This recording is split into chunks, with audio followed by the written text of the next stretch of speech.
but 2 Ursulas. I'm 2 out of 3. I did lose my top 8 game in the 3rd set champ I played in. It was actually the 2nd one. But I played yesterday. Video coming soon. Today, we are doing a unofficial Restream watch party of Disney Lorcana Challenge over in Fort Worth. It's about an hour away from the action starting. Once the stream has concluded, there's going to be some timestamps where you can kind of fast forward to the relevant part of the video. We've got all sorts of exciting stuff today, though. Not 1, but 2 booster packs from the 2nd set, which I'm missing a lot of cards from. I won these when I finished 8th at the event I played at. I won these, so we're going to be opening those. I've also got, as I've dropped one, 7 boosters from set 4. Let's open one right now, and I've even added an extra camera to the mixer just for some pack opening, but that's not going to make much sense right now. I don't know if it's going to improve anything. But the idea is that I can use the other camera. I've basically got a lot of new equipment. Alright, we're going straight to the back, because all I care about at this point. Oh! Nothing.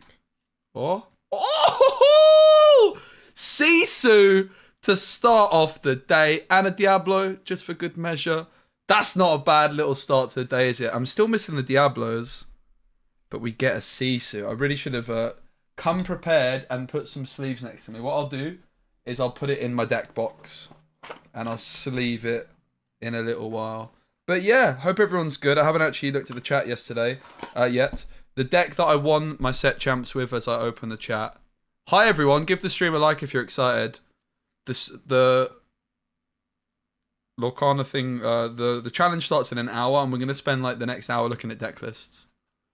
So what I won with yesterday, I don't have chat in OBS. I need to sort that out during today's stream. I keep tabbing out of OBS and tabbing out to chat. I played Green, Hidden Cove. I wish I didn't play. I think it was the cut from the deck. Ruby. I played Emerald Ruby yesterday. It was really good. It is a lot of fun. Deck tech coming soon. We'll talk more about it in a bit. So yeah, I'm on to 2 Ursulas. 2 out of 3. I did lose my top 8 game in the 3rd set champ I played in. I was due to play in a set champs today, but it was very far from home. Close to where the one I played yesterday was. It's like a 3-hour journey. But I really wanted to do this restream of Fort Worth. So we're going to look at the decks that people were playing in the top 64. I also haven't watched any of the event yesterday. I was traveling home and went straight to sleep. I'm going to say hello to everyone. We're in High, Lucky Scoundrel, Meeple Soul, Crispy Bacon, Elizabeth, IBG.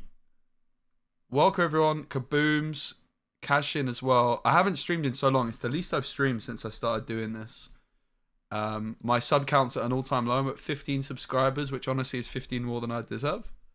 But yeah, everything's good. I'm really enjoying Lorcana content. Let's go ahead and start taking a look at some of the deck lists, shall we? So the first thing, which I'll start with, my disappointment, is that there's no Amethyst Steel players, and I'm very surprised by that. I don't know if maybe Amethyst Steel is more popular in in Europe. It's also really surprising that there's only 7 Ruby Amethyst decks in the top cut. Ruby Amethyst has always, I believe, historically been more popular in Europe, if I'm not mistaken. But I'm really surprised to see only 7. Like, not surprised to see Sapphire Steel. I'm doing well. Steel Song, I'm surprised there's so many of them, but I think it's a very... I'm not surprised it's doing well, particularly because Ruby Sapphire's fallen off a bit.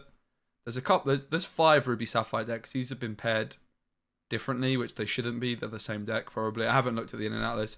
And there's 2 of these Amber Emerald decks. Now, Amber Emerald is a deck I've tested a little bit.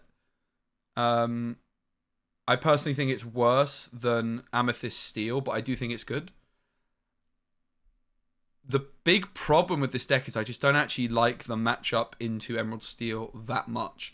It looks like it should be a really good matchup on paper, but my experience in practice is it's not that good. Meeple Soul with the Prime, mate.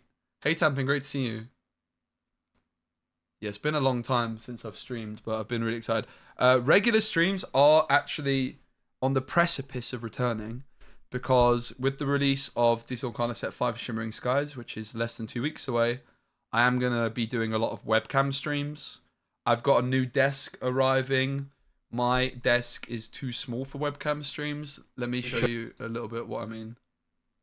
This is why I had this second one. I don't think there's a good way of doing this for remote control. Also, this camera is wildly good. The one on the top left is brand new too. It costs like 100.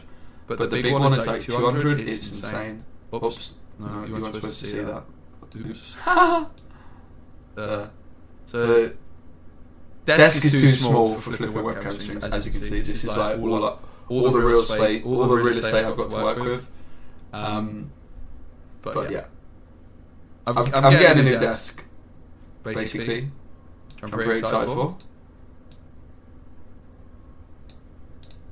So webcam streams will return. Yeah, let's take a look at some of the lists. Thanks everyone for the support on the content recently. Give the YouTube stream a like. Yo, what's up, Spiro? Nice to see you. Hope you're well. Hope everything's good. Yes, I'm on 15 subscribers now, mate. I'm washed up. But my YouTube's doing well. I've been posting loads of YouTube content. Obviously, I've been adapting to the physical card game space. And yeah, live streams are coming soon. Hearing an echo. Okay, thanks. It's probably just on that scene that there's an issue. Let me see. Yeah. Okay, I worked out why. Are we still good? No. Oh, are we good on here? No more echo, right? Is there an echo on here?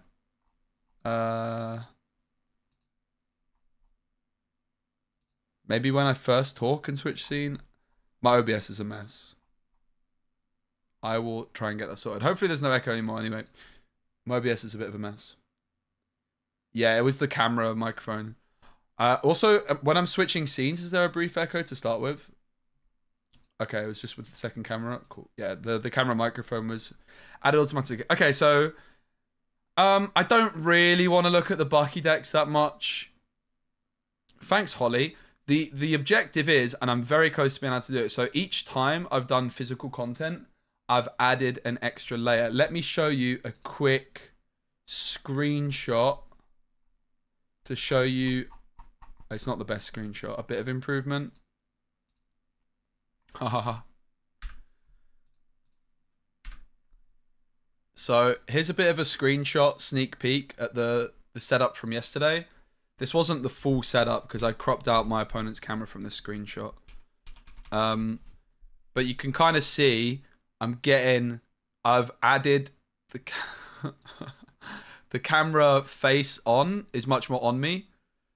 And I've also got a face on camera for the opponent. The problem is the webcam I was using for my opponent's face cam is a very old one, and I didn't realize that like it's the screw on it is threaded. And what ended up happening was, without me realizing during the day, it got very off-centered. So I'm gonna have to order another webcam, which will bring me up to 3 webcams ordered this month, but that's fine. Probably gonna get another Razer and just use those face cams, which is this one. As you can tell, the other one is better, but it's like a £300 camera, whereas the Razer is like a 100. So yeah, I'm adding that. There is a camera for my opponent as well over here. Then the next stage is I'm going to order some wireless microphones that have been recommended. So then each player's going to have a wireless microphone. And at that stage, we are fully ready to do live streams from these events. Like, as long as I've got a stable internet connection, I'm now in a position where I can, with my rucksack and my lighting bag, I'm ready to live stream from anywhere as long as they've got stable internet, which is really exciting.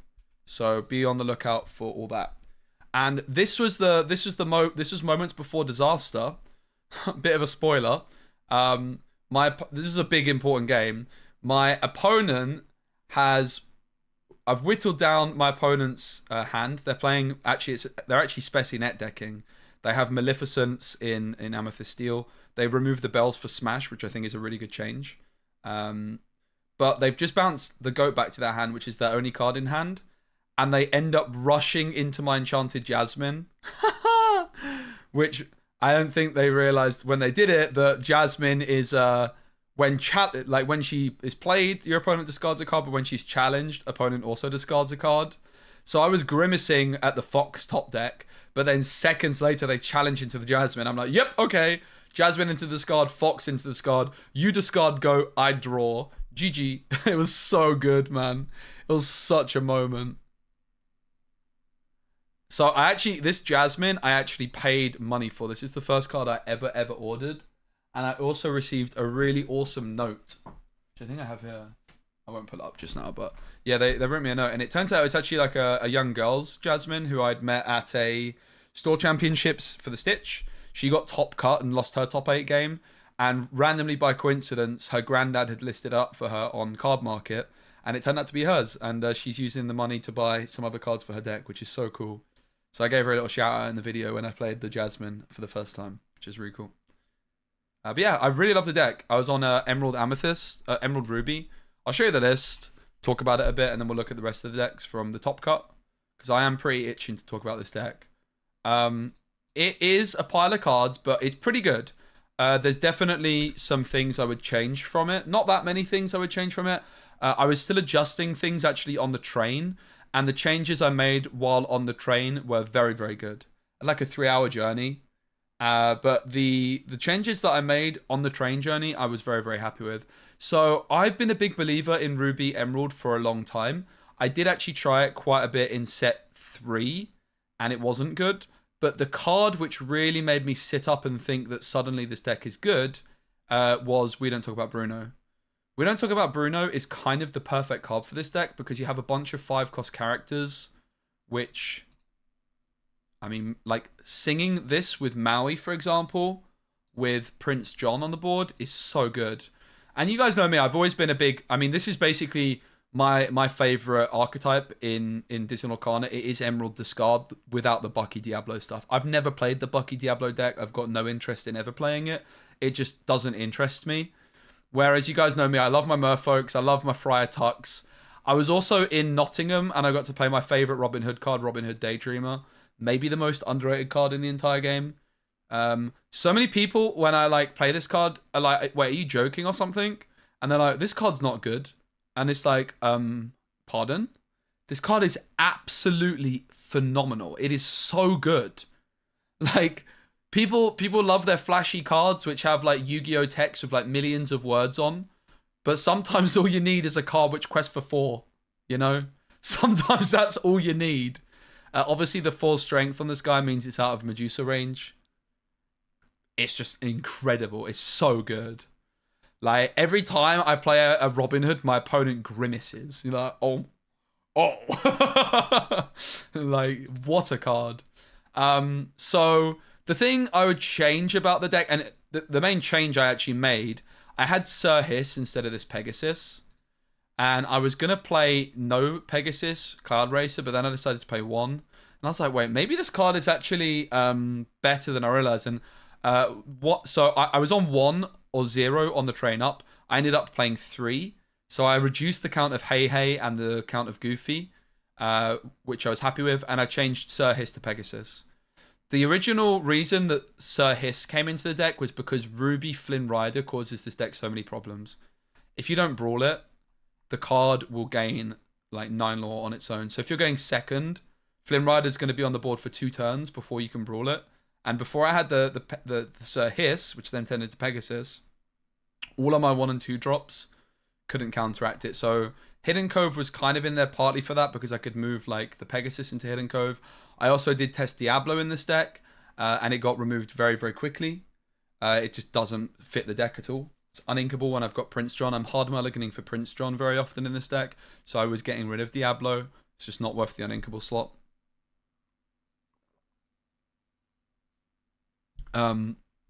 So yeah, and then the Hey Hey, the idea is when going second, I can play it on turn 4 for that extra ramp, and it lets me get to 6 while keeping an extra card in hand, which is particularly important if you miss Prince John. When you go first, you can get away without Prince John by just kind of going for the aggro game plan, right? But when you're going second, if you miss Prince John, it's just you've got no card draw. So Hey Hey does help out on that. I would like to play 3 copies of Hey Hey. It didn't pop off that much, but I think it's pretty okay. It's never that bad, right? It's 1 strength less than a vanilla stat line card, like a 3/3 that quests for 2 is like a vanilla stat line. And vanilla stat lines are often not that bad. They're pretty, like, they don't see competitive play, with some exceptions. But vanilla stat line cards are pretty good usually. Like the 2/2 Aurora in Sapphire is like a fine card, right? The Maleficent in Sapphire that costs 5 is also fine. She quests for 3 and she has 3 strength, so she's Medusa rule. So the thing I would change about this deck is I would cut the Hidden Coves. I was very disappointed with them overall. You can do some cool stuff with it, like being able to have your Ursula be a 2/4 gives you some more board control. Prince John in there to play around, grab your swords, keep your Maui alive, right? Suddenly you've got a 7/6, so you can take out Castle on a swoop. Like, there were reasons, but I think it was the lowest performing card of the deck. Also, I like having around 10 1-drops. It's a more aggressive deck. I just found that the Castle, there's too many decks at the Cove at the moment. There's too many decks that can deal with it. It's not like as important as in the Emerald Steel decks where you really need that Diablo protection and Beast protection. I played in Nottingham. So I played at a store in Nottingham. I was a special guest, which is very fitting that I had the Prince John, the Friar Tuck, and the Robin Hood, right? It was really cool. Bit of a coincidence, not going to lie, but still, a nice coincidence.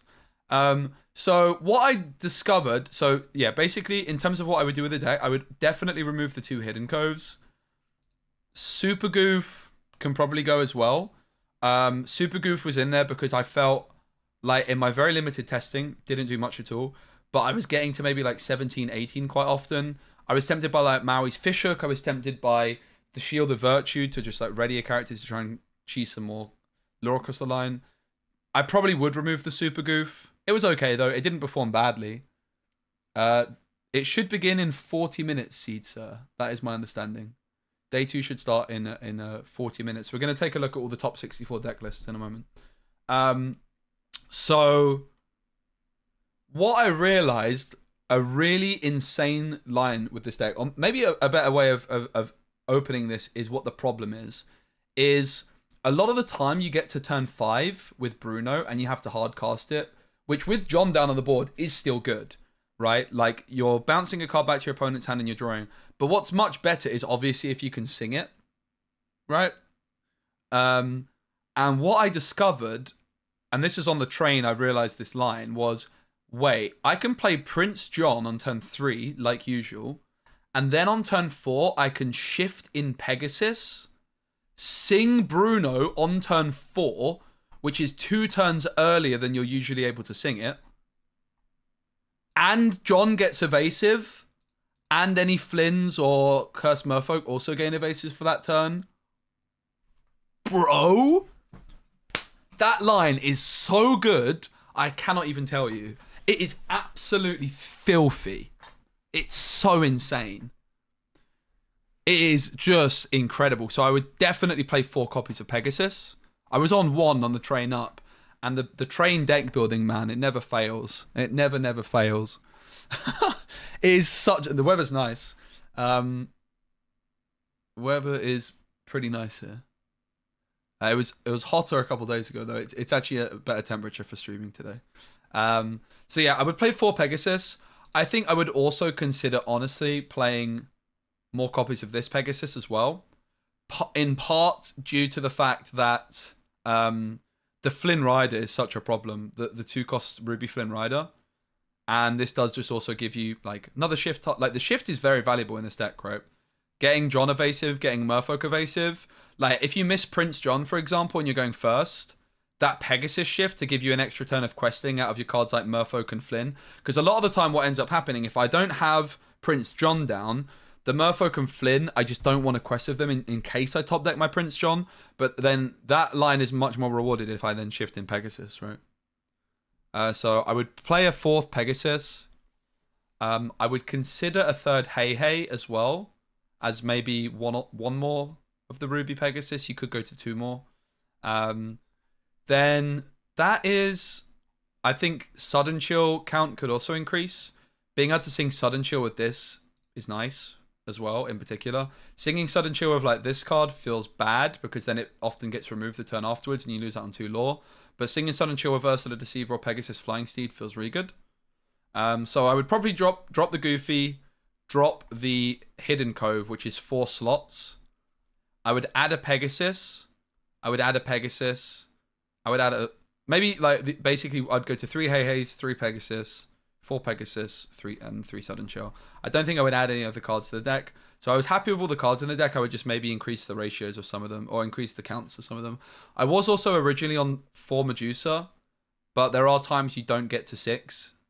And I think her being uninkable 3 was a better number. That's the beauty of Robin Hood, right? I'm already getting to 6 for Medusa, and it's inkable. It's never bad. This card's so good. And the Jasmine performed really, really well also. I was really, really, really, really impressed with Jasmine. So I bought the Enchanted Jasmine as a... I thought it was just a, like... I thought it was just a bit of fun. I was like, right, okay. I want to have some fun with an unorthodox deck. Jasmine is a card which, when the set was announced, I really like the look of. But with how dominated Emerald has been with...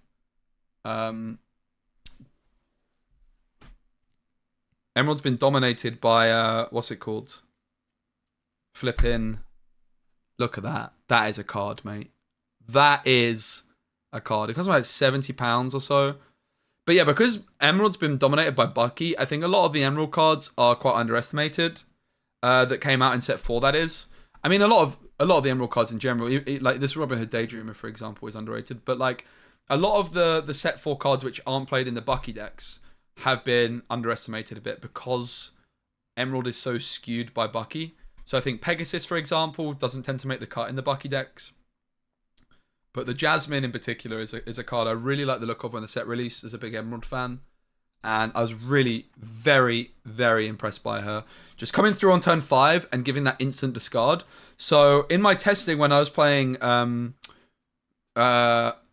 Emerald Amber, which is a deck we're going to talk about quite a lot because there's a couple versions that made the top cuts here. When playing Emerald Amber, a card I absolutely loved. I'm trying to not damage my Ursulas here because they're in this deck box too. I'm going to take them out first and put them in afterwards. I loved Emerald Amber. I really loved the Daisy Duck, which discards. I called her Daisy Tuck, or Friar Duck, after Friar Tuck, because she has the same stat line and instant discards. And Jasmine does the same, right? She has an instant discard. So I'm more playing the Jasmine for the instant discard rather than the secondary ability. The Cunning Maneuver isn't going to come up often, but it definitely does sometimes. But also you can sing Bruno with it, right? So you discard with her. And then that Bruno, if you can empty their hand right, suddenly that Bruno is guaranteed to, or even if not guaranteed, it's more likely to hit the card that you want it to, right? So Jasmine performed incredibly well. The whole deck was great. Again, the Hidden Cove was the lowest performer of the day. And then I think Goofy, the second lowest, Hey Hey, third lowest. But the Hey Hey is very interesting, no doubt. I will say Hey Hey maybe gets worse in open deck lists if they know you're playing it. And Hey Hey is bad going first. But that's kind of the idea, right? Hey Hey is just trying to make the deck better when going second. Because the Friar Tuck is not a good card when going second on turn 4. But Hey Hey is, right? So there's even a possibility you go up to 4 Hey Heys. I got more games in with the deck in the tournament itself rather than the actual event. Yeah, so I played this at Set Champs yesterday, got second. I lost in Swiss. So I had a record of 4 wins, 1 loss, 1 draw. I ID'd the last round because I was guaranteed top cut. And I ate some food because I hadn't eaten all day. So I lost to Steel Songs in Swiss 2-0. And then in the finals, I played against the same Steel Songs player. So I was the second seed going into top cut, but they were top seed. I lost 2-1 in the finals. I ran them very close, actually, in the finals. And in the game, I went... in the third game, I won the game in finals, I went first. But in the third game, I kept in my opening mulligan triple Merfolk with the... And it proved to be a mistake because my opponent found a 1-drop. They found 1-drop Cindy. But my logic was, I knew I was in a tricky position in a tough matchup. And my logic was that if my opponent misses turn 1 play, my Merfolks could run away with it. What about Cuzco? I looked at Cuzco. Yeah, Glenn, I think Cuzco could be good. I looked at it. I think Maui's Fishhook and Shield of Virtue are interesting options as well. I was considering Cuzco for quite a lot, but I already have uninkables that are expensive in the form of Jasmine and Medusa. And I wouldn't want to drop the count of Jasmine because I think she's so high impact because of Prince John and the discard synergies. So I don't think Cuzco quite makes the cut, but I do agree that Cuzco is underrated. I like Cuzco a lot. Thoughts on Lucifer? Jasmine's just better, man. I like Jasmine a lot more. Lucifer, I could have played a copy of. Why is it that I like Jasmine more than Lucifer? That's actually an interesting question. I don't know. Maybe Jasmine's not good. Maybe I should have been playing Lucifer. I probably should have played a copy or two of Lucifer, to be fair. Maybe not 4 Jasmines and thrown in at least 1 or 2 Lucifers. It's actually a really good point. But 3-3 is a much better stat line than 2-2, I will say. That's a much, much better stat line. Like, Jasmine trades with things like Fox, whereas Lucifer... Like, 2-2 is not a good stat line. But that is a good point about Jasmine and Lucifer. So, yeah. But I was really happy with the list. Again, I think the Hidden Coves didn't perform. I think you probably want more Sudden Chills. You probably want a 4th Shift. I think the Super Goofs probably are the card to go as well. But, yeah, it was really fun. Very, very fun tournament. Isn't 4 drop? Isn't 4? Yeah, I think I could also see playing 4 of these just to offset the Ruby Flynn Rider more. Also, this singing Sudden Chill, like if you increase the count of Sudden Chill, is really nice, right? Jasmine dies on curve by Medusa. Yeah, but you're discarding Medusa a lot of the time. Like, your opponent shouldn't be getting to Medusa curve. You should just be able to discard their hand. Getting to 6 on turn 6 while you're having your hand discarded is not going to happen. So, Medusa's not really a problem for Jasmine in this deck. I mean, obviously it can be, but not really. So, that was my deck. Really, really fun. And look forward to sharing the games. I have also a couple of... We're going to look at the decks from Fort Worth, but I do have a couple of booster boxes from the second set, which I won at my set champs last week, even though I lost my top 8 game. It was a huge event, so top 4 got a case, 4 boxes and the Ursulas, and top 2 got a case of first chapter, so I've butchered this one. But I have got very, very, very little set 2. It's I think I only opened like 1 box. It's the one I opened the least of. So let's open a pack and then we'll move on to looking at the top 64 deck list. And during today's stream, when there's downtime, we'll just open some packs. Obviously, I think Beast Tragic Hero is by far the most valuable card. Queen of Hearts, Duke. I'm going to actually look at all these because it's been a while.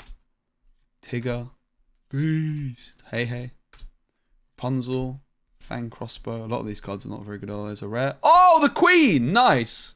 See, I don't even own 4 copies of the Queen. This is why I need to open some set 2. Ratagan as well, which is a rare. Oh. With two packs, 2 legendaries so far. What I haven't thought ahead on, I did think ahead on terms of getting a bin for rubbish, but what I didn't think ahead on is a good place to put the cards, which is not ideal.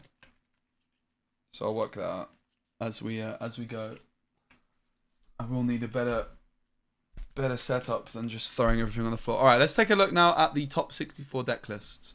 What are the other cards I'm looking for in set 2, guys? Top card, I think, starts in 30 minutes. I think it starts in 30 minutes. Guys, if you have Amazon Prime, you get a free Twitch Prime sub once a month. If you're watching on YouTube, you can give the stream a like. I am also setting up YouTube members. We'll get some emotes. All right, so Steel Songs was top seed. Now, I don't know the amount of points each player got, but it is, and this is Bucky Discard when it's Ruby Amethyst. Let's see what that's all about. But it is, maybe that impacted the stats if this is showing up as Bucky Discard. Oh my god, Ezreal with 5 gifted subs. Ezreal with 5 gifted subs, everybody. Ezreal, take a bow. That's so kind. I mispronounced your name. Eraziel. Eraziel with 5 gifted subs. Mighty Mike got 1. Raccoon, Psych, and Harquilla and Antwerth. Thanks so much. I'll set up some alerts and stuff. My productivity, guys, right now has never been higher. I've been getting so much done. It's great. But I haven't streamed in ages, so I didn't think about actually getting OBS stuff done. But that's something I'll definitely could getting done. So this is top seed. Worth bearing in mind, a lot of them are just going to be IDing the last rounds. Probably. So, Robin Hood, Queen, no Cinderella, but plays Ursula. The big advantage of Ursula, of course, is you can Zeus. Doesn't die to Storm Rage on. Only 3 copies of Storm Rage on.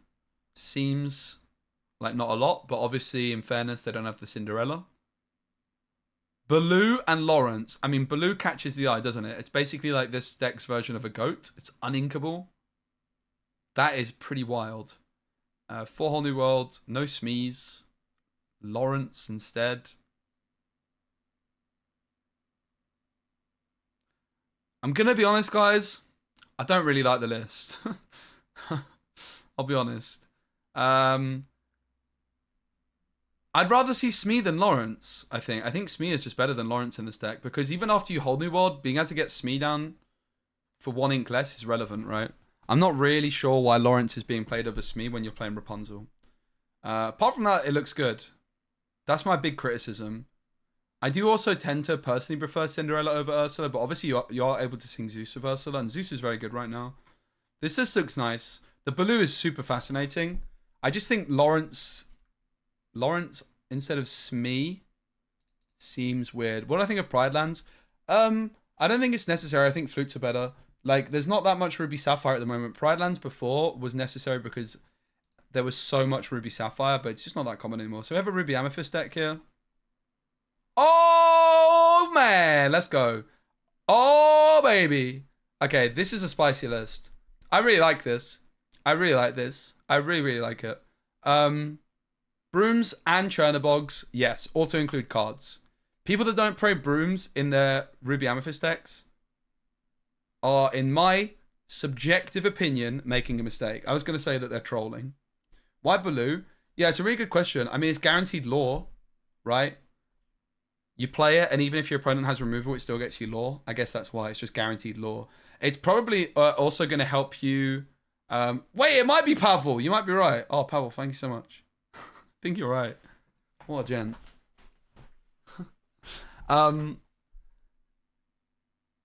So Baloo's guaranteed lore, right? You can put it down, and actually, speaking of Pride, we said, what do we think about Pride Lands? Maybe the Baloo is in that Steel Song deck because even against Ruby Sapphire, where everything's getting removed, it's helping you get to that 20. That's probably why it's in there.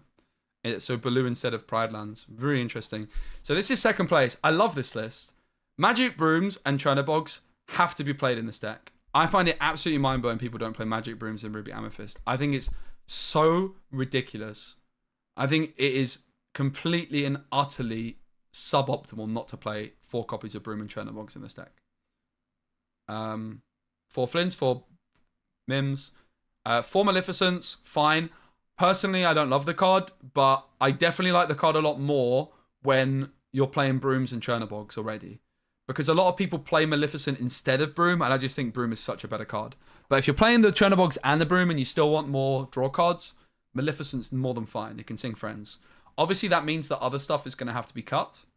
Only 2 Medusas is not a lot, but let's be fair, you are playing Amethyst where you have Bounce Package. No copies of B King Undisputed is wild. That is wild. But instead of B King, there's 2 copies of Big Sisu. I actually was very close to playing 1 copy of the Big Sisu in my Ruby Amethyst deck for the Store Champs a couple weeks back. But I didn't end up going for it. I pulled a foil German Sisu on the Bochum stream, and I was tempted to play it. But yeah, this is a very interesting list. I don't like no copies of B King. I don't. But obviously, if you've got the Sisu, you can kind of see why they've decided to try that approach.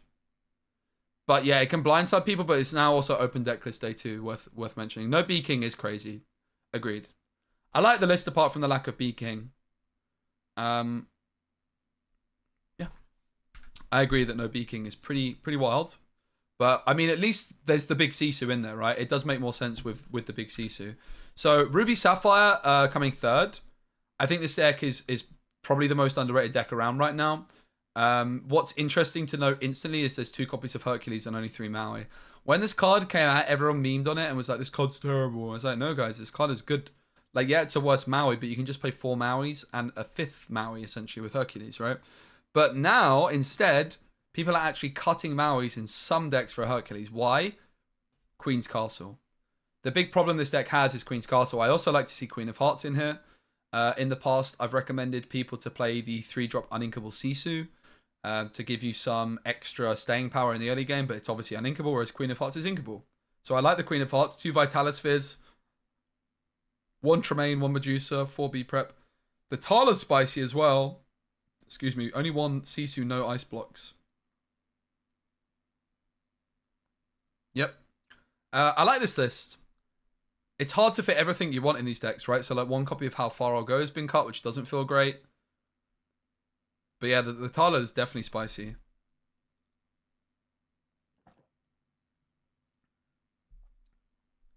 I like it. What do I think about the new Ruby 1-cost item that gives 1 strength? I haven't seen it, I don't think. Honestly, don't think I've seen it. Right. Bucky, I mean, I don't think we need to talk about this one too much. Baboom is in there. Only 3 Ursula just seems weird. I think you always play 4 Ursula. It's a combo card. Even though I don't think it's that good in this deck necessarily, I think you always play 4 personally. I like the Babooms. Looks alright. It's not these decks are just not very interesting. Steel Song is definitely interesting though. So this is top 8 on Steel Songs, and there is the Golden Harp. And there's Perdita. Oh baby, now this is a deck. Okay, now this is a songs deck I can support. The songs deck I lost to yesterday was on Golden Harp too. Hey Sakoka, good to see you, mate. Great to see you. Now this is the deck. So the Golden Harp is very interesting. I'd really like to see Cinderella over... Well, they're still playing Ursula, but I think Cinderella's too good not to play in songs. I think it's way too good not to play. I much prefer this. The Pooh Pirate Captain's nice. I like heavy on bare necessities count. No Queen is something to note. Which, honestly, I kind of am fine with that. Only 1 Grab Your Sword, 2 Cinderellas, but a Perdita. When Perdita came, I think Perdita is also very slept on. I really like the card. Perdita with the Golden Harp sounds spicy, and with the Piglet, the Smee. There is Lawrence in here as well. It's a weird odd list, but it's cool. So cutting the Queen is going to maybe lose you a bit of Whole New World inconsistency. But the Cinderella is so good as well, right? As for Amber Seal deck, Lawrence, I think here is for Castle. Yeah, that probably makes sense. Smee's just too good not to play. You can't cut Smee. Especially in a deck you play Rapunzel and Whole New World. You can't not play Smee, in my opinion. The card is too efficient to not be playing 4 copies of. So that's pretty cool. Oh my god, Mufasa made top 8? You're kidding me. That's wild. This is a spicy top 8. Alright, we've got a Sapphire Steel deck. 2 Aerials, 3 Tamatoa, 1 Hades, 2 Beasts, 1 Hard-Headed, 1 Bell, 3 Mickey, Argus, Baboom, no Fire the Cannons. Not how I'd build it personally, 1 Let It Go, but yeah. I mean, all the cards they've included, I think, are reasonable. I just personally wouldn't build it like this. Only 3 Whole New World is actually really interesting. Yeah. Reasonable deck. Not how I'd build it, though. Up next, we've got a Mufasa deck in the top 64. Are you crazy? And look, they've got a brave little tailor, which is in the thumbnail. I like the look of this Mufasa build a lot. I really do. So we have seen some Mufasa decks doing the rounds where they are playing or multiple songs. This has none. I like the setup. I like it quite a lot. I actually really like it. So one thing to note that these decks can do, which is what I learned in Bochum, is if you go Gaston on 3, on turn 4 you can play Mother Gothel for nothing and then instantly Rapunzel it, which suddenly improves your matchup significantly against Emerald Steel, I would imagine. The big problem with Mufasa against Emerald Steel before is that you never get Rapunzel card draw because your Gothel's always getting removed. So, yeah. I don't necessarily love all the individual card choices, but I like the overall kind of setup. I like that there's Pluto and Mulan. I'm not sure on Piglet, but it gives you some extra questing. I'm not sure on Pongo, but card draw Sisu's fine too. I'm not super convinced on the setup. Like, it's very heavy on Mufasa. Like, the Mufasa is being built very heavily around here. But it's very interesting. I do like elements of it. Like, I like the Gaston, the Pluto, the Milan setup, which I think is the most important thing. I'm not convinced I would play the same kind of cheaper cards. And not convinced I would play the same expensive cards as well. I would play 4 Stitch. 2 Chernobog, I think, with this setup is fine because you have that many characters. But I don't mind the Sisu, the Mickey Mouse. The Stitch and the Nessus all seem a bit weird though, right? But it's very, very interesting. I would definitely be interested. I hope we get to see some spicy games. The first games on one. Big shout out to Nick. That's awesome. We'll take a quick peek at this Bucky deck. But Bucky's so boring, man. Yeah, there's nothing interesting going on. 2 Prince John. I would play Prince John in this deck as well. I would definitely play Prince John. Not that I've ever played this deck. You'll never catch me playing it either. I'm really excited for the Bucky nerf. Another Sapphire Steel. This one also on Whole New Worlds. Has 2 Titans, 1 Argus, 3 Argus rather. Baboom, no Fire the Cannons. Only 3 Mickey. Can't support that. I think you always play 4 Mickey in my opinion. I can understand why people are wanting to drop it, but I mean 3 Mickey's fine. I would play 4 though, probably still. If you hit the ramp, it's better to play 3, right? Beast Tragic Hero. I want to see people try Audrey Ramirez in the Whole New World builds. I think that could be something. Mainly just for her ward ability. No aerials, but Gaston instead. I like Gaston. 3 Let It Goes, but I think aerial's great. So far, the lists have been surprisingly spicy, and this one's also pretty spicy. I'm glad to see some brooms. Where's the 4th broom? Is what I would like to say to Alberto. But I'm happy that the brooms are there. As they should be.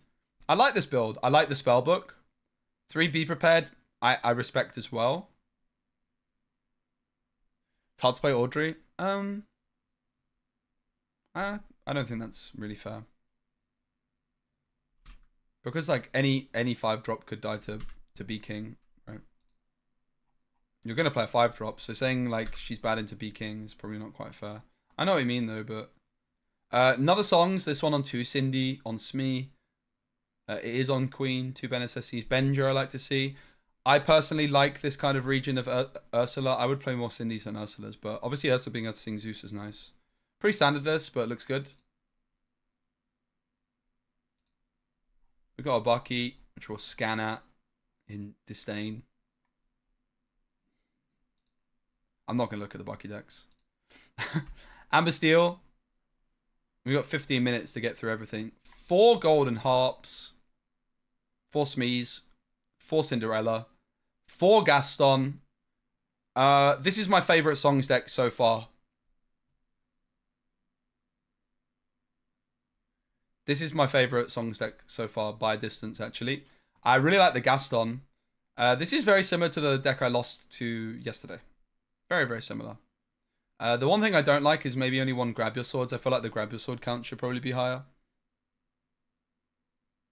Also not sure on World's Greatest Criminal Mind. But I like this deck. I like Gaston. Big fan. Cool deck. Is that this one?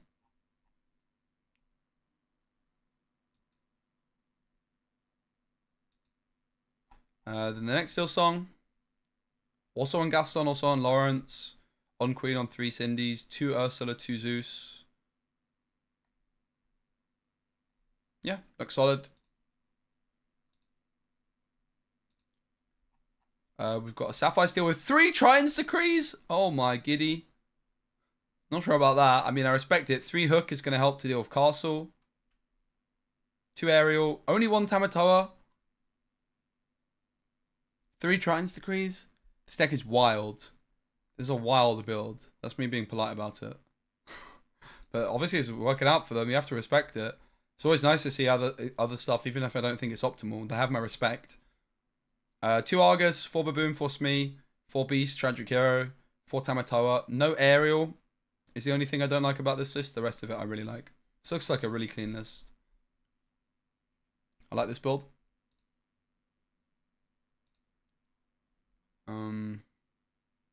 Amber Steels songs. Also on the Hop. Also on Cindy. 4 Cindy, 4 Ursula, 3 Gaston, 2 Benja. I like this build. I like this build quite a lot. No queen I can get behind.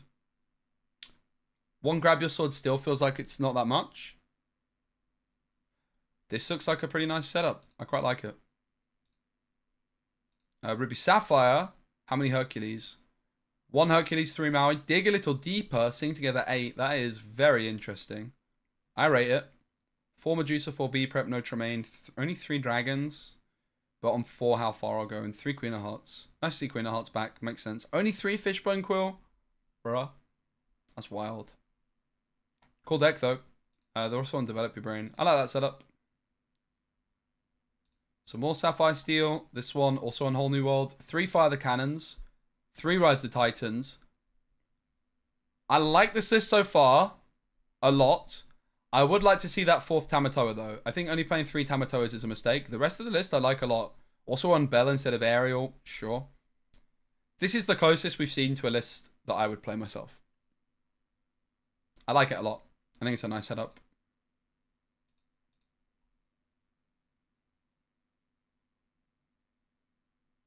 Is that R&Bs we just looked at? No, this is R&Bs now. So R&B also made top 32 again. He already made top 8 at a challenge. The last one he played at. No Mickey Mouse, which feels like a risk against Beaking Undisputed. Beast Hardheaded. I don't like the 1 jump over Mickey because of Beaking Undisputed. So it's interesting. Clearly they've got a game plan, but this just seems like it's going to struggle too hard into Ruby Amethyst. But maybe R&B can dodge Ruby Amethyst because there's not that much in the top cut.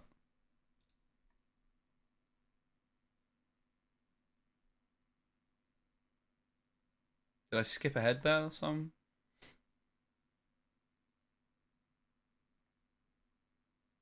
Yeah, I did. We've got. I missed the first of the Amber Emerald deck. So Amber Emerald, I'm really excited to see. I hope we get to watch one of the Amber Emerald games in the first game. So there's 2 players, Jalsir and also the Bivens, Zach Bivens. I've played a little bit of this deck. I tried playing it without Diablo, and then I swiftly realized you have to play Diablo. I actually have a video recorded up against one of the best players in the UK, and we had an Amber Steel mirror. Amber Emerald mirror. He had Diablo, I didn't. I got wrecked. This is a good deck. My problem with this deck, in my experience, is I was looking to play this deck because it looks on paper like it should be able to deal with Bucky. You've got Prince John and Under the Sea. However, there's a big problem with that matchup. Anyone want to tell me what that is? Yeah, anyone posting spoilers will be banned permanently. Don't worry about it. Anyone want to tell me what the problem with that matchup is? So if you're playing Amber Emerald, what card gives this deck a lot of problems if you're playing against Bucky?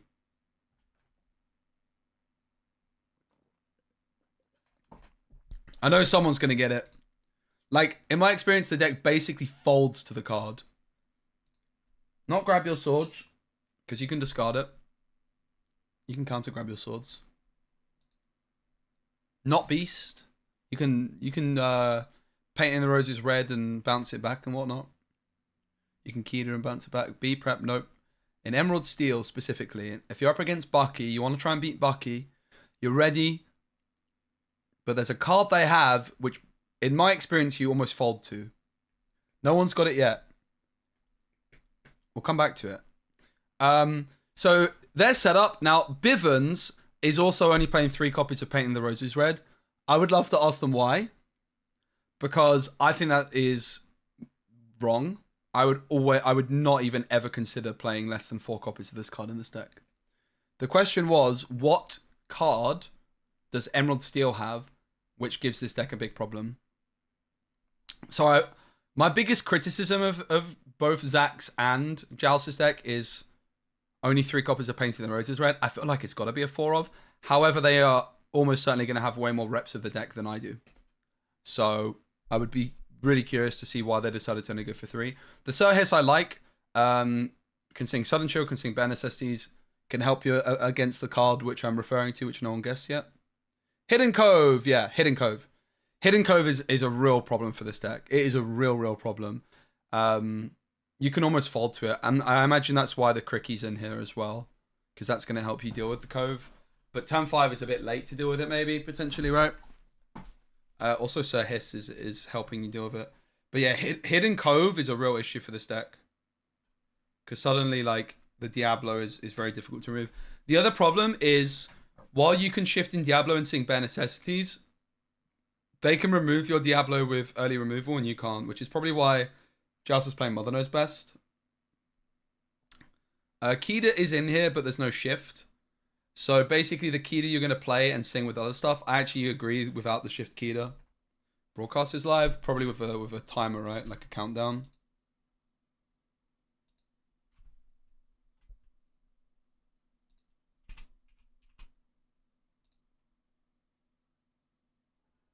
Yeah, it's on a starting student screen. So I like the setup though. Apart from that, I personally also like Daisy Duck in this deck. Why not Ursa 3 drops? She just doesn't do enough. You just don't like on 3. You want to play Prince John. You want to play Ariel. The Ursa 3 drop is just not doing enough. I wouldn't play her either. The deck is very tight because you have so many songs. You also then need a lot of the Under the Sea synergy, and you need Discard synergy. The Muses, there just isn't room for the Ursa Deceiver. Let's take a look at Bivens' list as well, because he also made top 64 with a very similar looking list.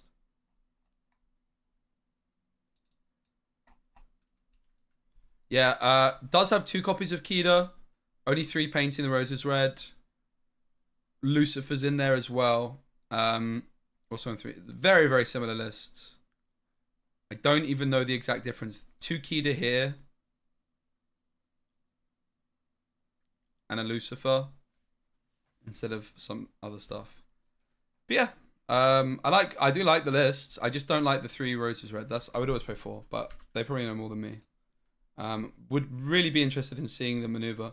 The Bucky matchup, because I don't think it's a good matchup actually, but maybe they've managed to get it down enough.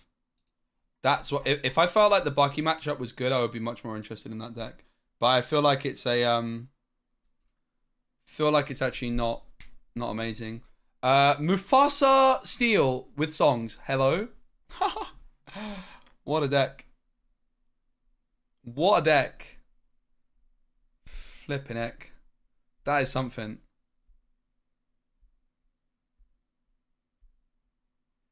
Cinderella the Queen. Wait, the Queen but no Queen shift. Huh? This deck every time I look at this deck, the more confused I am. They're not playing that? Is this fake news? I mean, that would make a lot more sense, because this just doesn't look like a real deck. Nani and Chempo are both in there, mate. They're a Bucky player? Brilliant. Okay, so this is not... There's an error in that one. I mean, that makes a lot more sense, because that deck didn't look good enough to make top 64. Someone in the chat was like, Mufasa! Yes! They've done it. But they have not. Brooms! Mate, it looks like almost all the Ruby Amethyst players are on Brooms. You love to see it. You love to see it. Alright, about 5 minutes away now. I am kind of in the mood to go on the starting soon screen and start opening some packs.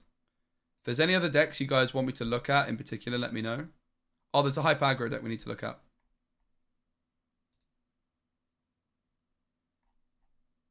I mean, you can win without Brooms. It's like, you can definitely still do it. I think also a lot of not many of the Ruby Amethyst players are on Brooms, and the Brooms are very good in the mirror. So there's also a Hyper Aggro deck, which I love to see. I think Hyper Aggro, probably most underrated archetype in the game. Lots of top players will just avoid aggro simply for the fact that it is not as... you don't have as many decisions and it's more matchup focused.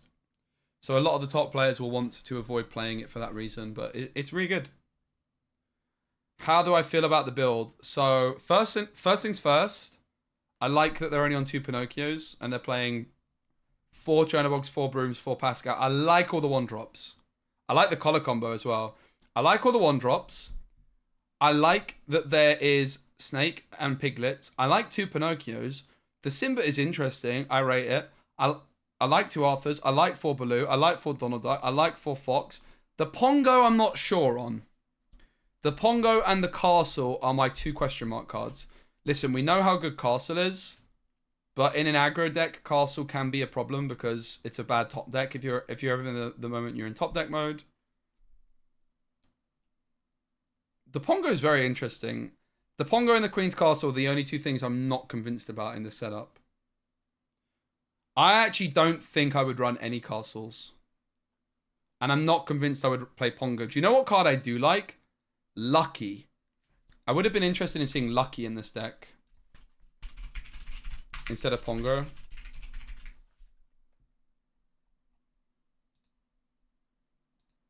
Reveal the top 3 cards of your deck. Put each character card with cost 2 or less into your hand. Put the rest on the bottom of your deck in any order.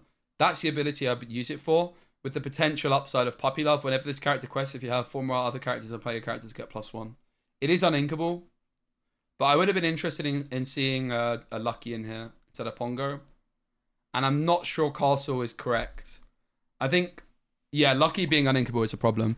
A big problem. I do think the Castle is risky because a lot of the time with this deck, you're going to be in top deck mode, and then the Castle, you put it on the board and they're able to clear it before it gets any lore. No, I actually agree with no friends. You do not want friends. You do not want rabbits. You don't want friends. I actually agree with both of those decisions. I'm a bit of a hyper aggro connoisseur. In the days before content creation, like set 2 and set 1, I played a lot of hyper aggro, which a lot of people won't know about me, but I am a bit of a hyper aggro connoisseur, and I actually really like the build. I really like the build. I love everything about it, apart from the Pongo and the Castle are the question marks I have.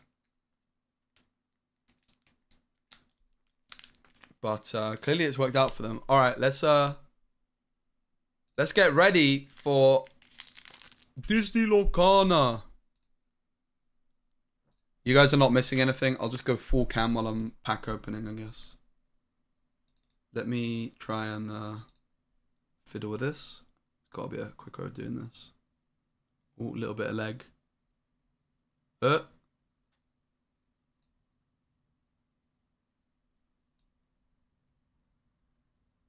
I'm worried this camera's getting a bit damaged when I'm traveling.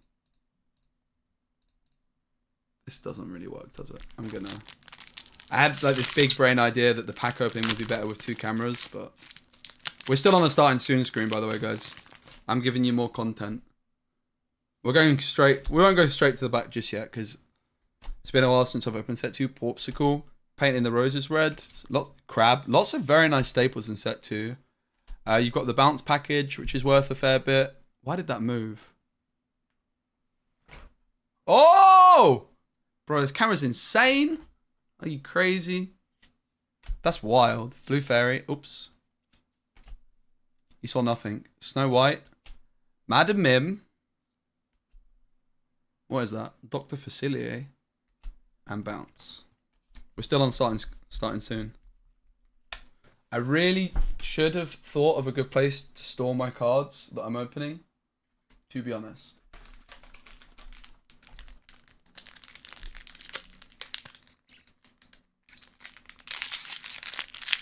So yeah, I won these boxes from the Axion event, the Superstore Championships. Top 8 got 2 boxes, top 4 got 4 boxes, and top 2 got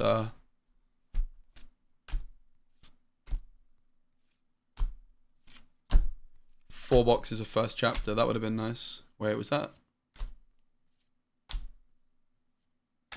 Sleepy's Flute? Lady Tremaine. Oh. So I only have 1 beast. I only have 2 Diablos as well. I do have a few. I think I have 6 more Ursula's Return packs to open in today's stream, so we'll try and save those a bit to keep, you know, because it's mainly set 2. I did have the choice. I think in theory, like, Inklings is the best value for money, but I have a bunch of Inklings and I'm missing quite a lot from this one. Doc, pretty nice. Tiana, and foil. Dragon Gem. Really hoping for an Enchanted today. Just one would be nice. I think Enchanted Cinderella might be the nicest from this set. Certainly that's the one that comes to mind. What are the other cards I'm looking for, guys, in set 2? There's Beast and what else? We're still on starting soon, by the way. I think Amethyst Steel is really good. I'm really surprised there's no Amethyst Steel in the top cut in this tournament. I think it's very favored. I think it's got a very favorable not very, but a favorable matchup into Ruby Amethyst, which is incredibly popular, particularly in Europe. It's like wildly popular.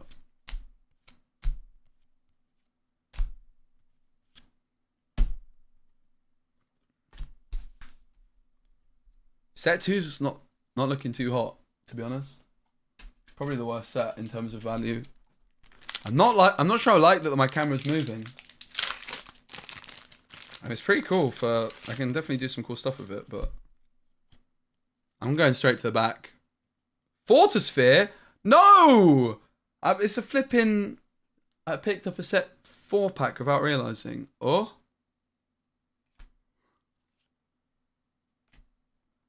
Oops. I'm only after the good stuff. Maybe it's good that the camera moves. Pretty cool. Pretty damn cool, wait. Beast, Mufasa, and Scar are probably the best hits. Ew. It's not great, is it? I actually would like some more Mufasas, actually. I got Scar in my set in a draft I did from... Let's go to the back. Cinderella. Not the Cinderella we're looking for. Who even is that? Honest John.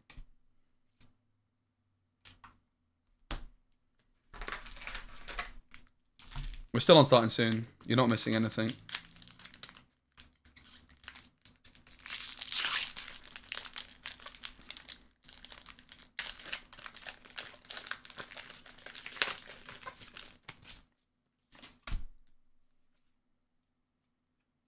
Chip the Teacup. Snow White. This card's actually not bad. It's a legendary. Shift. Whenever there's character quests, you may return a character card from your discard to your hand. It's really not bad. I think if there's like cheaper Snow Whites that are better, it could actually be okay. Hercules. Bounce. That Snow White card is not bad. It's not great. It's not worth anything, but there's definitely like... I would imagine there's some cards in this set which become more relevant in the future.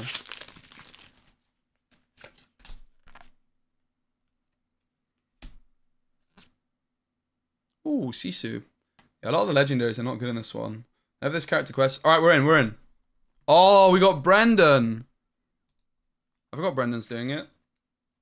Right, wait, we've got no sound. I'll give us some sound. Oh, this wire's too short. Ah. Kind of want to listen to the intro. Ah, it's coming out of my TV.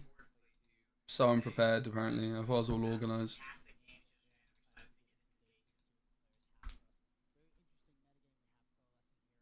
You guys can't hear that, can you? Let me sort that out.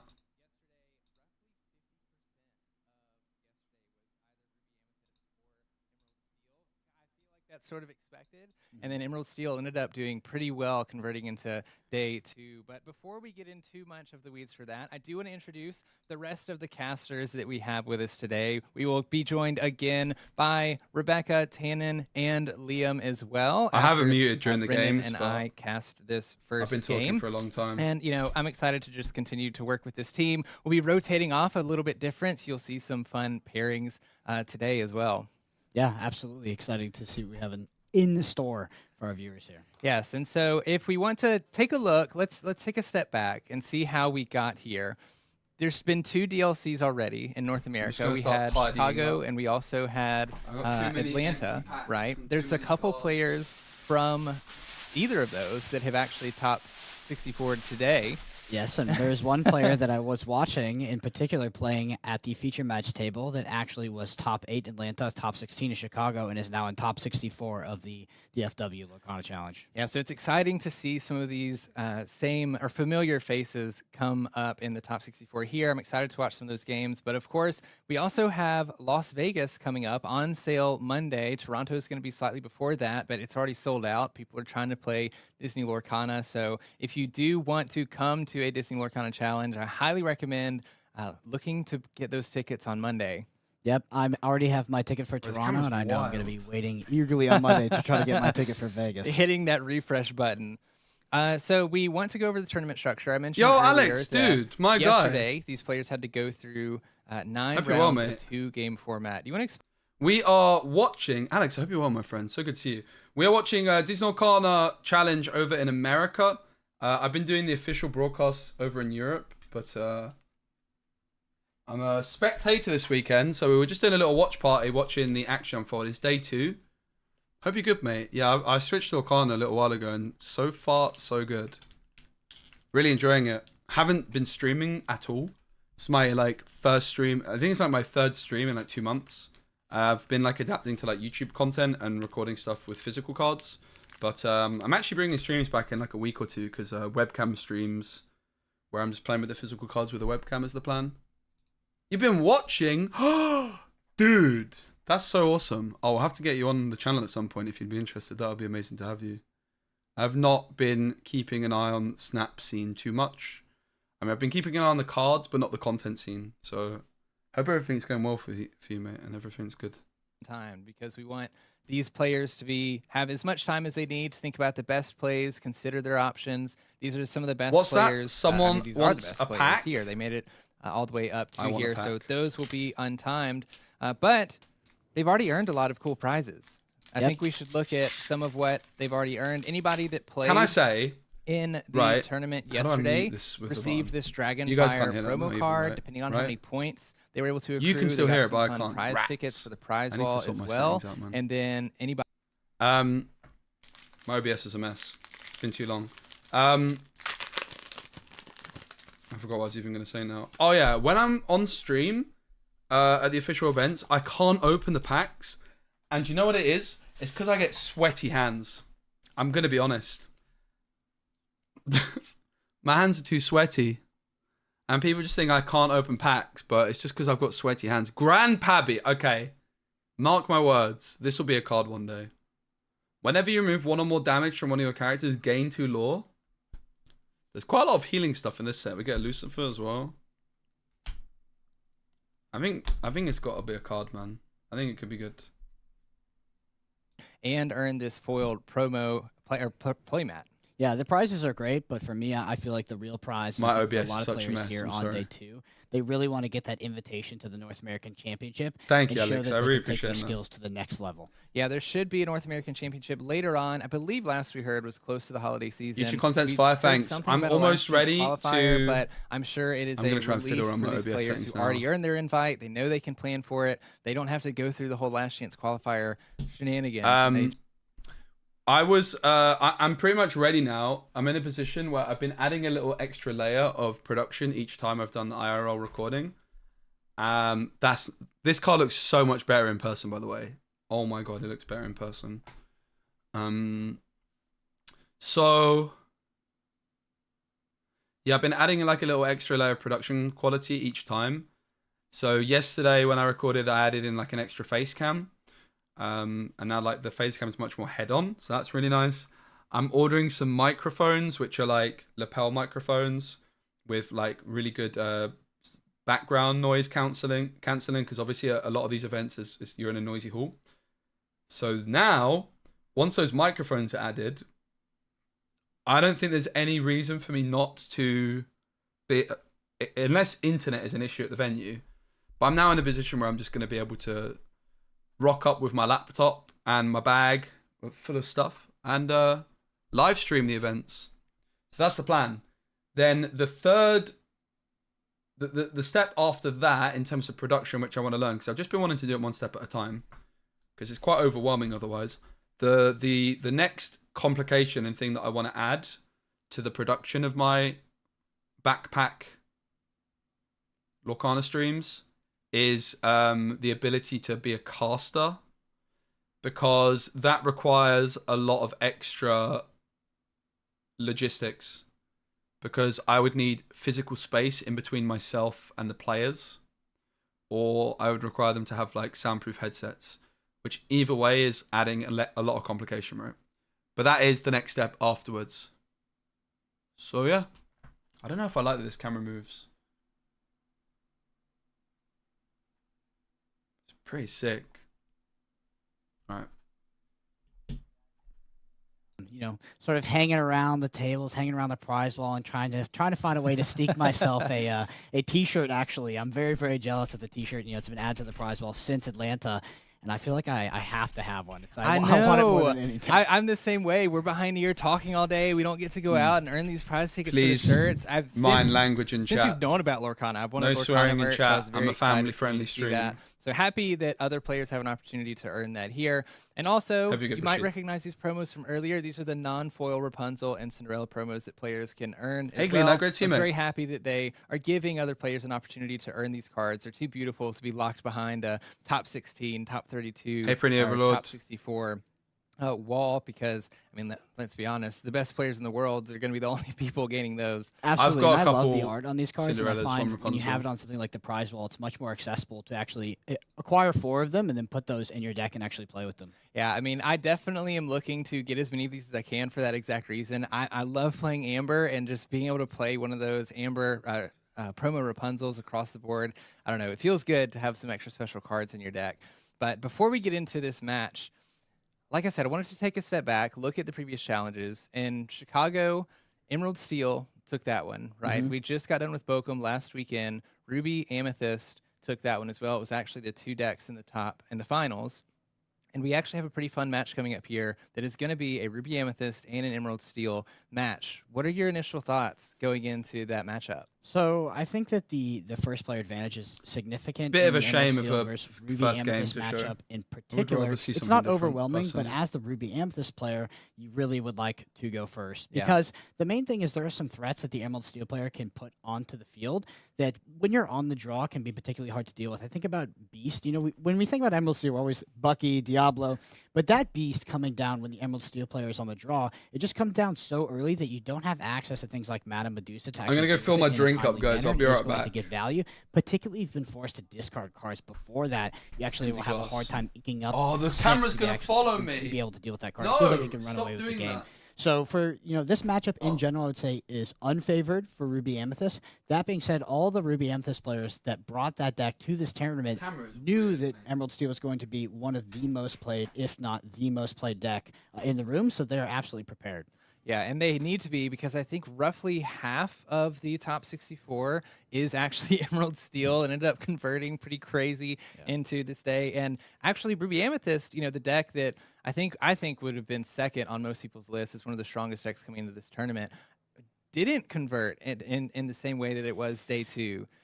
Let's just break that down real quick, because Ruby Amethyst was actually the most played deck. I'm kind of looking at the stats here, and it looks like Emerald Steel had a drastically better conversion rate than Ruby Amethyst. That's actually incredible. The one thing that you can fault Emerald Steel for many things. Maybe you don't like playing against Diablo. Maybe you don't like playing against Bucky. But you cannot deny the statistics behind the conversion with this deck. It is absolutely incredible. 45%. Wow. Yeah, it's just so much. It's a monster. It's a beast. But we have an entire day to get through. We've talked about the matchup. I think we should go ahead and watch it. See Let's have if it. Emerald Steel can make it past this Ruby Amethyst and go on to the top 32. Because it's only me, I can kind of listen to casters and talk as well, and just mute All right, when down I to the want to table mute. here, we actually have Alberto Garcia versus Andre. Andre's going to be on the Emerald Steel. Alberto is actually a local of mine. Nice hat. Was I believe, top 8 in Atlanta. Top Yeah, we've 16 seen in Alberto Chicago, before. and is now running their third day 2 at the Oh my FW. gosh. Yeah, so I was actually talking to Alberto, I walked by the feature match and I said, Alberto, if you top 8 this tournament, nobody can deny you. Nobody can deny you're a great player. One of the things that I love about these DLC. All right, so 10th place, highest seed in the top cut is going to go first twice. The mulligans have already happened, it seems like. Chernobog's on 1. What I'll do is I'll pull up deck lists to the side and kind of tell you about any interesting things about the decks. Alberto is 10th. So nice that all the lists are up ready to go. So Alberto is the guy that's on 3 Brooms and 1 Spellbook, 3 Maleficent Sorceress, 3 B King, 3 Medusa, 3 B Prep, no Tremaines, 4 of everything you'd expect. Nice list. I actually really like Alberto's list. And then I'll pull up Andre's.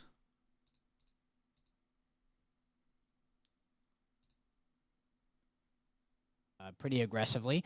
Also has the 1-drop. Alberto's running 8 1-drops in his Ruby Amethyst list. So 8 1-drops takes the hypergeometric math on a 14-card look up to 90%. So you're actually 90% if you look aggressively, so looking at 14 cards, to find a 1-drop on turn 1. That being said, Alberto's looking for multiple things in opening hand. So Brother. Of course the 1-drop, that would be ideal, but has Brother.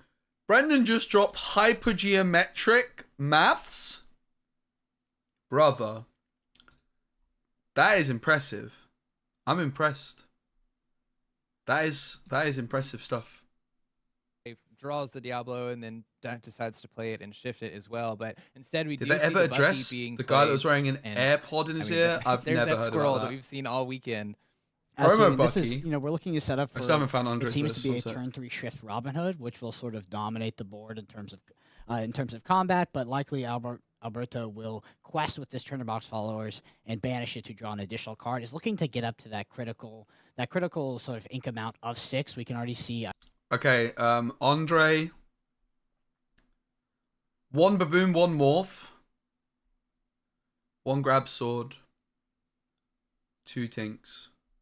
2 Zeus. The Morph is the most interesting thing in there. Morph can be really good against Ruby Amethyst if you can shift in your Beast early. It's a really nice line.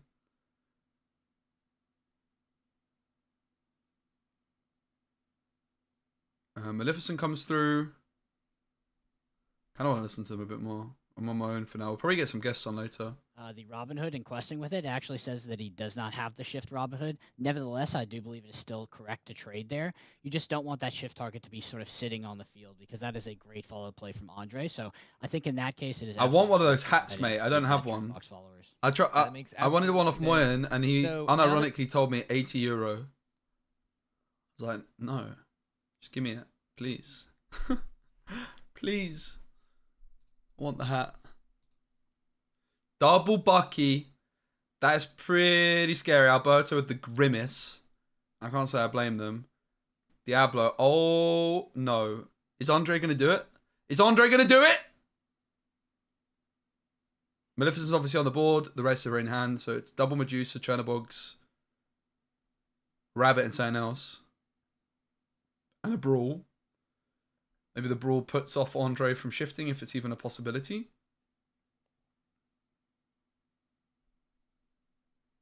Moyen's a friend of mine. Draw here, prioritizing sort of Jan Moyen. board and trading with that Robin Hood, which is absolutely correct. So this Maleficent into this Rabbit, by the way, is very, very good for Alberto. Just increasing the amount of cards in hand, increasing his ability to get up to those higher ink totals. Because once we get to the 5, 6, 7 ink, that's where Ruby Amethyst starts to sort of run away with the game. It is just a more powerful deck, and its top decks in the late game and the mid to late game are much better than Emerald Steel. Right, we've mentioned the Madame Medusas that are in Alberto's hand, and when we look at Andre's deck list, the majority of his cards, I actually don't think there's, other than the Tinkerbell Giant Fairy, there's no other cards in his deck that have more than 4 strength. Oh, Of course, double there's a hidden code Bucky! available that Oh, Alberto it's may be so able to use to increase the gross. strength. It's so gross. 1 Jafar Dreadnought, discard 2. Friar Tuck could never. Will they be a guest? Yeah, maybe later. They didn't promise. We might also get Reese on, who finished second in Lille. We'll have some guests. A lot of people are playing in set champs today, right? I cancelled my set champs plans so I could be here streaming. I was going to play in a different set champs today, but it was very far from home. I wouldn't have been home in time.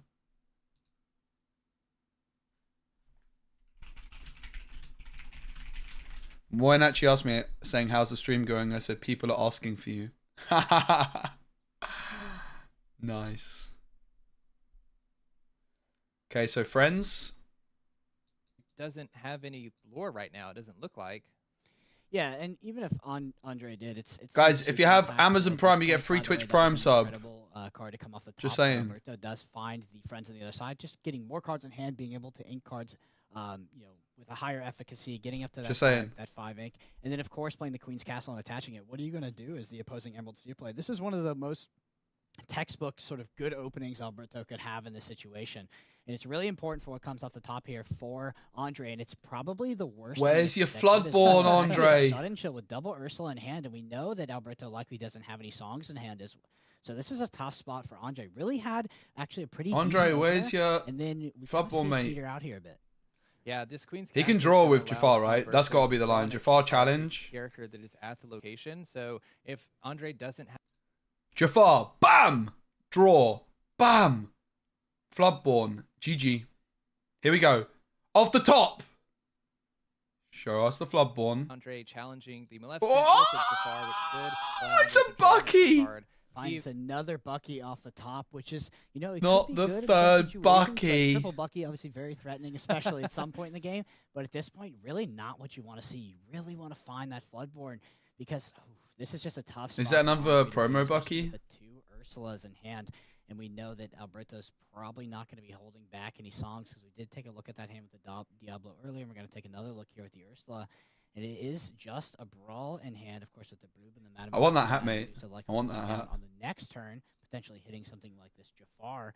And then I just don't see how Andre deals with this Queen's Castle after that. Mid-game there's pack. at least 2 inkable cards in Alberto's hand between the Brawl and the Magic Broom, so Alberto should definitely be able to make up 6. Oh, very Rock Hole with the likely Prime. 7 Mate, thanks so too, much. meaning at that point, You're too just kind. looking to be I'm gonna get some prepared to emotes clear soon. these Buckies, Volcano especially with emotes. Queen's Castle on I'm board. trying to do loads of like little Clear this Queen's Castle, and admin Alberto's bits and able to play bobs. it, be prepared, then that Queen's Castle is Full getting set 5 full board release. every turn, I'm making good threatening progress extra so far, card draw as but well.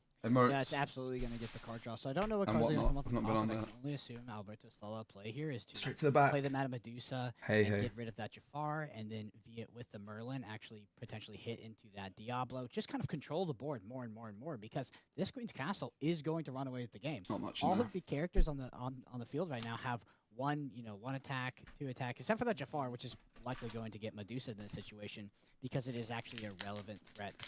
It's a lot of cards, isn't it? Exchange. I mean, that's obviously the good thing about So knowing that be prepared the, is Alberto's hand, but the that's Ursula a is you threat can for check for the Andre. B prep. We talked about the 3rd Bucky in hand. 3rd Bucky coming down. If Andre's able to find a Floodborn, forces Alberto to discard 3 cards. What This do you is think why you about probably this need to play 4 B preps in Ruby Overextending, or Amethyst. Is it what Andre needs in order to Straight to the back. I think you have to play to your outs. I mean, Raya. if you're in Andre's position, you are going to lose to this. Fairy Queen's Castle Godmother. currently Legendary. in sports. It is a very, very rough position to be There's a in. lot of weird And I'm legendaries. sure It's that a Andre knows Cogsworth. that. Nice. So I don't think keeping anything back is. There's a lot of weird particularly legendaries in this because set right now that you could sort of have to prove take to be risks, Andre, good with despite they get the what right support. The field looks like right now. I know it looks like Andre has a lot. Yo, a okay, lot Topo at the going- Prime. a Thank you lot so going much. for him, but Andre is definitely in a losing position against this Queen's Castle with the Merlin Rabbit attached. Because we know, especially these Bucky decks Oh. don't like questing or exerting these Buckies either. Yeah, I'm not sure if you saw what Andre did there. It is sort of a OG tactic. Is that when you take the card off the top of the deck, you give it a little rub on the table. A little bit of good luck. Hopefully, it finds something that you need. Unfortunately, it wasn't in the cards for Andre. Andre finds a Let the Storm Rage on, which can dig to another card, but likely will not have enough ink to actually follow up with a Floodborn after that. So really not the card you're looking for. It's better than something like another Sudden Chill. Don't get me wrong. It's not the worst. So card at the moment, Andre is really chilling needed to on find, this 2. Floodborn, and off Alberto's the top on again, I 3. didn't catch the card, but Andre is definitely sitting here with Beta Breath to find that Floodborn because it will have a triple discard. Okay, it is a Beast Tragic Hero, and we are. Alberto have an Enchanted in hand? Does a follow up with a relevant Floodborn. Is it a Maui? Yeah, it's a Maui. So I can't do Andre that with my still hand. Not able to answer this Queen's I also got Castle, told not to with do all it. of People these like that I cards only don't have one fidget. strength. We're gonna see another Ursula come down. See if we can find any songs in hand, which we don't. There's another Queen's Castle, also a Maui Snake, and a Brawl. So. I feel Oh, like the any Ruby threatening Emerald cards deck that was Andre such a can blast, play, mate. It was I a mean, vibe. The Beast is gonna have enough strength to get around the It Brawl. was so much The fun. Queen's Castle comes down. Andre's gonna have to do some work on these, or else I feel like Alberto's just gonna run away. I feel like Beast is by far the best Floodborn to draw in this situation as well. It's Of course, wild Alberto can have that to follow Andre's up not the found answer. another Floodborn Alberto yet. will also be discarding 3 cards once that Beast is played. That being 2 for said, Beast is Castle. kind of what can get Andre back. Now into that this seemed game. Andre needs to be looking instant. at more That cards in the deck, jump, find it more seemed card like reaches, look Alberto lock pressed Alberto out, 'cause something that's and what it went Lucky is. up. Lucky is That's sort of really the interesting if that lock of the game. happened. It basically says you can Snarky Goblin 9 with the and you must prime, exist off the top of mate. your deck for the rest of the game. Right. I mean, Thanks one so of the best much. ways to remove threatening cards is just to put them in the discard, right? Can't discard the top. If you guys of your are deck, enjoying though, the stream on and YouTube, please Alberto's give it a sitting at like as 6 well. ink Thanks for the now, so triple soon primes, to be guys. 7 ink, we can find I'm at very impactful cards off the 25 doorstep subs here, suddenly. which can deal with this To the board, gifted whether from it's be prepared Ezra. dealing with all the Buckies, but David also on just finding YouTube. a Let's method go, that's best to Snarky. I hit that appreciate you, beast. David. Right. I feel like we're going to enter a place in this game. David where it's gonna be very Drawn. important. But yeah, It might be decided, Ruby the Emerald game was may be so much decided fun. on who top decks the best cards. I mean, Alberto looks like he has a super healthy hand. I think there's 4 or 5 cards in hand. But after Andre plays Beast next turn, 3 of those are going to go away. And then if there's no way to answer that, Andre finds another Floodborn, then at that point, Alberto's hand would be gone. So even if Alberto has 0 cards in hand, I still. Oh think this my Castle's goodness, very low with the extremely- prime. Is extremely menacing on the field right now. Send me Like, down a even with Grand Beast, Pappy I rabbit don't hole. want to be exerting it to sort of. Grand try to Pappy beat is Queen's probably not good Castle. right now, yeah, So but we're I trying to think remove it with there's all quite a these lot of fine healing attack stuff that's characters coming that through are the set, the right? Buckies. Like, you're in a really A big tough problem is a position. lot of the Even if healing stuff I Alberto think is is in discarded down Amber, to but no it just cards in hand, Amber with despite the Pabby you Beast just have being no potentially control, the best right? character to come down, the best Yeah, I'll to get a make his way back D23 into this promo game, box. I It'll be still think rude this not to, Queen's wouldn't it? Castle- Queen's Fun Castle is fact, did you know there's a bug on the D23 promo box? Have any of you guys heard about this? There's a bug. There's a misprint on one of the cards. Does anybody know about this? I found out yesterday. Does anybody know what I'm talking about? Which card? The Bruno Madrigal.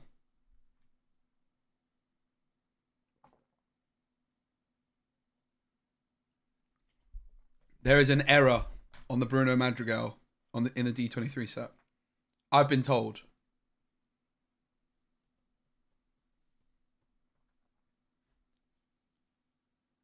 Alberto is currently at 6 ink. Andre, I think, is at 5. Can't see what's in Alberto's hand because of his arm. It was a Maui ages ago, but that is what comes through.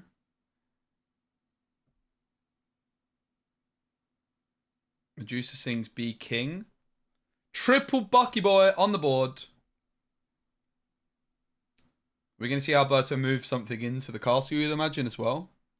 Okay, so the Bruno Madrigal has the wrong artist.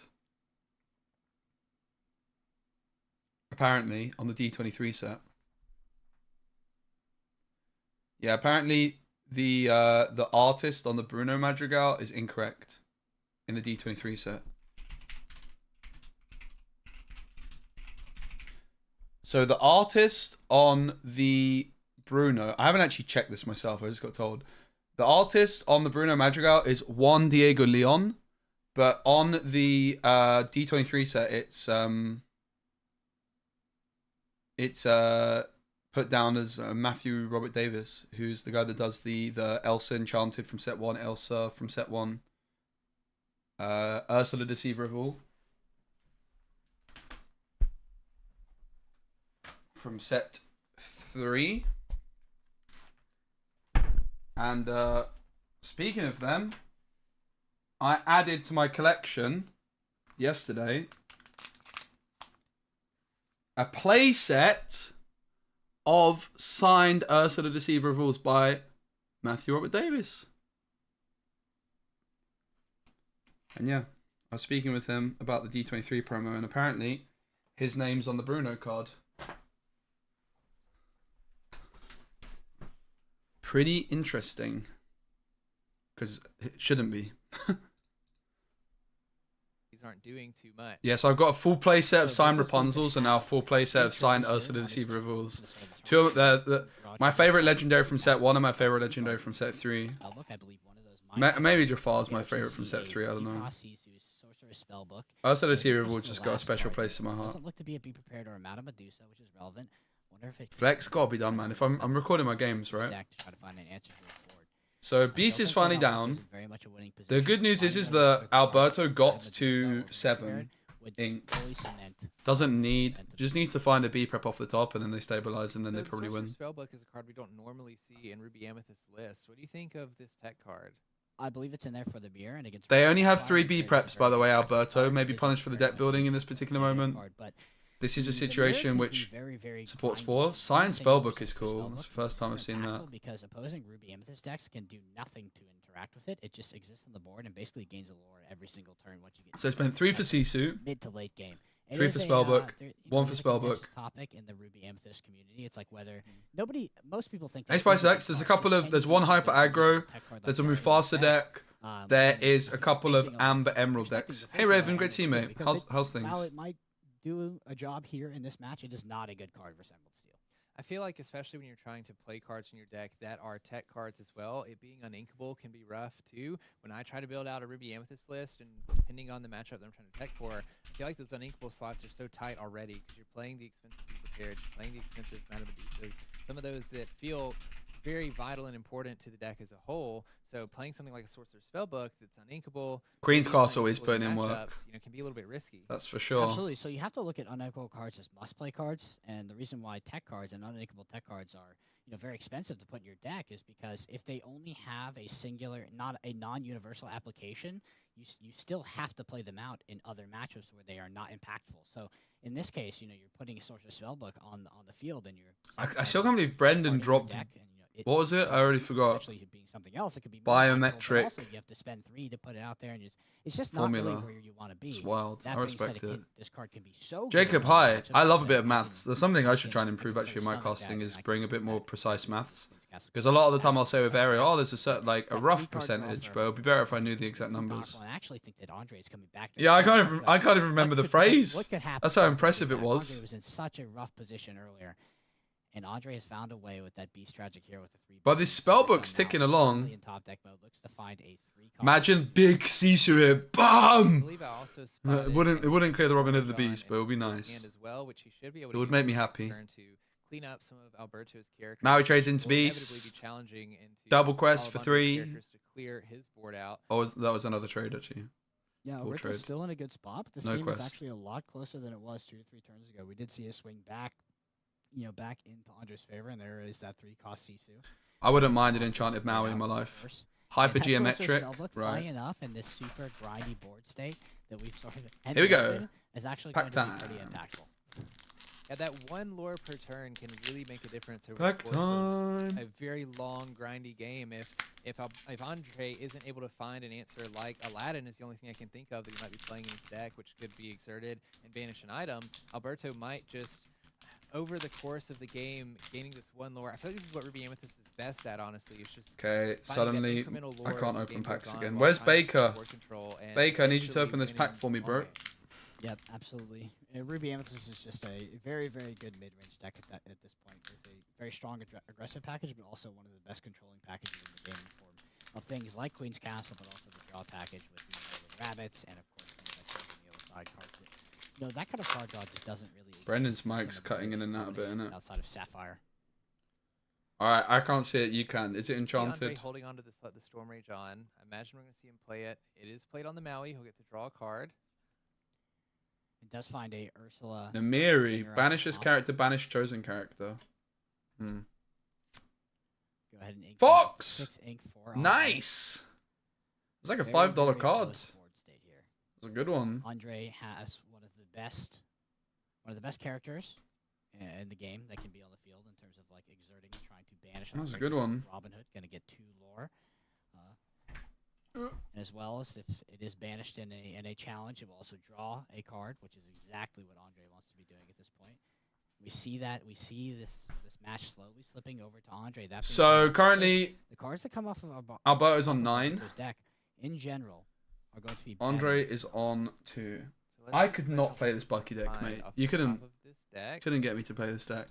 Can't quite see. It is Just another not Maui. interested. Go straight into the Robin Hood. And as That's you like an know, Emerald deck. Thanks, Faye, for Andre's it. gonna get to draw Yeah, sign cards are allowed, which I think Banish is really and cool. challenge. What you're not Could be allowed, I a think, high is quester, like but you also can't have a it where like challenger. the text I is love not Robin Hood legible. for that reason, being able to still I think it's protect really your good that the position sign as cards you're are also allowed. I think it's controlling great your for the opponent's board. artists. That Flynn in hand right Yeah, now. I've heard about is that, Marshy, on impactful. Pokemon being more strict with it. We're just getting dangerously close to a very high lore count Flynn questioned Bucky's were exerted Queso but to remove the Queen's Castle. Queen's Castle was applying so much pressure, and there was 3 cards in Castle. And that's the really cool thing about Ruby Amethyst. You see Ruby Amethyst pivot from being the control. Also, like at that point, the Bucky's had done the job, right? The Alberto's hand's empty, so they're not doing anything anytime soon. And what separates good Ruby Amethyst Castle just put in work. Players is actually recognizing the windows in which you should do that. Yeah, I feel like Amethyst just has Spellbook is ticking along nicely. Talk about the Sorcerer's Spellbook here that's going to be gaining allure every turn, but we also see the Merlin Goats that always pop up. Any of these Queen's Castles, if they're able to stick, they just, once they get up to that 15 lore mark. Yeah, I love that I can get myself. Like when I met Matthew Robert Davis yesterday, the fact I could just get my. Ask him to sign my playset. I think that's really cool. He was like, "Oh, do you want me to sign each one a different color?" I was like, "Well, no, because technically it could give my opponent a little bit of extra information to track the cards a bit better, right?" I did see a Tinkerbell Giant Fairy in Andre's hand, which we will see played. It's going to do 1 damage to all of Alberto's characters here. In comes the Tink. Start, at least, to remove some of them. But could be a threatening card in play as well if Alberto doesn't have a way to remove it, because any of Alberto's characters... Andre's Aladdin is to challenge or to not able to come through and banish an item instantly either. It would need to stick on the board for a turn and then quest to remove it. Could potentially so Spellbook is most just of Alberto's boards popping down, off. just as we mentioned he needs to do. Absolutely. We pass back over to Alberto. What will come off the top of the deck? Does look like a Flynn Rider. That's pretty good. That's actually very good. You know, outside of a Storm Rage on being in Andre's hand, Flynn is like I mentioned this. So there is a funny interaction. Conquest between though. Flynn and Maui, particularly against Emerald Steel, where Emerald Steel really, you know, outside of its removal tools, we do see let the Storm Rage on in hand, unfortunately, for Alberto, but Flynn can actually be a pretty relevant threat against Emerald Steel sometimes if they aren't able to find that removal, and you have something like a Maui, which is able to trade with many of the characters on board, but your Flynn is also going to be generating... The Spellbook, mate, is absolutely popping off for Alberto. Because there's not going to be a card in Andre's deck that's going to be higher. Goes for the Flynn. Flynn would have gotten the 3 lore off of it had he not... Kind of interesting they didn't go for the Maui instead. I guess Flynn can quest for 1 as well. Even just the fact it can quest for 1 is a threat. And then we're at 18 at that point, I think. And all you need is, I mean, Alberto's only drawing 1 card per turn, but if he draws a goat, quest with Bucky, surely. Got a quest with Bucky here, I think, Andre. That, you know, the book not questing with Tink where you have this because it can get removed, but should quest with Bucky, I think. Assuming the Aladdin doesn't come down, which is not really a place that you're usually in. Like sometimes you can start to fall behind, you stay behind, maybe Andre comes back and starts to win board, and then you have no way to sort of close out the game outside of finding the goat. Seems like a good decision to me. With this book on the board, I mean, Bucky's pretty pointless at this point. You just need every lore that you can get. 17, and then of course 4 with the book and with Spellbook, with like Alberto is starting to break away. That's a card. Oh, is it a goat? He drew the goat. Yeah, that's pretty good here. So that is going to represent, I think, game on the following turn here. So only pass. Yeah. Yep. It'll be 5 lore total with the Spellbook, and then I mean, there's no way for Andre to win in the next turn. You play the goat. You can either bam the Spellbook, or if the goat gets banished, that's why he's the goat. Dude, the lore counter is updating almost in real time. Using that Tinkerbell to sort of engage with. Have they got like some kind of device? How was it yesterday, guys? How fluidly was the lore counter updating? There's 19 lore. The game is. Have they got like some kind of device that's updating it manually? Right. Because that would be sick. That's what we need. Coming from 5 lore, I believe, is impossible. Yeah, I don't. It was slow yesterday, in your opinion. Interesting. Okay. That's the first Diablo. They've got a device they're clicking. You think? At least the Floodborn Diablo. So interesting. That's such a nice addition if that is the case. Take game 1 in this best of 3. Huge fan of that. We'll just go back over the game a little bit. Alberto did go first. Did a pretty good job of playing this Chernobog's followers. And like you mentioned, a pretty early play, challenging the Robin Hood, not allowing that shift early, letting to let the Bucky discard any cards early. I don't think there's Robin Hood in hand, but of course stopping that from happening. And then Alberto, it feels like for the first multiple turns of the game, just set up cards that just continued to put cards in his hand, even with the double Buckies on board, not allowing them to discard all of the cards from hand and playing to his outs, building a strong board. That's Queen's Castle, did a ton of work, pushing him all the way up there to a pack time. Could utilize this. Did somebody say pack? You don't have to tell me twice. Don't worry, I'll pull back to the game screen. Was the Queen's Castle play? The Queen's Once we're ready to go. All right, pack time. Come on, Sad Beast. I'd rather an Enchanted than a Sad Beast, if I'm honest. Sad Beast. Sad beast.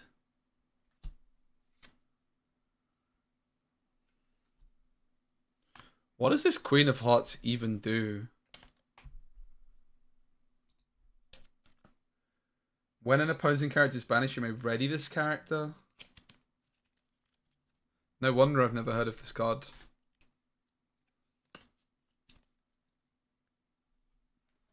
Let's go. Game 2. On the draw, like I mentioned, some of those cards, like Beast Tragic Hero, can be particularly hard to deal with. Also, the Diablo play can be much harder. I'm opening another pack. Draw, basically, you have to think about everything coming down as kind of regret picking set 2. Diablo, that's I'm not gonna lie. That's a significant amount of time. Because Diablo is going to accrue a lot of advantage via that trigger, and it's going to draw. Maybe I should have got one set 2 box before you even have to get my bulk that I need, and then that's very hard to deal with. Right, and even in this position, we saw a brawl is in Alberto's hand after Andre played the Diablo. I foolishly gave Alphos a Mufasa. Andre does have the I kind of want to build a Mufasa deck. Diablo. There's at least going to be one turn that goes by that Alberto can't do anything to that Diablo, and then he's going to have to waste the next turn to banish the Diablo on that turn as well. And we also see the Bucky here as well as the follow-up. So, you know, like we mentioned, pretty good said, start for Alberto Andre. Has the brawl in hand. Alberto's probably, you know, looking very, very hard for it. Pretty and good Alberto start, with mate. 4 brawls in the deck is actually, I think, at around 68% chance to find it. So it's not unlikely. It's something. Can't get over right Brendan often. looking Actually, so it's official. I'm used to the Corner podcast. What a guy. turn 1, Which turn camera are 2, you using for online play? I'm using the same one that I've got for my face cam right now. So, Oh, for my you know, online play? What do you mean, Simon? Sorry. Finding a brawl You mean for my as an recording answer games? is pretty good. The camera I'm Especially using right now with is the Lorcana's sort of Instalink starting game 360, and it hand is sculpting phenomenal. ability. It is But blowing that my being mind how said, good it is. It is a absolute must-have, and it is an absolute must. You know, Diablo is an absolute must answer. I must the admit, Diablo I'm a bit hand sad actually this is the actually, first matchup we got Aladdin's- shown. There's the discard is a beaking. You can see I- how puts the He card down. knows, Yeah. yeah. Really would He rather knows have he's seen about to anything discard a else, card, apart already from maybe figured an out Emerald which Steel one he was Mirror. going to get rid of, which was the Bee King Undisputed. The Aladdin coming down. Maybe this Aladdin will be relevant if we do see the Sorcerer's Spellbook show up again. Yeah, which would be really, really bad for Alberto. To be honest, you don't want a card like that to get hit by Aladdin. Honestly, you don't want your Sorcerer's Spellbook to get hit at all. At all. Yeah, one thing that I do want to point out is Alberto is sitting on a Be Prepared in hand. We talked, I remember yesterday, about how Be Prepared is an out to a Emerald Steel deck, but it's not a very card you really want to see this early. Probably for the Be worst Prep. card you could have in your hand this early, because it's almost certainly, like, you know, it's live to get hit by Ursula, it's live to get discarded. It is just an absolute dead card. And you're honestly, on the draw against Emerald Steel, you are not guaranteed. Emerald Steel used to be fun, but yeah, I think the Bucky deck is just not very interesting. I'm super glad they decided to ban Bucky. It is the first deck in the game's history which I actually dislike, fundamentally. But I think it's really good that they've decided to don't have a ton of lore. just get rid of Bucky. So Alberto I think has it's the pretty room commendable to that play they've to just- his hand rather than to the they're board. not So messing what's funny around, is actually the saying strategies enough of is Ruby enough, Amethyst and I against Emerald respect Steel it. has changed completely from the previous set. So in the previous set, Prince John was very common. It was very powerful, and you would actually opt Prince to not John, draw my cards. You guy. would just play off the top of your deck because the opposing Emerald Steel player would draw additional cards if you were able to discard. So you tried. To I think get zero Prince cards John in hand as has fast to as be good in possible. Emerald Steel. With Prince John being removed from the deck, largely, I know some. We don't agree on Bucky, but absolutely have you come. Oh, thanks, Summer. Listen, I actually like Bucky. Honestly, so Bucky, I don't mind that much, but like maybe the bigger issue than Bucky is how many cards have the Floodborn tag, and how little you pay the price for them, which therefore does mean that Bucky is a problem for that reason, right? Because Floodborn is such a common tag. And so many cards that are very, very powerful, even without that Floodborn tag, also then have the Floodborn tag. That's where Bucky becomes an issue. Like, Chief Bogo and the Blue Fairy are fine, but Bucky is just fundamentally warped the meta and has made the game less interesting to watch and play. And I think it's a very good decision from Ravensburger to just say enough is enough. Just by essentially banning one card, okay, it's like nerf to the ground. I think it's just going to open up the meta significantly. It's going to... The other thing is with Bucky, it's not even that fun to play, in my opinion. I've never played it. But it's certainly, the biggest problem is it's not fun to play against. The Broom! Broom's so good, man. I can't believe people don't play Brooms. What a card. What a card.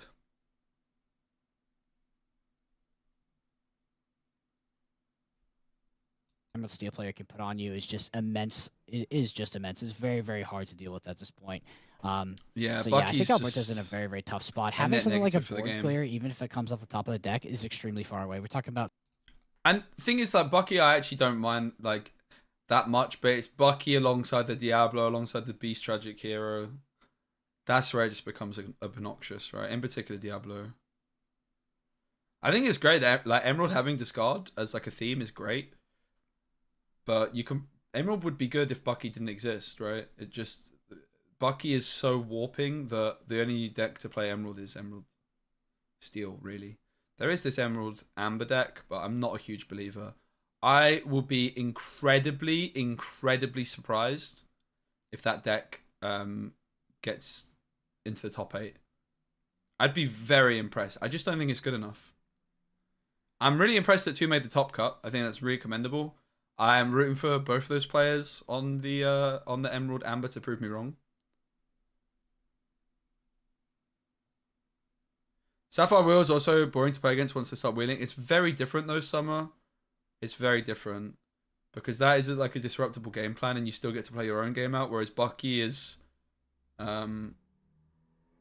often there's nothing you can do to stop it because of the fact it has ward. And it is, yeah. Like Sapphire Steel, there's many things you can do. You can play a greedy deck where they wheel and you're still able to, you know, continue. You can play a more aggressive deck and try and go under it. Like there's just, or you can try and match them, right? Whereas Bucky, there's not really much you can do about it. You have to have like a completely like Ruby Amethyst strategy is fine. The deck can deal with it, but there's just so many decks which Bucky completely and utterly eliminates from the competitive meta. Added to that, Sapphire Steel is good, but there's still other competitive Sapphire decks and there's still other competitive Steel decks. Whereas Bucky is like so, it's warping Emerald so heavily that it is just eliminating really the other options for Emerald. So I think it's not fair to say that yeah, like that's why Bucky's been banned. Like clearly the devs realized that the card was a net negative for the game and it's going to continue to limit design space moving forwards, right? The longer the game goes on, the better Bucky will be. Funnily enough, we did see a set 5 card get revealed, which was a potential Bucky counter. It's like a Ana card, 3 cost uninkable in Amethyst, costs 3, 1/3 stat line, quest for 1. But when it enters play, your opponent chooses a readied card and exerts them. So that could have potentially been somewhat a counter to Bucky as another Flynn. Oh my goodness. That is gross. But yeah, I'm happy to see the back of Bucky.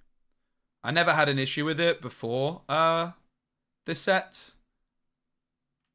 The Diablo is what pushed it over the line, but ultimately it was going to limit the design space moving forwards. How's it recover from the heartbreak? It was sad. Honestly, I didn't get that into the football this year. Despite us getting to the final, I cared a lot more when we played against Italy for some reason. At this stage of the game, I was actually definitely feel like, sad. you know, with if Andre hadn't dropped Flynn into Diablo, which is basically worst case scenario, Alberto would have sort of more of a Alberto's window on to kind of come back. 5 Right ink? now, it does feel a bit overwhelming because Alberto You is just keep inking each turn and then top full deck B turns prep at the right moment. away from, at least from a Be Prepared, which is it is absolutely necessary to enter this board. If you can find a way to sort of get a, you know, go into... Southgate should have started Palmer. Southgate should have resigned after the Bellingham overhead kick. Should have resigned.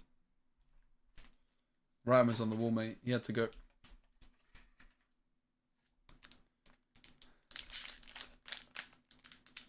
At least he had a good time during the match and signed mine and some other mats that day. Let's go, Rage.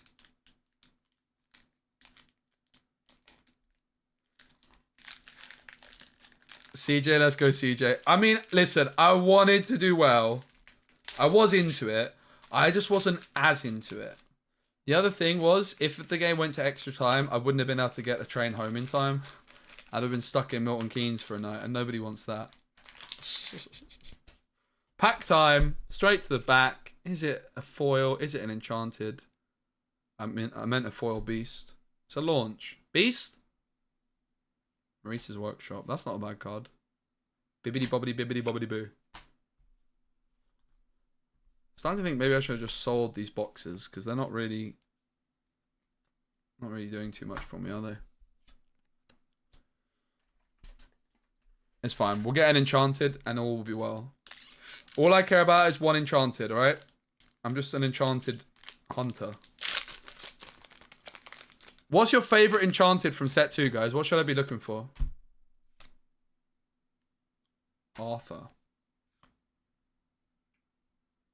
You got home from 2. That's rough. Ooh, Beast Selfless Protector. I think this card's underrated. Hot take. Underrated card. I think this could be a very serious card at some point.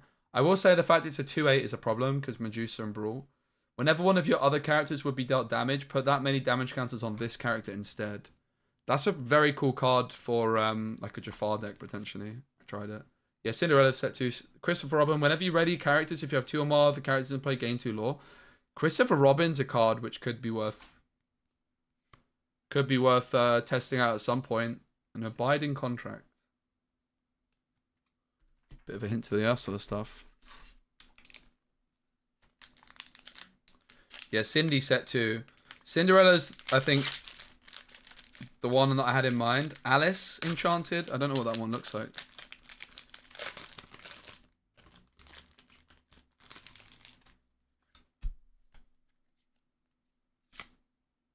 Mulan. Kronk. Ratigan.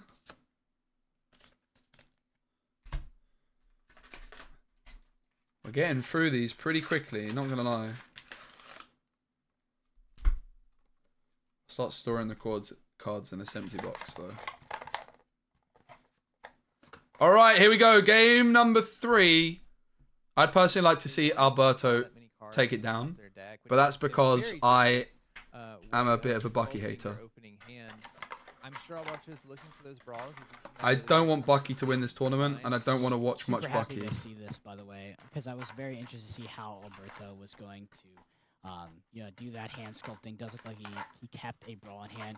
Throws a full 5 back. It can seem like the Ruby Amethyst player in this matchup is throwing a lot of cards back. Maybe they 5, maybe they throw 6, maybe they throw a full 7, but. It comes down. Who do you want to win, chat? Should I do a poll? Do that Diablo. See if I can do that. It is super important. Also, you want to find Inkables, but more than anything, we have to have an answer to the Diablo curve because we pretty much never win those games. And Doesn't so seem I'm like sure it. for Andre, looking at his altar, It's weird. he's just looking for the Buckies, Add. the Diablos, those very aggressive. Start a early poll. cards, Alright, I'll do one on YouTube. especially being on the draw here to try and get Alberto down to 0 cards before he can get up to 7-8, especially knowing that Alberto is going to basically be 1 turn ahead. Absolutely. Alright, the YouTube poll's live. I'm doing one for Twitch too. Interested to see if Alberto has the 1-drop. Again, Alberto is playing 8 1-drops, so is very, very likely to have one in the starting hand. Almost certainly above 80%. We do see the broom there. I love the Magic Broom card. I believe it was released at Ursula's Return. When you play another character, you can banish the Broom and draw a card. It's kind of not an inverse of Chernobog's followers, but a very interesting version. So, of course, we have the Diablo on turn 1. It does look at the hand, but what's interesting is that if Andre doesn't have the follow-up of the Bucky, the Ursulas are very live to hit relevant targets here in the form of 2 friends on the other side. So that information was actually pretty helpful Prediction for channel points is available on Twitch. Prediction on YouTube is up. 61% is saying Maui, 39 saying Bucky. So Flynn Rider comes through. Knowing that the opponent has seen his hand, knows that he has 2 friends on the other side going into turn 2, opts to not ink the friends on the other side because, of course, if you have 2 in hand, you're still going to keep the 1. It's a very interesting ink decision that I think could be. I love overlooked, brooms, quite mate. Quickly, you might snap In Atlanta Era Native, nice. That's probably where most of the very, very hard decision points in Lorcana are in these ink decisions because if you do, I make a do love mistake Andre's there, hat. and you have to make that decision with very imperfect information. Those mistakes actually. It looks like a cool cascade deck into box one if that's what another it is as more and well. more as you progress through the game. It is hard to go through an entire game actually inking perfectly every single turn. It's probably virtually impossible.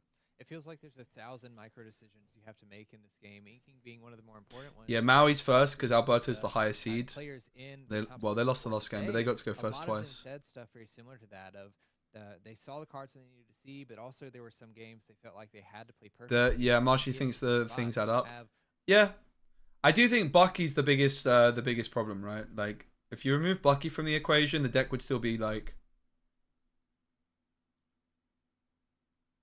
quite difficult to play against potentially because they still have like threat after threat. It's just that they can play threat after threat while also that's a huge play while also discarding your hand and whittling your cards down, right? Because cards with Floodborn tag are like basically they're not losing any value because they have the Floodborn tag, right? Like a lot of the time, if a card has like a certain ability or an extra, strength or something, you pay for it elsewhere on the card. Whereas the Floodborn cards like Diablo, cards like Beast are good, and the Floodborn tag is not making them worse. Cards like Tinkerbell as well, right? So then that Floodborn tag is undervalued with a card like Bucky because Bucky is making such big use of the Floodborn tag, right? Like, even where a card like Jafar Dreadnought, which is very pants without the Floodborn tag, is still good because it has the Floodborn tag. And that's why the deck is so good, because then you've got these cards which are competitive without the Floodborn synergy that then become absolutely bonkers good with the Floodborn tag. The deck lists are out on Inkdex, Brandon. If you search Inkdex, I can link you. Here you go, mate.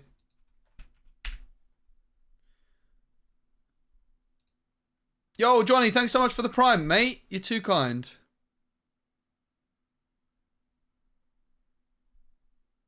Still playing Snap? No. No. No. No, no, no. You won't catch me playing Snap anytime soon. Beast! Beast is very good with Morph. That's a cool little play. I actually have been tempted to stream some Snap recently, but no. I've got a question for you guys. You see how Andre has quested here with Beast and left the Morph shift visible? Are you supposed to do that, or are you allowed to like keep it hidden? Because funnily enough, yesterday something came up where I played Bruno on my opponent's Tinkerbell and I'd forgotten they shifted it because I couldn't see it. So could you argue that it would be more competitively sensible to move both to try and keep it hidden from your opponent in like that niche use case? Or is it actually a rules that you're supposed to quest like that? Does it not matter?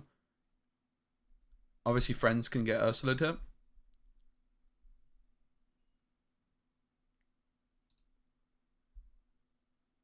You turn both. Why for our new players? I played Yu-Gi-Oh! Competitive for 10 years. Ruby Amethyst for my starting deck. Any quick tips for mulligans or what to ink? Mulligan the expensive uninkables. And in the early game, everything's going to depend on matchup. I mean, the most obvious thing is mulligan to try and find a curve. And don't keep expensive uninkables. And then in terms of ink, like some matchups you want friends, sometimes you want rabbits in your opening hands. It really depends on the matchup.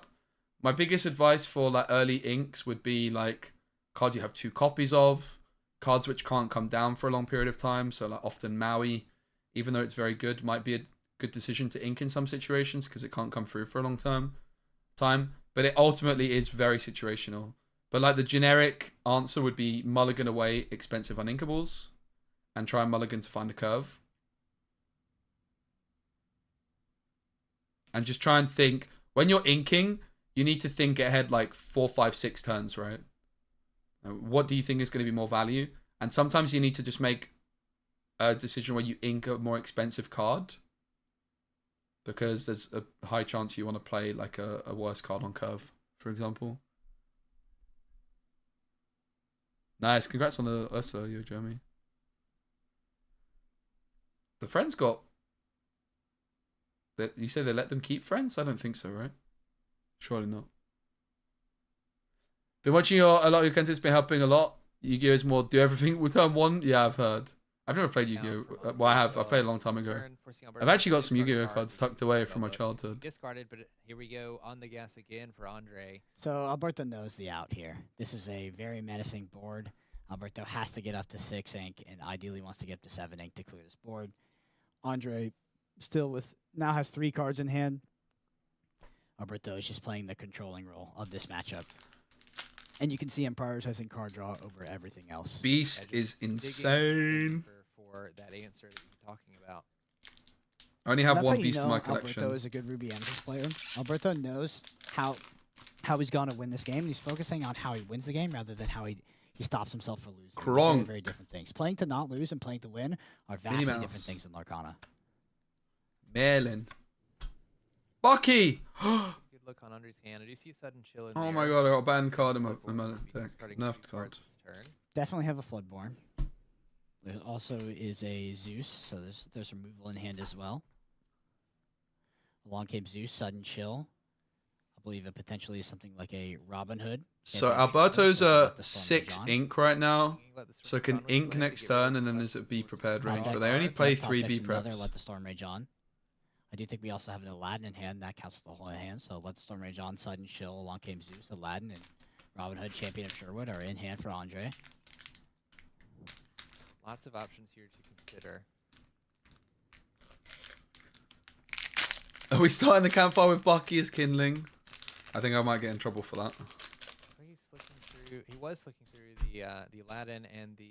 Queen! Nice! Foil Queen. Just seeing along came Zeus. She's in the starter decks as a the foil, I rabbit. believe. So that's our second queen of the day. So I've now got my place. I think I only had 2 before. Because if you banish it now, you stop the. Ooh, Lady Tremaine. Oh, I wouldn't mind a Lady you're gonna Tremaine stop enchanted, the- not the gonna lie. bounce, which could come. Pinocchio, going that's into a the nice 7 pack. weeks, so 3 honestly, playable Alberto cards. wants as many Blue draft steps Fairy as possible also, going into okay. this next turn.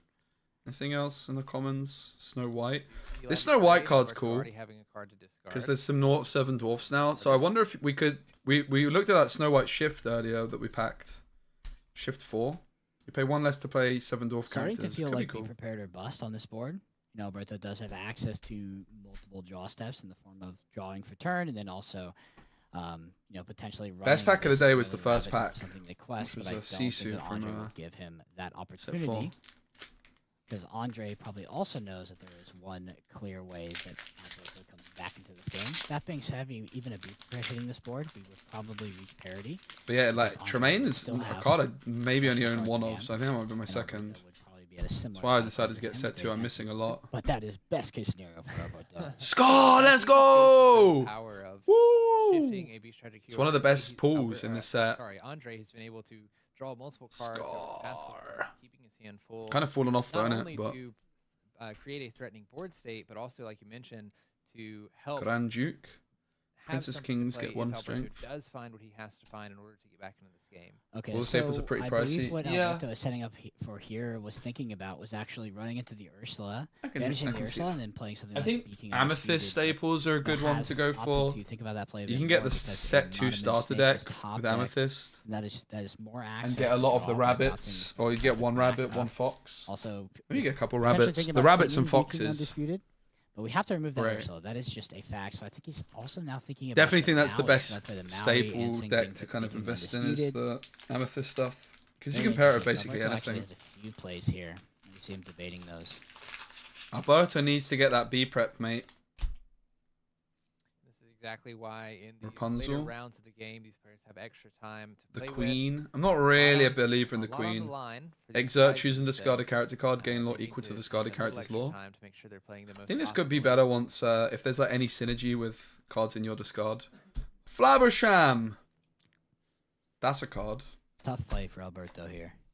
Yeah, this is tough because if you play towards the I'm not very board, impressed by right, Rise of the playing Floodborn something packs. like a Maui challenging into the Ursula, singing Beacon Hey, Undisputed, H4. forcing Andre Yeah, this is to first game of the finish day. Card. I mean, you're I'm getting not thrilled there, at the matchup, but the beast if I'm strategy are honest. still going to be around. Which is probably I why I'm imagine opening the packs. Flynn is also going to be around as well. We But, do see him challenge into the Ursula with both the rabbit and Apparently the after Ursa, this one we're opting seeing instead Amber to bounce Emerald the in rabbit action, back with which a is really Venomous Snake exciting. and draw an extra card.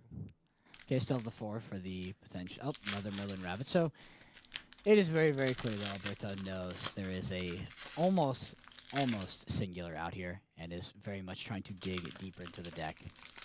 But once again, when we pass back over to Andre, Andre's going to be drawing 2 cards every single turn, and that is just so hard to deal with, considering that a lot of those cards inherently 2 for 1 as well, because when Bucky's on the field, Wait, every front board is going to make Alberto discard. Sheer So Khan. I Andre's love just that art, accruing man. so much value with this current board state. I got 2 packs left from this Again, first just box. preparing to have a card, No Enchanted yet. discarded, it No looks like. Beast.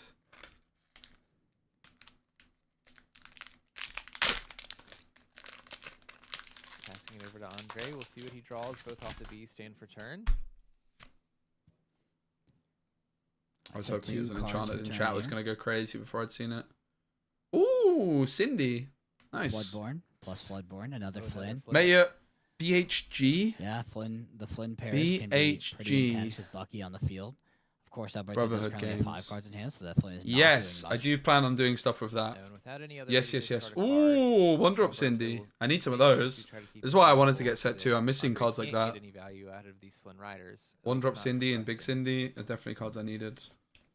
Interesting. So yeah, I am planning on doing stuff with that still. I've just down card, which I'm assuming been posting set champ stuff instead. I think so. But yeah.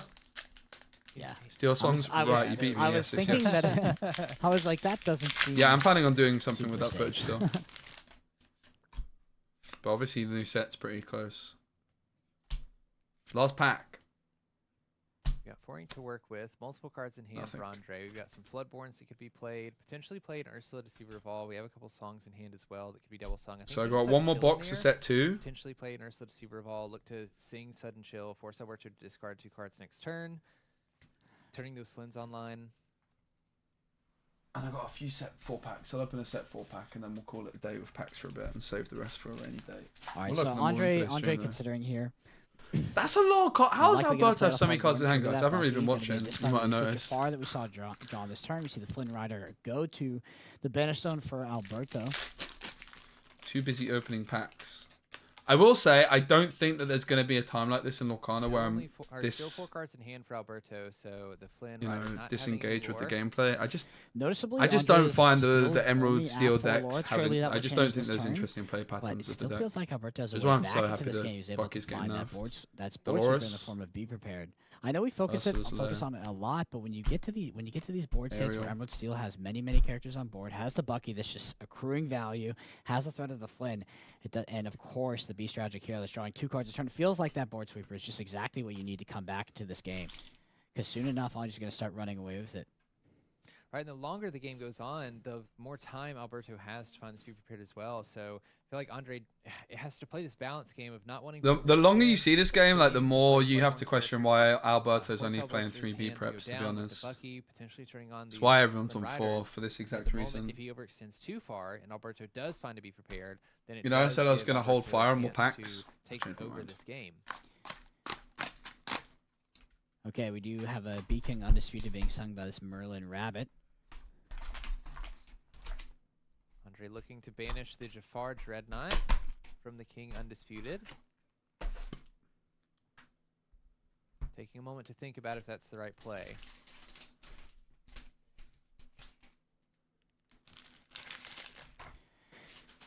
Yep, I think that is correct. Is actually the Flynn, because you can see that Alberto's prioritizing those cards ahead. Potentially, you could make the argument that Flynn is forcing Alberto to play in that way, is forcing him to play in a way where he keeps.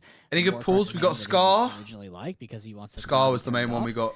But also, if you're extrapolating, Cinderella Stout-Hearted, Cinderella Ballroom Sensation, which I need. Got Tremaine. The lowest value target on the field right now. I think spectacular. We have another Merlin Rabbit. But I think Scar is one of the best ones. We didn't hit any Mufasas. Furiously wondering where these Be Prepared are, because he has looked at so much of the deck. That being said, we have kind of come back to a somewhat reasonable board. What makes this board state unreasonable, by the way, is the Beast Tragic Hero. Andre has gone so many turns, drawing 2 cards per turn, and has that's the problem. Like 5 cards. If Beast sticks around for long, Beast or Diablo, if they stick around for long, even if you B prep, then Emerald still has an abundance of cards. Like the B prep doesn't really save the day that hard here because Beast is just stuck around for too long, right? Like it's still gonna be a real tight game because of this Beast sticking around. It was a very poor box. Honestly, I just don't think that the set 2 boxes are very good in general, to be fair.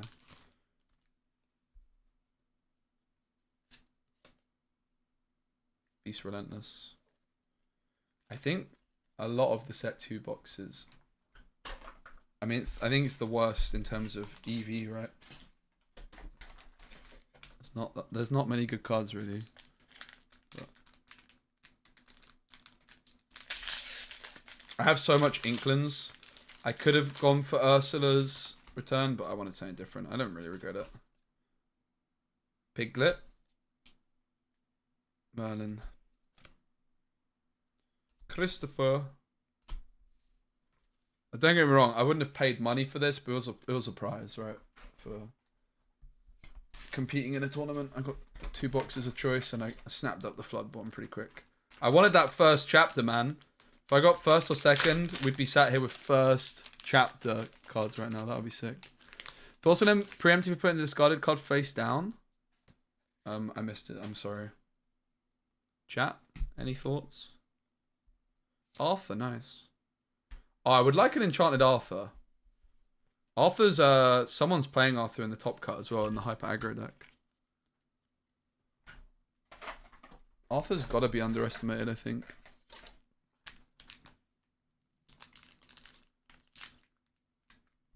Sorry, I pull the casters up because they're probably actually saying interesting stuff about the game. I'm trying to wonder Unlike if me. the current setup that Andre has in the field is a must answer for Be Prepared, or if we could potentially go something like Medusa into Medusa. Right. I think we would actually be in an okay position. But if we go 2 more turns with Alberto having almost no answer, I think it's going to be really tough. We do actually see that bounce back to him. We see a Queen's Castle come off the top. Alberto's just like, where are my good cards? They are all Snow at the White. bottom, it looks like. Second We Snow will White see we've pulled. Madam M. Fox challenge the Jafar Dreadnought. to banish Lumia Jafar Dreadnought 7/7. rather than, Okay. challenging the Beast, but of course the Beast would live in that scenario. I'm not sure if Alberto has inked this turn, but Alberto does have a Maui as a backup. Okay, okay. Also, you know, if he has inked this turn, has access to things like... I am going to be a Castle, lot he more also just engaged when we're not cast watching that, Emerald really Steel that'd be Ruby very Amethyst, by the way, bad. guys. Just I'm draw sorry. another card. This with matchup the, is just not very with the interesting. Merlin Rabbit that was bounced back to hand. The problem is It's that very you get to a linear. state, you can dig more, you can dig more into your Foil deck, and Flaversham. keep going deeper. That's We a can good do that. one. We can keep going deeper. Foil But Flaversham is The nice. problem is like once you do cast that board sweeper, Cogsworth, Andre's got best pack 7 of the cards in hand, day. he's going to refill, and you're going to be put in a similar position. That being Minnie said, we Mouse have ain't seen bad Alberto either. navigate this position in a way that things are starting to feel a bit more reasonable than they were a turn ago. Come on, That was a pretty good Alberto. sequence, despite not having Medusa. Mate, not Andre's having just Be got Prepared. a million in this cards in position, I hand. feel like Be Prepared isn't. I mean, it's something you want Kind to of see the to issue. have, right? But even in this position, unless Andre starts playing a bunch more characters out of his hand, this isn't a very favorable place to play Be Prepared in. Maybe now if there's a Diablo. Yeah, in play. 100%. 100%. I would say in this position, we were looking at Bucky and the Beast. Beast? Not a good Be Prepared Ooh, target. Tremaine. But I had a good after feeling this about that turn, one. because Andre has like 7 cards in hand, has access to 6, 8. Ooh, I Flynn assume that Rider. enough threats will hit the field that Be Snake. Prepared will look like a good answer once again. But it really doesn't have to be Prepared. At this stage, the Madame Just the Medusas will do. Medusa. They will do a lot of work. I didn't even have Might even enough be snakes and favorable rabbits, but I here traded just for them. because you can get rid of the Lol. Diablo, or you can get rid of the Beast. Even right now, the Maui is sort of threatening this Beast, not allowing it to exert so that it doesn't get challenged next turn. Finding a Mana Medusa to banish the Diablo. Queen of You know, Farts. Andre's still at only 6 lore, so it's not Sisu like he's extremely close Legendary. to winning right now. You don't. Second I one of feel like you those. wouldn't want to waste a Be Prepared. Queen of if you don't Farts. have to. Yeah, so Legendary's I in think this I would still be setup. okay with Be Prepared because Not good. both of these answers. There's like or both of one these, good legendary in the set, characters, and it's in Beast. my opinion, are must Like, answers. in the form of Bufasa is Beast the and second Diablo. best Also, you get to legendary add an upside Merlin. from Wild. getting rid of that dang squirrel. It's been sitting here since turn 2. And I do think we're going to see another very relevant. Come on, threat Enchanted. hit All the I want field is an Enchanted, as man. well Just for one. Andre, so once again, Be Prepared, looking And that's a great. success. Does look like Andre's going to quest with the Beast, gaining 2 lore. Okay, starting to get to the higher lore amounts. I know Alberto's like, please, can my deck give me one of these answers? And oh, I'm not sure. I didn't see that one. It came off the top quick. And we're gonna do a trade. Bye bye, with the Beast. here. Can this Diablo be removed? It looks like a brawl is in Ooh. hand. That's important. That'll be good to get rid of the Ursula Deceiver Tiana? Ball, keeping Andre from singing any of his songs in hand. whether Think it's going gonna to be the, Sudden Chills or Diablo, Deceiver which is Singing removed by forever. the Brawl, Yeah, I not was the gonna ask you Ursula. hit that or the Diablo. Oh, 'cause that's true. I forgot the Diablo was there as well. I actually think it's not that, like, okay, it feels like you always hit Diablo. I understand that, but, you know, Andre, we know has Sudden Chill in hand, could have things like with the Storm Rage on in hand, and could draw, you know, many, many more cards. It's probably still correct to hit the Diablo, but it's not just snap, this It's is the not correct. easy. Yeah, I wouldn't say it's not easy, it's just, there's a discussion to be had. Alberto's hand is getting a little bit smaller, though. We're only seeing 3 I don't know cards if I in hand agree with now. that. It's dwindling down. I'd Andre's snap it hand. personally. I mean, you know that King Andre has Louis, that mate. double sudden chill. 3/8. He's gonna have that double Sudden Chill. Super rare. Whenever another character Alright, is it does banished, look you may like move there's up a to judge 2 call damage. for that game, so as they From this resolve character. some of that. But I mean, like, this has been such a back and forth game. here. Flaversham. I feel really bad for Alberto Flaversham. having not. I don't organize them not badly. Prepared, but like you said, I'm the actually further we go planning into on this doing a set, the video closer we next are to week found. or a As this stream game in the goes next on, week or I think 2 Alberto is because I'm getting a in new better desk, I'm gonna have more position because space we know those cards to should do be coming up. So I think streams Alberto has sort with of physical defied cards. logic up until now. Not And not I fine. am gonna do a stream where I try and sort out my entire collection because it's a complete mess. I've just got it in like Tupperware boxes and all this kind of stuff. Bucky. So yeah, basically the answer to your question is, how do I organize my stuff? Very badly. And here we are back onto our board. Looks like that Flynn Rider was the play for Andre, causing a discard. Andre's on 8, Alberto's only on 2. Banish zone. So exactly what we talked about. We put Alberto into a really tough position. And Alberto still has not found our be prepared off the top, which is this is where you want to have it. So that's that Flynn's gonna start Caterpillar. questing for 4. We could sing Pan some Shadow. pretty That's a good nasty card. songs with Ursula. What's greatest criminal Bucky's mind? not as impactful, but I'm sure Caterpillar's got to be gonna good, telling the right? story Quest for a while. 3. I feel like this is the place that Andre's been trying to Plan fight for 3? all That's game as pretty well. good. We saw early on him having played the Flynn Rider, not being able to get the cards out of Alberto's hand. We do see Ursula singing Strength of Raging Fire, Trigger. banishing both the rabbit and the goat. So triggers draw. Now there's going to be the discard. Okay, it is a Merlin Another rabbit. rabbit. What if that had been The be prepared. Oh man. Spellbook. obviously expertly Actually sequenced by needed a Andre as spellbook. well? Winnie the Forcing, Pooh. gets the draw and then obviously plays sequences the I had to cards borrow a in way that the spellbook card is, recently too, so. has going to be discarded. There's no way around it. Oh, we do see a nice clap. I think they know. Yeah. It looks okay. So Andre, one card in hand. There's simply one out to this. It is be prepared. It is not. Oh, it's not be prepared. So Andre GG. is going to take game 3, moving on to the top 32. I'm ready to see a different What a matchup. final game. That was such Foil a slog Raya. between both of the players. Which is a super rare. Unfortunately, Alberto couldn't find the Whenever this victory. character He held damages off for a- a very long time. Challenges damage. I feel like character takes no Alberto damage. has a nice bad beat story from that. That was an incredibly low amount of Cinderella reduces gets and nice be prepared. Nevertheless, it was sequence. Andre played expertly Strength. and sequenced very well Nice. and played very tight. Very nice I pack. just have to give credit to Alberto making it in the top 8 of Atlanta, the top 16 of Yes. Chicago, now the top 64 of Dallas-Fort Worth, and it was a great match.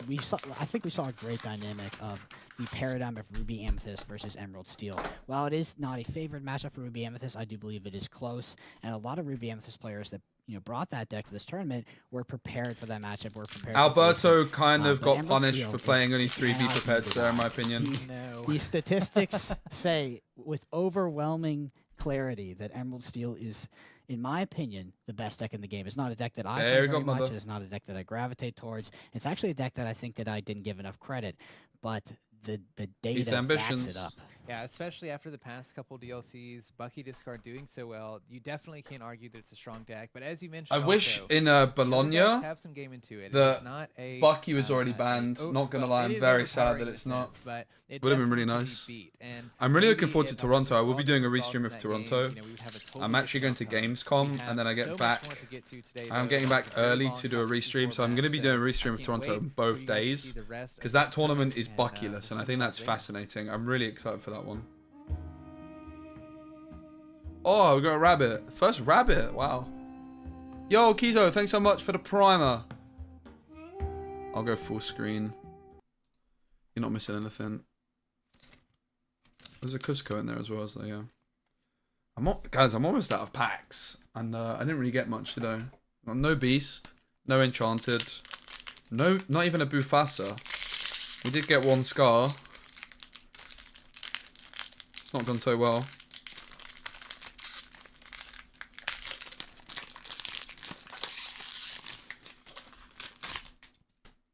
Come on, Enchanted!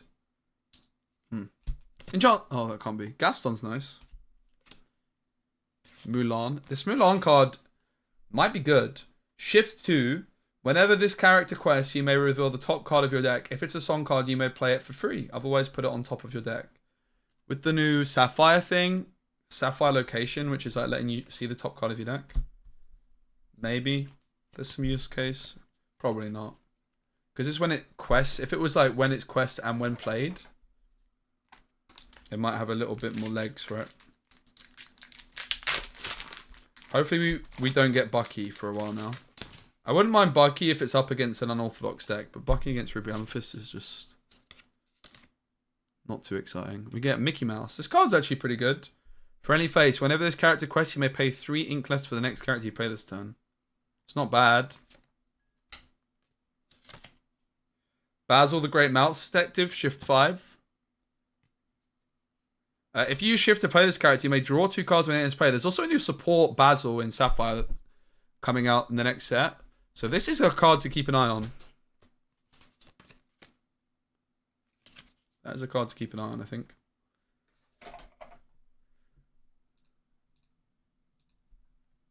What do you think of Blurple? It could be good, mate. It could be good. Am I going to Bologna? Yeah, I'll be there.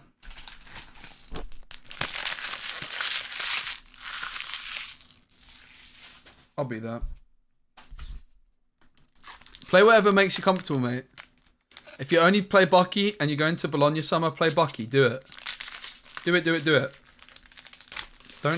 Don't be this hard just because of my distaste for the deck. Play what you think is the best deck, and Bucky is the best deck in the game. Play Bucky. If you've got like a lot of reps in with like an unorthodox deck and you're confident in your deck building, I would always encourage you to play something unorthodox. But the meta is very settled now. Bologna is like the last tournament of the meta, settled meta, right? Because the one in Toronto is Bucky-less, so things are going to be very up in the air for that tournament, which is why I'm really excited for it.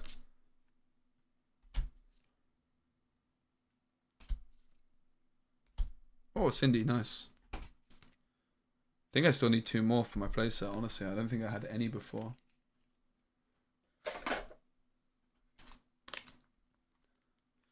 I do think Blurple could be good. I think there's like this new Genie card, which is when it quests, or when it's exerted, opposing characters can't ready, something like that. That seems pretty good. Ooh, 4 Sheer Khan, that's nice. I like that card a lot. Do you know what? Actually, Enchanted Sheer Khan might be the one I want most. I love that artwork so bad. Ah, yeah, that's actually the Enchanted I want from the set the most. Even more than Cinderella, honestly. Enchanted Sheer Khan. Yes, please. Right, we've got 3 packs of... we've got 3 packs of set 2. We're still on the Be Right Back screen, by the way. 3 packs of set 2. We've got 4 packs of set 4. Let's do some set 4. These are my participations from set champs yesterday, which I came second. We already got a Sisu legendary from one of these. So if we get anything else, we are popping off. I still only have 2 Diablos in my collection. I am thinking about trying to trade them as well. Aladdin. Underworld. Bruno. Okay, Bruno's nice. I'm desperate for an Enchanted, mate. I was really optimistic I would get one today. I was like, 2 boxes, that's like almost a 50%, more than, because I have the extra set 4 boosters, it's like more than 50% chance to get an Enchanted, I was thinking. I don't know if the maths on that checks out, but that's how I was thinking about it. 50% chance to get an Enchanted, I like those odds. Second star, Mickey. I want to try and build a deck with this Mickey card, actually. I was quite impressed by the Ravensburger devs using this card in Bochum with a whole new world.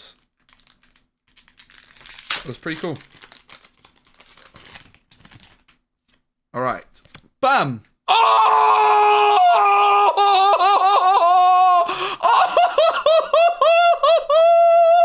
Are you kidding me?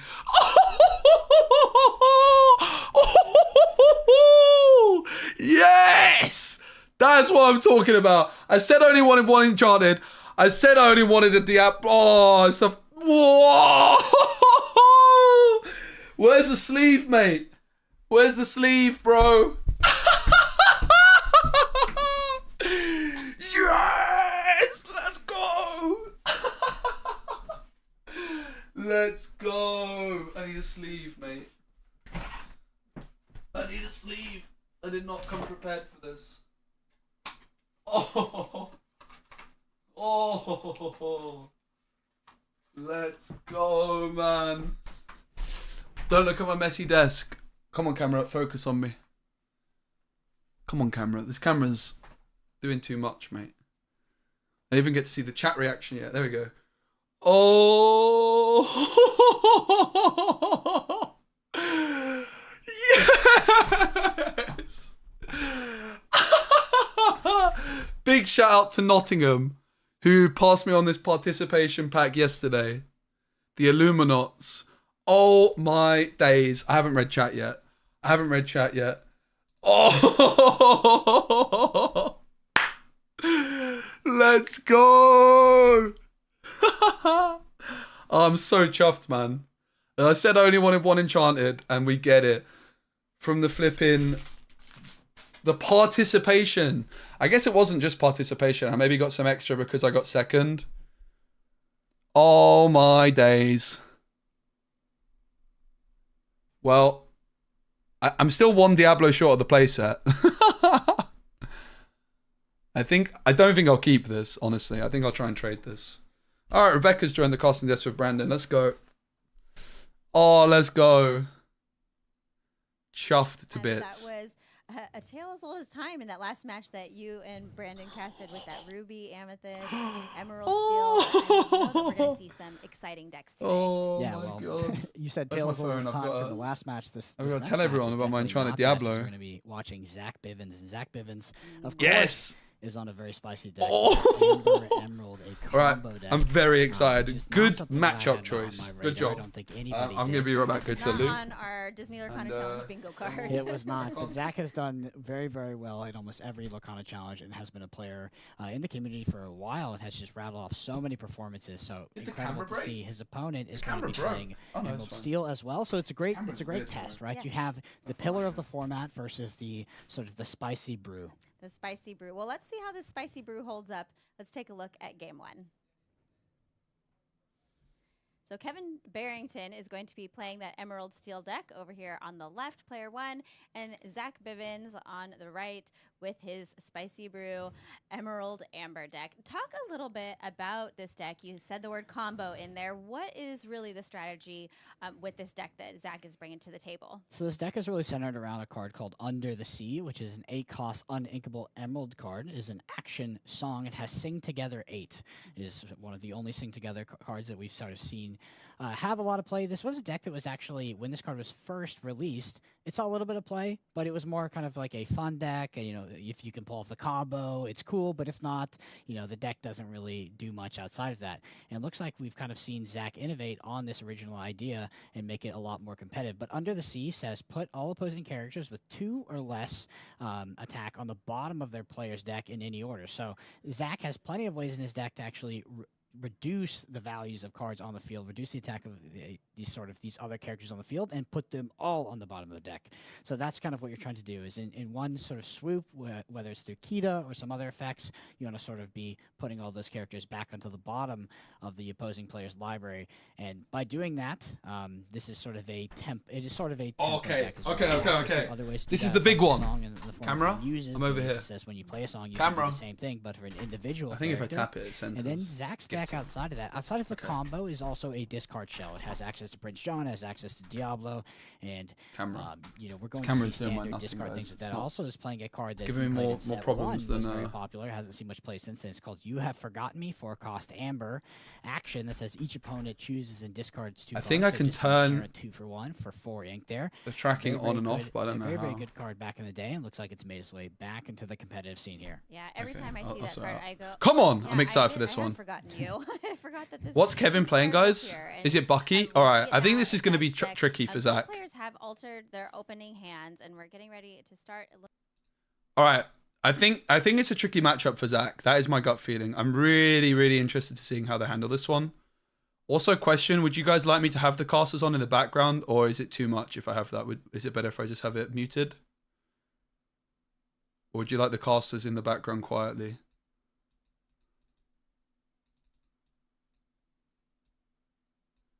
Please let me know. I think I'll go quiet I'll casters. assume that Kevin is just going for the standard Emerald Steel game plan. It does just do one fundamentally powerful thing, and that is Bucky into I the can't discard believe I cards got into the field Diablo, going into bro. Potentially something like That's Diablo. And I have to assume, wild. especially being on the play here, which Kevin is, that he just wants to execute All the right. primary game plan of Emerald Steel, which we've seen. I'll do a time bit and of time both, again, maybe. across across the weekend on stream. Sure, and we do see that Bucky did come down on turn 2, so Kevin feeling pretty good about his opening here. And then If I have course, lots to Zach say, I'll mute has them, the and then if I Surhis, don't, I'll have which them up is because a I want to fun listen to what they're card. saying It's too. a 3/1, but it has evasive. And Keep 'em cool. My thinking is here is that this is a Diablo. So- answer. This is absolutely So Surhis is definitely nice for Zach because it can answer Diablo, but also Hidden Cove is going to be a bit of a threat. Quite for Zach's deck. Hidden Cove is kind of the card which put me off playing Amber Emerald. I was very close to playing it instead of Amethyst Steel at the set champs. But a big reason I love the deck is Prince John. I mean, look at this. That is so good for Zach. Singing Bare Necessities of Surhis, which has evasive, getting to draw of John, huge start for Zach. Like, this is just pure value. This is what you're looking to do. Let's go. Taurus here is the person that passed me the participation pack with this Enchanted Diablo, which is officially the best card I've ever pulled from a pack in Lorcana. And it's not close. It's not close. The best before that was, I guess, Enchanted Chernobog. Yeah, it was Enchanted Chernobog.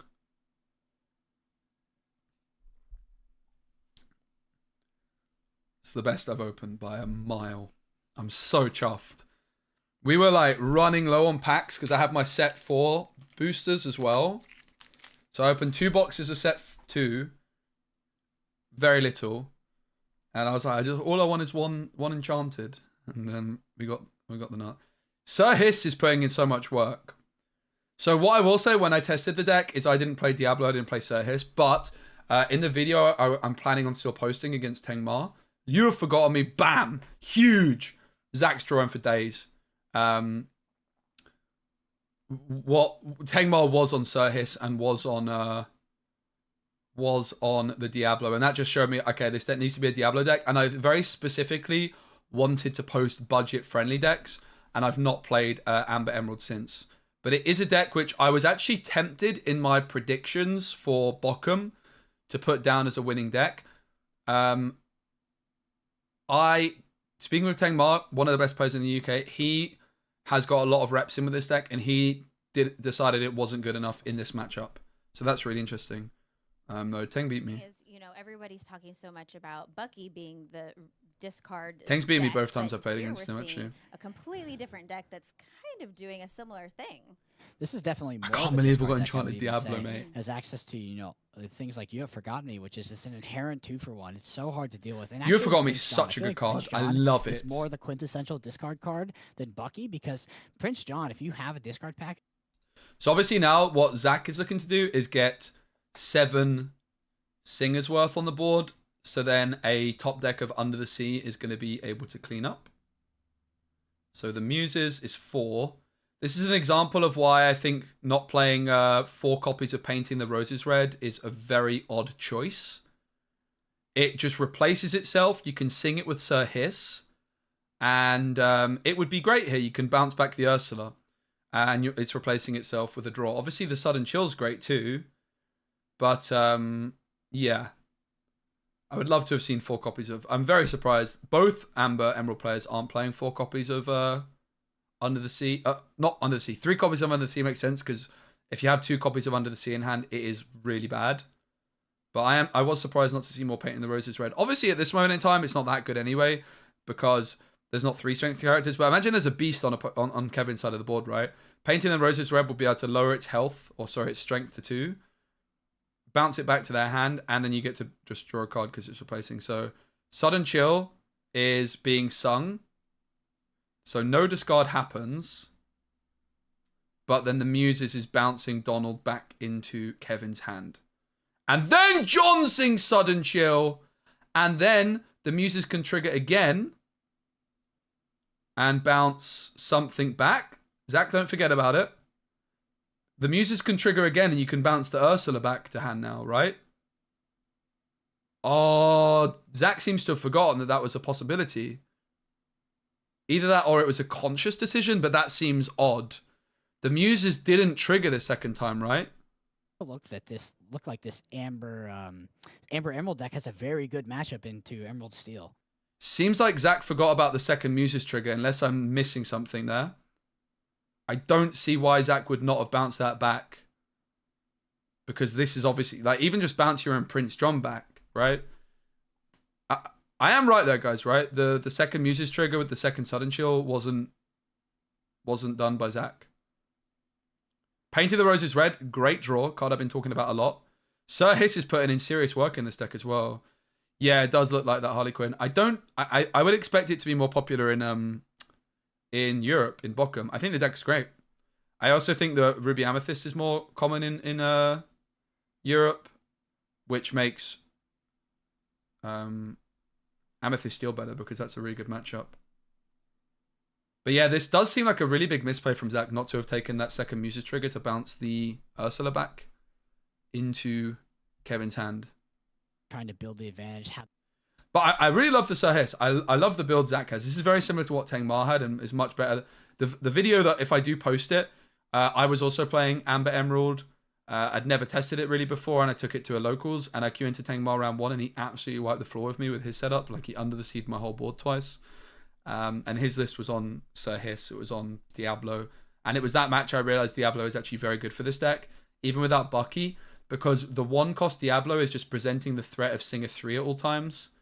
If it shifts in, right? You can shift it in, bang, Sing Under the Sea, which gives you like a lot of singing potential. And the Sir Hiss is also great because it gives you a bit of Bucky coverage, but it's a great card to sing Bare Necessities and Sudden Chill with because then it remains on the board, and then it can also help sing together stuff. You don't want your opponent being able to trade with your cards, and now the Muses are down, both with Ward. Zach looks like they're in a really good position here. I'm super thrilled that we're seeing this deck in action. Let's go, Zach. I'm rooting for them. Something like Let the Storm Rage On, they couldn't be the target of even.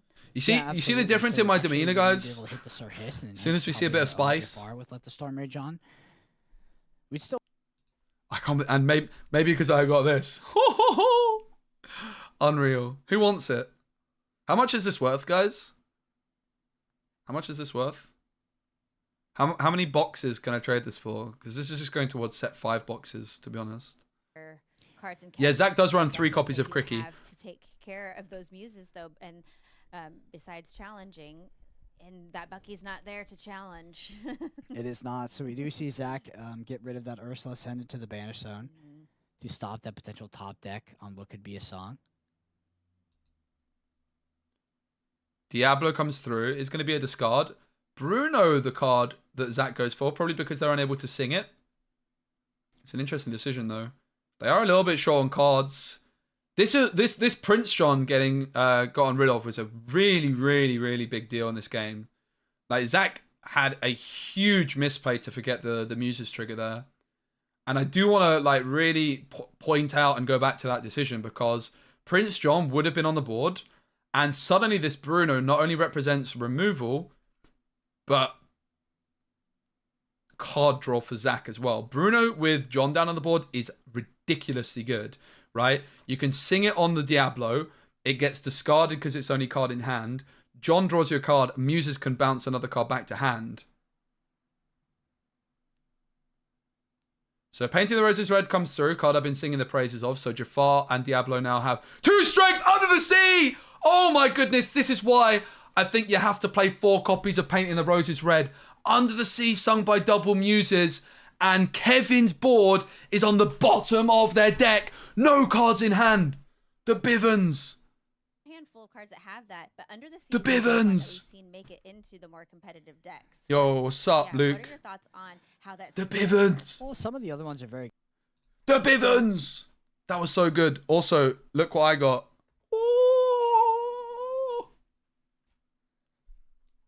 So one thing that also Amber Emerald is weak at is it's very slow at questing. So this is basically the game plan, like just get bored. So Hiss is going to get removed by this Tink. But the Muses is just the star of the show in this deck. The Sir Hiss is removed. But obviously the Muses with... this is where Bruno would be great as well, right? Zach inked it. Or discarded it, actually. 2 cards in hand for Zach. I don't know what they are. Kevin's on top deck mode. But... Zach very, very slow at questing. This is why... I looked at playing Merfolk in this deck. I looked at Flynn Riders, obviously with the Prince John synergy. Yeah, I pulled it from my packs actually from from my set champs yesterday. I got like 7 packs.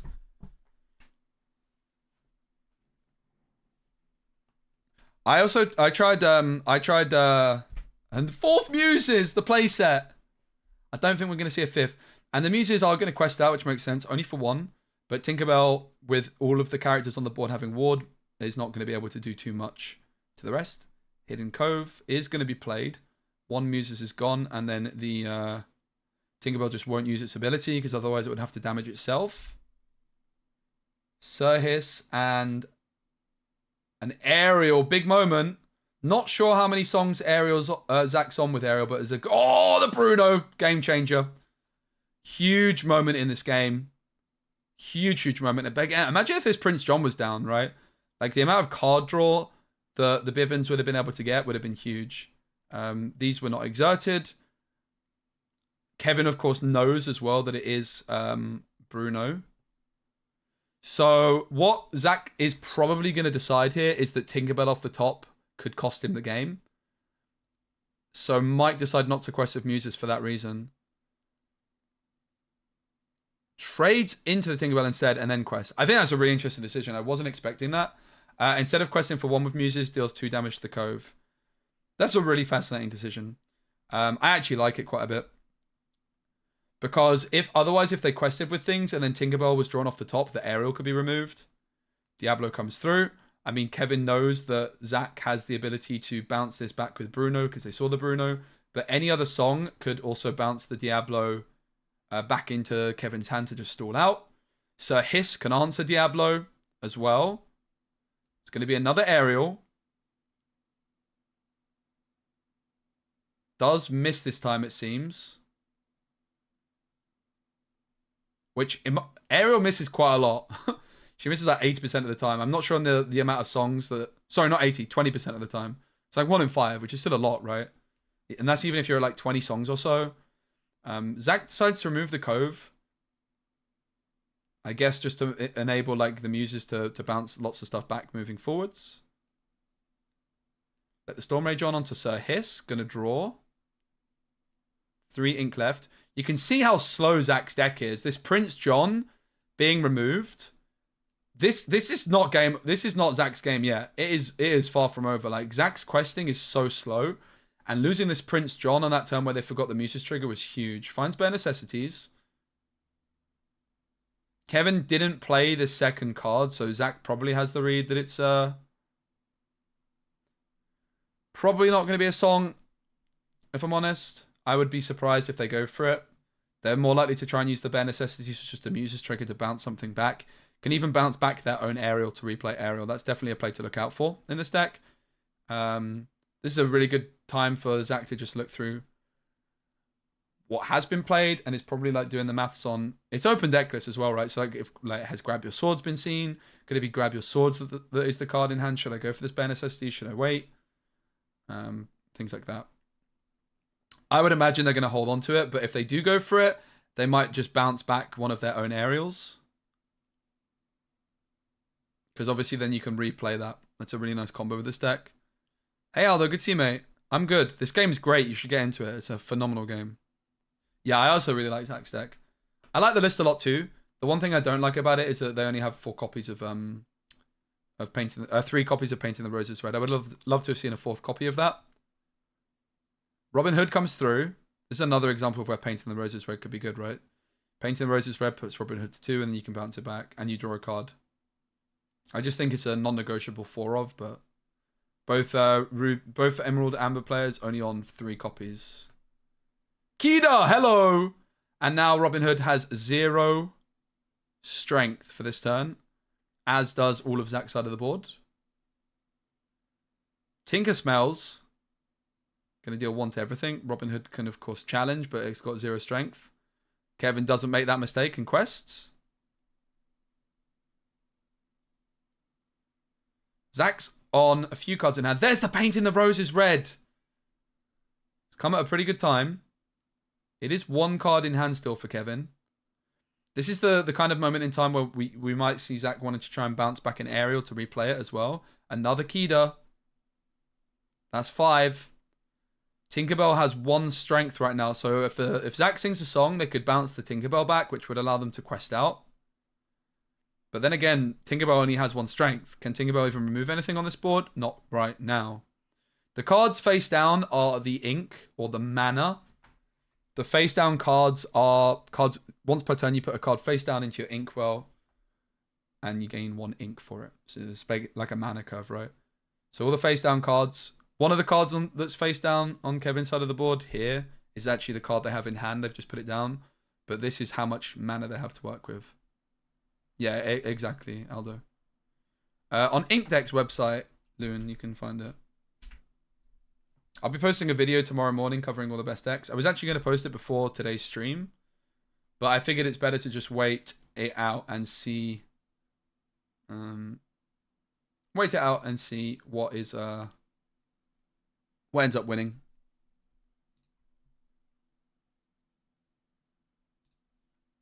See what the costs are saying. Really is piloting this deck very well. Yeah, I'm just wondering if Zach is doing sort of the 2-turn cycle math on just sort of questing with everything and if he can reliably win the game. Yeah. Also, 2 cards in hand. One is, of course, the Bare Necessity. The other looks to be a Paint the Roses red, which maybe he's thinking about Paint the Roses. It's a big turn for red. Zach. No, that would just be this turn. So, Bare Necessity. So Tinkerbell, it does go for the bare necessities. Muses is going to bounce back to Tinkerbell because it's only on 1 strength right now. And then it's going to be a quest, which I really like this play. Get that Tinkerbell back into the hand. Just because otherwise, the threat is something like a Storm Rage on could lower something to 1 strength potentially. And they go next. Go on, Zach. The Bivens. Game played by Zach. Kevin. Definitely a big misplay with the Muses trigger, forgetting about that. But was dominant enough that it didn't matter. It could have been a disaster, though.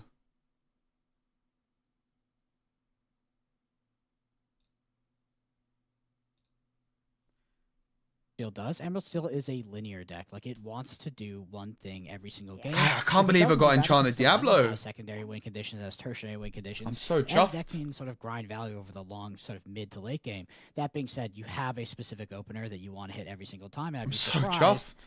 if that has now changed when you play against something like Amber Emerald. Yeah. My day yesterday was so worth it. I got an Ursula, I got a Champion Mat, even though I came second, and I got an Enchanted Diablo. We still have 4 packs left, 3 of which are second chapter, and I opened 45 set 2 so far, and we didn't hit an Enchanted or a Sad Beast. So the odds are in our favor, maybe. I don't think odds are like that. He's going to But be on the play, I believe. So it is best of 3. So yeah, I do think that Kevin losing that game will be on the play. Kevin's going first. Okay, Zach gets rid of a lot already. Bare necessities. It's hard to tell which cards are being kept and which are being kept. Diablo Kida. Ursula Deceiver, you would definitely imagine Zach's going to hold on to. I'd be surprised if they want to ink that. Bare necessities, they also probably want to keep. Diablo's an interesting one. I think it could be an interesting decision from Zach to actually get rid of the Diablo. The Muses you're always keeping. I think that's a maybe. It's either Sir Hiss or Bare Necessities. I actually decided to get rid of the Ursula. I'm pretty sure that they're getting rid of Diablo, which just shows you in this deck, like, the Diablo is good, but it's not that good, right? I tried playing without the Diablo, and it seemed alright, but then when I played against someone with the Diablo, I realized why it's good. Because the 1-drop Diablo into Shift Diablo, singing Bare Necessities, removing Baboom, very powerful. Also, the 1-drop Diablo suddenly becomes a threat of Singer 3. Even though you've got a 1-drop on the board, it could sing 3, which contributes towards Sing Together on Under the Sea. And that's something that can make things really, really awkward. Because suddenly you want to remove that 1-cost Diablo really, really badly in a lot of situations. And obviously you can't really afford to do that. Our case, you got no Enchanted, no CC, only 2 Diablo. 5 Cinderella. Wait, which Cinderella?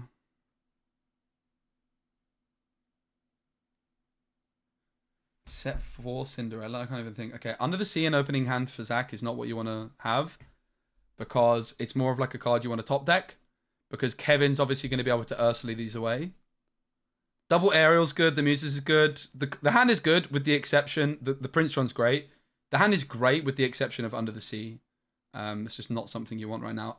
Ink's Aerial. That's not something that you expect to see necessarily, but the miss rate on Aerial is pretty high in Zach's deck. It's like 20%, which is a lot. That's a card when it comes down. It does kind of hurt the Diablo game plan for sure. I really want Zach to do it, but as I have said, I'm not convinced the matchup is that good for them. I haven't yet looked at Kevin's list. I should check it now. I'll have a quick look at Kevin's list. Definitely worth noting that Hidden Cove is really good, in my experience, for the Emerald Steel player in this matchup. So Kevin finished 27th, so top 32.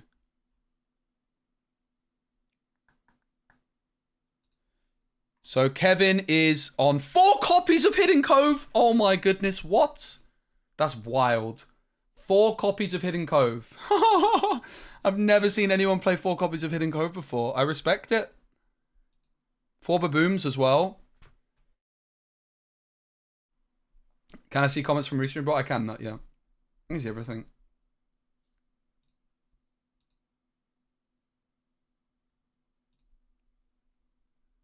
I looked away, so Bucky's come down, Diablo's down, and Exerted questing for 1. Just to present the threat, to keep the Diablo off the board. The thing is, you can only get rid of Bucky with Under the Sea. So Ursula comes through, and that's a really good decision because it removes Storm Rage on, and Sir Hiss was getting removed by Storm Rage on next turn, so I really like the decision from Zach. They get rewarded for it. And Kevin has an Aladdin, I think, on 3. I was going to say it's an awkward turn, but obviously the Floodborn tag makes it not so awkward. Tink Inked. In comes the Aladdin.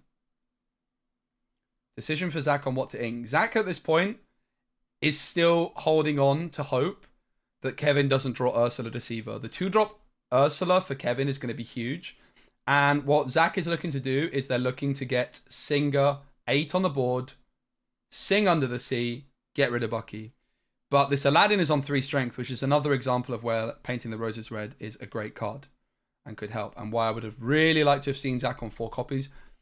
And I would love to know why they're only on 3. Because as I've mentioned 17 times right now, the other Amber Emerald player is also only on 3 copies of Painting the Roses Red. Whereas for me, I would not even consider playing less than 4. Information. Yeah. I mean, games can be won or lost by just all those little micro decisions adding up over the course of a game. So, you know, one small decision here will lead to another small decision there. And that's another thing, like you're saying, that separates good players from great players is making all those micro decisions well. Absolutely, I think that the culmination of sort of micro or instances of value are what sort of lead to wins 80% of the time. Like it is just what card games are. They are the Another Aerial Ink is fascinating. I really like it from Zach. I really do. Like you look at Aerial and you think it's such an insane card. It's got the Sing. The one thing I don't like about it is the fact that it's singing together. But what Zach is looking to do is set up the You Have Forgotten Me, stabilize the board a little bit, apply pressure to Kevin's hand. And then they can start developing things like Aerial. And while Aerial is so good when it hits, when it misses, it is an absolute disaster. The other ink options were You Have Forgotten Me and the Muses. And I love the decision from Zach that 2 Aerials have gone into the Inkwell, which I think so many people would have held on to. But Zach realizes that if that Aerial misses, they are in a really bad position. And moreover, they're just looking to... That's why it's been inked. And they're not looking to play Aerial on curve because they're looking to develop the Prince John into You Have Forgotten Me. So there's only 1 card in hand for Kevin. Kevin perhaps anticipating that You Have Forgotten Me coming through, especially with the Aerials being inked. So a 2-cost song here would have been an absolute delight for Zach because... sorry, Painting the Roses Red. Wait, what am I trying to say? No, ignore me. But they could try and develop Muses, bounce something back with the Muses, and then You Have Forgotten Me, right? With something like a 2-cost song. But that would be obviously in a turn's time. So they could still go for the You Have Forgotten Me because it's discard and they draw, but it's 4 costs to discard 1. Obviously a Sudden Chill would be doing the same thing for 2. And you could sing it. So Kevin's done it. This is another reason I love the Amber Daisy Duck. I was on 4 copies of the Amber Daisy Duck. Zach on none. I also believe the other Amber Emerald players not on any.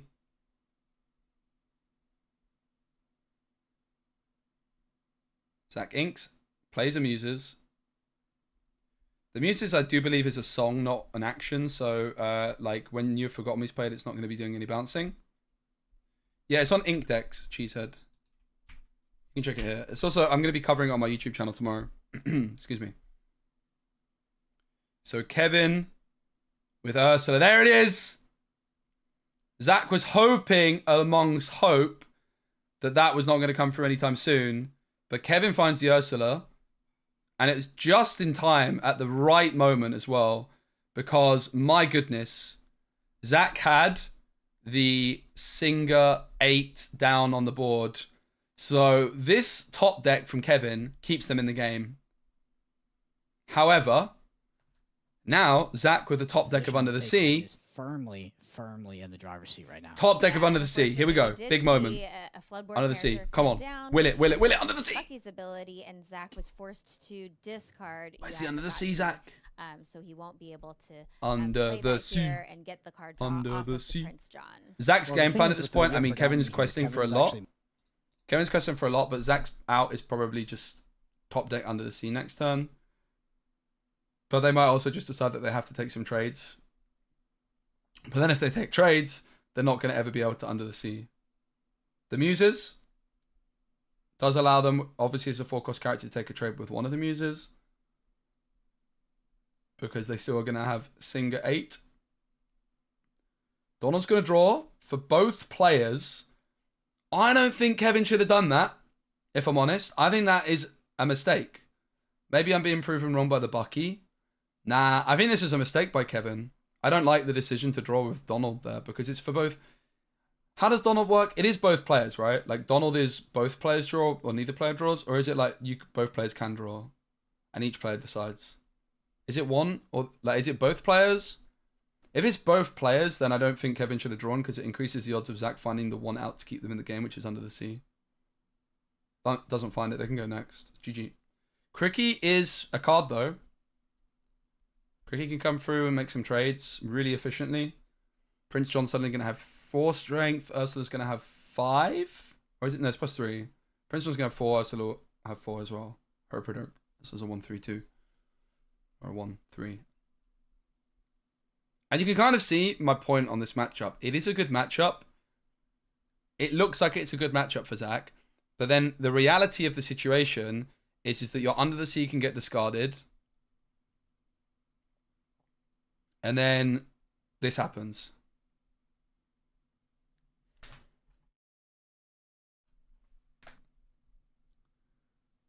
Like, if this matchup was really good, I would, for sure, have been playing this deck.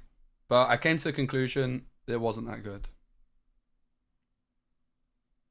It's definitely not a terrible matchup. I just think you're unfavored. And if you, my kind of take on this deck was, if I'm not beating Bucky consistently, why am I playing it? Diablo comes through. It's not all over yet. Each aside independently. Okay, that makes sense then. That why Kevin drew. Thanks. Robin is gonna discard an Ursula because of Bucky, and these Robin Hoods of 3 strength are just a big problem for Under the Sea. Yeah, I'll do a deck video on this Under the Sea deck probably tomorrow as well because I have my own gameplay recorded with the deck as well against Tengmar, best player in the UK. We had a mirror. Say best player in the UK, best Amber Emerald player in the UK. I guess would be the correct phrasing. He maybe is the best player in the UK though. He's very very good.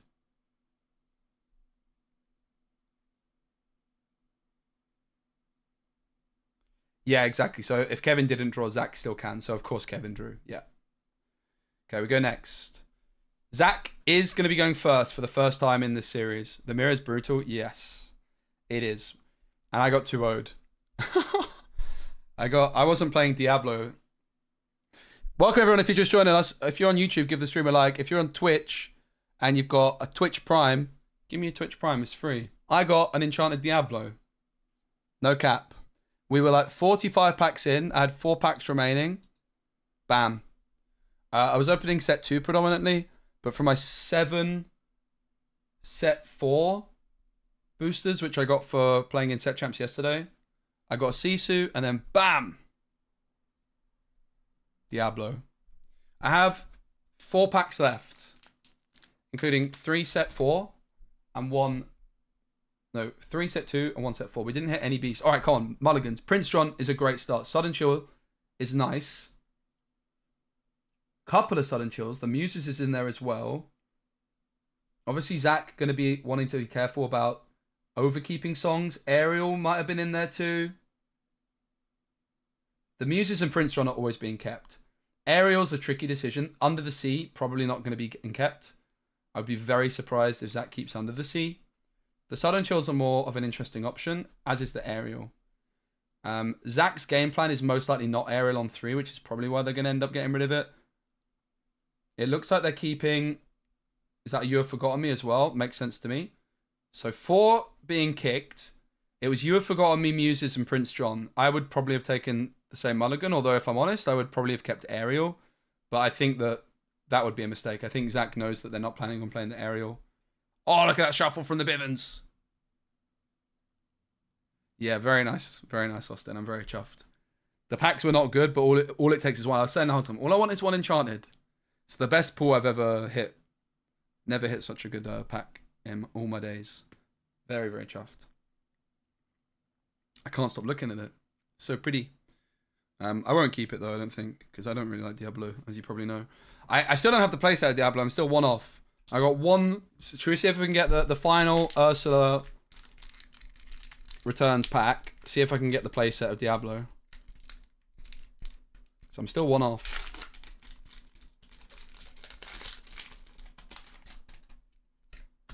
Bam. Bam. Ooh. Mickey Mouse Legendary. Bam. Diablo. Ariel. Okay, that was a nice pack. Can't complain with that, can you? We didn't even look at the rest of this pack where I got Diablo, by the way. Imagine there's another Diablo set in there. I didn't even look at the rest of it, I don't think. Oh, maybe we did. I don't know. Just chucked the rest. Alright, here we go. Keita inked, nothing played by Zach.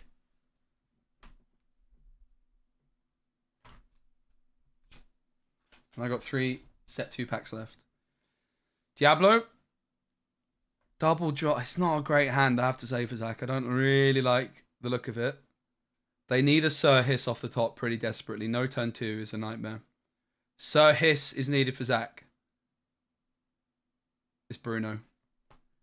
Still nothing to play by turn 2 is a nightmare. Because also, like, the 2 drops help towards the Sing Together for... Okay, I mean, that's something at least. Double Baboom, Hidden Cove can be gotten rid of. But imagine Zach has a 2 cost, right? What Zach actually wants to be doing is they want to play a card on turn 2. Let's say Sir Hiss. Prince John on 3. Sing Bare Necessities, and they get to draw off that. It's a huge, huge difference in tempo. It's 1 extra card in hand and a card on the board. So I guess the same amount of cards in hand because you're playing 1 down, right? But you have a character on the board. So huge, huge deal that Zach misses.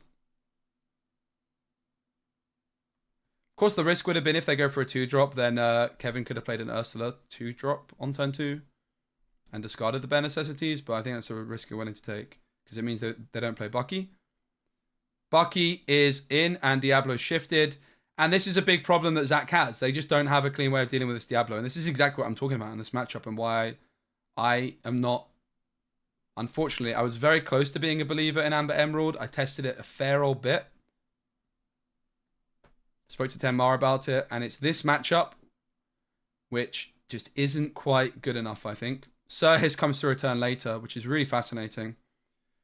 1 turn too late on the Sir Hiss. However, Zach might decide still to develop the Sir Hiss because they need to answer the Diablo, right?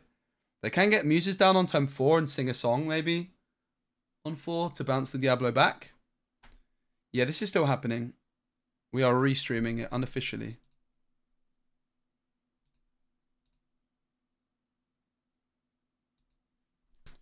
I mean, if unofficially makes sense in that phrase. Yeah, Sirhe's just one turn too late for Zach. Let's see what our casters are saying. Which is a definitely a non-zero threat. Also, quest for 2. Kevin will likely have cards in hand in the future because of the Diablo. How fast Kevin can get those cards out of hand and utilize them is interesting. I also think the Diablo trigger is a May trigger, so there could be an instance where Kevin opts to not draw the card. If Kevin thinks that he will almost certainly discard it to the Prince John, and Zach will get the value off of that. All right, in comes the Which is gonna John be a very boy. interesting dynamic. I'm really keen to see how that's played out. I would really love to see Prince John on the board and Robin Hood come out and banish him. That would just be very on theme. So Baboom is going into the Inkwell. Of course, he does quest with Diablo, so that then Diablo has to be exerted in order to get that card draw off of your No card opponent. played by But he Kevin. didn't. Card drawn by Zach. Card drawn by Be Kevin. available for Kevin. You have But do you forgotten feel me. Like that's okay with where Kevin is and the other cards he has in hand. Zach Well, probably not wants more to develop because, muses though and try and find a Zach has song. but- access to the You Have Forgotten Me plus the Prince John. Yes, which Kevin did see that. He knew it was coming. He had Yes. 2 in hand. He Once saw Bucky one. is gone, this will be a very good deck. Not necessarily, no, because like this deck has got tools to beat Bucky. When you look at it on paper, it's like, oh, this should be really good into Bucky. You've got Under the Sea, the Muses, play Sir Hiss. Prince John's very good against it. It looks better into the Bucky deck than it actually is, basically. Like, the reason I wanted to play this deck, I was like, oh, okay, this is a deck which can beat Bucky. But it's not actually that good into Bucky. I would say it's unfavored, slightly. Zach might have different opinions on that. I don't know. I don't have that much experience with the deck. Sir Hiss for 2. Not going for the Muses. Wanting to just instead threaten removing the Diablo. But Baboom is available for Kevin. And Zach, I'm pretty sure... No, didn't know that. One Baboom got inked. One Baboom got discarded by Diablo.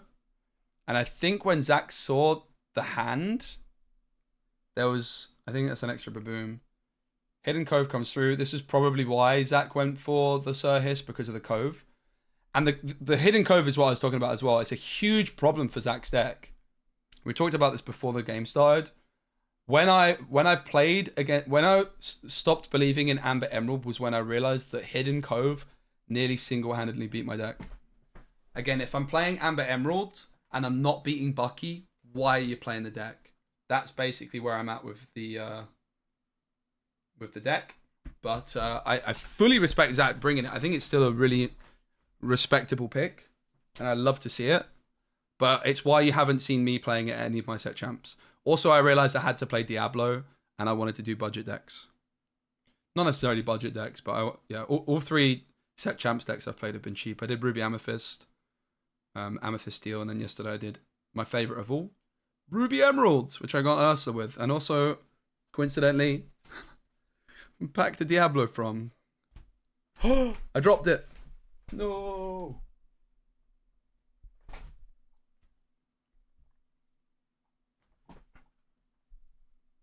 That had 4. The deck will be built differently though, right? Like, one of the reasons you like the look of this is because Under the Sea is one of the few ways in the game of dealing with Bucky. I actually theory crafted an Under the Sea ice block deck.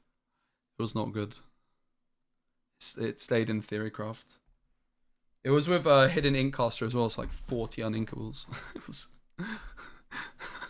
maybe one day. Oh, hello.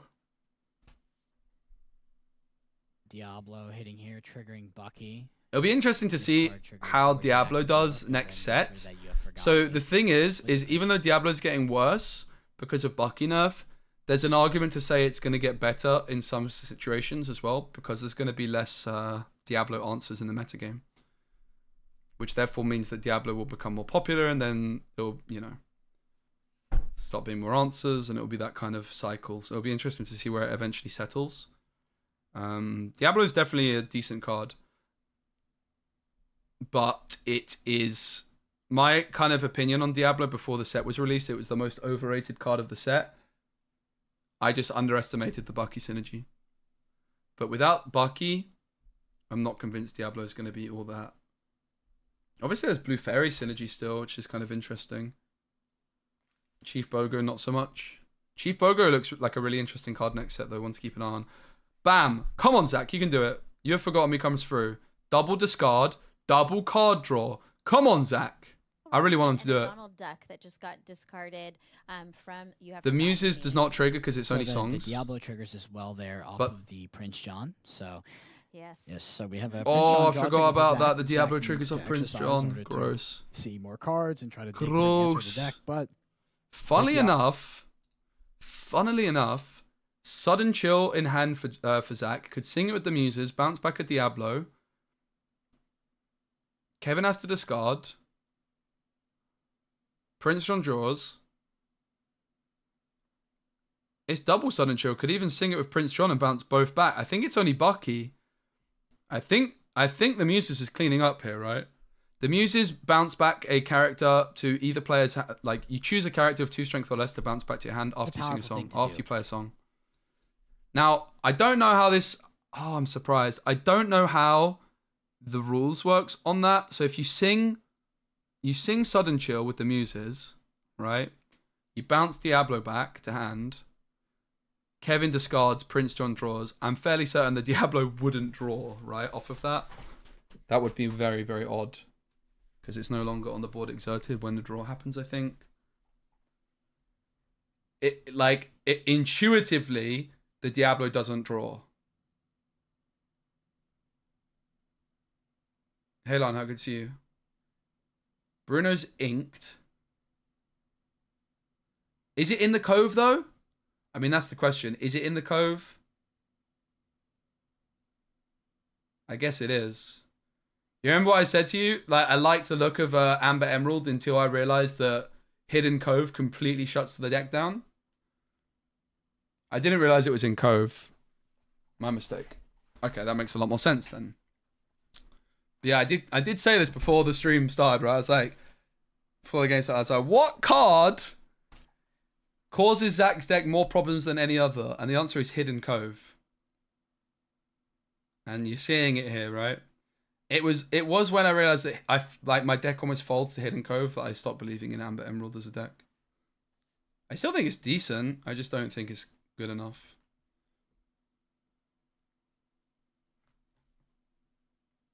Cricky though. Cricky is definitely Zach's main answer to the Cove.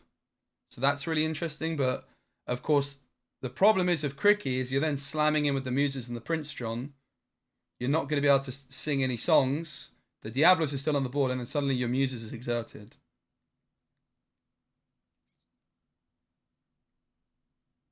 Come on, the Bivens. It doesn't look good, though, guys. I'm going to be honest. It does not look Doesn't good. have a lot of answers for taking care of that beast.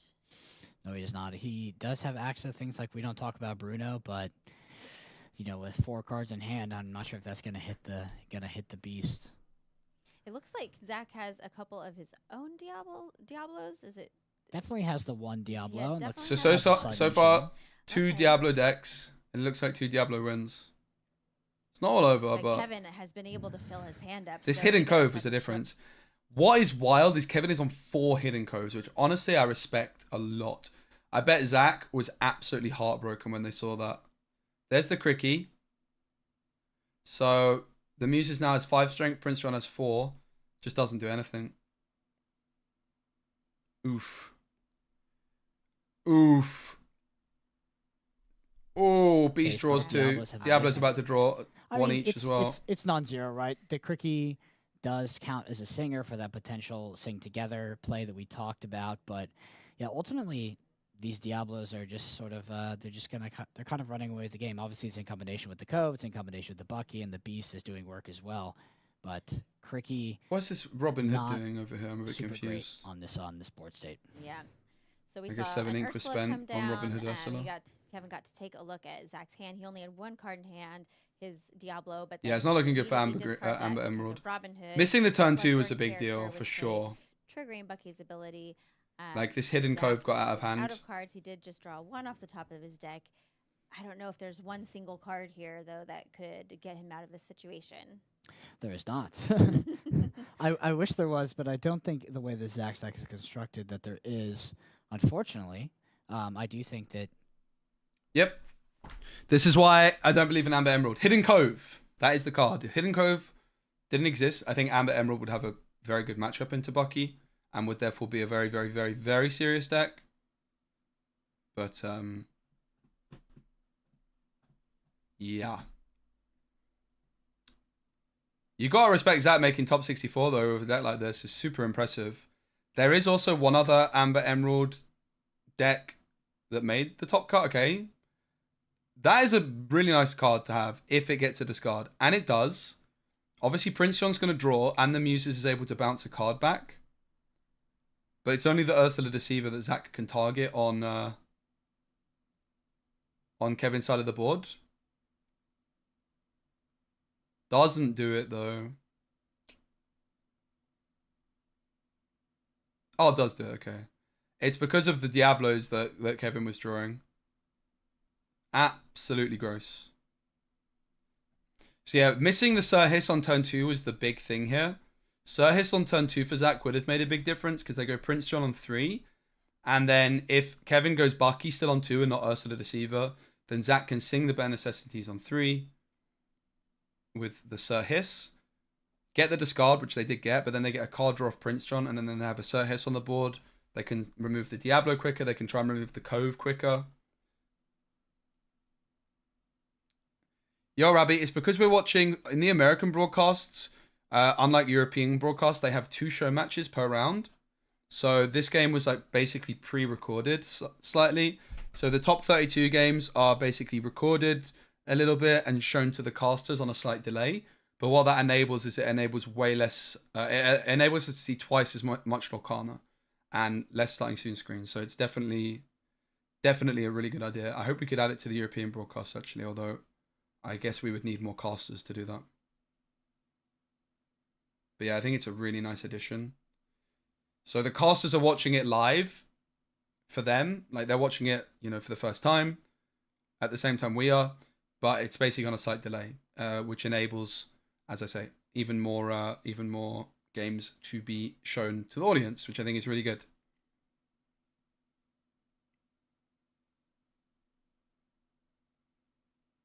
You're going to play Zach's deck on the weekend for set champs, but my son decided to be 2 weeks early. Oh, congrats, dude. That's so awesome. Holy moly. Congrats.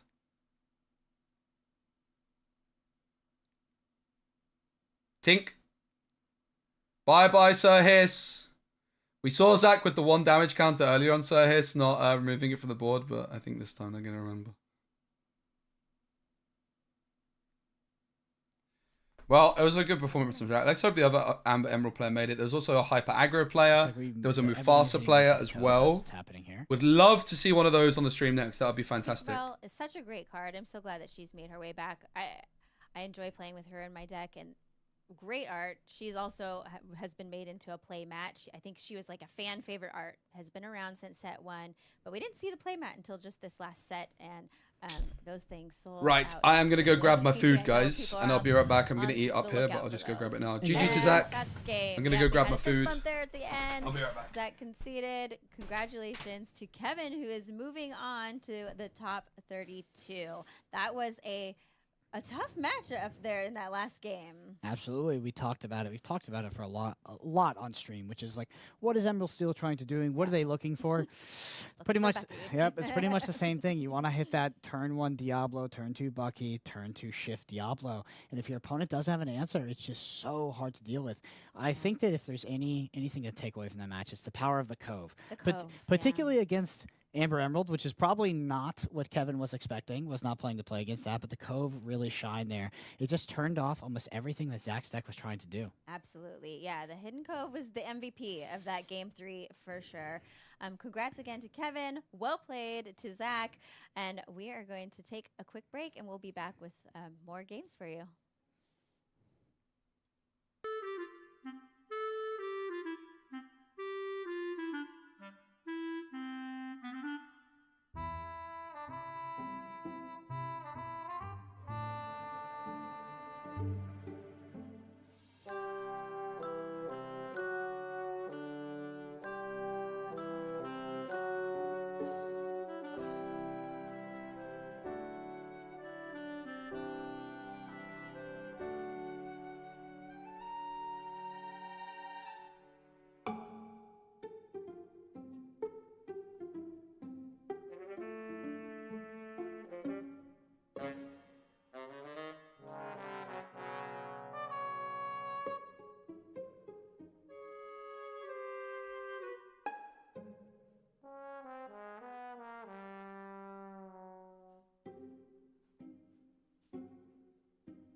All right.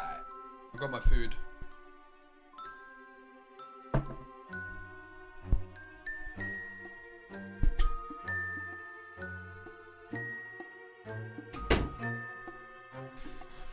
All right. Should we open a pack? Be rude not to. But yeah, the fact that all these games are pre-recorded means that the starting soon screens are kept to a minimum. I've already got 3 left.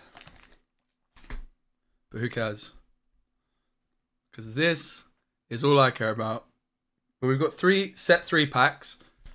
We've opened 45 of these so far, and I didn't hit a beast. I didn't hit a Bufasa. I hit 1 scar. Pretty awful. Obviously, the Diablo is great. It's just the 2 boxes of set 2 have been pants so far.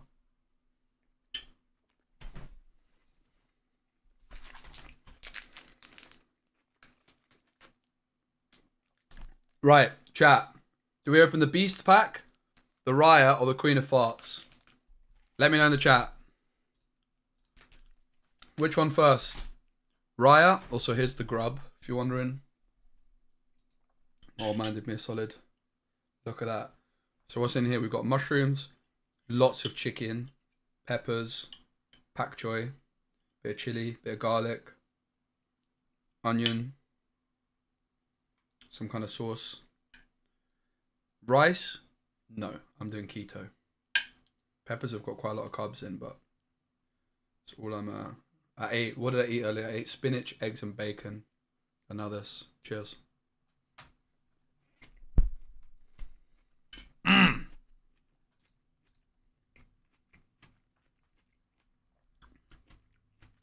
Farts, lol. Okay, Beast got the vote. We'll go for the Beast. Here we go.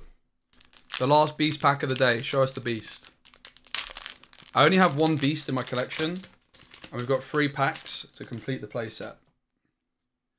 Fairy Godmother. This thing. This thing. This thing. This thing. This thing. This thing. This thing. This thing. This thing.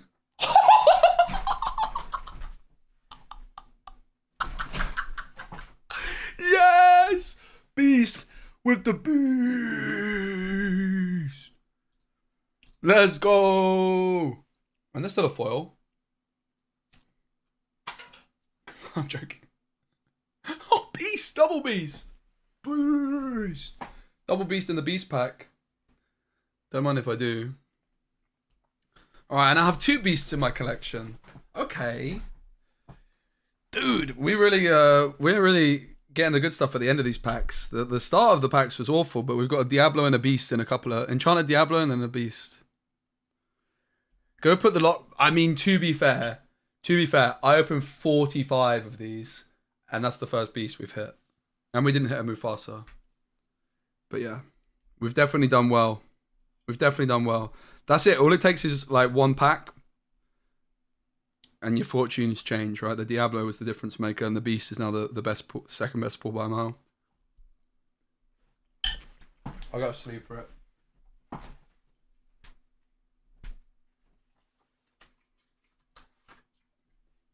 I so should have committed to the bit and thrown the Beast as well.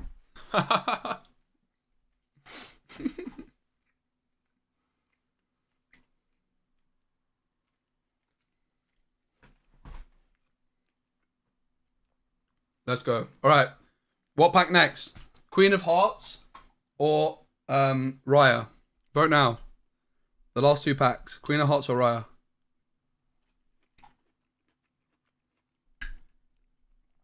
By the way, it might not seem like a big deal, but being able to just stream full cam is actually such a difference. The camera I'd been using for the last year was whack and couldn't do it. So nice that I can just chill on full camera. Raya? Alright. It looks like it's going to be Raya.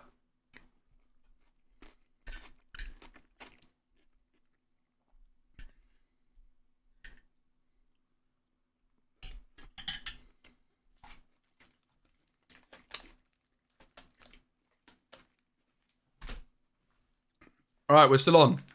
2 more packs, 2 more beasts needed to complete the playset. Imagine if we pull it off.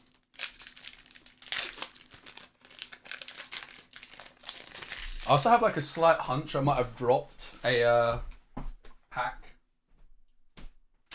earlier. Maybe I picked it up. Yeah, it doesn't look like it.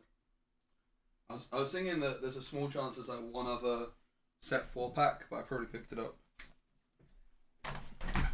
Alright, here we go. We're still on starting screen, be right back screen, by the way. Jimmy Cricket. That guy. That lady. Corella. Sneezy. Jafar. Signed contract? Biding contract? Biding contract. Caterpillar. One more stand. Isma. That's pretty good. And Hypnotize. Oh wait, no. There's still there's another card behind here. There's another super rare or legendary. Is it the back-to-back beasts? It is not. It's a Cheshire Cat. Foil Hypnotize is nice though. I like. Excuse me, that was rude. I like Hypnotize. Do you know what else I like? Chicken. Cheers.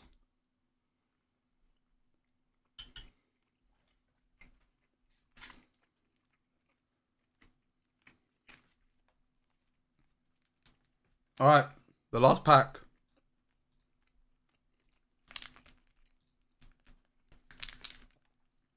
It all comes down to this. It all comes down. If I hadn't got that Diablo and Beast, I'd be so sad right now, but because I did, anything else is just a bonus in it. Crab. Go the distance. Ratigan. I don't even know what this is. What is this? Gumbo pot. This is like might be good with Grandpappy at some point, but I think it's too bad. I believe in Grandpappy, by the way. I do think Grandpappy's a card. I'd be quite happy with another Grandpappy. I'd like a playset of that. Lost Cannon, Mini. Lawrence, pretty good. Oops. Oops, spoiler. Bucky. Hercules. Bibbidi. And Pinocchio. Well, that was fun. Only 2 pulls only 2 pulls of note really, but 2 pretty good ones. Pretty happy with that, mate. Pretty happy with that. Right, how's everyone doing? We're still on the starting soon screen. I kind of picked a bad time to eat, didn't I? Well, there's not much going on.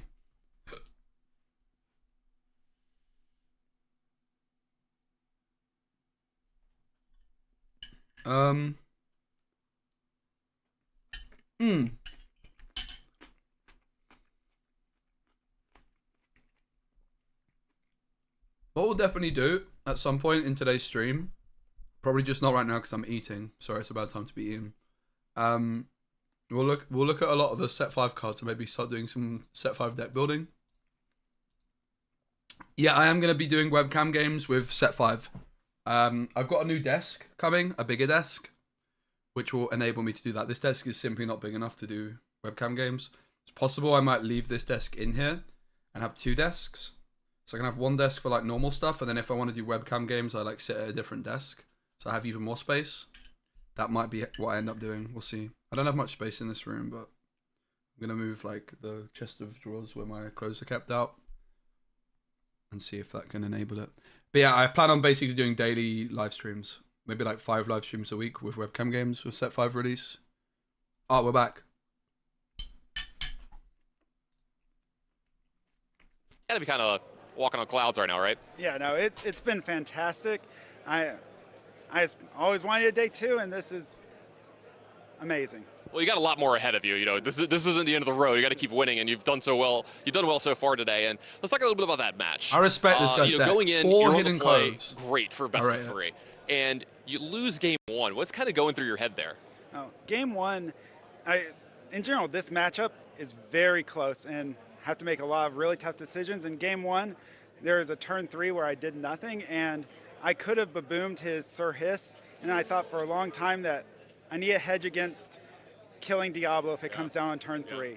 And it turns out in that game, Sir Hiss was the correct thing to kill, but if I had to, I'd save the Baboom again against that situation. Yeah, 'cause you then know, it was hearing you Prince talk John about it, Bennett it absolutely Sessions. makes sense. I was wondering that myself. Talking about games that weren't close, that game 3 draw in like you getting to play Diablo 1, seeing his hand, what's going through your head where like the game might actually just be over there?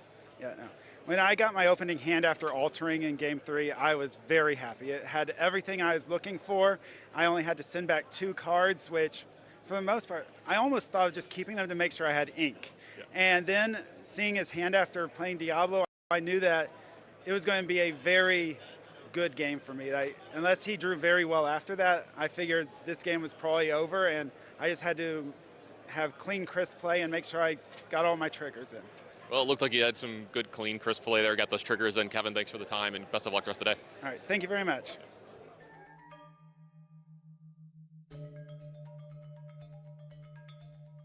Back to me. Rip. I'm still munching over here.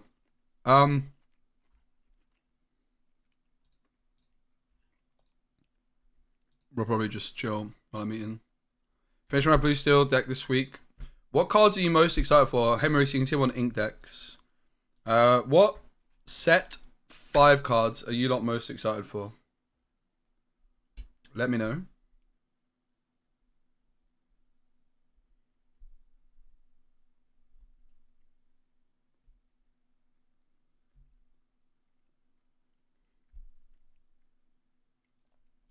And tell me what it does, because I might not know. Jackbox, yeah. Oh, get in. We're back. Welcome to Top 32. Liam is here with me. Hello. Hello. I'm so glad that we get to cast I know, together. this is our first time together in the booth, so I'm really excited about that. It is. It's very exciting. I'm also really excited to see some more great matches. Oh, me too. I mean, what a wonderful day. I've had the chance to walk around a bit. The energy is still really high out there. You have side events going on, but everybody is talking to the top 32 players, like interacting with them, seeing, talking about their game plans, watching some of the matches. So everybody's excited, and I'm excited as well. The room is all abuzz. Yes. That's for sure. 2 rooms. I mean, this event is quite large. We've had over 2,000 people that are here participating in the main event and the side events. And it didn't stop yesterday. It's still going strong today. Yeah, absolutely. I mean, if you've never gone to a challenge, there are all sorts of things going on, from some amazing vendors to a chance to play a game developer in a game of Pack Rush, which is one of my new favorite formats. Oh, yes. So fun. It's great. So, yeah, I love it so much, and it's just wonderful getting to walk around. Absolutely. And speaking of walking through things, that's a good segue, I think, for what we're about to do, which is walk through our brackets. We are going to walk through our brackets. Let's take a look at our top 32 and where we're going to be headed for the day. Pray for hyper So aggro. starting off here with our Maleficent bracket. Oh. We have a lot of steel. Okay, there's we an have Emerald a Amethyst. I didn't even know there was steel Emerald facing off Amethyst with a in the Ruby top cup. Sapphire. That Ruby Sapphire deck is really strong. We have another Emerald Steel facing off with another Ruby Sapphire. I'd like to see Ruby Sapphire do well. Another Emerald Steel. Can you sense a pattern here? A lot of Emerald Steel. Facing off with a Sapphire Steel, which in that particular match, we know then that we're going to see some Steel moving on to the next round. Yeah, it's a lot of the decks you would expect to see here, a lot of the top performers from previous challenges. I do, my eye is drawn immediately to that Emerald Amethyst deck down there, which I'm glad to see break into the top 32. That's impressive for this deck, which isn't necessarily strong against most Steel decks. So it's great to see Jarrett pilot that into the top 32. Yes, and we did see it in Chicago do very well. So there was a hyper aggro we're looking for. There's a Mufasa we're looking for. There was a lot of songs. Bracket, and let's take a look at what we have there. We do, again, a lot of the same players. Oh my god, it's Mufasa versus Ember Emerald. I'm sorry, Ruby Amethyst. Bro, Ruby I Amethyst beg we see matchup this top there, match. so we know one of I those beg decks we see moving this on. match. We see another matchup that we've I seen beg. all over the place the last few challenges, which is Emerald Steel into a Ruby Sapphire. We'll see which deck moves on from there. And then we have a really fun match here. Yes. A really fun match down there with Nick Davis and Jordan. We have a Ruby Amber deck against an Emerald Amber deck. 2 decks that, again, not terribly well represented here. I'm really sad they're the queuing top into cut, each other, but, though. They're literally the it's 2 really decks fun to I'm see. looking It's gonna be forward really to fun to see this most. game, because this is a matchup that doesn't happen terribly often in challenges, and it's a shame that only one of them will move on. Absolutely. And moving down to the bottom, agree. we have I hope we get to see Sapphire that Steel game. against Emerald Steel. Yeah, a lot of those same decks that we've Surely. been seeing all weekend. And the Cinderella bracket, Pray for hyper aggro. we have a lot of Emerald Steel again. In fact, this is all Steel all down the line. So we have Wow. steel moving on here no matter what. We have emerald steel, sapphire steel, Where's Hyper Aggro at, though? amber steel, which we haven't seen a lot of amber steel, but we do see it represented here in the top 32, and then that emerald steel mirror match down there at the bottom. Yeah, so we know, I mean, as you can see on the bracket, we know steel is making it all the way to the If quarterfinals. Chris of might this just be bracket. able to farm it's a that very bracket, strong color. It's honestly. been a strong color, very strong. Not sure color about that this matchup format, into blue and steel, though. again, very well represented here. One note from all of these brackets, I think I was surprised at the representation of sapphire steel in the top cut, and at this event, it's one that we didn't see very well represented in Chicago, the last challenge here in North America. It kind of fell, I think, at number 4, but a lot of very big players, very well-known players bringing this deck into this tournament, and it's pretty well represented in the top cut. Yeah, it really is. And then we have one last bracket to take a look at, and this is actually where our game is going to be coming No from, Hyper the Aggro. Elsa bracket. Again, a lot more steel here. We have an amber steel facing off with emerald steel, sapphire steel against that ruby sapphire deck, and I'm really actually excited to see how the ruby sapphire deck does Okay. going into Guys, the don't next panic. There's still one more game we get Emerald steel, shown and from then top 32. a sapphire steel mirror match. Sure it Yes, is. perhaps I should have saved my whole diatribe about sapphire steel for this bracket, because we do have a mirror here, and I think that's the game we're going to be watching next. So we're excited for that. The other note, as you look through these brackets, if a deck was more represented than we thought it That's would not a be, bad I think pick. it's sapphire I'm pretty steel, happy and with the deck that. that kind of paid for that. In As terms long of as we see the representation Mufasa is the deck Ruby versus Sapphire Emerald deck. Steel, So a deck that Emerald was Amber, very I'm well happy. represented in Chicago and a lot of other big tournaments, but not as well represented here. But we do see quite a few of them in the top cut. So it'll be interesting to see if that was the right meta call in this tournament as we look at how decks progress, whether it was smart to move away from the Ruby Sapphire for the Sapphire Steel. But yeah, I can't wait to see how this bracket plays out. Yes, I mean, sometimes you do have to let it go. So That is true. That is true. We'll see which of these decks can go the distance. absolutely. Well, let's take a look at this sapphire steel mirror. That was pretty match. smooth. So we not have gonna lie. Jonathan and Steven who are going to be facing off. What do you think this mirror match is going to look like? What is going through a sapphire steel player's head going in to face their own deck? I mean, it's a fascinating matchup. You know, some people talk about TCGs and Lorcana in particular, certain matchups as a game of chess, and this very much is. There's certain, so each opponent obviously knows each other's decks, and it's important to note that in the tournament at this point, these deck lists are public. So each player is able to reference their opponent's deck and to see the difference, what's in there, and kind of plan for their opponent's game plan.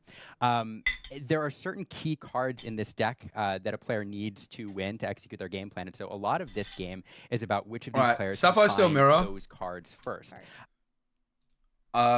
I don't have much experience with it at all. Obviously, if one person's playing Whole New World and the other isn't, the person that is not playing Whole New World probably has the advantage. Hey, Erebus, great to see you. We watched Zach Bivens lose, unfortunately, just now with Amber Emerald. There is an Amber Emerald player still in it, though, and they're up against Mufasa this round, which we're really crossing our fingers is the game we're going to be seeing after this. We've got a mirror, 9th versus 24th. I'll put up the list. And Jonathan Williams on And let you know the if right. anything in particular we do, of course, have access catches to the eye. their deck list. And Liam, you were taking a look at them and saying, "Oh, there are actually So- some so key differences here. Steven They're is on Whole New very World. similar, but there are some 3 Mickeys, differences in these 2 two decks. Gaston, Can you talk a no little bit Ariel. about some of those differences? Yeah, each of these players made slightly different meta choices. A lot of their early game looks similar, but a couple key cards that are different between the two. Steven has chosen to run 2 Beast Tragic Heroes in his list, where Jonathan does not, so that's one key difference. Also, instead of running the Item Collector, which has become a popular card in this matchup, with Jonathan is running the Aerial Item Collector, Steven is choosing to run Gaston's, the 6-cost Gaston, Intellectual Powerhouse. It's the 3 lore character that lets you look through the top cards.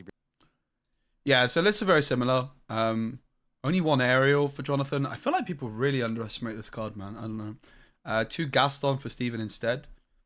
Gaston could be really good in this one. Both players on 3 Mickeys, 2 Rise of the Titans, 1 Zeus for Steven, 2 for Jonathan. 2 copies of Bell for Jonathan, 2 copies of Bell for Steven. The lists are incredibly similar. It's almost like they're prepped together. They're that similar, actually. Yeah, they're basically identical. Probably a big thing to note is Jonathan is on 2 copies of Beast Hardheaded, whereas Steven is on Beast Tragic Hero. You'd have to imagine the hard-headed beast is probably going to be a bit more impactful in this one to deny card draw, but we'll see. It should be an interesting game. I think it was a good pick. How do you feel about not playing Whole New World? I don't know why anyone would not play Whole New World. 24th, so Steven I think it's a really bad idea. I think it's a huge bait. Never believed in it, never will. Yeah, so Steven right here is on his ideal first 4 turns, getting an item. I think it's an absolute nonsense not to play Whole New World in this deck. I can't support it. I mean, it works, but... Problem with one jump ahead over Mickey Ghosty, and there is actually a player in the top 64 who we saw, RMB, is playing one jump ahead over Mickey. But against Ruby Amethyst, the body of Mickey really helps mitigate the value of Beat King Undisputed as just that body on the board. Otherwise, I would definitely agree with you, but I think the Mickey Mouse is too important against Ruby Amethyst to go one jump ahead, personally. I think that's a big reason we see Mickey.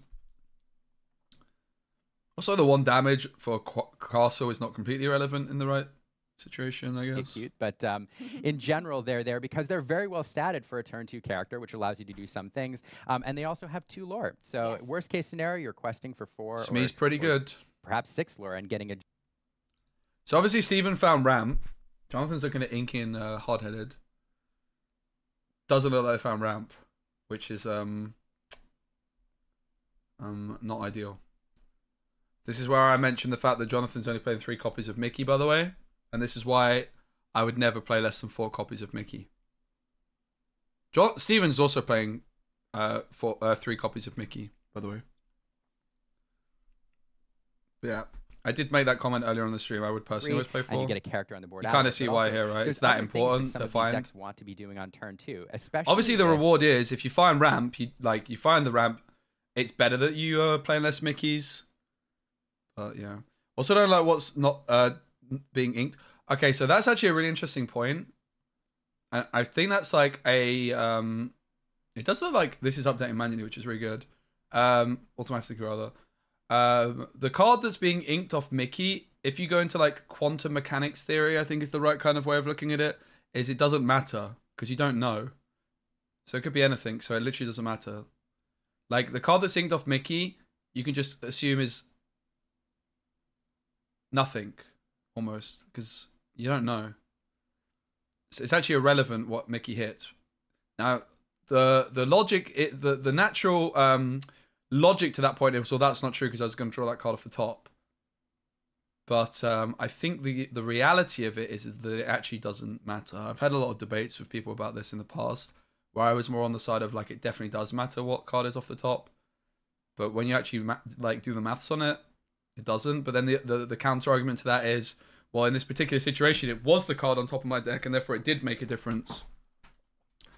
But yeah, I think that might be more of like a psychological thing, rather than actually having an impact in the game, right? If you're not knowing what Mickey is hitting, it's interesting. Like, I can understand why you don't like it psychologically, but I think when you actually think about it like rationally, that shouldn't matter at all.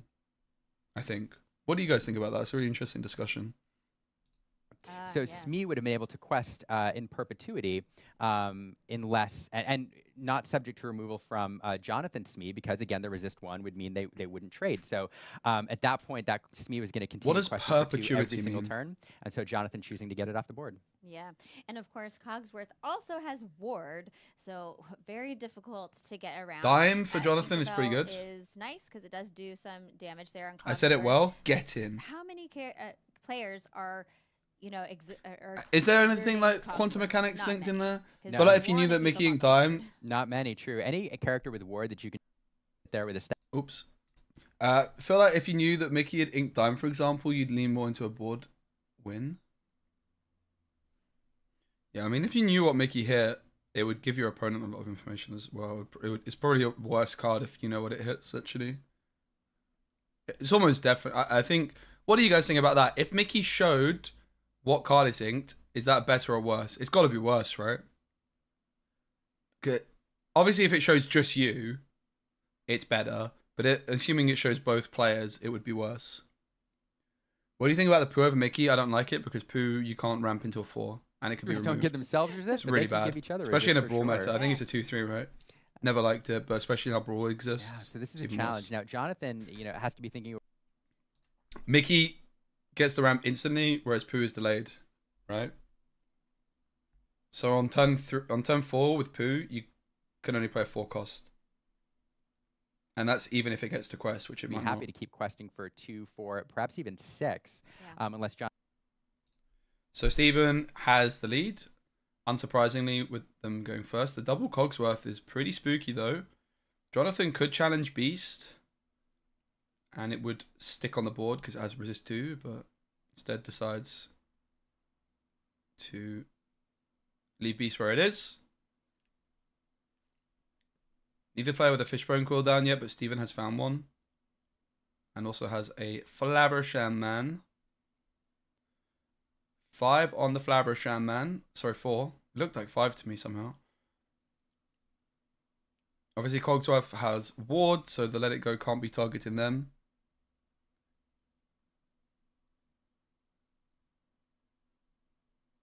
Could change my thought process? Yeah. But it also gives your opponent information, right? I think while it gives you more information, the information that your opponent gets is more valuable than the information you get. Obviously, if you saw what is inked and no one else does, that would definitely be a lot better, no doubt. Can see both sides? Yeah. I was definitely more, I would have, if like 2 or 3 years ago, I would have been more on your side, but the more I've kind of had these discussions in different games about similar things, I'm trying to think what card it was. I think it was a Marvel Snap card. Is a card that draws off the top or bottom better or different? Does it make a difference? And my opinion was a card drawing off the top is better because it stops my opponent drawing it. But then the reality is that it's just random whatever it hits. So card off the top or card off the bottom is in theory irrelevant. But then my point was, well, actually it's not irrelevant because in this particular game, the card that was on the top is relevant. But in Marvel Snap, it worked out that the logic was, well, you could be drawing a bad card off the. It's just as likely you draw off the top a card that is bad and your opponent was going to draw, and then they draw a good card, than it is that you draw a good card of theirs, right? If that makes any sense. That was where I've had this discussion before, in terms of like, is it better to draw off the top or bottom of your opponent's deck? Because there's some cards that draw off the top and some cards off the bottom, and the conclusion was it doesn't make a difference. Which I definitely didn't agree with. Triple Cogsworth, hello. What you need to do. Right now, it's a simple math problem. You total up the amount of willpower on Steven's side of the board, and then you total up the amount of strength. Can't believe I'm Jonathan's just side sat of the over an board, and enchanted Diablo. I unfortunately, keep the double math taking. isn't great for Jonathan here. It's really Buzzing. not. Now Nice he to have a has second 3 beast in my Cogsworth, collection, and, too. I mean, it's a great card, but I'm sure Jonathan is kind of wishing Who wants he an had some Enchanted other Diablo? characters on Anyone? board besides just Cogsworth. I know. I mean, if Jonathan were in the lead on lore right now and had, a more decent size board, I mean, it's a big board, but let's say more lore on the board, it would be a fantastic position to be in. Yeah. Now, I do say, have more lore on the board, but the Cogsworths do have 2 lore each, so that's 8 lore represented. That could get him to 12. So that's a lot of lore. Unfortunately, Steven's in the driver's seat right now, having quested already to 12, and yeah. Yeah, and there's 8 lore on Steven's side of the board right now, so he could win on next turn unless Jonathan is able to take some of those characters and Grab your swords is huge, profile. but the Cogsworth Yeah, is a problem, absolutely. right? He It's only does say dealing grab 1 your to everything, swords but here, so 2 that's to the gonna put Cogsworth. 1 damage on everything. It You'll take it? doesn't How get much? rid of any characters, unfortunately, and that resist, like you're saying, from Cogsworth. This is just really going kinda towards diminishes the set power 5 of a card boxes, like honestly. grab your swords. Yes, I mean, it does not feel as good as No. 2 My damage most valuable across the board. card. I got the Yeah, Chernobog and the the Diablo. mob was very small there on that grab your swords. Yes, they grabbed very few. Most Enchantments I would Um, keep, but Diablo, Maybe a nah. pitchfork or 2. it's worth more so to now someone else than Jonathan's it's doing worth math to me. here, I trying to think. figure out which character he wants to move. Takes care of the Beast Tragic Hero. But we're thinking through this. There is a note. So one fun note in Beast Tragic Hero for those watching. Beast Tragic Hero does say $25 and a hug. that if No, at the thank start you. of your turn it has no damage, you draw a card. If it does have damage, it gets extra strength, but only for that turn. And so on your opponent's turn, So on Jonathan's turn, here, it Steven's doesn't 8 have that away. extra strength advantage. So something that Jonathan, a little bit of relief there It's for questing Jonathan. for if he chooses 7, to so take they're the very, risk. very close. Which it does look like he's putting some damage. Jonathan has on Dime, the though, beast, but so- it's not going to be enough, I don't think. That is true. Now Is he it has double removed diamond enough. hand, 1, 2, 3, 4, 5, 6, Jonathan? 7. So he's removed enough that Steven can't win with what he has on the board. 1, 2, 3, 4, 5, 6, and he only has 7 ink, so even a lucky dime won't have enough to activate it. So Jonathan successfully bought himself another turn here. Would have been nice if he had a little Flavisham? more lore, forcing Steven to into a challenge rather than questing out again. But Steven has a decent amount of ink and a lot of cards in hand, so we'll see what his Pretty answer much is how here, I but expected he's this probably matchup got to one. go. I'm not that familiar with this matchup, but my understanding is the player going first has a big advantage, and you can kind of see. You're playing me for it? Okay, but what do I get if I beat you? Delightful card.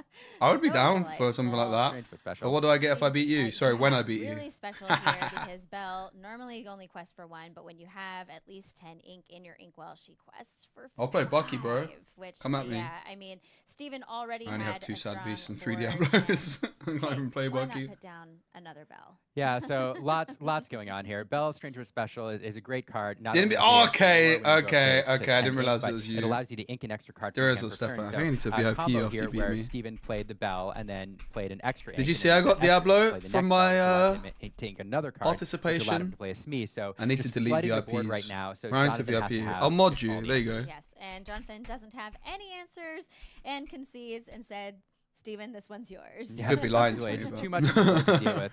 And, Yeah, guys, you Boomy know, I here mentioned is earlier I thought the causes player would that be beat key me to this twice matchup. yesterday. They're playing songs. Got Donald Duck Legendary. Congratulations, man. That's so good. Who's the real winner? Listen, you say you beat me yesterday. Yeah? You say you beat me yesterday. So if you beat me yesterday, then why do I have a fresh champion mat? Smells like it's from Nottingham. That's because it is. Huh? Explain that, boy. Hmm? Hmm? Hmm? Hmm?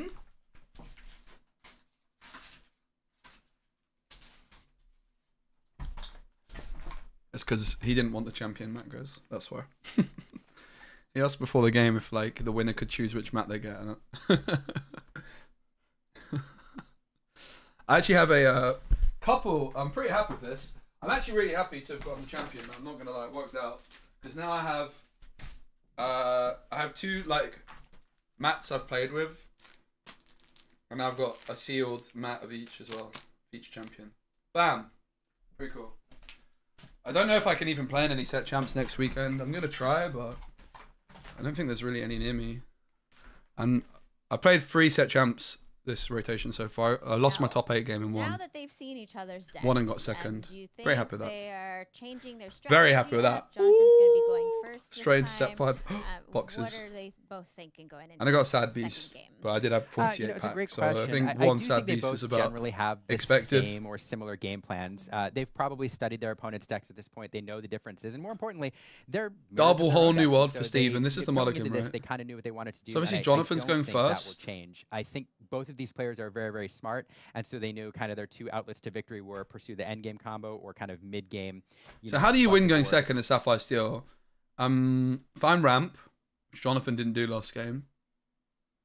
How does Blue Steel want to start their hand? Good question. So you want ramp. That's the main thing. Priority is like Mickey Mouse or Fishbone Quill. Thanks for the tips, and Milton Keynes. Got yourself a champion play mat. Let's go. Put the brooms in the deck and done the Speci special. Yes. Awesome, random. Good job. People that don't play brooms in Ruby Amethyst are doing it wrong, man. Looking through the top 64 here, there's not that much Ruby Amethyst, but the vast majority of them were on brooms, which I'm really happy to see. Very, very happy to see that. I do still think the Maleficent 3-drop's fine. I just don't... I think it's absolutely outrageous to play Maleficent 3-drop and not play 4 brooms. But yeah, exactly. The ideal situation is item on 1, Popsicle or Fort Sphere, turn 2, Smee, turn 3, Ramp. Bam. Pretty much what Glee Knight said. You don't necessarily need the whole new world though, so much these days with the deck, So with in the early Flaversham game, card when you're draw. choosing aggressive, But yeah, Jonathan hits the turn 1 Popsicle, later. which is the first step. That's the fun thing about Lorcana is sometimes a single inking decision has ramifications in the later game, and so you can win or lose games based on a single decision of what to ink or what not to ink on a given turn. Absolutely. And in the Sapphire, like you're saying, you are inking a lot with that ramp. And we do see Jonathan with his opening here, though he found that popsicle Yes. this So time. they both find Steven popsicle. also had a popsicle. I used to call it Very popsicle, confident. but is it Yes, porpsicle? Am I supposed to say porp, or can I I'm say called it by popsicle? a Fortisphere. I actually love the Popsicle. Fortisphere. I know that Popsicle. in this deck, you know, that it has you get to draw a card when it's played. It So has Jonathan secondary, didn't find the banish the item, turn to to Smee, give but at least your- he's able your to develop bodyguard, items but we instead. don't often see that ability used, especially not in the Sapphire Steel deck. But you would rather have No, a Smee on it is too. occasionally used, but you're right. Yeah. Very rarely. It is more used for that card draw, that consistency, and then as Flaversham food. Probably Flourishing food. not yes. as tasty as a popsicle, Not right? as tasty. I wonder what flavor Fortisphere is. That's a good question. Yes. What flavor is steel? I The don't know. I'll have to ask bumbling Mariano Moreno. She drew the card. Mate. So here we have Mickey coming out and ramping Jonathan here on turn 4. And I don't know if he has the Flaversham available, but a card we might see next. And are we seeing You know, one thing to note ramp about Fortispheres missed and from Popsicles, Steven this they time? No, are, they've got Mickey. Not Okay. only are they item food, not only draw you a card, but really what they're When doing you when is you they're have the when you have the Mickey or the fishbone, it is at that point where cutting the 4th Mickey is really good, because that's just a card you're not wanting to play ever. Obviously you end up playing it because it's uninkable, but obviously then the punish is that it's less consistent. I'm very interested in this little iPad that we can see over here. I've got my eye on that. That is really fascinating to me how that one's working, because it does seem as though that the players are manually adding their lore and it's updating on the screen, which I really like to see. It's a really nice addition. The lore at times can be kind of lagging behind a bit, and that makes it pretty difficult to follow as both player and caster, actually. So that seems like a great addition. It's actually also something I'm looking into doing for my... Yeah, there you go. Something I'm looking into doing for my streams as well, where I can tap something and it updates on OBS. At the moment, I'm just using my phone screen with an app, but it would be even better if I could update it with a touch of a thing and it would look a bit more fresh. But there's the hard-headed, huge. We talked about this being a big difference. Jonathan has 2 copies of hard-headed, Steven on 2 copies of Sad Beast. This is why, and exactly why hard-headed is in the deck. It is for the mirror and removing a fishbone quill. Hard-headed is not that good in the rest of the metagame. Bad against Ruby Amethyst, bad against Emerald Steel. It's literally for the mirror. It can sing, but being able to get rid of a Lucky Dime, or honestly, moreover, a fishbone quill is huge. What do you think about day 1 and 2nd place playing no B King Undisputed? I think it's a little bit controversial, for sure. I wouldn't do it personally, but they are also playing 2 big Sisus. It's a very interesting build. I like that they're playing Brooms. They're Brooms and Maleficents, right? Which I think is nice. And I think it's really interesting they're playing a big Sisu. 2 big Sisus, but yeah, I'm not sure I can get behind it. So Jonathan finds another Mickey. This is kind of what I was saying. You don't want the Mickey in your hand at this point, right? Double dime again for Jonathan, but the good news for Jonathan, in fact, the Mickey was maybe... Okay, they actually go for Cogsworth. And are they going to sing Whole New World still? Surely. I thought they were going to ink it. The hand is just so janky for Jonathan. Double dime going means that they can only get these dimes back with Tamatoa. Jonathan is playing 4 Tamatoas, thank goodness, as he should. Both players on 4 Tamatoas. Beast trades out Smee. Are we going to see a Whole New World? Because they didn't ink this turn, right? I'm really surprised. I think that there's like some merit to being... You don't want to be the player to sing Whole New World. But not inking doesn't feel good. I would imagine Tink comes through. 1 damage on Cogsworth. I would imagine we are going to see the Whole New World sung this turn. But they wanted to take that trade and remove the Smee with Beast, I guess. I didn't catch what the draw was there. Is it ink?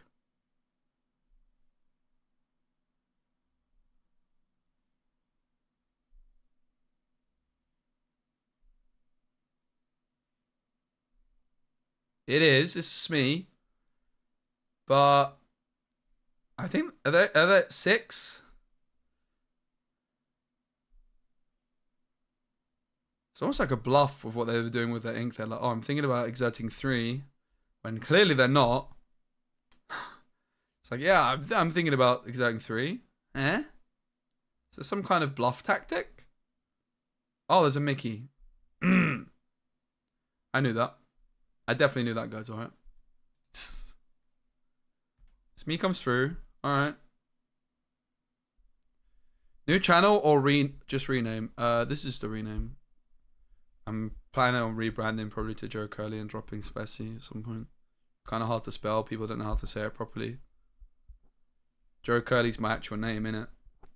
I just didn't want to be called Joe Curley when I was a teacher because my channel would be easy to find. Heals Beast with Porpsicle makes sense to me. And is going to Quest. I was wondering if it was a Whole New World sing song. But no. So this is like another example of why I think it's ridiculous to cut Whole New World. Even though Whole New World's doing nothing and it's being clunky for Jonathan here, you still have the option of not playing it. You know, you're still in control of when the Whole New World comes through. Whereas if you ditch the Whole New World, you're very much not in control of when Whole New World's played. In fact, you are, because it's not being played, right? And that's not a good thing. Especially when you get to day 2 and it's open deck lists. Like, I do think a lot of the merit of not playing Whole New World is that your opponent still has to respect that you might be on Whole New World. But then as soon as you get to day 2, it's open lists, and I think playing no Whole New World is absolutely bonkers. Does anyone know what record Sky had in day 1? I'm assuming they didn't make it through to day 2. I feel like I would have heard. But I know Sky was playing this, so I'm going to check his Twitter. I think Sky went for no Whole New World.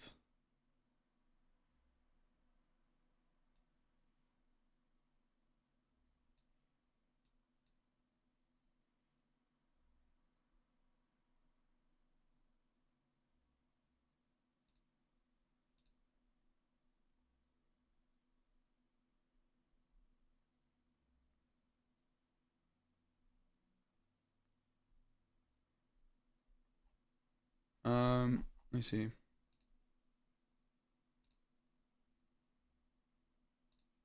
I still need to make a TikTok from that enchanted pool as well.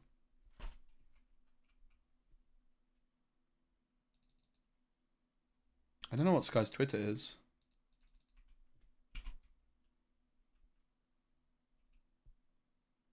Can't find it.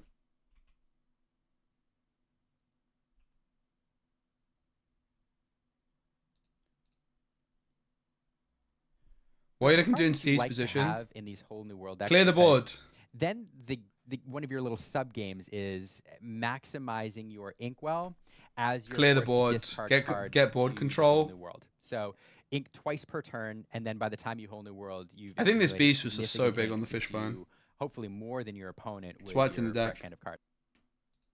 So a big card which I would like to see Sapphire Steel players try out more is Audrey Ramirez, which is a 5-cost character, quest for 2. It has Ward, 2/5 stat line, I believe. Its ability is interesting, but not the big reason I like it. Simply just as a 2/5 of Ward. Hard-Headed is the other card I would consider. I don't think I would consider the Sad Beast if I'm playing Whole New World. And I would always play Whole New World. I think Sad Beast doesn't make the cut for me. The Hard-Headed is better in the mirror, and I think Audrey could provide some real value against Ruby Amethyst, for example. So Audrey Ramirez's ability is you can use ready an item and use it again. So obviously with Dime you can gain Insane Law. It doesn't happen often, in truth, but it is an interesting option. So Jonathan's going to draw, finds an Argus, which is ink, which is exactly what they're looking for, because now bam, ink can come the Dime. Might have been able to come in already, to be honest, because of the Mickey in the previous turn. Audrey is questing for 2, which is not spectacular. She's like Cogsworth, but instead of giving resist, when she quests, you can ready an item. So she's like a worse version of Cogsworth. But I think that honestly, just an extra card with Ward that can sing might be worth, with the very occasional benefit of being able to tap Dime twice in a turn. Right? If Audrey's on this board, next turn Dime could be tapped twice. Bam! GG. I think the card's good. I played it quite a bit in Sapphire Steel, and I always quite liked it.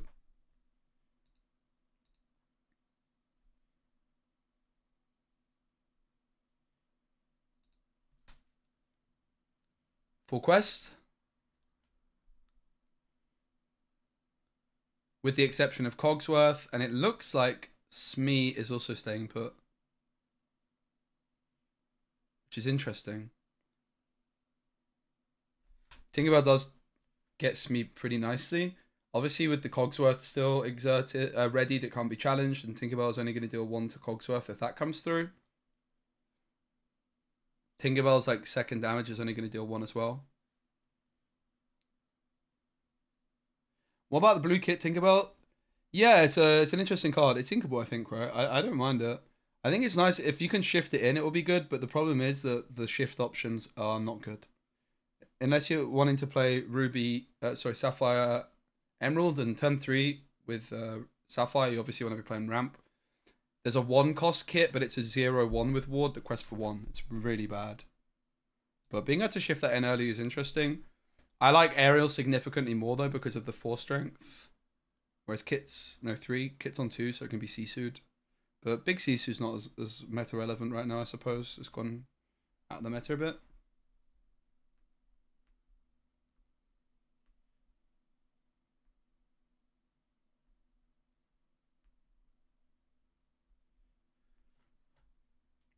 I mean, these games have gone as expected so far. The player going first has just gone full steam ahead. Game 1, the player going second missed ramp, and game 2, Jonathan had the beast for the fishbone quill. So we haven't really seen particularly tight games. So Steven decides they do need to clear the board, which I fully respect, that they need to try and answer Jonathan's questers. And this is the advantage of Jonathan being able to go first, right? But that was a Tinkerbell and a Gaston into Beast. Wait, really? Is that what just happened? Wait, what? Tinkerbell and Gaston. Wait. Gaston could have gone into Beast and dealt 3. And then Tinkerbell could have gone into Mickey and dealt 1 onto Beast, right? So, oh no, the Mickeys were exerted, right? I think Jonathan just readied them already. So I feel like that's a pretty big misplay by Steven, if I'm not missing something here. Am I missing something? Well, Steven was supposed to slam into Beast with... slam into Beast with Gaston, which survives because of resist 1. And then Tinkerbell removes a Mickey and deals that 1 extra damage to the Beast. And with resist 1 damage goes through and removes it. So one of these Mickeys could have been removed. So it's definitely a misplay from Steven, unless I'm missing something. But yeah, Jonathan's just cruise control. As soon as Steven makes the decision to start trading here, the writing's on the wall. And that's not to say that Steven made the mistake to trade. While I think they traded inefficiently, honestly, not even think they just did, right? Objectively, they could have removed an extra card from the board, unless I'm missing something, which I don't think I am. But Steven, I do think they had to make that decision to take those trades, and that's just what the advantage of going first is. Jonathan just making use of that fact that they went first to get a real lead in terms of lore, get the dime down, which is threatening the win. Does look like they're going next. This play from Steven, I think, didn't make a difference, but obviously was suboptimal. So the blue steel mirrors have unfortunately gone the exact way I expected so far, which is the player going first, just kind of steamrolling it. But in fairness, Jonathan's beast hard-headed was huge in this one, and in the first game, the player going second missed ramp. So let's hope we get a more interesting game 3. And let's also hope that they picked the Mufasa deck versus Amber Emerald as the other match, because I really want to watch that one. Get a wide board first. Yes. And kind of go out to the lead. So. Yeah, every time I see those Cogsworth down and doing all that work, I just imagine Cogsworth, singing at the end of Beauty and the Be Our Guest, when he's finally deciding to rock out with the rest on of his own. On his own, yes. That's his old wise Cogsworth, his grandfather clock. So it's 1-1. 1-1. We are going to game 3. This is my first game 3 this tournament, so I'm pretty excited. Fantastic. Let's take a look. Let's take a look. I keep dropping my Diablo. All right. We're going to see more Cogsworth. All right, let's look for ramp. More Cogsworths. We're going to see more popsicles. We're going to see more popsicles. We're going to see a lot of the same thing. And what do you think it's going to come down to? I mean, so part of it comes down to the opening, and here we're great chance to take a look at the players' hands and see what they're sending away. Okay, Jonathan has Mickey this time on 3. 1 really. Big deal. Jonathan choosing to send away a lot of high cost cards, keeping a Flavisham, drawing it. Ooh, these are not not necessarily the cards he wants to see. The It's not Arguses are bad. It's great, singable. into certain matchups. I don't know what the Here, early they're cover not was like. as Okay, it's good. You bad. wanna do better things, and I don't think he drew into. A Yeah, I turn put in one China Diablo, item, bro. which Let's is go. unfortunate. Steven, I didn't quite On the see what he had, stream. but really what this I'll comes be putting down it on to, like, Twitter. how can you do the things you want to do on your first 4 turns, and that's get an item on And the board, Instagram and get a that. little bit of ramp, I was perhaps with pretty Mickey, excited, as you might imagine. and then player Flavisham. They're on from my turn 4 or participation 5, packs start from yesterday. I think getting I had your drive 7. going. I think it was maybe So slightly that's more one than thing. And then participation. 2, can you get those key mid-game? This is a reward. I went all the way to Nottingham for a set champs. Diablo.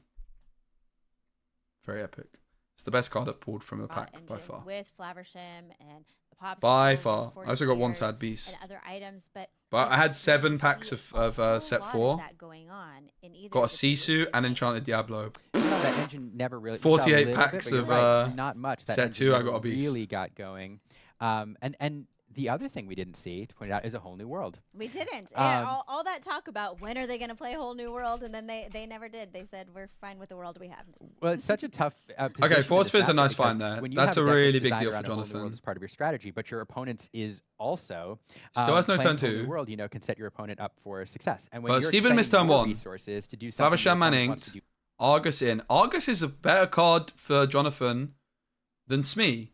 And Jonathan has found another Popsicle. So Jonathan's disaster hand became slightly less disastrous. Okay, one criticism I've got of Jonathan, which is an incredibly small criticism, is how quickly they snapped the ink on Tamatoa. Gives the information that Tamatoa was the card drawn that turn. And therefore Steven can make some more reads potentially about what kind of cards might be in Jonathan's hand. Seems very small, but still. Fishbone inked, Fishbone through. And it is very small, but it's just me being nitpicky. Popsicle inked. I'm surprised Rise of the Titans. Okay, Rise of the Titans is being held on to for Jonathan because, of course, it can deal with Lucky Dime. That's really interesting because I would have inked Rise over Tamatoa, but I'm forgetting, of course, that Rise of the Titans can BAM! Hit the Fishbone as well. Oh my goodness. Rise of the Titans on Fishbone Quill on 3. Huge, huge, huge. I did not see that coming. Oh my days. That Fishbone Quill on Steven's side. That is outrageous. Quite unfortunate because we know the Cogsworth's power of thing. ramp, and It's going to protect especially Argus some from of these- Tink. Rise of the Titans on Fishbone Quill. I've seen it all. Let it go inked. 4 ink available. We might not need Mickey Mouse Boy. We could just go for the Flavisham Man.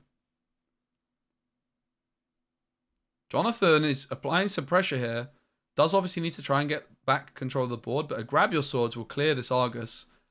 Another Mickey is not really what you're looking for.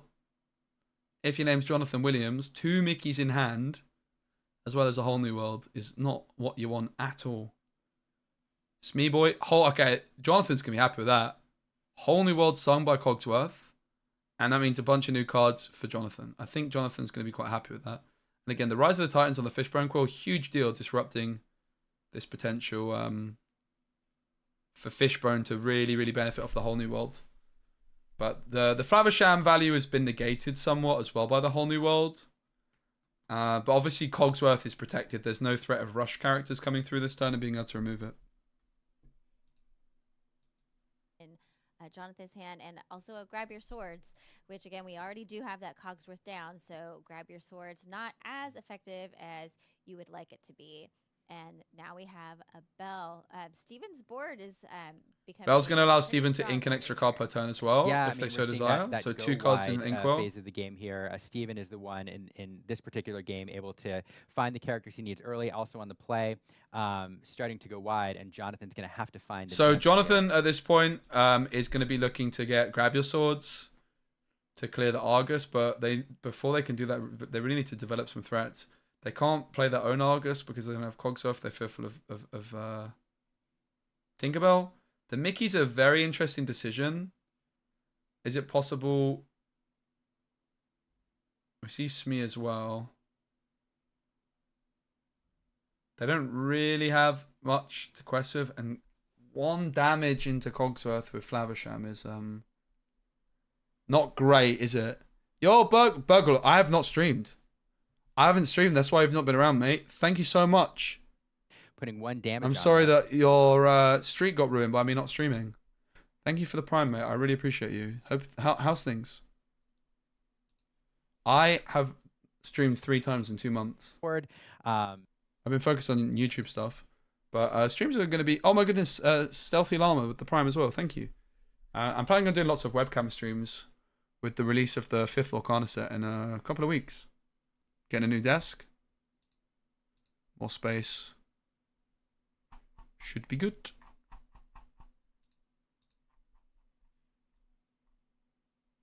Should be good. Don't understand not drawing with Haram for answers. Well, they probably don't have any answers. They have to remove the Cogsworth at all costs. The Grab Your Swords and the Tinkerbell are going to sink a little bit of damage in there. That's the logic. They know they're up against it. Honestly, even though I was quite excited to see this as a pick, compared with some of the other options, it's not a very interesting matchup in general. It does come down to this, I think. I don't know the matchup that well. That's why I was happy to see it. I think it's fine seeing it. But I don't think it's particularly... I think this is how the matchups go. They're playing do first. have a Let It Go available. It is interesting. So I've heard the mirrors are pretty miserable to play for this reason.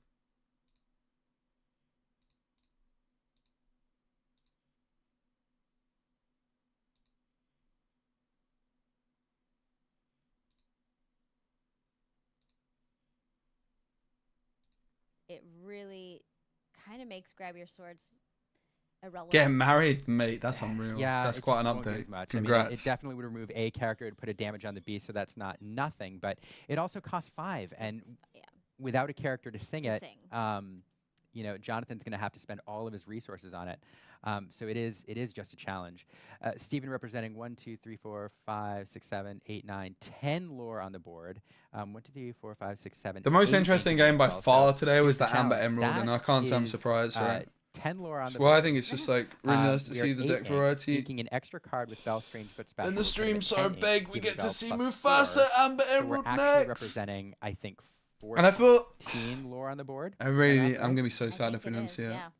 8, 9, 10, 11, 12. Never played a Sapphire Steel Item Mirror. Does seem 14, kind of yep, depressing. Your math is right. So, Which is yeah. enough for Steven to win in Cogsworth one turn, just as an immovable unless object. Jonathan...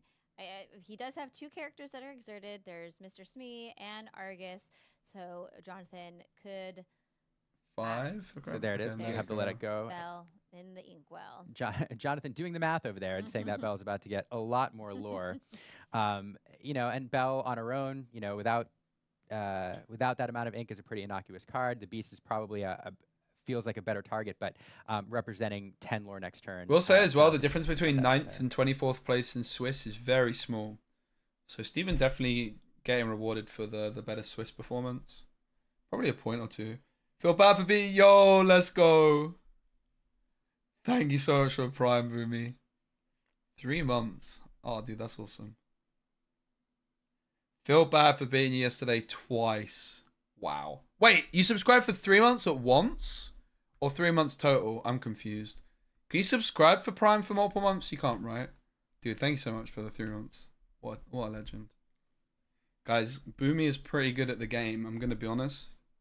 Go to 13 with a lucky dime, bring you to... They set me up yesterday as well, right? Imagine me. I go Merfolk on 1, Flynn on 2, Prince Joel on 3. I'm like licking my lips. I'm ready to Ursula on 4, discard a song, draw a card. Shift Robin Hood, grab your swords. GG. Oh, I walked. That was the play probably that cost me much hope in the tournament. A little bit, maybe. Not exactly, but that was the... You know, if I didn't make that play, if I could have beaten you in that game 1, could have been high seed in finals, could have been the difference maker, right? I definitely didn't deserve a champion mat with a play like that. That was a wonky play. So that's the thing against Amber Steel, like, doesn't take much for you to just get mega punished. Cogsworth did get exerted by turn Steven after here. turn and force your opponent to deal with them with 4 damage worth of cards. But there's no This is a singers card, available the for this Bokies Grab Your players have played on Swords. turn 2 at times, So started Tink and accumulating Grab Your lore, Swords and is going to then be in the too mid and late expensive game anyway. Here, the Smees continue to Which put in means work GG. as 2 lore questers. Just a very valuable card for both these players in these games. Absolutely. Yeah, Jonathan is taking a long time thinking, is there anything I can do here? You know, this is we talk about the concept. Hadn't of Panic getting taken your it to outs, whole and new when you're world? in the top Let's go, 32 of the Berg. I'm Lorcana glad you challenge, watched. and Yeah, a you can take your little. time. You just want to make sure. Thing there's is in that absolutely game, no I even the kept slimmest very, possibility, very that you can controversial, pull and I this knew when I out, was doing it, and it was so you continue to play on controversial. the off chance that I something kind of stand by happens the that you didn't decision a little bit. I really didn't like my chances going second, because he'd been beating me up in the tournament, right? I lost 2-0 in Swiss when I went first twice, and I'd managed to, game one I did all right. I played pretty okay, but I lost when going second. So then having another chance to go second, I had triple Merfolk in my opening hand, and I was like, do you know what? If he misses a 1-drop, and I knew that he was on harps, I knew he was on Robin Hoods, but I don't think he was on Queen, right? So the chances of him missing a 1-drop are not, too bad. Maybe close to 50%, I don't know. Can't remember how many he mulliganed, because that also would have been a decision. But I don't know the exact maths on it. I probably should learn. Okay, this board got cleared a lot more than I thought it could have been, actually. So there's still a Smee on the board. So 19. Oh, there's Dime. Okay, GG. All right, please show us the Mufasa Ruby. we had the dime. Ruby Mufasa versus Emerald. Wow. So Jonathan just not able to remove that last character. I'm on the edge of my character. seat waiting this matchup. And yeah, Steven able to take it there. So, man, really interesting matchups. Very interesting. Yeah, the mirror match is tough there with that one. And it really showed you the strength of being able to play first. It's not always an advantage, but it was an advantage. Please for show the me players in this Ruby match. Mufasa That's very versus true. Emerald What Amber. I like about this deck and the way it played is that this deck is often thought of as a control deck because it does have this end game combo. It's sad how like the two decks that are in the tournament, which I wanted to do well, are up against each other. It does mean, in theory, we get to see one of those in quarters as well, though. I hope we get to see it both times. I want to watch Mufasa and I want to watch Emerald Amber. That would be honestly, if we just have like a run from one of those decks that makes it to the final, and we get to watch every one of their games up to the final, it would improve my viewing experience immeasurably compared with watching Bucky versus Ruby Amethyst. The first game of the stream was a snoozer because it's just not an interesting matchup for a spectator. I mean, it can be. Don't get me wrong. It can be interesting. But compared with the other things available, right? I just love seeing the spice. The problem with the Ruby Amethyst versus Emerald Steel matchup is so much of it just, the early turns just kind of play out the same every time. And then it comes down to, does Ruby Amethyst play a draw? Be prepared on 7 or 8 or 9. Not all the time, but... Yeah, the most interesting match, we've had 3 matches so far. We had Ruby Amethyst versus Emerald Steel, which wasn't very interesting. We had this Sapphire Steel Mirror, which wasn't very interesting. And then we had the Amber Emerald match, which was fascinating. There's like huge difference in terms of the, I think, spectator experience. But yeah, I really do think that Bucky enough is going to do the game so much good. I really do. I really think it's going to be a big deal. Just going to open up the meta so much more. Meta at the moment is just so not very open. Can't watch Ruby Amethyst. Yeah, I kind of regret playing Ruby Amethyst for the store champs because I think it wasn't the best for the viewers. In my head, like, people wanted to watch Ruby Amethyst, but obviously everyone's on Ruby Amethyst. It's probably not the case.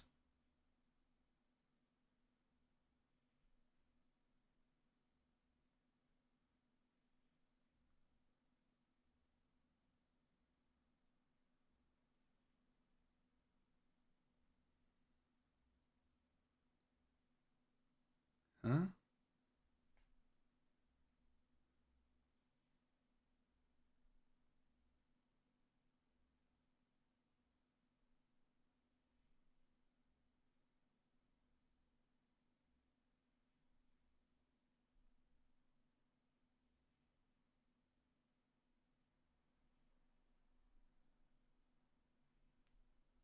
Sorry, one sec, guys.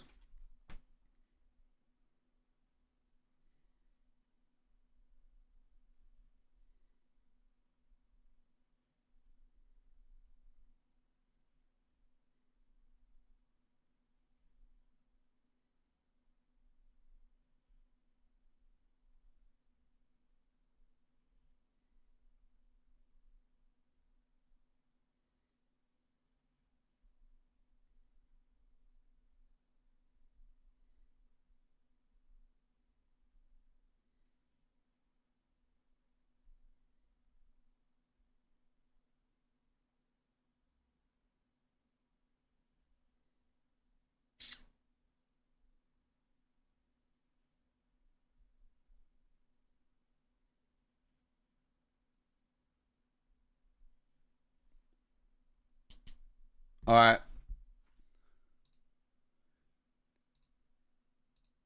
It's pretty hot, mate. I'm not gonna lie, I'm sweating a bit.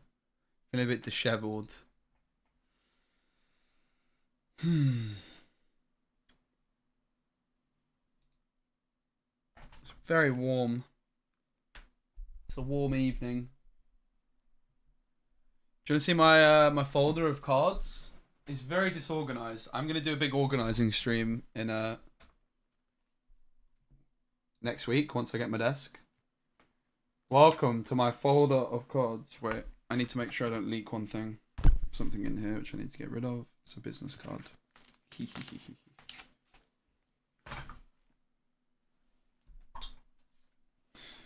now we go. Alright. Bam!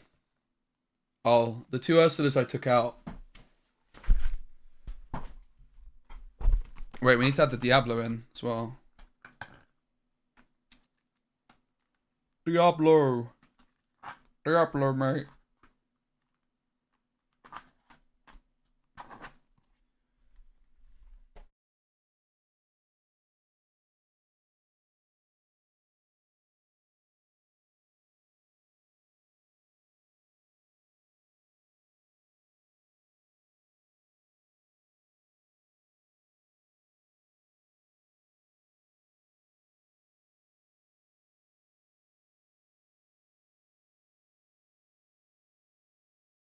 Sorry, I don't know how that happened.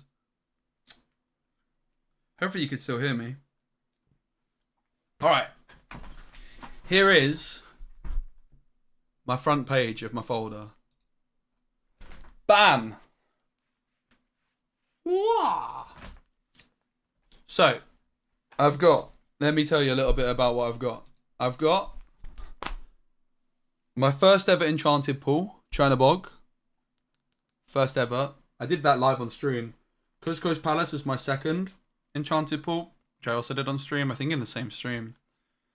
I've got my two Stitches, my two Ursulas, one from a Creator Champs, one not. I've got my new Diablo. I've got my Tinkerbell, which I actually traded Ursula Sea Witch Queen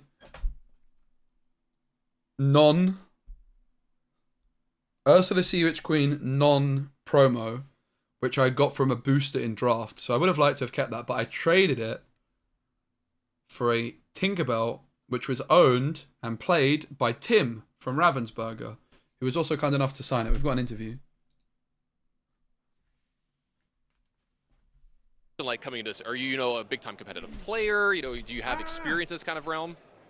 No, this is my first physical card game. I played some digital ones here and there, but I competed in the set champs, got a few there, a couple wins, but other than that, this is my first physical. I didn't expect very well. I mean, I played Blue Steel into a good field, so I expected decent, but I didn't expect to get this far, so that's awesome.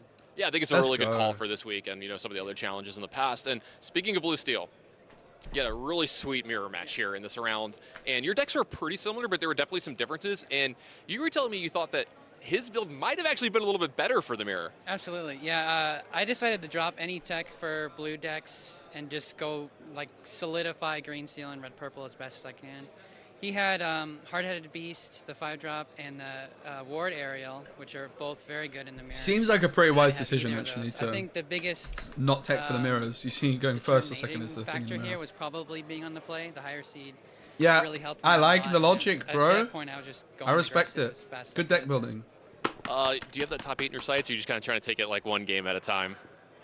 Of course I have it in my sights. I have number 1 in my sights. One but- game We'll away see. from Yeah, we'll see. Nikki. I'm very happy with where I got, for sure. I can't Guys, we really might be complain. about to watch Emerald Absolutely love that Amber answer from you. versus Best of luck the rest of the way. Mufasa.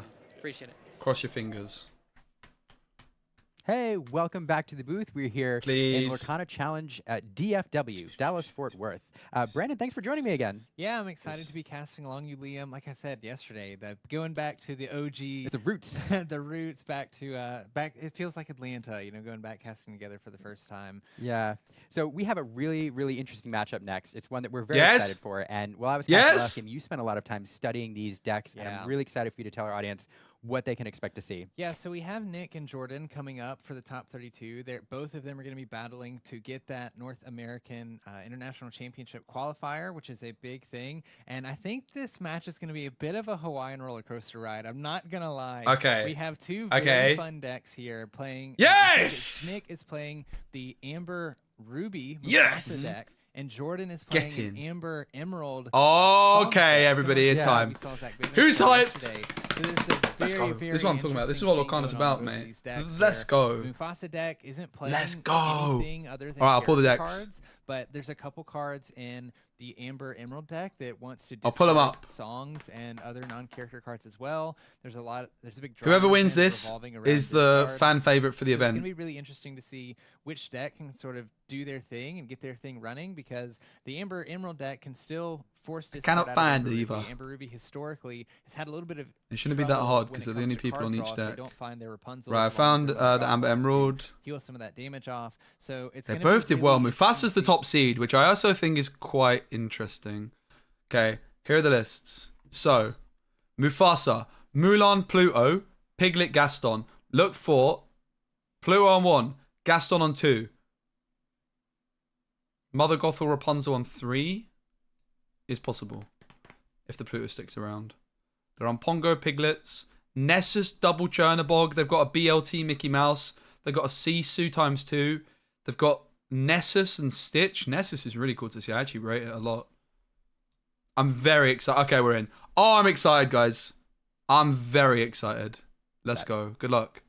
So like I mentioned earlier, Nick is on the Oh, Amber let's Ruby go. Mufasa list, while Jordan is on the Amber Emerald. Let's I'm just go. gonna keep calling it a songs list.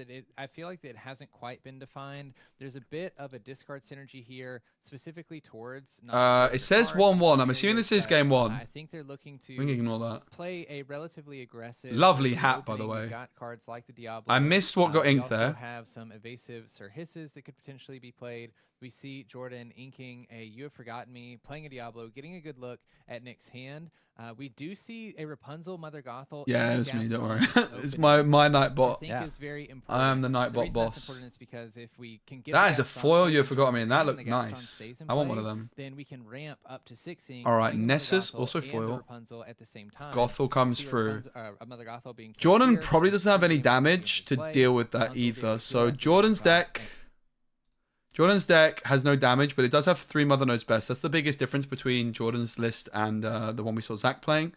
3 Mother Knows Best and no 1-drop Kida, which I actually like. Not playing the 1-drop Kida. I think it's bad. I never pulled the Shift Kida line off once. Cricky into the Inkwell. Shift Diablo. Sing Bare Necessities maybe. Bruno gets discarded. Are we going to see... Oh no, not Bare Necessities sing against Mufasa. That doesn't sound very good, does it? It's going to be a Sudden Chill sing song. Very interesting. Could have quested for 1, but sing Sudden Chill instead. That's also a clear sign to Nick that there's no Prince John available, because you would always be waiting on the Sudden Chill for Prince John. I kind of don't know if I like the Sudden Chill decision, because if Jordan top decks Prince John here, this Sudden Chill would have been so much better with Prince John, right? So I don't know if I like that decision to go for the Sudden Chill there. I think questing might have just been better, if I'm honest. I think that the potential value of Sudden Chill as a card draw is very, very high. Diablo's going to draw. Can't see the hand. Ariel's in there, which is probably going to be the play.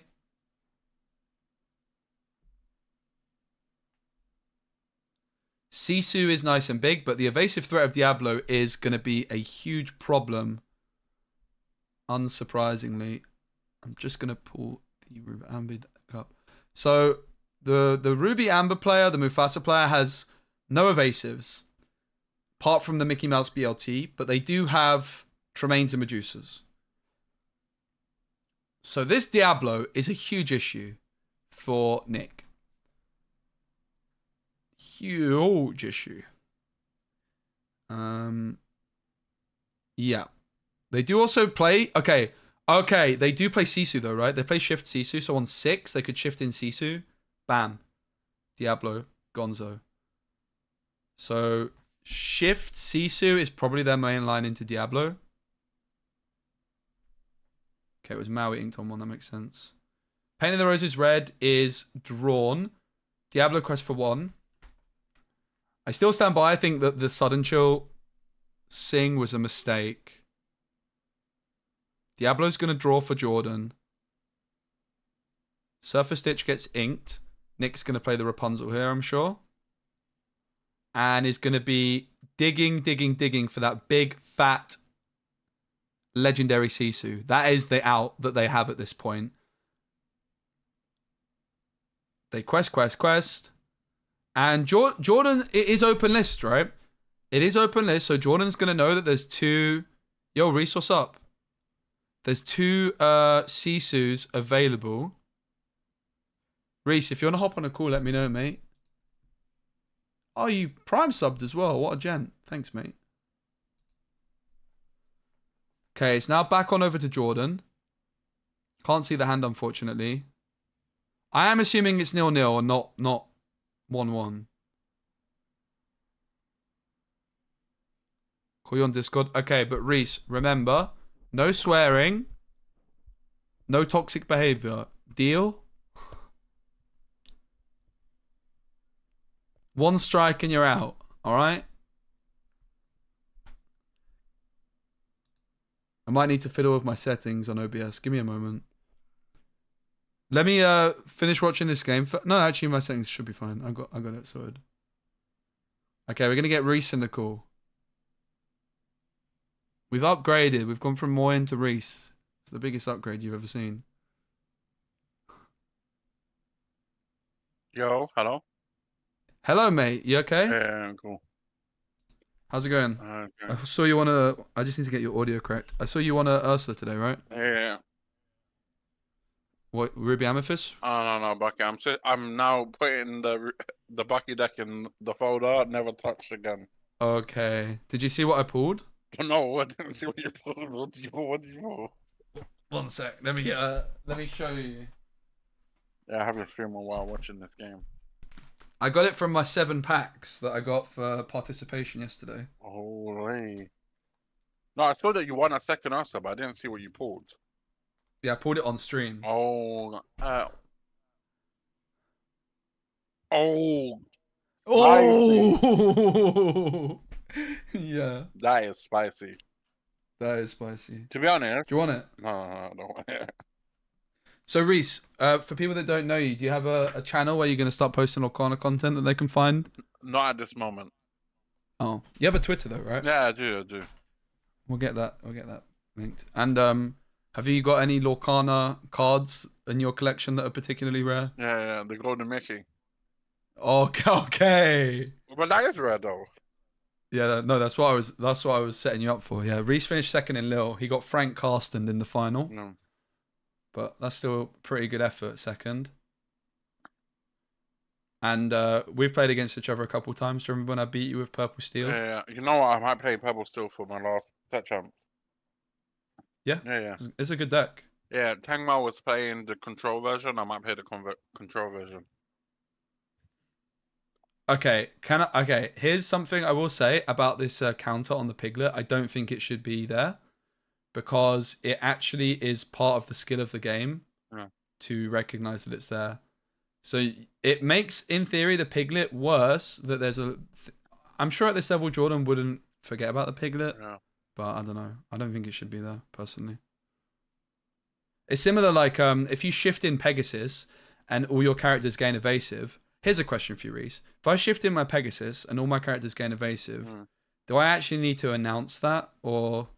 No, but I mean, I to be honest, I did forget on my stream game, but then I remembered, like when I went for the attack, I was like, oh yeah. But oh yeah, no, exactly. but I remember that. Yeah. But that was the first game. You know, when you've just woken up and. Oh yeah, trust me. But that Pegasus is easy to forget about. But my question is do you have to announce that all your cards are evasive? No. Or not? No, I don't think so. No, I don't think so either. So if you were to put evasive tags on, you would have been rewarded even though you made a bad play because you would have like not been able to make that bad play, right? And you might have made a different decision with ink and stuff. I wouldn't have did the trade that I did on the stream. Yeah, which is why I don't think it's a good idea having counters like this on. While it helps the audience, it impacts the player's decision making potentially. Which I don't think.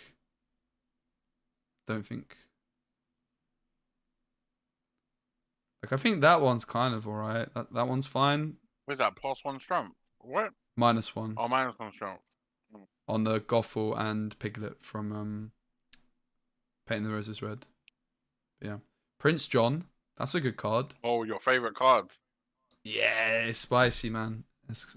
Prince John was cleaning up for me yesterday. Look at that. Ariel singing Bruno with Prince John down. Oh, he's going to charge. So the line with my Ruby.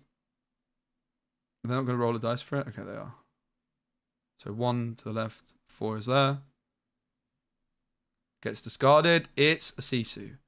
I think that's not a bad hit because Nick has the legendary Sisu in their deck, and I think that's what they were scared of, is that shifting in. Because Nick can get to 6 ink. Under the Sea! Holy, this guy is cooking right now. Yeah, he's cooking. That is not bad. No, huh? whoa, he's what's it called? The green, the Jordan guy's supposed to tell them the order of the cards. Oh, really? Yeah, because it's player priority, isn't it? And he's playing his cards, and he's putting in his order. That's a good catch. It's not going to matter, fortunately. Is it? But that is actually a good point. Wait. No, it will matter. Oh, no, it won't matter. Oh, no, it might matter because if Nick plays Channelbrook, it changes everything. Oh, yeah, but then everything gets shuffled, right? Yeah, that's why, yeah. Oh, yeah, it doesn't matter, really. I mean, maybe. It could if the game goes on long enough, right? And they get down to no cards each. Medusa removes Diablo. Yep. Thing is while Nick has the board, the one thing about this Amber Emerald deck, it quests so slowly. Such a slow quester. And Rapunzel is available for Nick in hand again. It's double Gaston Rapunzel. So you would imagine Gaston's going to be the card discarded of choice. And then Nick's just going to do their best to get that Rapunzel through. But You Have Forgotten Me is available for Jordan. That could be spooky. Bam! Bye-bye double Gaston. 2 cards drawn for Jordan. Prince John's pretty good in it, Race. He's very rough. The thing is now, a lot of people are converting to this yellow-green deck. There was someone that was playing that yesterday at Rule 0. Oh, yeah. But, yeah, I don't think he was playing aerials, to be honest.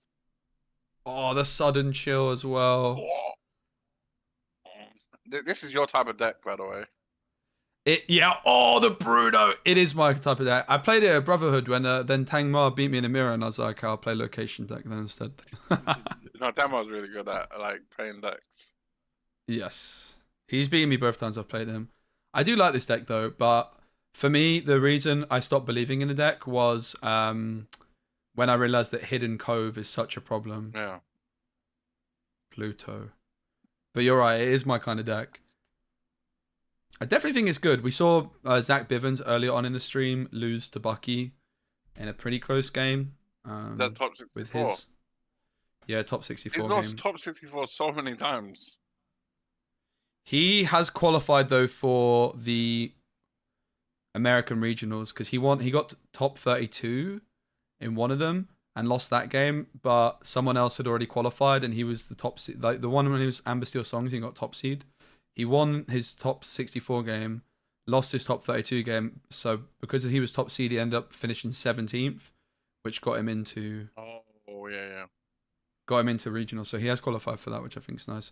Hey Kira, looks like Jordan's winning game 1. I'm pretty sure this is game 1, even though it's only the first game we've seen of it. Are you sure? I see 1 star on both of them.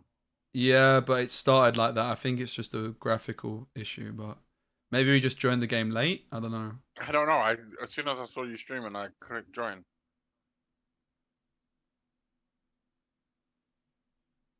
So Ariel gets bounced back by the Muses. Jordan's on 3 Mother Knows Best, whereas Zach was not on any. I guess, like, honestly, the big Sisu off the top could save Nick's day. Ooh. But they don't actually have... Do they have enough ink for it? They don't. Even with Pluto, they don't. So I wonder if Mufasa was supposed to be inked there, and you just hope that you can go Pluto plus thingy. But maybe you could try and there's not like anything to challenge with Mufasa that would remove it, right? Kida comes through. Oh, he's just gonna think Under the Sea. Under the Sea. Nick's your big brother? Wait, really? Like, actually? That's wild. What are the chances? I think in any other matchup, Alfredo with the Prime, thanks, mate. I think in any other matchup, I'd also be rooting for the Mufasa player, but honestly, I'd love to see Amber Emerald do the business. I think it's got a better chance of winning the whole thing as well than Mufasa. Okay. Do we go to game 3 or was that game 3? That's the question. Or game 2 or was that game 3? And Jordan takes this game 3. Absolutely. Oh, it was game 3. It was game 3. Oh. I told you. I know. I just assumed it was the first game we've seen from it. So I assumed that we were going to... Watch more. Yeah, it's a real shame we only got to see 1 game from that. And then we got to see 3 games of a Sapphire Steel Mirror that just whoever went first won. But never mind. It is nice on the American broadcast that we get to see more games, right? It's because, you know why? It's because they have 2 stream setups. So when one game finishes, it switches over to the next person on stream. So I'm guessing when it got to the second person on stream, it was just like in the middle of the game. Nick lost. Kira Kara, unfortunately, sorry. No! Nick lost, but they did great. They got, what, top 32? Which is a Rapunzel foil. Is that right? Yeah. Rapunzel, Cinderella, and Let It Go. Yep. And a Dragonfire. So, Reese, you're going to be playing in Bologna in a couple of weeks. Yeah. Are you going to play Ruby Emerald? Ruby Emerald? No. Yeah. No? No. Why not? I can't tell what people I'm going to be playing. To be honest, I'm going to be crowded around probably. I think you should play Ruby Emerald, mate. I think you need to bring Robin Hood Daydreamer to Bologna. Which one is that? The one that pings off the card? No. Nope. It's the best Robin Hood. You're going to go make me search a card now. Robin Hood. Nah, its ability's wild, right? So here's its ability, yeah? You ready? Oh, this guy, the quest before. Yeah. I mean, they played it in the old green steel. Yeah. Well, do you know why it was played in the old green steel? Because they couldn't quest a lot, so they dropped this guy. No. Dodge the Medusa. Yeah, but Dodge the Medusa. Okay, yeah, but why? Who decided that it was in the old green steel? You. Yeah. No. I told you. This is how I knew of you at the start. I played locals. My friend Martin played green steel. He's like, I'm playing Speci this today, and I was like, who's Speci? He's like, he's a YouTuber that plays green steel. By the way, never played any green steel in my life. I only played against blue steel and red purple mirrors, and then he ruined my life that day. First ever time. Yeah, because Robin Hood was like good in that deck, but as it turned out, the deck was better off just having a lower curve. Yeah. And not even getting to 6 necessarily. Whereas in the Ruby Emerald deck, like I want to get to 6 for Medusa anyway. And so I was on 3 Medusa, 4 Robin Hood.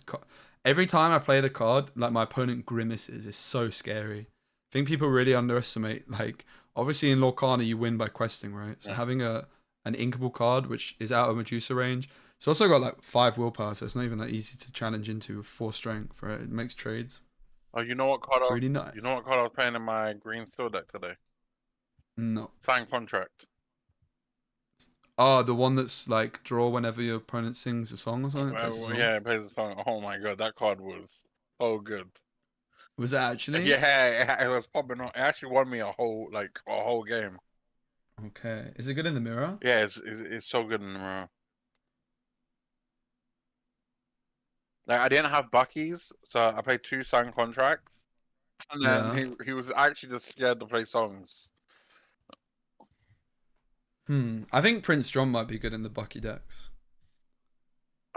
Someone was playing at Rule 0, but I think it's. Yeah, that makes sense. I walked into a Grab Your Swords yesterday. I went like Merfolk on 1, Flynn on 2, Prince John on 3, Robin Hood shift, Grab Swords, GG. I was so sad. Yeah. And I had the Ursula in hand as well, but I was just like, this game I also mulliganed 5, and then shuffled my deck before drawing. So I don't think I was quite with it that game. Yeah. Have you done that before? Yeah, in green steel. Not green steel. And I took grab out of my green steel deck, to be honest. But yeah, I played it in. No, I actually played 1 grab in purple steel and did that play. Well, you don't like Robin Hood shift in purple steel, and I do. No, definitely not. I didn't really ever like it. It's interesting that a lot of people are not playing it. Like even like a lot of people are playing different lists to me still, but they're still not on Robin Hoods, which I think makes sense. Like Amethyst just has so many good 1-drops. You don't want to play the 1-cost Robin Hood, and if you're not shifting in the Robin Hood, I've never really been a big fan of that card. I've always found it to be quite overrated. Obviously, at the moment, it's great because it's got Fodbon synergy, but I do think as well, Chief Bogo's likely to make a bit of a comeback. Let's listen to this interview. 1 second. Jordan, you were telling me that this is your second challenge. You played in Atlanta, you prized there, but we're doing a little bit better here in this one. Do you think the experience from the last prior challenge has helped you out with this one? Definitely, just trying to get experience and playing in like high pressure environments. It's definitely helping out. This was the it's definitely high pressure. Are you feeling that in your games? Are you able to kind of like channel that a little bit away while you're playing? I try to channel everything away and just try to be as based as possible. 100%. Speaking of based, let's talk about your deck choice here this weekend. You're playing a little bit of an off-meta deck. Is there a specific reason for that?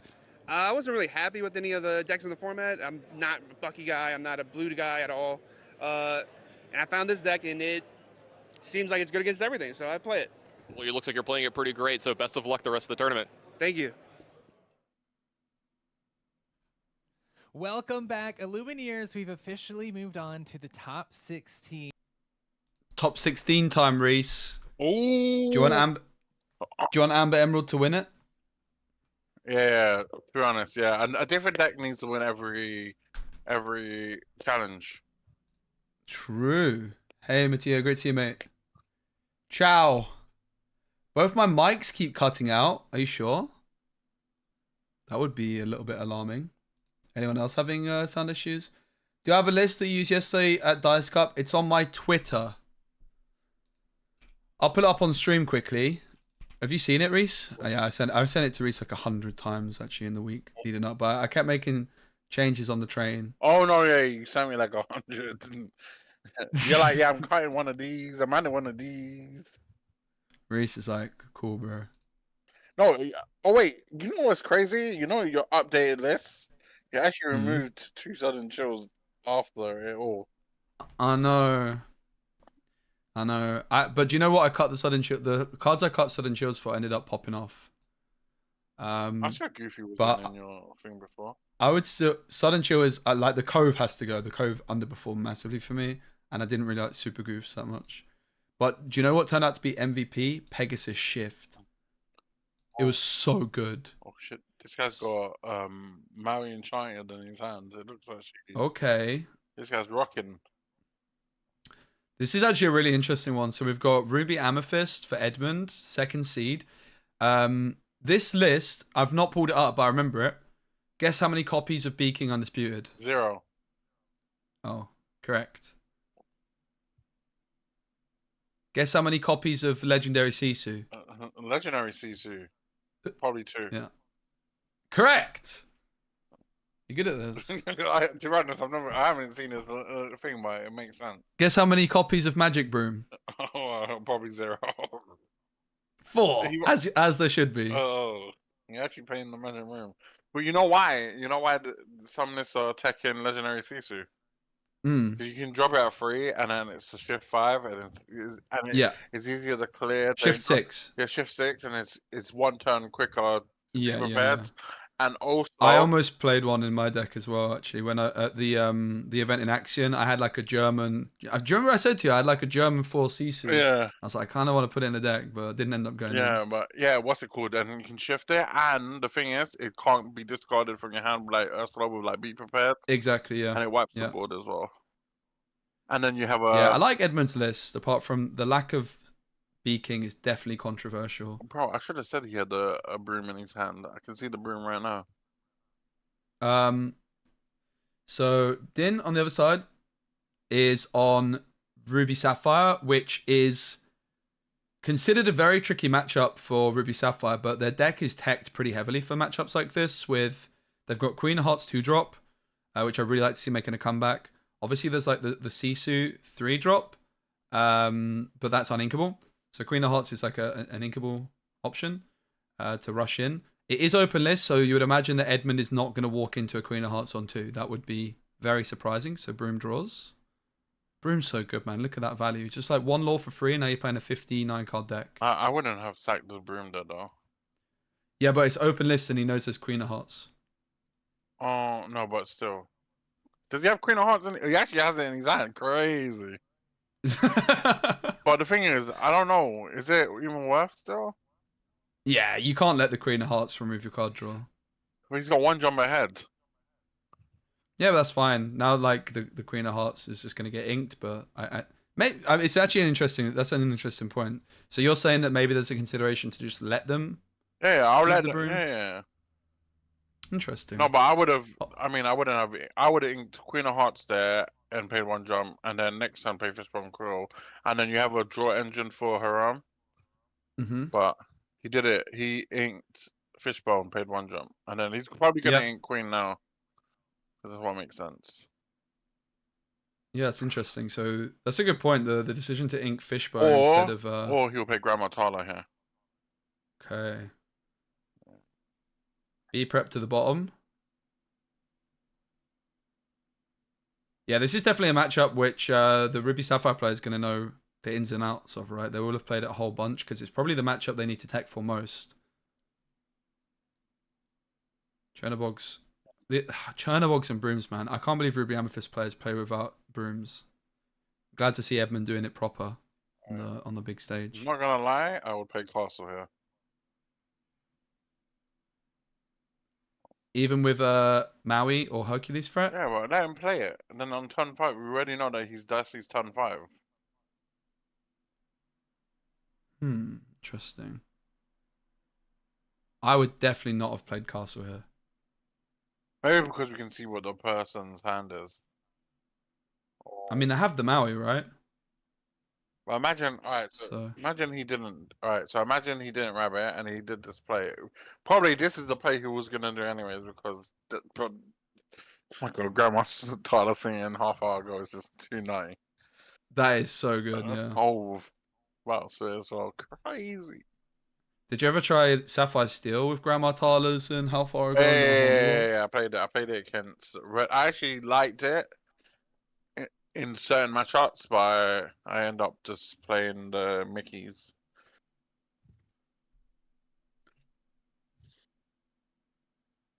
Stream sound is cutting in and out every few seconds. That's wild. Hopefully it's fixed. I feel like it's the Mixamp software. It's a bit dodgy. What did he draw? This guy draw something. I don't know. Did he draw another Maui? Another CC. They're playing quick, aren't they? Yeah. double Sisu down and a Mim. 8 lore for Edmund, which is getting up towards that mark you want to be at. Dinkang apparently is a former Yu-Gi-Oh pro, and they're playing one copy of Dig a Little Deeper. Do you know what that card does? Yeah, I think it's look at the top 7 and you pick 2 of the cards. Yeah, something like that. Sing together. I think it might be 2 character cards specifically though, but I could be wrong on that. Maybe it's not. Oh, it could be. I mean, I'll get... Be prep! So, Dinkang's managed to clear board. They have the Vitalis Sphere down, which allows them to rush in. So like here, usually Castle would be a big threat, right? But you can't really go Castle now as the Ruby Amethyst player because of the Vitalis Sphere.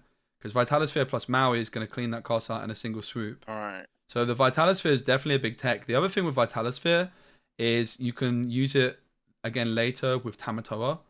Like you can rush in with Tamatoa, Vitalis Sphere, instantly give your Tamatoa rush to clean out Castle because it gets +2 Challenger as well. All right, so dig a little deeper is put 2 cards into your hand, the rest of the bottom of the deck. Cool. And is it 7 you look at? Yeah, so yeah, you were spot on. Yeah. No, some guy played it against me in Buckham actually. Mm-hmm. Yeah. I have to say, I'm liking the way Dinkang's playing. I've got a good feeling about them. I think they might win the whole tournament from here. That's my latest prediction. They just look very, very assured in what they're doing. Dime comes down, and that is a big problem if you're Ruby Amethyst. Because Ruby Amethyst does not have access to any item removal. The only item removal that they have is, which they obviously don't play. Do you know, Reese? What item removal card Ruby Amethyst has? They have Pinocchio shift. Oh yeah. What is that like? It can like bounce a 3 cost or less back to hand. Yeah, I don't know why, but I remember that. I didn't know about that one. They have a card that also removes a 2 cost item. Yeah, I didn't know about that one. But there's like a Magicka Dispel one, which is like you can banish an item as with the same strength of this card, but it has like 2 strength. Wait, this guy didn't cost a rabbit before he bounced it. Oh, good catch. It might have just come down that turn though. I think it was played and then bounced back instantly. Oh yeah, true. Oh, I don't think he should have. They are playing quick. I think that was a turn. I think that was the turn for double castle, by the way. This is the quickest I've seen people play, and it's an untimed game. Oh yeah, no, he had 7-8. Is there a chance this is slightly sped up? I don't know, you know. Because they're playing that quickly. I'm wondering. It doesn't look like it, but they're just playing so quick. So you think last turn was double castle turn, even with Vitalis Sphere ×2 down? Yeah, well, I mean, he has to clear 1, and then you can trade the other in it. No, but he didn't. He didn't ink last turn as well. Oh no, he did ink. He inked the castle. Well, Edmund's getting there up to 11. Obviously, with goats around, you're not a million miles away from being able to do it. Right. But that dime is on the board. Castle. He's got goat castle, Tamatoa. Holy. Yeah, Tamatoa is around. Popsicle is in the discard as well. Dinkang looking pretty good. This is the trickiest matchup. Obviously, they just need to win when going second once. And then they'll have an opportunity to go first in the final game if they lose game 2. So it'll be a huge moment if they can win this game 1. The game 1 is like the most important one for Dinkang in many ways because it guarantees them. It says if you can win going first, you win. Oh, that was a smart play. What? He instead of playing the popsicle to draw, he just dimed the Tamatoa. So he gained 5, and now next turn, depending on what he draws, he can actually just win out. So player 2's on 7. I think that didn't get updated, right? Yeah, he's at 7. And then Edmund's now up to 14.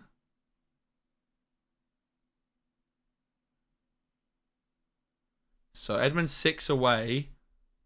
Dinkang. I keep pronouncing his name wrong. Anyone got a way of pronouncing his name correctly in the chat, please? That would be helpful. I don't want to sound like a Wally mispronouncing.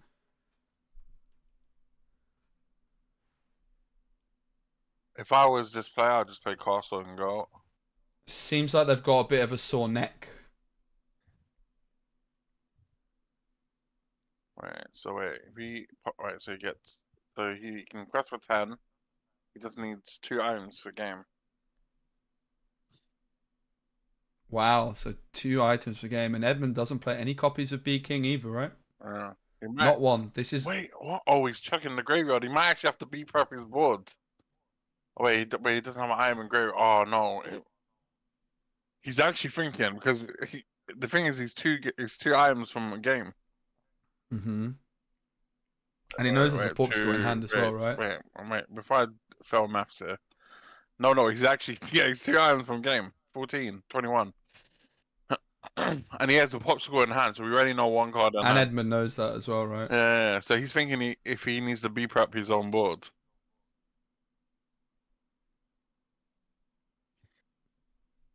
Thing is, if you prep this board, are you even winning from there, right? Like then they could easily just play like another Tamatoa down, right? Yeah. And you're a turn away. So might just have to hope that there isn't that other item.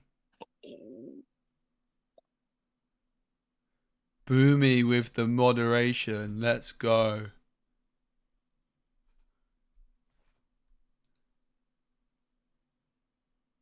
The other guy speaking, John, is Reese, who finished 2nd in Lille. Well, see, I told you. So he knows a thing or two. Yeah, I told Does go for the B prep. I told you it was because it was 1 item from game. But he's got popsicle in hand, so he draws 1. And the item was drawn. Great Stone Dragon. Oh my god, drawn. it was game over. He actually. It would have been. I still wonder if it was correct. If maybe, like, can Edmund even win from here? Maybe. No. He can still win. He's still got the advantage. It's worked out for them. I don't think I would have made that play, you know. I think I would have just hoped that they don't have the other item and just tried to keep questing out. Yeah, but and I would have been punished. That's why Reese finished 2nd in Lille, and I do the casting. No, but he's got game. He can just play Castle plus something. Castle and go. Oh, you can double go as well. That's really good. Yeah, but don't forget about those Vitalis Spheres. Don't forget about that Hercules. Yeah, but double go. Oh baby, up to 16. Yeah. This has been a wild game. He needs to be. Now he inked. He needs to be prep. Oh, Grandma Tala. The Great Stone Dragon can put a character card into the inkwell face down and exerted. The thing is, one B preps at the bottom of the deck, so already. Yes. -1. Doesn't find it. Oh my goodness. Oh yeah, it's.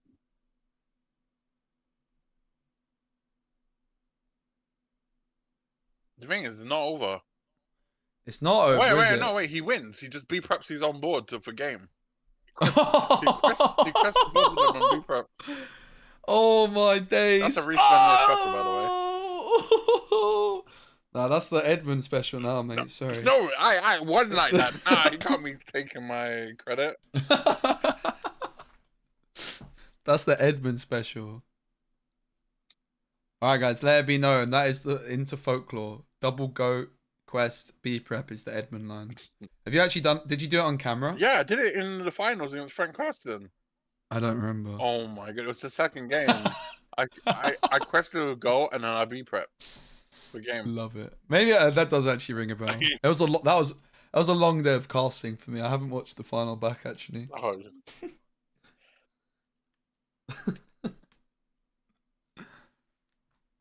That was wild. So I think that this decision to go for the Be Prepared could have been punished if Ruby Sapphire player had something like a Tamatoa, right? Reese, yep. Reese? Yeah, what's up? If so this Be Prepared play that Edmund made, yeah. If Dinkan had like a Tamatoa or something that could have gained a lot of lore off dime, it was probably going to go the other way, right? No. He won. He like I said, he played the popsicle and he drew the Great Stone Dragon. He had game. Yeah. That's quest for 7 plus lucky dime 7, and then 7 plus 7 plus 7 is 21.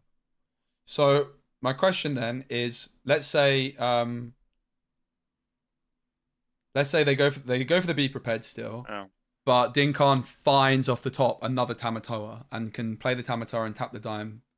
No, It was probably it's not it game. was probably going to be Ruby Sapphires. Yeah, Ruby Sapphire would have won. Yeah. So they took the Edmund took the risk, saying they think that there's not another Tamatoa, and it's like instead it's better to just clear. And if they don't have like another big quester, then I've got it. No, but Edmund had another B prep, so the fear of another Tamatoa into another Tamatoa can be high, by the way, because he didn't ink no Tamatoas. But Yep. a third Tamatoa after that is less unlikely. So this guy's hand is wild, by the way. He's gonna be having a good day. A lot of lore.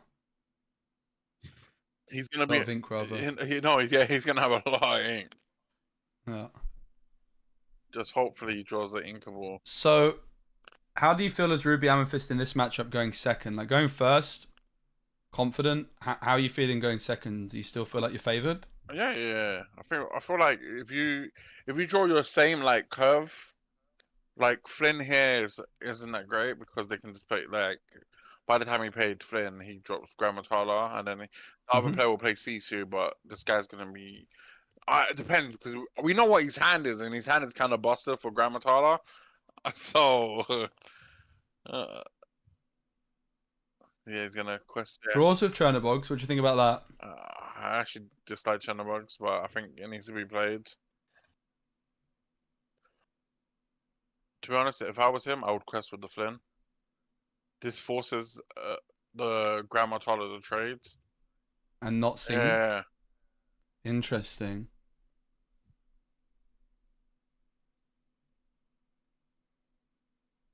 Very interesting. But the thing is, the Flynn. I don't think the Flynn's gonna gain any lore.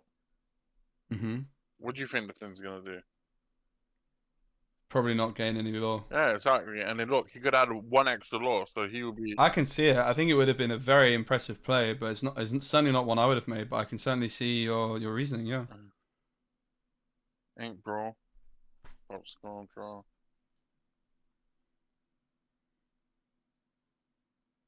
Do you have any enchanted Mauis? No, they cost so much. Rabbit draw. Oh, no, is this guy playing friends? I haven't seen one yet. Yep. You got to assume. Oh my god, this guy's got 2 how far it goes in his hand. Oh, Yeah, 4 friends. He's zooming. How far ago Talo is so good. And the other thing is in Ruby Sapphire, you can also sing How Far Ago with Maui and Medusas as well, which only quest for 1. But in a lot of other decks, like, doesn't quite feel as good. There are some iterations of Sapphire Steel which have tried How Far Ago, like if you drop the whole new world, but they haven't really caught on. Probably because there's just not as many good singing options. Like you don't want to sing it with Cogsworth particularly. You'd rather leave your Cogsworth. Okay, 1 drum ahead here. Oh, he's brawled the rabbit. Oh, that's actually good. Stops the bounce. Why? Oh, because he bounce control, but he drew another rabbit. So Edmund is ahead by 2 for now. The Flynn is still on the board but hasn't gained any lore. Maui could start trying to help out the Flynn, but of course it can be traded by another Tala. Yeah. He's going to draw another 2 cards. This ink, can I just take a moment to admire Dinkan's ink pile? That is very, very impressive. I'm very impressed. I don't know how they do it, you know. It's like how they square it up. Like me, I'm like there struggling. Yeah, mine like takes up 2 tables. I know, I'm seeing you ink. I'm just like, what is this guy going? I'm getting better. When I was recording this, I was trying to do piles of 3. Bro, this guy played 4 how far it goes, bro. It's crazy. That is pretty crazy. Yeah, how far ago? Like you're able to sing it. So instead of like gaining 1 lore, you're he's established the dime already. Oh, this is good. Playing it for free. You get to add a card to your hand and to your inkwell. So it replaces itself and puts 1 in the inkwell. And it's not costing you any ink. It's just costing you 1 lore. And that 1 lore, you're going to make up for in abundance down the line because you're just getting so much extra ink. And then that Lucky Dime is ready to go. And yeah, it's that same problem. The Lucky Dime is Ruby Amethyst's worst nightmare. It puts a timer on the game. Can be tapped every turn, which means that Edmund just has to wrap this one up very, very quickly, and they're only at 2 law right now. Oh, he's Actually, Flynn Rider's proct. yeah, they're not at 2 law. They're at 5. The frenemy.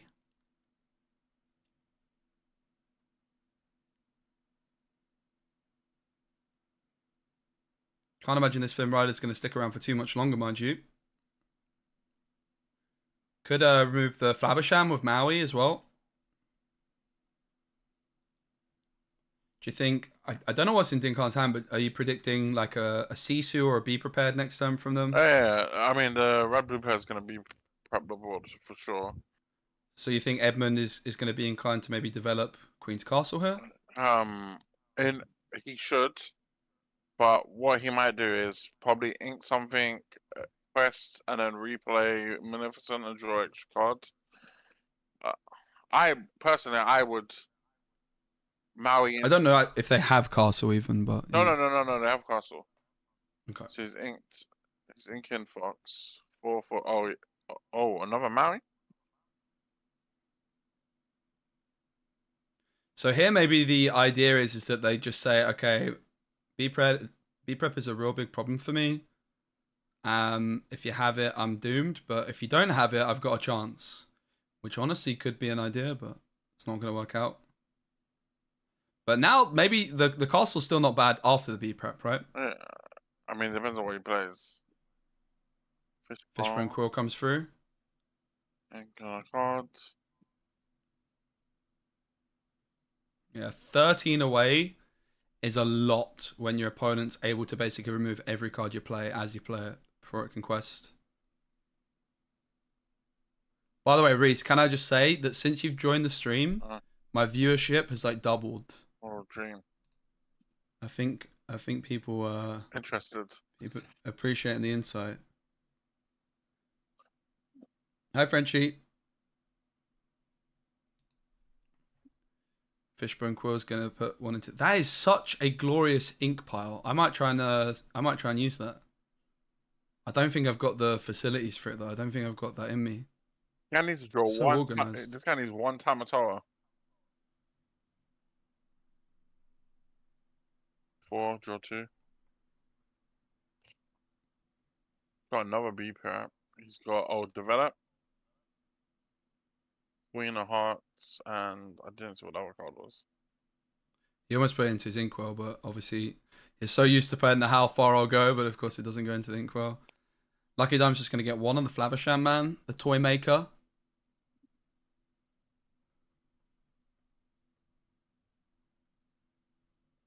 Can't believe I got Enchanted Diablo today. Chris is like, the Brotherhood group is watching you, not because of Reese. He makes me laugh. Because the Brotherhood group is watching you. Yeah, that's oh, he's finally singing Friends. Shout out to Brotherhood Games in London. Please invite me back and let me record more stuff there.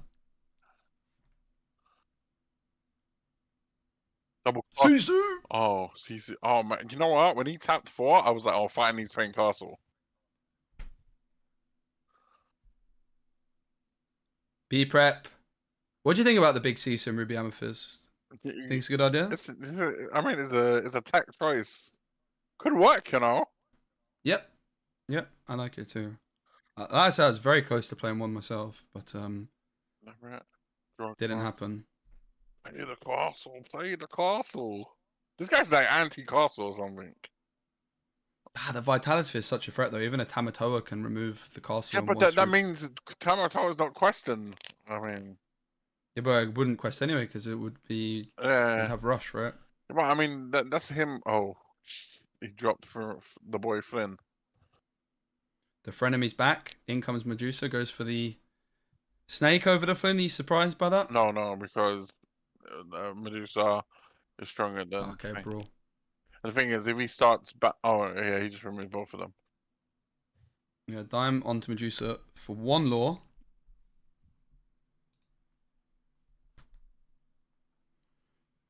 Oh, Rabbit. Double castle, please. Oh, he's sure his own be prepared. Maybe double rabbit here is actually not that bad. Goes for the fox. Draws. Oh, 2 ink left. Don't think they inked yet this turn either. no. Probably just gonna pass. It's a lot of cards in hand, right? Yeah. Double castle, goats in there. He's got 2 rabbits. Have you ever heard of the expression Octo finals before? Yeah. Actually. Yeah. It's not like as common, but a lot of other games have used it. Interesting. It's Octo finals of each bracket, and then it goes into the actual finals.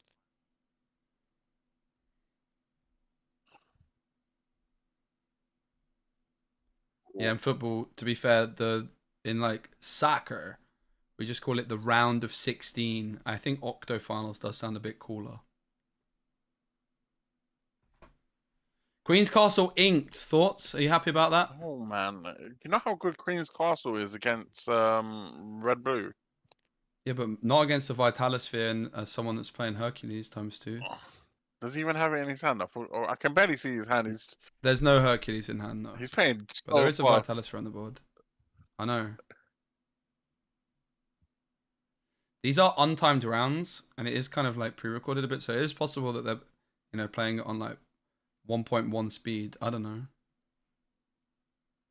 The hand movements do seem a little bit too quick. Yeah, that's what I'm saying.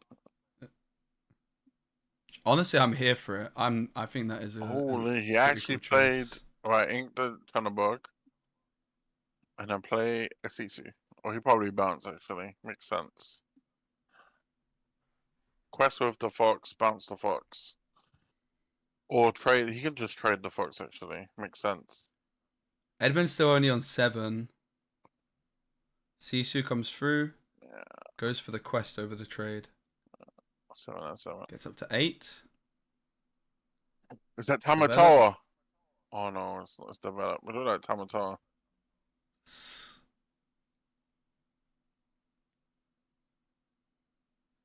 There's a Maui that's been drawn. So Maui plus Vitalis Sphere is going to be enough to clean castle up. Yep. It was to come down. Medusa's going to quest. Is there a B prep? Oh, 2 for dime. apparently Chris said both of these guys are Yu-Gi-Oh players. Oh, okay. How do you reckon Purple Steel Deck would do at DLC? At a DLC, can it be an underdog? Torn between that and Ruby Amethyst. Reese, what do you reckon as B prep comes through? Do you think Amethyst Steel could do well at a DLC? Yeah. Yeah, I think it's a good deck. I wouldn't play. Definitely, you want Smash. You don't want my list exactly. No, you want to tweak it a bit. You wanted the control list. Oh my god, please! This is the double castle play. This has to be the double castle play.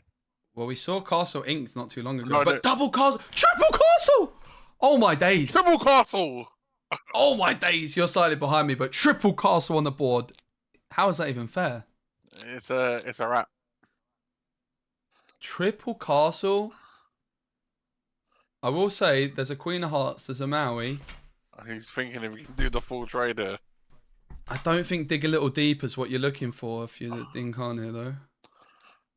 Dinkang? I keep pronouncing his name wrong, I'm so sorry.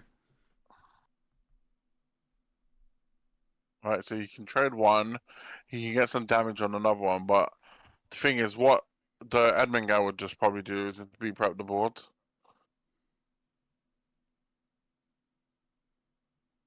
I can't believe how fast these guys play. I know. No, he's taking time,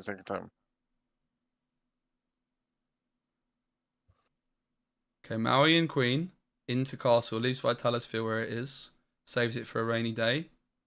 Diamond to Queen of Hearts. Double law gain for Queen's Castle, so it's going to be 4 for Edmund, which will put him up to 12, which is still a fair old way away. But be prepared is ready and waiting for Edmund.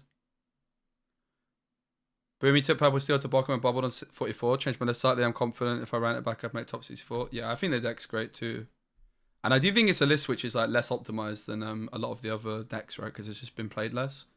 So Ruby Amethyst is so popular at the moment, and I do think it's a Ruby Amethyst worst matchup is Purple Steel. Would you agree with that, Reese?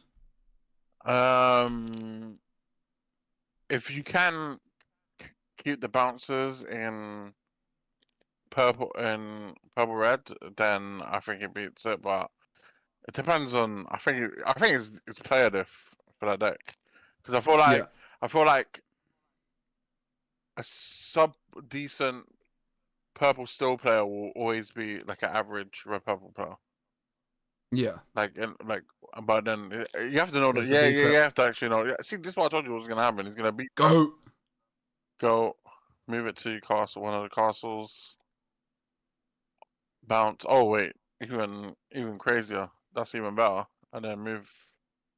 Don't think dig a little deep is what you're looking for right now. It's got a popsicle. Maybe they just have enough ink where they could go dig a little deeper though, and I don't know how much ink he has, to be honest. a lot. Yeah, still enough for a Maui, so or a Hercules. Has the Vitalisphere as well. 8 cards. Oh. 2 can be added to hand. Double Tamatoa, Maui, Hercules. Could go Hercules, Maui. But you know, It's got to be sped up, right? yeah. Hercules was 1. I didn't see the other. Medusa and Porpsicle in hand already. I think it was Tamatoa. Yeah, it was. Yeah, one Tamatoa. Hey, Jiro, good to see you, mate.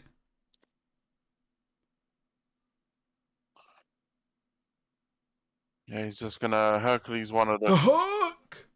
What a card. See you later, Castle. Porpsicle just for good measure. That's not a bad find, is it? Ooh. Look at this ink. Like, this is an absolute abomination of an inkwell. Okay, there we go. So he goes to 16, 17, 18. Oh, yeah. Is that game? Yeah, it's game. It's game! Yeah, bro. What happened? I missed it. Goat, bounce, goat, bro. Okay. That was wild. What a performance. That was quite the performance. That guy was playing the fastest game in Red Purple. Yeah, that was wild.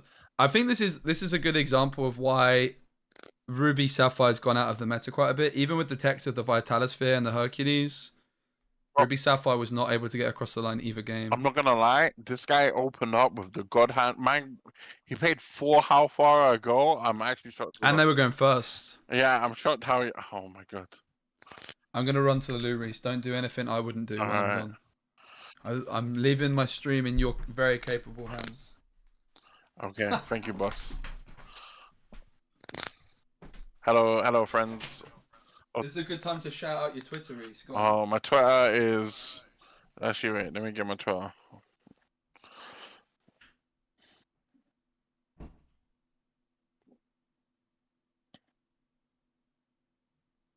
Bada bing, bada boom.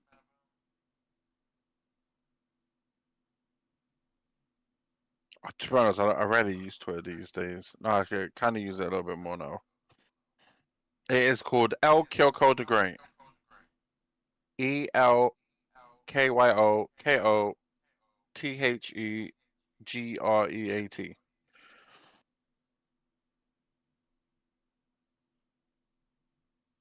You guys can follow me. Oh, some guy actually followed me.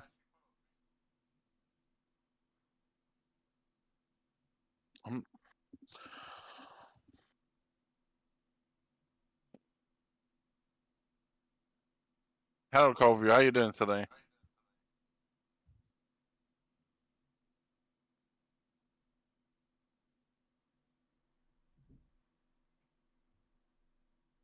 Enjoying the sunny, hot weather in London? You've come to watch me and Speci's stream of Lorcana Championships? Right, Castle, I'm telling you, yeah.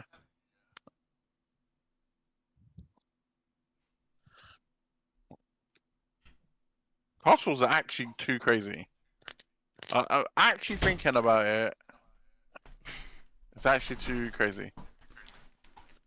All right. Did you get any new Twitter followers? I actually got 1 Twitter follow today. I just logged Did out. you post? No, I didn't post it. I just said it. All right. Well, let's get it posted in the chat. Yeah. No, I was speaking to my boy Colby. He said saw 3 castles in 1 turn. Doing great.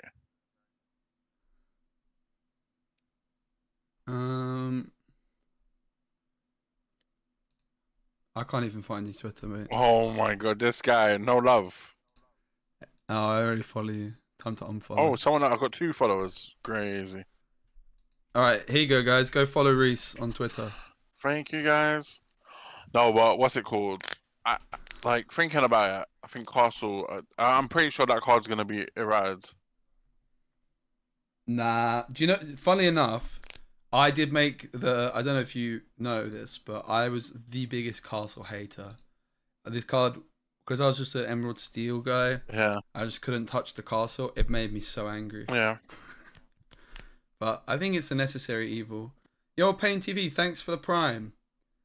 There's definitely I think it's good. I actually like Castle a lot. It's grown on me. I think it is like necessary. I mean, I spoke to Tim, game designer, and he like acknowledged it's very strong, but that's me basically kind of like taking the words out of his mouth. It's like, I think it's very interesting, right? Because Ruby is so strong with these board clears. Steel is so strong. Like Steel is so represented, which has all these AoE stuff. So the fact that there's something that can escape that and provide a different kind of game plan, I think is really fascinating. Yeah, I feel like Castle is a fair strong card as well, because there's many times where Castle comes down and it's Castle can be really bad in a lot of situations, right? But yeah, I kind of agree that maybe some other locations could be made a bit better. I do think Castle could probably cost two to move a card there. That I would support, because Castle is wild. And then you got cards like RS Legacy, which is free to move. Yeah. But I think it reduces it lower when you have a character there. To be honest, I don't play RS. It does, yeah. So the main line is just in time Jim Hawkins RLS Legacy. Yep. As you found out. So Reese, there's actually a video that I'll post maybe at some point of me versus you, isn't there? Yeah.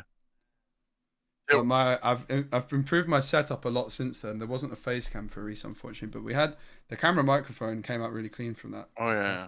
That was. I think it's the room as well, because you get like the back room is just nice. Yeah, it's a perfect little spot of Brotherhood.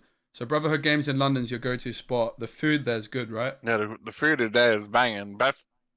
Like £8 for a burger, and it's like on levels of like Five Guys burgers, and Five Guys is like what, £14 or 12 to £14, 12 to £16 actually even. I have to say, I had a burger and it was very good. It was very, very good. I'm actually so hyped for Italy.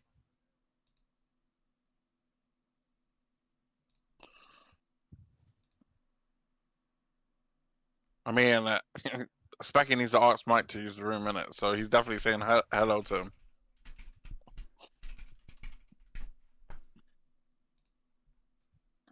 What did Pain TV say? He says when you're there, always say hi to Mike. Let's go.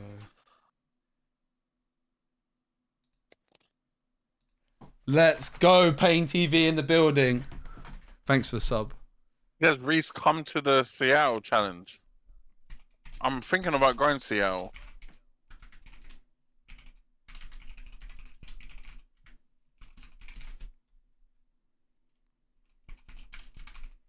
To be honest, I actually messaged Speci about it. Speci, we're going, what's it called? Yeah, Seattle. Yeah, flights are not that cheap though. What? Well, wait, did you check flights? I saw flights for like 500. I checked flights. 500. That's quite a lot of money, mate. But for the half, yeah, it depends. Yeah. I would like to play in a challenge. I'm not gonna lie.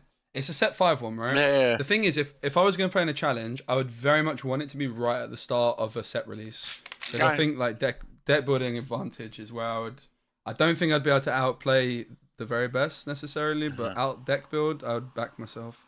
Guys, Pain TV in the chat is actually Tim from Ravensburger. What a guy. Lovely to have you. Thanks for Prime. Wow. Pain TV! Do you know I've got a signed card? In fact, I've got 2. In fact, Tim, I have to show you my binder. So, Reese, I'm going to show you my lovely binder and my cards. You ready to be impressed? What collection binder? Okay. Also, shout out to Tia. She gave me this. She gave me this binder, which was very kind of her. Wow. All right. Look at my front page. Okay. Why is there a Smeeder? because I was playing against Tim. This Diablo was packed in today's stream, by the way, if you've just joined us. This is also Tim's Tinkerbell, which he signed for me. I did a trade. But I was playing against Tim in Bochum. It was like the Sunday evening after the event had finished. Tim and I played like 10 games until like 3 a.m. And at one point, there was like some kind of thing about the Smee not taking damage or something. So then he just reached across the table, unsleeved my Smee, scribbled out the text. So now he's in my binder. Oh, on the front page. I see. And then it's not very organized, but it's getting better. So I've got my like Gamescom goofies. I've got my challenge promos. I've got my German Sisu that I packed, foil Sisu on the stream. The half Hexwell crown. And then this page is like my... I can't get this right. I'm so disoriented. Yeah, bro, you're... Cooked. Oh, and then this page is my sign stuff. So there's 2 Rapunzels and 2 Ursulas. I got playset of the Rapunzels, playset of the Ursulas. The Ursulas I got signed yesterday. Matthew Robert Davies was at the set champs I played at. Wait, was he the guy that designed Ursula? Yeah, and he did like... Happening here today. Congratulations on making I'm top going to 8. mute How do you you while the feel? interview's on. I feel really good. I feel very confident in my deck choices today. I brought the Spice, the 2 big Sisus. A lot of people, got caught off guard by that. And one of my favorite plays is to, turn 6, shift Sisu, turn 7, bounce it back, reuse it on turn 8. It feels really good. Yeah, speaking of feeling really good, let's talk about the record that you've had in today. Because, look, you've gotten the first goal out of the way. You've achieved the golden Mickey. That's in your back pocket, and no one can take that away from you. Your record in this tournament is pretty spectacular. You've only got 1 loss all day. You've been 2-0ing everybody here today. Is the finish line, like, you actually just want to get first place? Yeah, definitely the Mickey was definitely the goal. And honestly, like, I, fell short in Chicago, and my main goal was to get the invite. I think that's worth a lot to me personally. And I didn't even expect to come this far, but now I'm here, I got to take it home. And are we going to see you at most of the challenges? Look, you've been to the first 3. I have to guess you're going to go to at least a few more. Yeah, I've signed up for Toronto, and I also want to go to Las Vegas and Seattle. So it's really fun. Like, I'm here for the fun aspect, right? Well, Edmund, I'm hoping to see you at every event. Bro, but come to hoping see you maybe Birmingham. take home that trophy Never here mind, today. there's Best other of luck. places. Cool, thank you very much.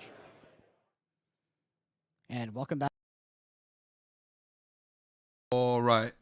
Reese, you did a good job staying quiet. Well done. I didn't even need to mute you. Yeah, so, as Tim said, I kept forgetting, so he just scribbled out my poor Sisu. I don't think that's Tournament League anymore. You still there, Reese? I think he's sad after I told him not to talk to you in the interview. I think I've annoyed him. What's on the next page? I'm going to do a stream next week where I give my whole collection of actual organized because it's all over the shop. I got lots of set free because I won 10 boxes at a tournament in Poland with Emerald Steel. Set free Emerald Steel. Fried Tuck. Don't look at that. That's not here. That's my random Grogu promo from Star Wars Unlimited, which I want to play. I want to try some other card games, to be honest. I'm pretty interested. Magic the Gathering sent me a huge box of stuff, which I haven't opened yet. But I should probably try that out first, because I've got loads of product from them. As you can tell, it gets very random. But here's my Amber Emerald page, because, the game started. Because I had Amber Emerald sleeve, but I unsleeved it. Alright, we're in a game. Sapphire Steel. Yeah, big fan of Pierre's list here. We are coming into game 3, by the way. Pierre's list Reese does is muted. have a lot I of wonder if he tech knows for that he's both muted the on Emerald Discord. Steel and the Ruby Amethyst matchup has access to 2 of those 5-cost uninkable. It looks tokens, like his a card that was not 2-1? on the list, I believe. 2 1-1 rather, maybe sorry. 1 week ago, start to come in there and set Okay, I'm championships back. to help. Welcome back, we missed you. Ooh. A lot of red blues in the Octo finals. Yeah, I don't know how many. I have a feeling that these might be the only 2. I'm not certain, but I'm glad that we're getting to see it. It's the matchup selection today, apart from the first game, has been really good. I think the first game was a bit of a slow start to the day. Because we had Ruby Amethyst Emerald Steel as the first one, and I just opened packs, mate. I got through I got through 2 boxes of set 2, basically. That matchup is it's interesting. It's just not the way to start the day, but for me personally. But no, the matchup selection has been really good. My one, I think the one was just the first. But yeah, I think they're doing really well. I also really have to say I love the fact that we get to see multiple rounds per match. It looks like that game might have finished as soon as we went to it. So I see, yeah. We'll see. We can see in the Octo finals, there's an Emerald Steel mirror. There's Emerald Steel up against Ruby Amethyst. So Jarrett Zimmerman was on Emerald Amethyst and got knocked out. They were like the kind of spicy deck for this. Then in the Rapunzel bracket, we've got Jordan is going to be up against Sapphire Steel. I would have loved to have watched Jordan again. Obviously, we saw them take down Nick. I would have loved to have seen Jordan again in this round. Even though we've just watched them, I think it would have been nice to see the rogue deck as much as possible. Yeah. We saw Edmund make it through the Octo finals. So Edmund's through into the quarterfinals. So it's going to be up against either Sapphire Steel or Emerald Amber. Sorry if I was in the way of any of those. Then we've still got an Amber Steel in the tournament. There was a lot of Amber Steel in the top cut, but it doesn't seem like it did very well in the top 64. Yeah, that is a lot of green steel. So you're going to be pretty happy if you're Amber Steel with that bracket, are you not? Just farm Emerald Steel all the way. Imagine you just beat Emerald Steel 5 times and you win. That would be crazy.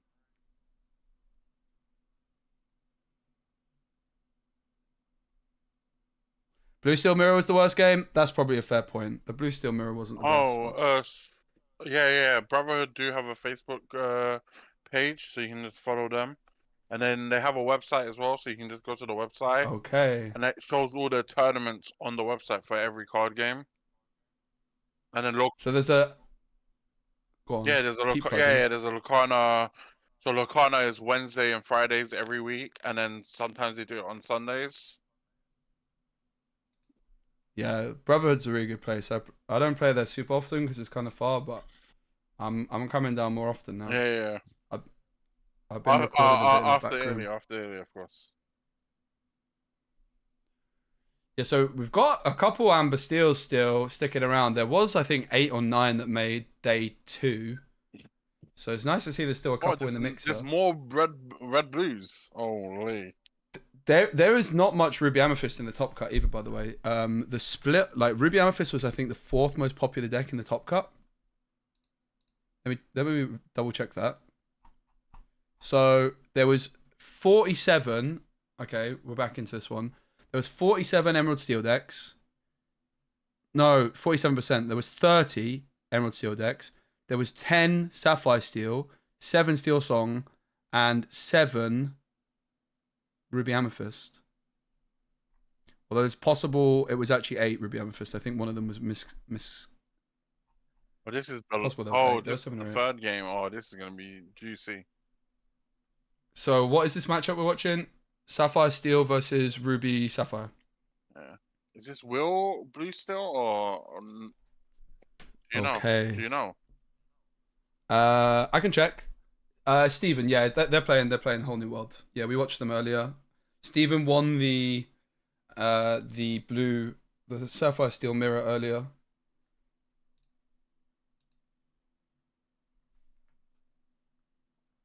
Thanks everyone for being here. Hope you're enjoying.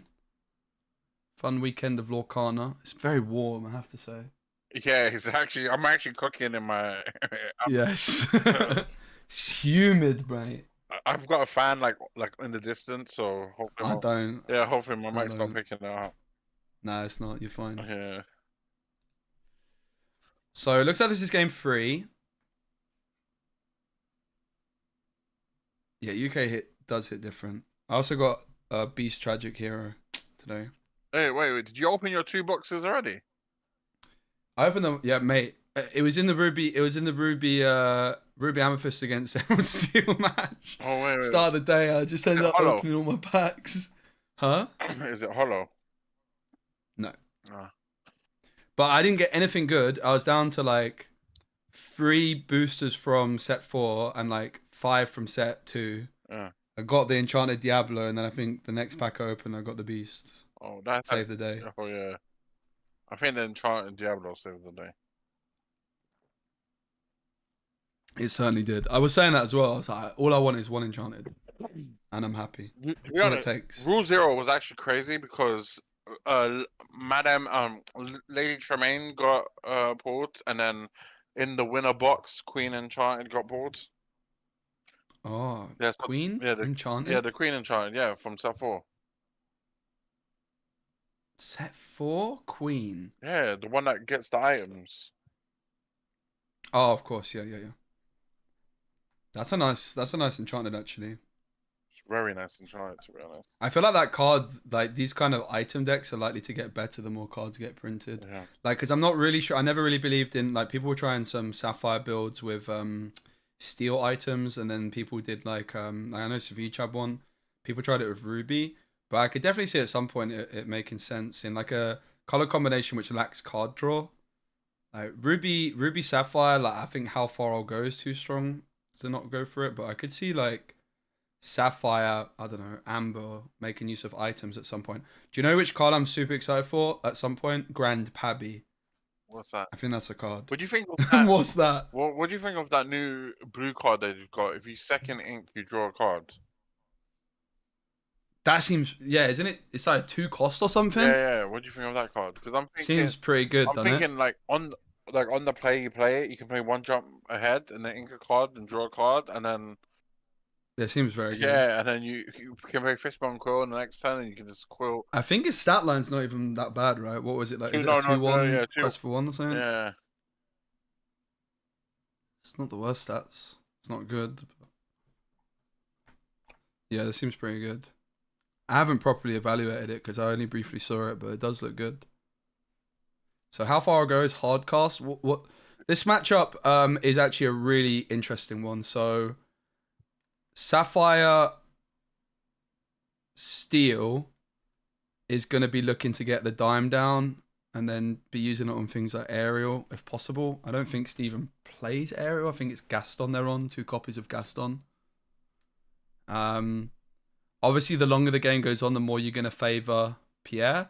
But cards like Tremaine can be really important in this matchup. I'm not sure if Pierre is playing any Tremaines. I think he's got a diamond hand already.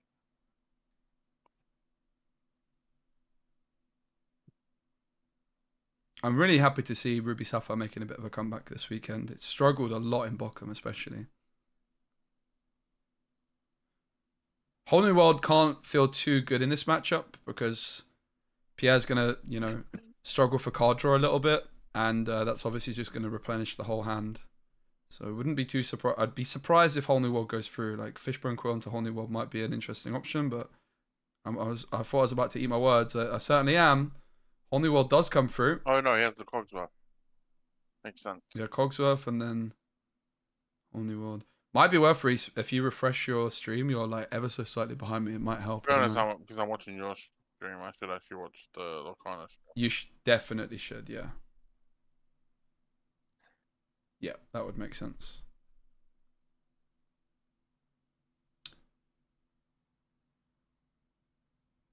So there's a Tink for Steven into the ink. 3 spent Quill. Double Quill is very nice after the Whole New World. Steven doesn't have the item removal from memory. They're playing 2 copies of Beast Tragic Hero, whereas their opponent in the previous round was on Beast Hard-Headed. Pierre, I'm going to check the list now, but I doubt that they're running Judy Hops because people aren't really teched for these matchups. They're more teched to try and deal with Ruby Amethyst at the moment. Let me check. 25th was that? It flashed up.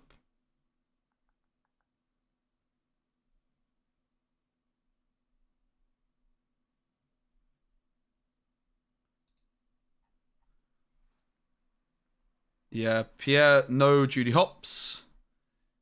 Has 4 copies of the 2-cost Pegasus in Ruby, which is a really interesting option. 4 copies? Yeah, it's a lot, innit? I think that's too many. Yeah.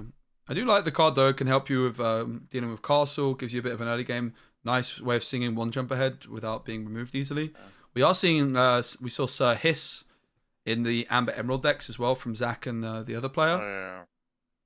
And yeah, I was also running this. I actually had Sir Hiss in my deck for set champs yesterday when I was on the train. But then I just realized I wanted to play the Shift Pegasus, and instead I could play the Ruby 2-cost Pegasus. And I have to say, I only had 2 copies, but I will definitely be playing more of it. I like the card a lot. It's a 3-1 stat line, but just being evasive on 2. If you can sing songs in particular. Holy, this guy is just Whoa! weed in his hands. Oh, he's drew God. Another Whole New World with a double fishbone down. He's gonna. This is the power of Whole New World. I just can't subscribe to the people that want to cut the Whole New World. Like, you just have all. If you don't want to play Whole New World, you can ink it often with the fishbone. But then when you want to, it just enables like this game plan with like double fishbone Whole New World is so powerful. Oh, lucky. So much ink for Steven. Dude. Reese, at this point, I would need about 3 tables worth. To manage my ink. Yeah, I know. You'll be giving your opponent next to you ink. Yeah. Smee comes down. That's going to protect from a Tremaine, although there's no Tremaines in the list for Pierre, and it is open deck lists. Oh, be prepared. Oh, I don't know, man. What is the play? He has to ink one of those Pegasus. Do you ever sing Be Prepared here with Maleficent and then develop? Oh, no, he can, and then he can Flower Charm and draw 2 cards. Could, of course, instead just gain 2 lore and quest. But singing Be Prepared is definitely an option. Obviously, the Sisu can come through, but it's not going to clean up the Smee or the Args. No ice blocks either in Pierre's list. Yeah, I think Ice Block's a bit too slow. Yep. Develop your brain. Flavisham, Medusa, the options. It's going to be Medusa. Flavisham goes to the bottom.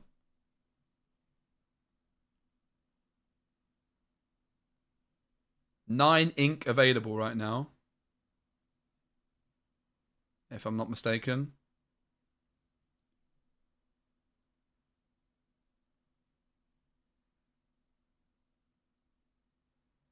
Looks like 4 has been selected, which Flavisham would be the obvious option for 4. Yeah, but wouldn't it be better to clear the board and then drop Flavisham? I think that would be the play anyways.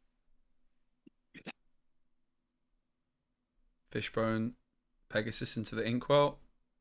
So I think that's 9 ink available now because of the Develop Your Brain. Good one. Might be 10. I mean, he could save it. He could kill the Arg. Banish! Yeah, he's gonna kill. He can kill the. Banish! Banish! We don't kill in this game, bro. Oh, yeah, Banish. yeah, banish. Yeah, they banish. Banish the Cogstar. In this video I recorded with you is so funny because Reese kept saying like kill, and I was like, no. He kept doing it. I know, man. It's the habit. What is Reese's favorite Disney movie? That's a great question. Let me guess. I think it's going to be. I think it's going to be The Great Mouse Detective. No, you're wrong. Oh. I think it's Lion King. Lion King is my second favorite. All right, let's see if chat can guess. I've had my guesses. It's now chat's turn. What is Reese's favorite Disney movie? Wait, is it Lion King 2? No. I think Lion King 2 is worse than Lion King 1. Tim guesses Aladdin. No. Lion King 2, Fico. So let's go. Treasure Planet, says Howling Minds. I actually need to watch Treasure Planet. I like Jim Horgan so much, and that's why I haven't. I watched it the other day. I did enjoy it, but I did also fall asleep, so I kind of missed a lot of it, and I need to watch it some more. I fell asleep because it was late rather than me being bored. Brother Bear? No, definitely not Brother Bear. No, Kovu's saying Lion King 2 because Kovu likes Kovu, and he wants Kovu to be released. Okay. No. Is Kovu in Lion King 2? Yeah, Kovu's in Lion King 2. No, I don't like more. I've never seen Moana either. Moana's banging. I watched that recently. Very much No, not recommended. Robin Hood, not Beauty and the Beast. Okay, no one said my favorite either. Imagine if we've got the same favorite. That'd be crazy. Frozen? No. Tarzan? No.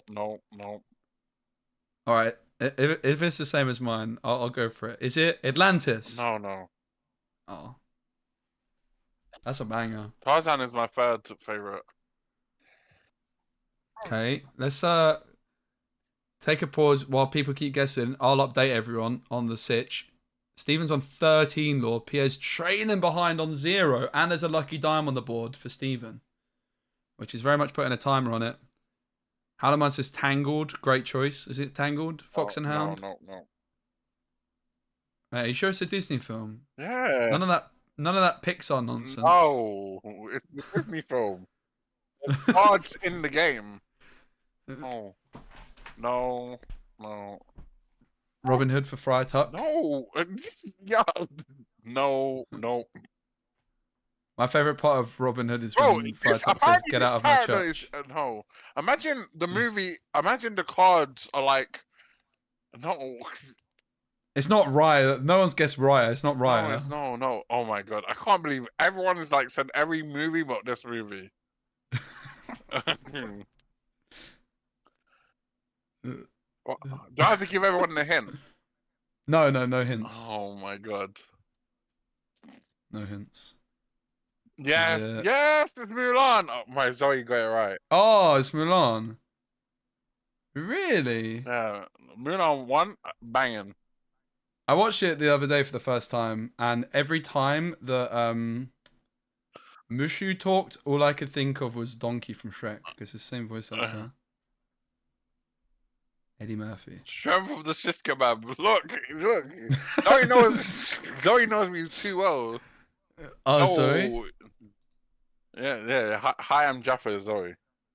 Hi, Zoe. And then Kovu is Atse. Yeah. Zoe was on the stream for Bokken, wasn't she? Yeah, on Amber Steel songs and won. And Adzi Kovu won the Axiom event from last week.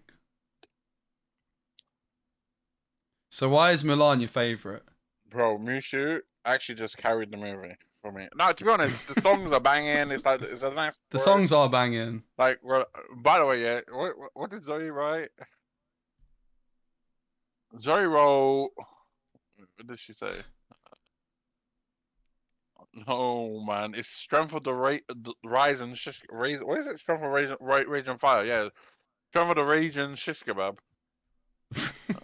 That's why every time I always say it. I'm like, yeah, I'll play Strength of the Rage and Shish Kebab, and everyone just looks at me.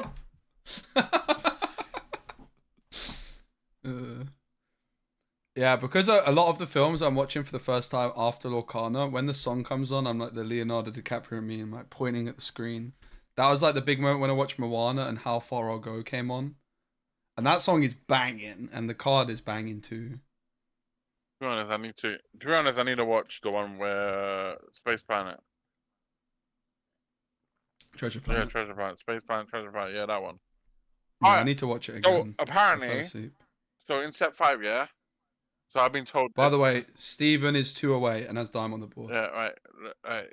So what I've been told, these new cards have racer, and apparently in this Treasure Planet thing, Jim Hawkins races, but he's not a racer. That would have been some crazy, like, thing where he's got the racer tag pre-release before he even came out, and then and then they released the racer tag. Everyone will be like, whoa, what's going on? Like, people will be like going crazy. They'll be like, oh, we're getting Wreck-It Ralph. There's some of the Wreck-It Ralph cards look pretty cool. I like the Wreck-It Ralph card. It's like a Hades type effect. I can't remember exactly what it does. It's basically Hades. It's actually Hades. But 6, 7, I think. That's so. Tim says whenever he works on new sets, he always needs to put Spotify on Invisible as I keep putting those songs on repeat. Love it. All right, well, Dime and Argus get Steven there. Ruby Sapphire taken down twice in the Octo finals. Oh, I'm still not sold on Octo finals. You said it sounds cool. It does sound cool, but it doesn't mean anything to me. Like, what is an Octo final? Why is it Octo? Octo's 8, right? So. Yeah, true. Is there 8 of them? I guess there's 8 of them because there's 16.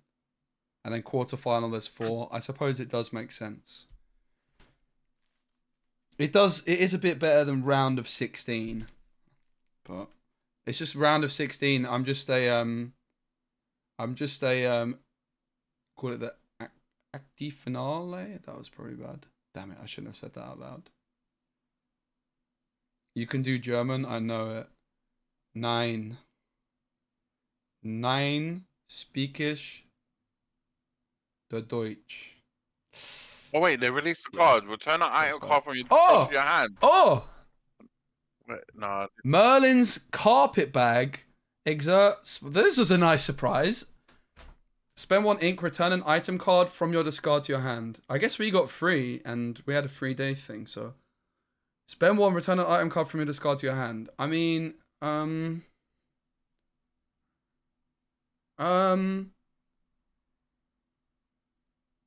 Hey, Pascal. It's pretty uninkable, isn't it? I don't think it's that great. It's very uninkable. That's like the first. That's the like. I'm struggling to get past the fact that it's very uninkable. What I will say, Scrooge McDuck, bang! Merlin's carpet bag for free. Majika Dispel, quest for 5. Expensive items are always worth considering the synergies, but 5 cost uninkable. Gaku is the artist name. Gaku Kamatori. Rate out of 10, Reese. This card. Yeah. I think it's 5 out of 10. I think 3 out of 10. 3. Maybe, no, let me take that back. 2 out of 10. I don't know. I mean, I can see a world where it's alright. I could definitely... To be fair, going back to my point I made earlier where I was saying like cards like Queen... Did you know what though? There's a lot of cards that play items for free, right? Yeah. Isn't there a card which plays an item for free? Yeah, next set. Oh, it's Oswald, okay. That card is... a lot of people say it's not that great, but I think it's nice. I'm getting my D23. I'm buying 4 D23 things. I'm sleeving up my Oswalds and I'm ready to go, mate. Wait, are you coming to London? You get them? What, for the release day? Yeah. Yeah, I'll definitely go. Oh yeah, what's it called? We're all meeting up at like 7 o'clock in the morning. 7 o'clock in the morning might not be early enough, bro. I don't know. Maybe like 7 p.m. at night. I don't know. No one knows. Get a tent. Bro, there'll be overnight queuers. Guaranteed. Also, do you know what happens if you're the first person in the queue at the Disney store? What? You get given like a little key. Oh, that's so cool. Don't you wanna be the person with the key? No. Zoe's gonna beat me to the line anyways. All the cool kids go to Disneyland Paris. I wouldn't mind going to Disneyland Paris, but London's a little bit closer for me. Yeah. To be honest, I could go Disneyland Paris. I went to Disneyland Paris when I was very young. I'd love to go again. I'm actually kind of shocked that the first one wasn't in Paris. But it was in Lille. Oh, what is in Lille? Yeah. Yeah, I think it's just a budget thing. Funny enough, like when I was at the game store yesterday, I was like listening to I think they were Yu-Gi-Oh players, and I overheard them. And some of they were Pokemon players. Some of the things that they were saying, I was like, wait, this could be like a Lorcana discussion, because they were like, yeah, the Medusa, and yeah, in Bologna and in Lille I was playing this. They like, I mean, I think Tournament Center or Fanfinity like obviously use a lot of the same venues, but a lot of them. It's just budgeting reasons, right? Like there's Birmingham, for example, is going to be a lot cheaper to hold an event compared with London, even for people that are staying there, right? Like it's going to cost a lot. If you've got a huge convention on or a huge event and everyone's trying to get hotels in London, it's going to cost everyone so much. It just makes sense to do it elsewhere. What did the casters say about the new card? I don't know, sorry. I had them muted because otherwise it would be too many voices. Yeah, we're gonna be having. You got 2 champion mats back to back. Let's go, Pascal. Do you know what? One sec. He's got the first place man, the second place I've got 2 sealed champion mats as well. Wait, One's a stitch though. And confession, this champion mat, I finished second, but they just wanted the other mat. Who cares? I wanted this mat. Yeah, you won that one. Yeah. And I got a Diablo in my participation packs, enchanted. No, we're still in the Octo finals. Finals is our what's- way to go. What's a bit sad is all my my games from yesterday are recorded on my laptop. Mhm. If they were on my PC, I could like whack up some Ruby Emerald gameplay. I think Ruby Emerald's a real deck. I think it's good. I always believed in it this set. As soon as I saw We Don't Talk About Bruno, I was like, Ruby Emerald's good. I will say, it does live and die by the Prince John a little bit too much. But when you have Prince John, it's wildly good. You're telling me Prince John carries the deck? Absolutely. But do you know what else carries the deck? Shift Pegasus. Okay, imagine this, yeah? I go Merfolk on 1, Yeah, or Pegasus on 1, either one, yeah, right? And then on turn 2, if I played Merfolk, I play the Ruby Pegasus. yeah. If I played Pegasus, I play Flynn Rider. Yeah. Okay. So in other words, I've got 3 quests on the board, yeah? Yeah. And a Pegasus. Turn 3, Prince John. Yeah, Turn 4, Shift Pegasus, Sing Bruno, Yeah. whole board evasive quest. yeah, that's pretty broken. I'm not gonna lie. That is wild. That is such an insane curve. So good. Yeah. I only played 3 Pegasus. On the train, I was still on 1 Shift Pegasus, and I was on Sir Hiss. And I was like, wait a second. And I was only on Sir Hiss because Ruby Flynn can gain like 60 lore against me, because I just, like, none of my turn 2s have more than 2 strength, or 2 strength or more. They're all lower. So I definitely play 4 Shift Pegasus. I'll pull up my list for those that have just joined. YouTube video probably coming out. And then I'm going to try and get out for tomorrow. Nah, it's not going to come out tomorrow. It's going to be Wednesday. No, Tuesday. Because tomorrow morning, when I wake up, because it's going to be a late night here, it's already like 10 p.m. Oh, I'm going to stay up finals. But yeah, Wednesday I'll be a video. So here was my list. Reese, if the tournament starts up, can you let me know? Because I don't have a screen. Yeah. Thanks. So here was my list. Again, I was adjusting it on the train. I did minimal testing. I did enough testing to know it was decent. Hidden Cove, I would cut. It didn't do enough. I wanted 10 1-drops. Kind of like the idea of it. When I started playing the deck, I had Diablo in here as well. But wait, you took out Diablo? yeah, Diablo got cut. Oh, Easiest cut of my life. It was really bad. It was really my bad. God. There ain't no way. No. Yeah, there is way. There is way. It's really bad. It's uninkable. It's clunky. Because I was mulliganing it anyway, because I want a hard mulligan for Prince John. I don't even want to play it on turn 3. It's actually so bad in this deck. It's really, really bad. No Diablo. Very important. This deck would be so much worse with Diablo. I tell. Oh no, interview now. Thanks. Now secured Good catch. Golden Mickey. What's going through your head? I'm ecstatic. I'm actually I putting my Like I said earlier, cards back in I just my didn't green expect to get this stool far, in but it's the amazing. It feels binder. good. Yeah, it's got to feel amazing. And let's talk about these last 2 matchups. You said that, into the Sapphire Mirror decks, you probably weren't favored. Now you've got 2 in a row at 2 of the biggest matches you've ever played in your life, and we've got 2 wins. With the way you're running, I think the sky's the limit here. Yeah, I mean, like I said earlier, I'm gunning for #1 now. So, against Red Blue, I think my whole game plan was just to go aggressive and keep wheeling and going as fast as I can, and it worked out for me. So. Yeah, it worked out really, really well there. Well, Steven, look, I'm going to let you go celebrate. I know you're excited about getting this Mickey, so, hey, best of luck in that top 8. Appreciate it. I wonder what it's like to own a Mickey. Nothing Hello, special. Lumineers. Really? I don't believe that. Can you tell me when the game starts? I want to talk more about my Emerald Steel deck. Alright. Actually, it's fine. I've got it open. Emerald Ruby. So, the cuts. I'd play more Pegasus, Flying Steed. This card kind of popped off, not going to lie. And I think also it makes the Sudden Chill better. I didn't like that I was singing Sudden Chill. Singing Sudden Chill with Flynn feels bad. But singing Sudden Chill with this, that's just good. So I'd go Pegasus, Sudden Chill, swap. No, sorry. I'd drop Hidden Cove, That's 2 cards. I'd drop the Super Goose. So that's 4 slots. I'd play a 4th Shift Pegasus. I'd play maybe honestly 4 Flying Steeds, but at least 3. Let's say 4. So I've got 1 card left. And I'd maybe just play like a 3 Sudden Chill. I kind of want 3 Hey Hey. Maybe it's 3 Pegasus, 3 Hey Hey, 3 Sudden Chill, 4 Pegasus Shift.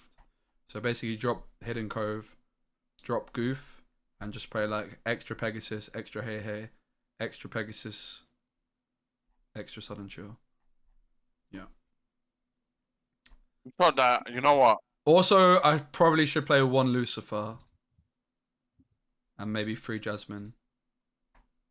Probably should have played a Lucifer. To be honest, I think why are you not playing Ursula 2 double sing? Where are my songs? Bro, you know what? I would legitimately just play it and then make them brawl it. Am I lying? I mean, admittedly, I have played. I mean, also my deck's budget is $100, and most of it's in Maui's chops. Yeah. It's another nice thing about it. I did want to try and do affordable decks. That's a big reason I got put off by Amber Emerald, because I decided I had to play Diablo in it. When I played at Brotherhood and Tangmar beat me, I was on no Diablo version, and then that one game I was like, yeah, okay, I'm not playing non-Diablo version. The Diablo. He showed me how good Diablo was in that deck. Yeah, it's crazy. But Diablo is not good in this deck. It's bad. I played like 3 games of it, and it got cut. I was mulliganing it every time I saw it. Cause you do want to be able to mulligan for John. I was also on 4 Medusa for a while, but like there was one game I was at 4 ink, I top decked Medusa, and then next turn Robin Hood, and it almost cost me.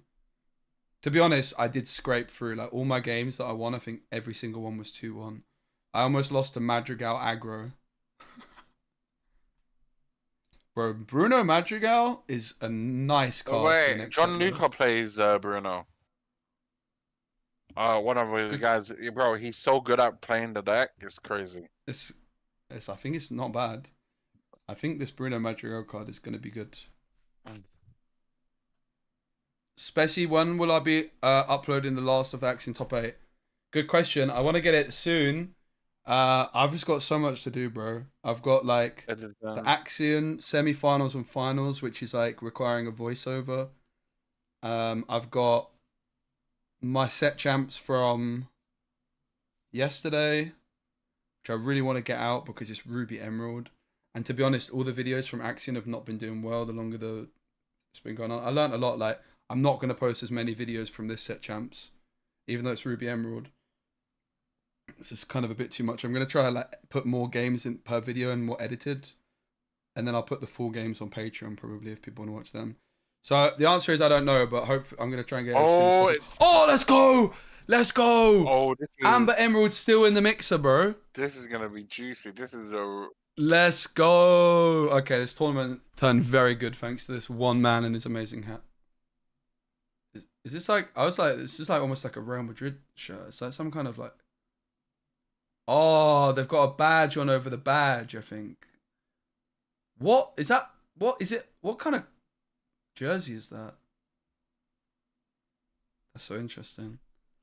All right, so Edmund, I think is Edmund the guy that's second seed that's playing the 2 big Sisu and no yeah, it's him. B King. Yeah, it's that guy. Don't drop Goof. Yeah, Goof. Goof, I do like. That's why I had 4 Goofs originally as well. I do like the Goof. Can't wait to see me get destroyed in the Axiom finals. Let's go. It will come out, but I don't know, man. Like, I kind of need to prioritize the other videos a bit more because they're going to do better, if that makes sense. But I do want to get it out as soon as possible. It's just... Thing is, doing the voiceover in post is so inefficient. But to be fair, I never watched the game, so I do want to get around to it. I hope if I can get the voiceover done tomorrow, I can do some double upload days. But and then I've still got games like I played just in time locations against Reese. That can just go on Patreon, bro. 3 weeks ago. No, I want to post it. 3 weeks ago? That felt like a month ago. It was a long time ago. It was the week before Bochum. Yeah, that was a month ago. Okay, 4 weeks. Yeah, it's actually been 4 weeks. Crazy. Yeah, I've got so much. Oh, And obviously, set 5's out kind of soon. But yeah. I've basically got 3 enough weeks. footage now to last me until set 5. And I'm going to be doing lots of deck building streams when the whole set's revealed. And then I'm going to be doing webcam streams as well. And I'm pretty much, I think I'm pretty much ready I'm confident enough with like the recording stuff in person. I'm adding microphones. I added an extra camera yesterday. I'm adding microphones and a better webcam. And then I'm ready to live stream. All right. Are we seeing the shift? Sir Hiss. Sir Hiss is banging here. Look at the Diablo. Sing. Bruno gets discarded. We sing bare necessities for Brawl. Sing bare necessities for Brawl. Oh!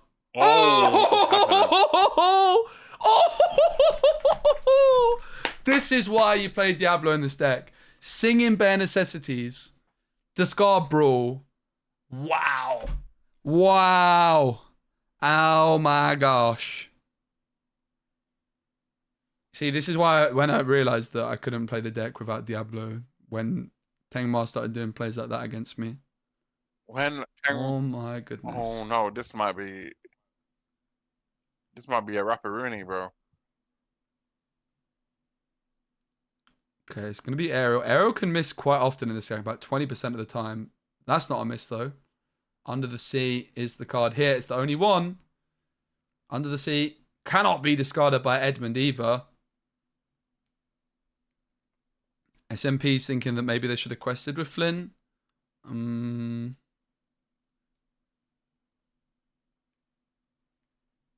don't know. Maybe. I could see it. The other thing about the shift Diablo is like Diablo plus Aerial can sing Under the Sea together, right? So like that, you're able to get the the Diablo's drawing for the friends as well. Wow. Okay. Honestly, I was thinking about getting rid of my Diablos, but at this point, Amber Emerald. I want to try some more Amber Emerald, mate. Oh, I don't think I have all the cards for it. I'm on 3 Diablos now with that enchanted pool. I'm still one short. Oh wait, I think I don't have it. I don't have muses. Imagine they're common and I don't have them, or rare. They're rare. They're rare. I struggle to have enough. I think I've got a couple spares now. Maybe 1 spare. I'll do you a good deal on them, bro. To be honest, I don't have Prince John's either. Oh! Oh no. He's gonna hit him with the El Shishkababo Forgotten Me. Oh no. That is absolutely disgusting. Look at that. The Diablo shifted in, right? So a lot of the... Oh no, they probably told him. The judge, he was like, yeah, I want it in that order. Yeah. That's so interesting, though. So without this Diablo shift, right? Like, you play a card on 1, play a card on... You can also discard Castle here as well. No. Or B prep. Yeah, you just get rid of the B prep. But Castles are an option. But, okay, so let's, like, talk about the importance of the shift, right? Usually you play a card on 1, card on 2, and Aerial, right? And you could sing, in fairness, with... Like, the Sir Hiss was there. So you'd be able to sing with the 1, the 2, and the Aerial for a total of 8. But, like, if the Sir Hiss wasn't available, for example, you could sing with just Diablo and Aerial to get the Under the Sea through that early. And that is a huge deal. Look at Amber Emerald popping off. There is one thing, Reese, I don't like about the Amber Emerald build. Why? What? There's a card they're only playing 3 copies of, which I'm surprised they're not playing 4 copies of, and I'd love to ask them more. What, Kida? They're not playing the 1-drop Kida. They are still playing 4 of the big one, which I actually really like. Yeah, you don't need to shift it. No, you don't. But they're only playing 3 copies of Painting the Roses Red, which surprised me. I thought that would be a 4-off card. What do you think? Don't even know what it does. Oh, it's this is an absolute massacre. Wow. He actually drew another beep of preparation. That is crazy. Prince John draws as well. Another Bare Necessities. Oh my days. Bare Necessities in this deck is pretty good. Bro, you know this deck gets even better with this new card. This new card, what's it called? The Christoph. The Princess one? No, the Christoph. Oh, the Reddies characters? Oh no, for every song in your grave it costs less. Oh yes. Yes. This guy's already played more songs. You have forgotten me. Oh, this is an absolute massacre. We go next. You know what is crazy? That was outrageous. You said what's crazy? Yeah, what is crazy? You know that is crazy because the red purple player went first. Bro, I'm building this deck. I'm messaging my plug. I need to message my plug right now. Hey, plug. Look, I've got my. I unsleeved it. I unsleeved it. I was like, this deck ASAP. But also the sad thing for me is that no one's playing the Daisy Tuck, the Friar Duck. Oh, This card's good, too man. slow. Nah, it's good. I'm pretty sure it's just too slow. Nah, it's good. On 4. You'd rather just play Yeah. You've Forgotten Me. Yeah, but a lot of the time they only have like one card in hand anyway. You just get a body on the board and a singer. It's definitely good. I can see why they're not playing it. It's hard to fit. It's very. I'm sure it's very close to consideration. Yeah, But yeah, Daisy's. bro, everyone Daisy's know, nice bro, card. how did he know I messed up? I was like, because the Brotherhood is watching the stream, I was like, I need to message the plug. I messaged Chris, and then my friend tagged him in the thing. He's like, yeah, he's the plug. Of course he's the plug. It's like every card times 50. I need. I was gonna trade my Diablos yesterday. I was gonna trade my 2 Diablos for an enchanted second starter, right? But they didn't have it with them. You actually need to go cooked. Right. Diablo's price might spike back up after this tournament because this is a buckyless Diablo deck popping off. Wait, send me this guy's deck list quickly, Please. Thank you. While I'm here, I might as well just take out all. I need to take out all the Diablos again. Oh. Bear in mind, the Bivens was playing the same deck and it was very similar. They had 2 of the 1-drop Keyders. They had no Mother Knows Best. I like the Mother Knows Best. I was rocking Mother Knows Best in my build. And there's like one other difference. Don't know what though. But yeah, I would love to know. My question for Jordan and for Zach would be why only 3 Painting the Roses Red? Did you consider playing 4? And also, did you consider the Daisy Duck? They have 3 copies of Cricket each as well, which I find interesting. No, Cricket's good. Yeah, it can also help deal with locations, and Hidden Cove is a real problem for this deck up against Emerald Steel. That's what we saw. The guy Zach lost to was on 4 Hidden Coves. Have you ever seen an Emerald Steel player on 4 Hidden Coves before? No. I took out the Hidden Coves in my green Steel to play sign contract. Okay. Bro, no, hey, it went to town. Bro, this guy prepped and I draw 2 cards. That is quite He good. paid 1 jump ahead, I drew 2 cards. Alright, Diablo's going to peek at the hand. There's a Brawl in there. Jordan does have the Shift Diablo and does have Bare Necessities. No, doesn't have Bare Necessities, okay. Why is Reese even here? Agreed. Wait, who's this guy? Who said that? Getting cooked, mate. Why is this guy? Yeah, I was the spectator. I'm classified watcher. Look, just trade me places with this Edmund Chu. I'll show you how you play this matchup. I don't actually have these Keyders, by the way. Okay, Right. I might have some spare. I've messaged the plug. I'm gonna send them a list today.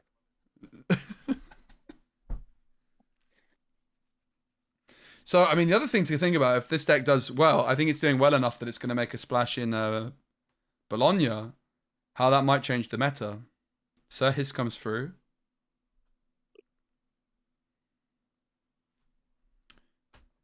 Diablo trades for Chernowog. Really interesting. And the Sir Hiss is big here, denying the Flynn. This is like something that I experienced in my Emerald Ruby deck, like the Sir Hiss or the Pegasus on this turn can be really important to shut that Flynn down. But Sisu is now very large. Yeah, very large. And Jordan did see Edmund's hand on 1 and saw the Brawl. So I might try to delay this Diablo. Whereas like the Prince John is so good against Ruby Amethyst. You know what's so crazy? The Diablo can also shift by discarding You've Forgotten Me. So the Forgotten Me is never a dead card in hand. That's actually really true. Oh, that is. I don't even know. I don't believe any Amber Emerald made top cut. There might have been one. I don't think there was though. Yeah, John comes through, which I'm unsurprised by, and so is gonna sing or no? It's gonna quest. No, because he's going for the guaranteed 2 draws next turn. Right. Yeah. But the thing is, I think that's... What's the guaranteed 2 draws? Yeah, right, you see what I Sure. mean. I thought that was a sudden chill in hand, but my mistake. But wait, this guy's not singing Friends. Oh, nice. Yeah, Oh, nice. Sisu can quest for 2, mate. Imagine, this was a big part of my video, like, why sing with Sisu and you can sing with Rabbit? Sisu's questing for 2. Easy law. Oh, wait, this guy doesn't play Southern Show, does he? Yeah. He does. Oh, no, but wait, he can actually do... 4. It's got to be 4 Southern Chill on the stack. Alright, Right. Actually, on Steven. Wait.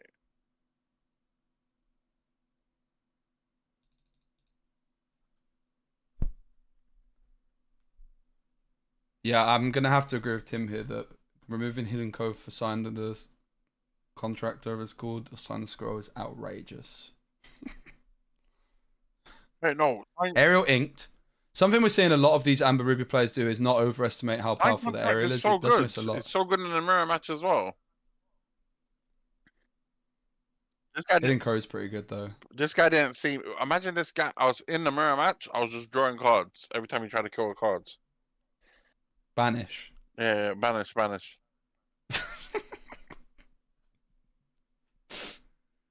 This Sisu is pretty large. The Flynn is the big problem here for Jordan.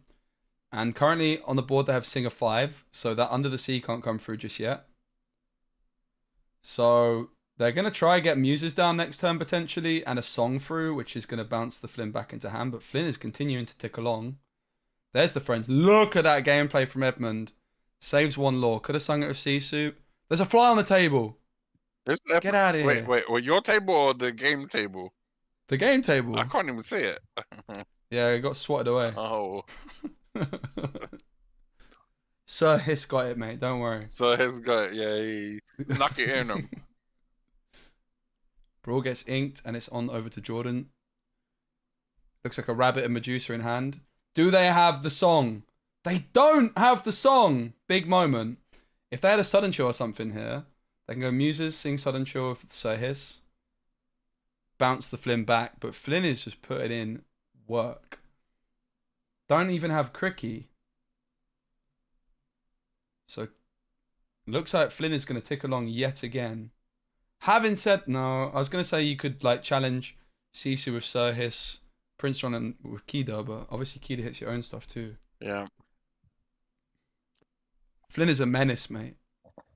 But Kida's a delay 1, but I mean, I'm guessing after that he's just going to cross with everything.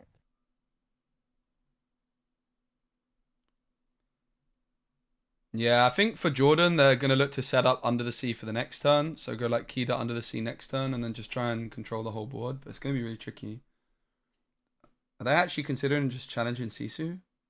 It's possible that's what they're looking at. I could see it. It's not something you want to do, but that is the power of the Flynn. They still need a free strength character down though to deny the Flynn. Oh, yeah, he only has 1 Inkable, that's the thing. Yeah, that's the reason. His hand is a bit smushed. Smushed. That's one description.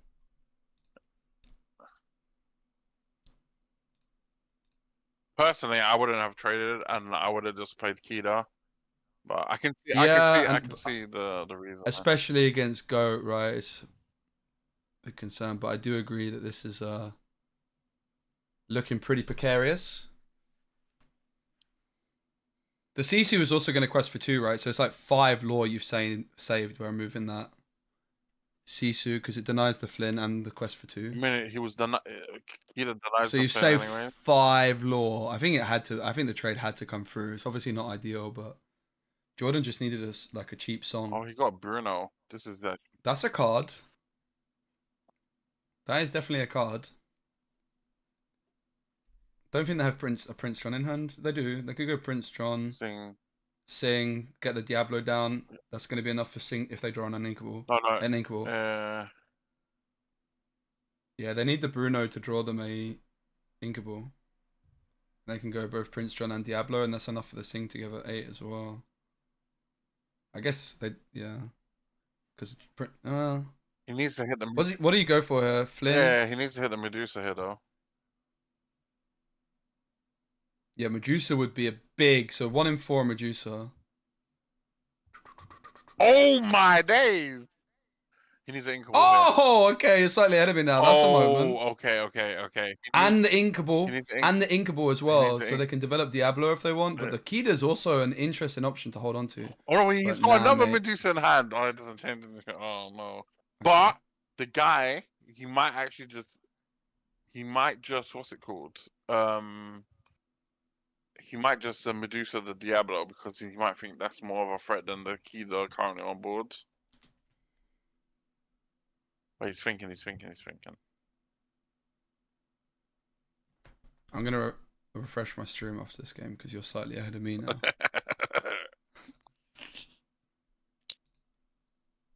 Your internet's too quick, bro. It's just normal internet. Are you staying up to watch the finals? Have you got work tomorrow? Yeah, I do, but I'll stay up. Sheesh.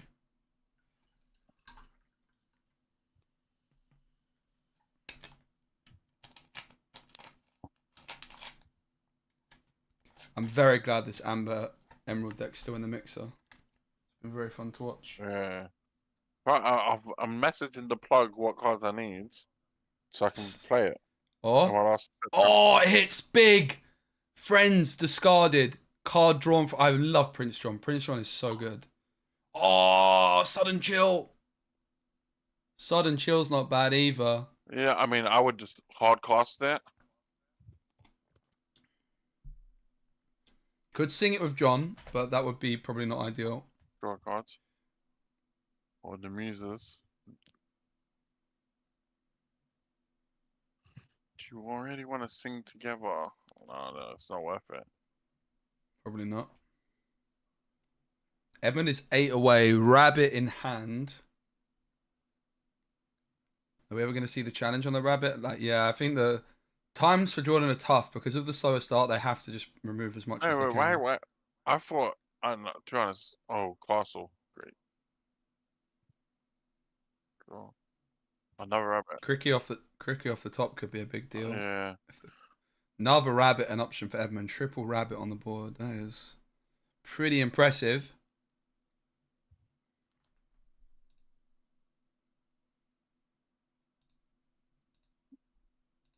Another castle, holy. Rabbits and castle galore for Edmund. Jordan, just with a Prince John and an Ursula down. His muses. The board isn't quite wipeable by Under the Sea either with that Medusa, but can they hardcast Under the Sea? They're currently at 6. So they wouldn't be able to do that. Was it Painting the Roses red they drew there, I think? Could sing it with Ursula and try and find something good. Could obviously just hardcast it though. Might be better off hardcasting. Right, we can go for the bounce with the muses. Unfortunately, you're bouncing a rabbit back to the hand, which isn't ideal, is it? Nope. Can lower the power on Medusa and rabbit, draw. And then the muses can trigger if Jordan so desires. Goes for the rabbit back into the hand, but that means that Edmund gets the draw, of course. Be prep! Ooh. So I think like the key thing in this one was Jordan just didn't get like that early game discard through as much, right? Like the You Have Forgotten Me play that Jordan got through in game. Bear in mind, both games we've watched, Edmund went first. But Edmund's just got an abundance of cards in hand. Jordan was just able to shut down Edmund a lot more. So I think Jordan got a whole bunch of card draw off the Diablo right before in the first game. Yep. But they just didn't get that this time. Okay, looks like they go next. Game 3. First time we're seeing Amber Emerald go first in this series. Why am I not moving my cam up so you can see the whole lot? Okay, I didn't think about that being in the way. Because you're the first person to actually mention it. Thank you.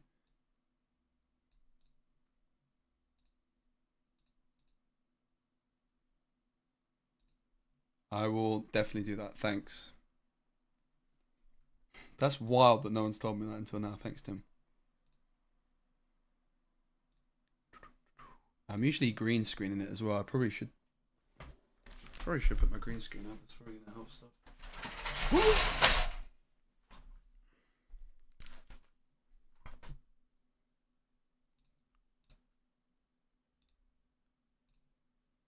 Like you can see the corner of your green screen, by the way. I know. Yeah. Tough.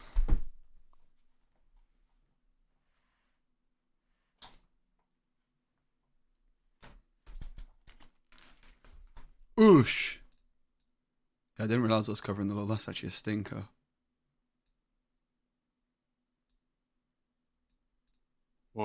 If you want, I can just go here. Is that better?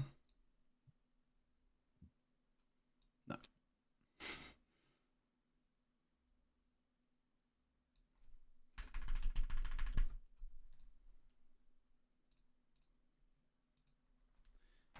Is this top 8? This is. We finished the Octo finals. I'm still not sold on the Octo finals, but there is something I like about it. Well, I know these guys both got Golden Mickey. Yeah. The Golden Mickey is secured. Let's look at the hand for Jordan. They're looking for the Diablo on 1. They're looking for the Shift Diablo. Don't have the Shift, but they do have the Prince John. Prince John is money in this matchup. Ruby Amethyst has always really struggled against Prince John. They're going to be looking for that You Have Forgotten Me on 4. Excuse me.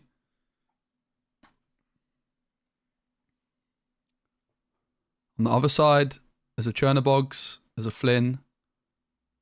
We've seen that Flynn can put in some work. We see the Diablo inked and play past. Are you surprised by that opener? My stream's lagging. Is yours? Yeah. For some reason, yeah, I don't know what's going on. Like this guy, why is it? Yeah, it's super laggy.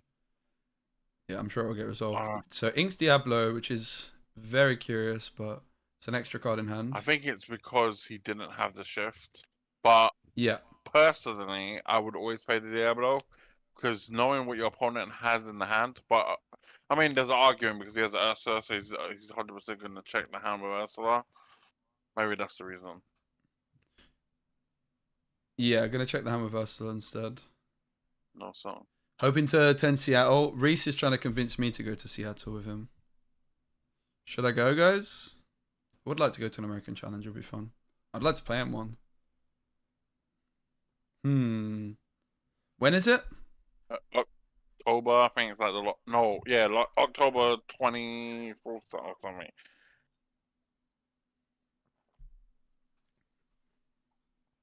Imagine qualifying for American regionals and European regionals. Yeah, that would be crazy, you know. Imagine I go to European, like whatever one happens first in it. I use that as. What if they're at the same time though? Oh no, that would be crazy. I would actually speak to them and be like, "What are you guys doing? How can you do me this day?" Tim says, "Do it." That's all the encouragement I need. Ariel, big moment. She hits. Mother Knows Best. Bare Necessities are 2 options. Oh no, it's yeah, 3 options. Paint the Roses Red as well. October 25th. A ticket. When do the tickets come out? They're not out yet. We don't know. It's not honestly, I'm tempted. I did say I wanted to go to play in a challenge this year and go to America, so that would cover me. It's West Coast, though, isn't it? It's far away. Yeah, I know. Oh well. I might make it happen, you know. 500 round trip as well. Could be worse. Yeah, it could be worse. And then maybe. Well, I flew to New York for like 300. That felt good, but 500. Oof. Well, the thing is, you're famous, so someone might actually just let them stay at your hotel. I mean, you know, you stay at their hotel. Bro, you finished second in Lille. You got a golden Mickey. Yeah, they're gonna be like, yeah, you need to bring the golden Mickey. That's like deposit. I'm like, no, that's not happening. I want to see Reese in regionals for both. That would be so good. That would be crazy.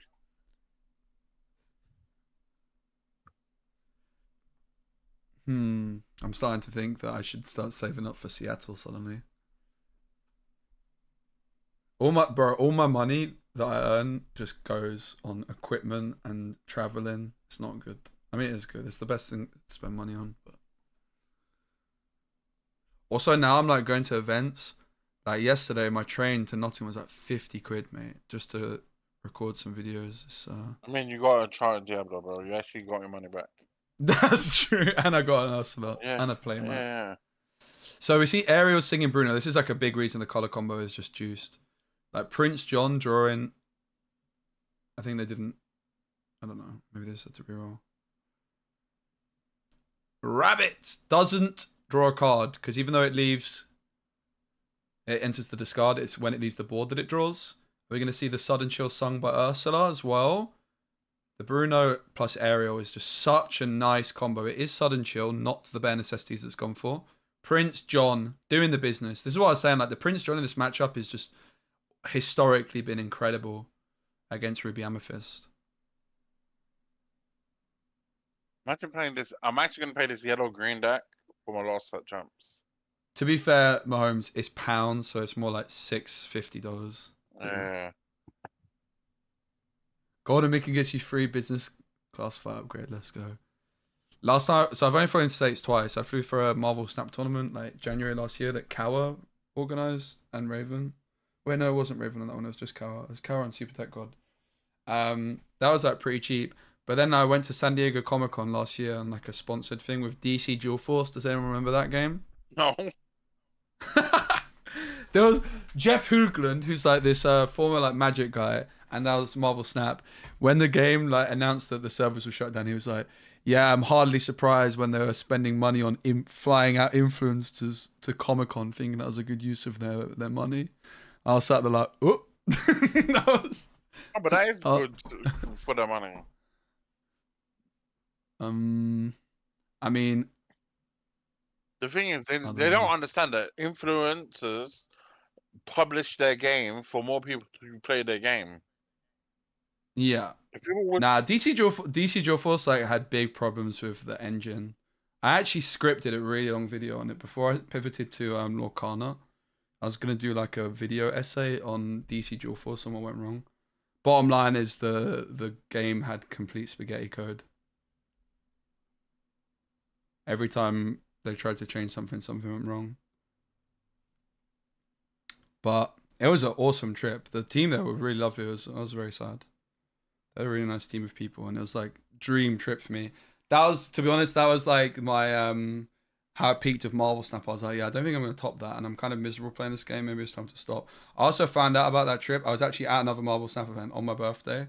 I was like, wait, guys, did anyone else get an email from DC Dual Force about going to San Diego? It was so good. But then I met Ben Brode. Do you know who Ben Brode is? No. So he's like the guy that designed Hearthstone, and also, well, he was like a big part of Hearthstone. But also he like designed Marvel Snap. I met Ben Brode, and he took like this guy Cozy, who's like the biggest Lorcana Marvel Snap creator, out for dinner. Yeah. And then he didn't take me and Nina out for dinner. Nina's like the biggest female creator in the game. I was like there as well. Didn't take us out for dinner. So I'll always be salty. Nina's like, who cares? But I'm like, come on, man, just take me out for dinner. I felt so left out. Still salty to this day, but he was really nice. I got a lot of time for him, to be fair. Although I'm still sorry I didn't get taken out for dinner. I just wanted dinner with Ben Brode on my CV. That would be nice. Is that a flex? Yeah, but I didn't, did I? So.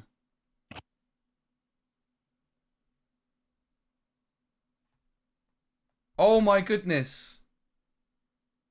There's a PayPal donation, and I think my did anything happen? I think my OBS is such a mess. I've literally been saying my OBS is a mess. Oh my god, I'm so sorry to the person that's donated if they tried to do text to speech and it didn't come up. That is shocking. Can I refund you? Thank you so much to Tim for the $5. That's so kind, and I'm sorry that I suck. I'm actually a terrible streamer. I'm washed. No, you're not washed, bro. I am, bro. I got. To be fair, we doubled my sub count in today's stream. I was at 15 subs. I'm at 34 now. I think 15 subs is the lowest I've had. Why did I stop playing Marvel Snap? Because it made me very unhappy. First $5 to send Speci to USA. Oh, let's go, Tim. That's so kind. Thanks. I would like to go to USA. I'll go to USA. And what deck should I bring? Or, Prince John's Purple Dream. no, you just play the deck that you like playing. Okay, Mill. No, man, the deck you like playing is green purple, not green purple. Still purple. Yeah, but it'll be set 5, won't it? Yeah. What's wrong with? Nah, I like Friar Tuck and Prince John. Never mind Amethyst Steel. Do you know, I realized I had to start, as the rabbit comes through, I had to start playing different decks because people would come up to me and be like, oh, you're the Emerald Steel guy. It's like, Well, I mean, Ruby Steel. Ruby Steel. I want to try it. Seattle's NBA team colors were yellow-green. Do they not exist anymore? we're not saying that's a flex, by the way. What? Imagine being known for you being like, I've seen it on like your Twitter as well. People just love you for your purple still.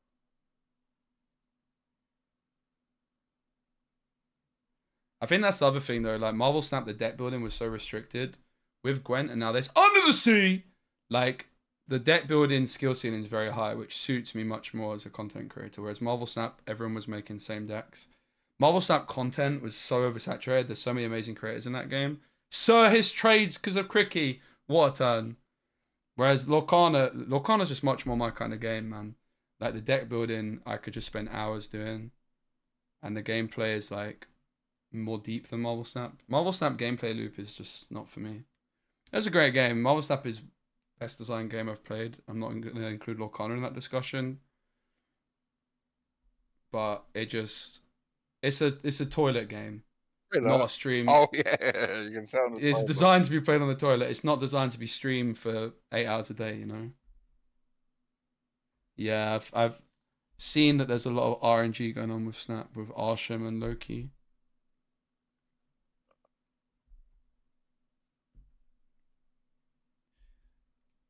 Don't constantly spam Miss Marvel.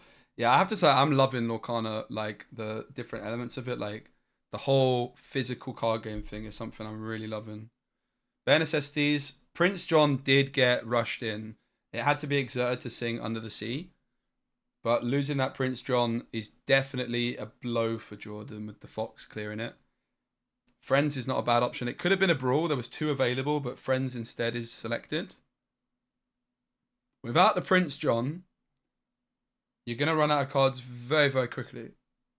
Jordan gets some lore on the board, though. Cricky quest for free, and Sir Hiss comes in. But that Prince John being cleared is a big, big moment in this game. These green decks that don't play Bucky tend to live and die by the Prince John. Did I ever play Legends of Runeterra? I did a little bit, not that much. Funnily enough, before I pivoted content to Lorcana, I was playing a lot of Runeterra around Christmas time. Man, I was top 100 Runeterra. Really? Yeah. I got an email like yesterday, like classic generic email, like, oh, I loved your Legends of Runeterra content. I net decked you so many times over the years. It's like, with my like 2 Runeterra videos I posted. What? I was a Gwent boy. What decks in Runeterra did you play, or you like playing? Well, I posted a Runeterra video that got like 30,000 views. That was my first ever Runeterra video, and it got more views than any of my Gwent videos ever got. And it was Kindred. Oh. Especially next time you have a Lorcana marketing team, tell them that the table, to turn that table logo 90 degrees. Yeah, I actually agree. I kind of agree. What? So it would be better if Disney Lorcana was facing us? Yeah.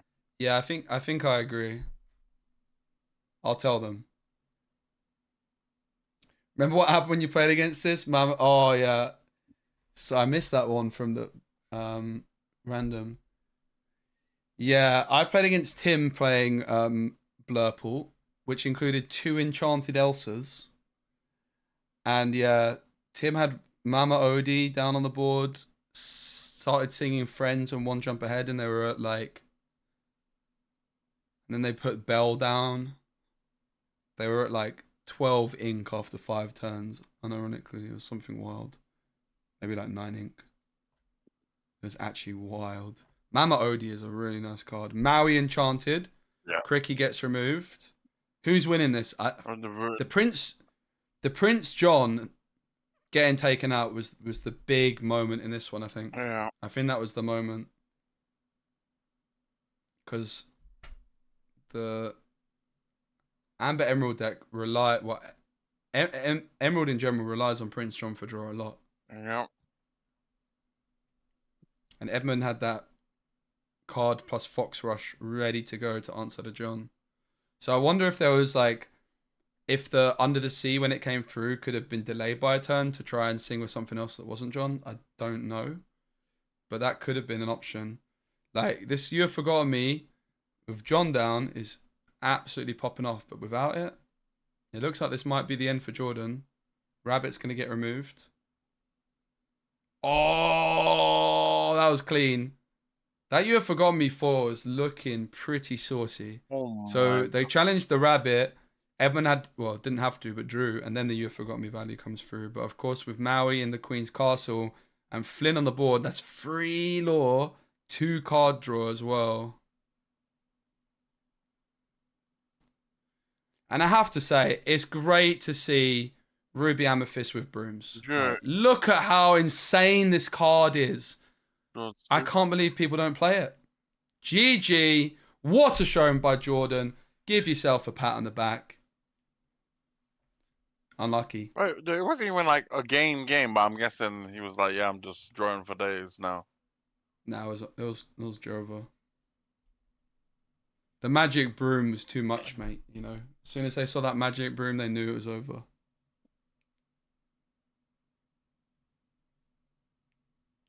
So Seattle does sound kind of fun.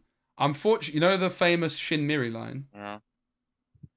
Shin Miri lived in Seattle, but he's moved to Korea, South Korea. Sad. I would have been able to go visit Shin Miri in Seattle and do the Shin Miri line. Do you know what the Speci special line is? No. The Speci special. Guess. Yes. Yeah, guess what? It's similar to the Shin Miri line, but it's the Speci special. Don't know. I'm so bad at guessing. I don't know. I mean, there's kind of one of the Speci specials is like triple Merfolk, Prince John on 3, but that's not what I dubbed the Speci special. That kind of is one of the Speci specials, but the new Speci special is turn 1. Guess what card? It's Amethyst. Merfolk. Wait, Amethyst. Yeah. What deck are we talking about? It's just a Speci special. But Turn 1, Amethyst. What am I playing? Magic Broom. Yeah. Turn 2. Another Magic Broom. Yeah, and what else? Another Magic Broom. Yeah, or China Bogs. Brooms and China Bogs, like 3 of them out by 2. Sheesh. Yensid, I wish. Yensid is like so close to being optimal in Amethyst Steel, I think. I tested it quite a lot. And it's really not bad. I pulled 3 Diablo in 1 box. Let's go. Marvelous. Good job. I pulled Enchanted Diablo today on the stream. I want to go watch that reaction back. I'm excited. Actually, I could pull it up on the stream. I just realized, because on the YouTube board, I can just rewind. And then I'll show you on the stream. Oh, I'm excited to watch that back. I don't know when it happened exactly, but I'll work it out.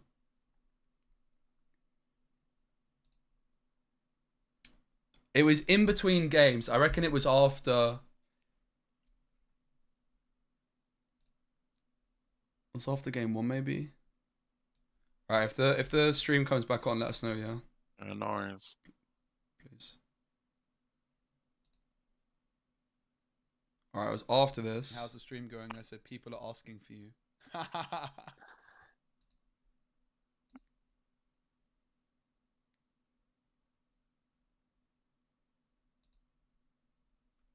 What game was this?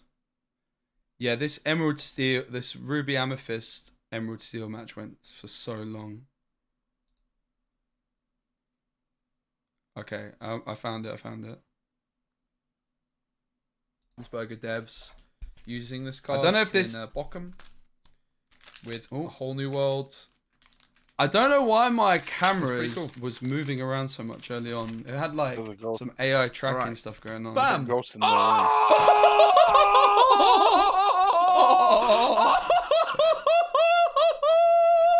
Are you kidding me? Bro, you look like you're a long child.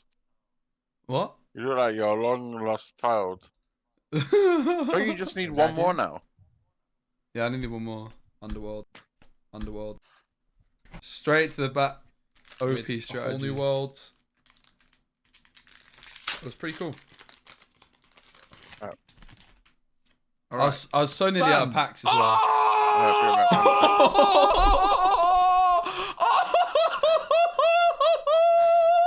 Are you kidding me? The thing is, I go to get a sleeve, and my camera follows me around and shows my dirty room. That's what I'm talking about. I said I only wanted one enchanted. I said I only wanted a Diab. Oh, stuff. Whoa! Where's the sleeve, mate? Where's the sleeve, bro? Look, the camera follows me around. It stalks me. Look. Yes! What the hell? Let's go! This camera, leave me alone, mate. Let's go. I did not realise I was on camera here. I need a sleeve. I did not. This draws. Look how few. That's how many packs I got left, bro. Look at how like I opened like 45 packs, man. And in these last 5, I hit the Diablo Enchanted. Next pack, camera, I think I get Beast. Come on, camera. That cupboard under my desk, under my bed is like. I even get to see the chat reaction. It's got so much stuff in it. Oh! Did the stream start yet? Oh, what? There he is, Mr. Tan and Grace. Okay. Oh, it's a little warm in here. Sorry, a little warm. All right. I made it though. I made it. Thank you for joining me, Tannen. Hey, Brennan, how's it going? On your own time. Hey, look, I'm doing what I can. Okay. Look, I know that we've got these semifinals coming up here, and I'm really excited here because, look, all these players have already kind of achieved their #1 goal coming Reese, in. I'm just going to run to the toilet. I'm going to mute you as well. I'll just let the now we've got some for bragging rights on the line here. Let's be real. The #1 goal is glory at these tournaments. You've locked your top 16 invite. You've gotten your top 8 Mickey, and for right now, it's glory on the line. Absolutely. I would love to be in the situation myself. No, you would not. You would get second place. That's very, very true. But here's the thing. So these players at home, they've got a lot of pressure on them. I know you've been in these situations before yourself. What do they have to do to make sure that they play their best? To make sure they play their best, you got to take it game by game. That's really what matters, and you have to look at it like any other game that you played this weekend. I mean, the stakes are higher, but the fundamentals to win do not change. You have to play tight. You have to play to your routes. You have to know your game plan, and you just have to play. You do what you've been doing all weekend. Nothing has changed. Yeah, speaking of nothing that's changed, let's go ahead and take a look at this top 4 bracket that we've got here. We see the 2 players on the left there in a mirror match. That's an Amber Steel mirror match. That's going to be the next match that we've got coming on after this one. The one that we're going to be doing is on the right here. I will tell you, an Amber Steel mirror match was not on my bingo card for the weekend, but a Ruby Amethyst into Emerald Steel leading to this finals was, and I'm very excited. Edmund Chu has showcased that he is an absolute master of Ruby Amethyst, and I can't wait to see what Kevin has in store for us. Yeah, I will say both these players, I've been watching their matches all weekend long. They've played exceptionally well. I can't wait to see how this matchup plays out. I expect to see some very high-level Lorcana played here because these players have earned their spot here, and I can't wait to. That is cold. There was a lot of Amber Steel that made the top cut. Yeah, so. I think, you know why? Because Ruby Amethyst is in favor now. And if they draw like really good hands, they can just control the tempo of the game and then like shift the Ruby Amethyst player into a worse hand. Mm-hmm. And then they can just keep killing the cards they drop. Banish. Yeah, banish the cards they drop. It's the first time Tannen's cast, I think. It's good to see him. They usually do the interviews. Maybe they're just changing it up. Changing it up. Let's go random. This Diablo pool is so... I can't believe I did it. How can you be like, I can't believe I did it, and you drew a card, pulled a pack? it's more. You know when you say that, it's like I can't believe I did it when you like top a tournament. That's what you're supposed to say. It's not a tournament, bro. You're not American. Why are you calling it a tournament? It's a tournament. Oh, yeah, true. Boomy. All right, wait. Watch this back is tilting. You got Buccaneer Donald in your 8 packs. Unlucky, mate. You should have lost finals and got 7. It was the lucky 7. When I get against Mateo, when you play Lorcana and Warsaw Champs, nice. Got Jasmine Enchanted, dude. Charlotte's, congrats.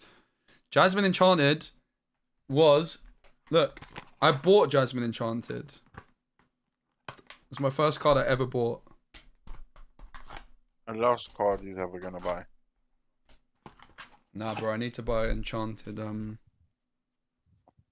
want an Enchanted Prince John or Enchanted Friar Tuck. Those cards don't exist. Not yet. Or mention the talks of the. Yeah, Charlotte's. I got this Jasmine. It's my first. The green screen's making it a bit scuffed. But yeah, my first card I ever bought, and it was in my set champs deck for yesterday. Card's good. I like it. Fun story about this Jasmine. Okay, so I kind of accidentally doxed myself. So I've learnt my lesson because the card I bought off Card Market, I just had my username, so they knew it was me, and obviously it's my address, so it wasn't very wise. We've seen both of these on stream before. This is Ruby Amethyst versus Emerald Steel. I imagine we're going to see both semi-finals. But they get judges awesome. Now. Yeah, table judge. Wait, how comes America they don't have headphones, and in Europe there's headphones? The casters will be further away in America. That's what it will be. They have a different setup, right? Also, they're not necessarily live casting it here because I think like the semi-finals will happen simultaneously, but one's recorded, so it's different, right? Because in the European events we have 2 casting teams, right? Like the American events, all the casters are doing it in English, whereas in Europe, so I mean, maybe for Lille there'll be for Birmingham there'll be a different setup. I don't know. Maybe there'll be like more casters, for example, because it's only going to be English. I would imagine. But yeah, have to say like French community though for Lorcana is wild. There's a big community in France. So you see, there's like a 1.5k event happening in France in October. Yeah. Thank you, Charlotte 93 for subbing to Speci. Oh, let's go. Thanks, Reese. You can be my new Yeah. Gift subbing to bro. I'm so bad at pronouncing names. I'm not gonna reply. Go on, you got it. No. I'm fine. Right, this is a good game. This is semi-finals. This is why I need to rewatch. Okay, that's true. Yeah, this is this Edmund Chu, bro. You got it, bro. You need to defeat the Bucky. Yeah, come on, defeat the Bucky. Do it for the people. Diablo. All right, he's got the brawl for the Diablo. The brawl. He's got the friends. Yeah. He's got the Flynn Rider. He's inking Flynn Rider. Edmund with no King Undisputed if you're just joining us, and 2 copies of Legendary Sisu in their Ruby Amethyst deck. Very spicy. Do you like it overall? Do you think it's good? Oh no. Flynn gets inked and nothing is played. What do you think about that? No, because the guy probably has Bucky and he's going to start discarding his hand. You want to get to 7 as quick as possible. So instead of playing a card down on board, it's a card in the inkwell. Yeah. That is the main line for Ruby Amethyst in this one. You see, the Ruby Amethyst matchup, like at the start of the day, as the first game on the stream, I wasn't vibing with. Whereas now I'm definitely vibing with it because the stakes are higher. Thinking what the discard, but the thing is, if he discards the card, he loses the card as well. Oh, this guy's got Enchanted Diablo. Oh, that guy's got Enchanted Diablo. I'd love one of those. Yeah. Didn't see what was discarded because I think Kevin's put that. There we go. Cool. It's on camera shot. It's going to be Storm Rage on. Of course, Bucky is going to trigger because Diablo's brawl comes through. Kevin drew Cove. And of course, when Edmund drew, so did Kevin because that Diablo was exerted. Cove's going to get inked. It's going to be Aladdin this time. Another Bucky trigger. It's going to be Brawl. What do you think on that choice? It's a fine choice. Okay, imagine 1 drop plus Fox removes Bucky. Oh, he's actually due to be prepared now. This is do you think it's a good time or a bit too early? Or a bit too early. It could be worse though, right? I would ink. Now into the inkwell. Holds onto the brawl this time. Oh no, because now there's a chance if he draws.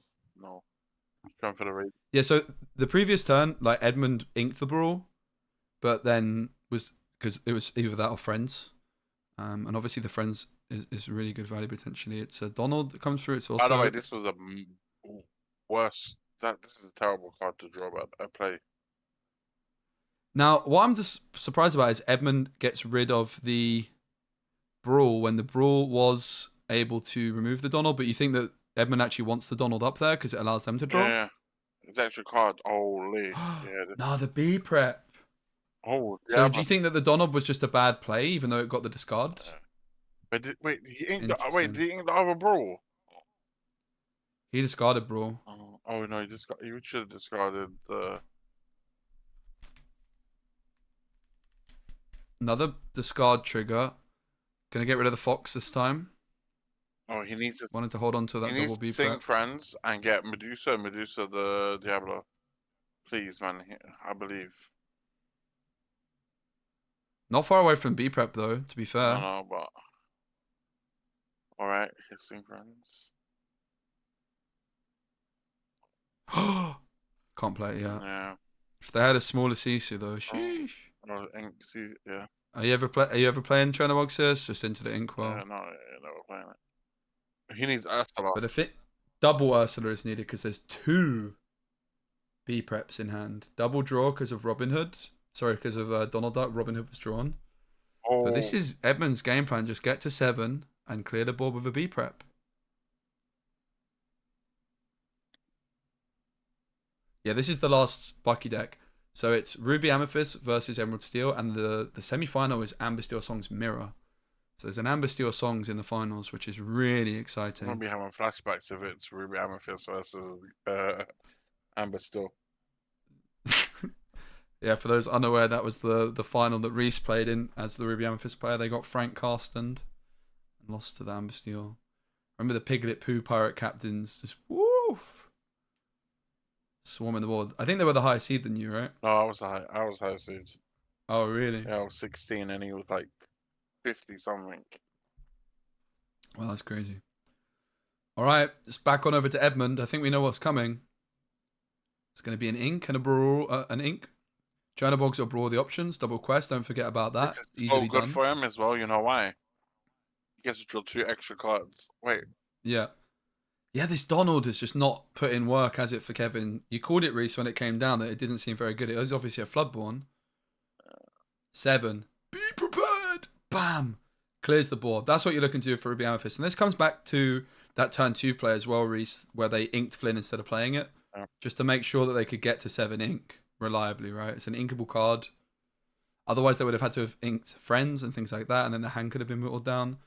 Tinkerbell on the board for Kevin is not a bad opener. But now he can just control the boards.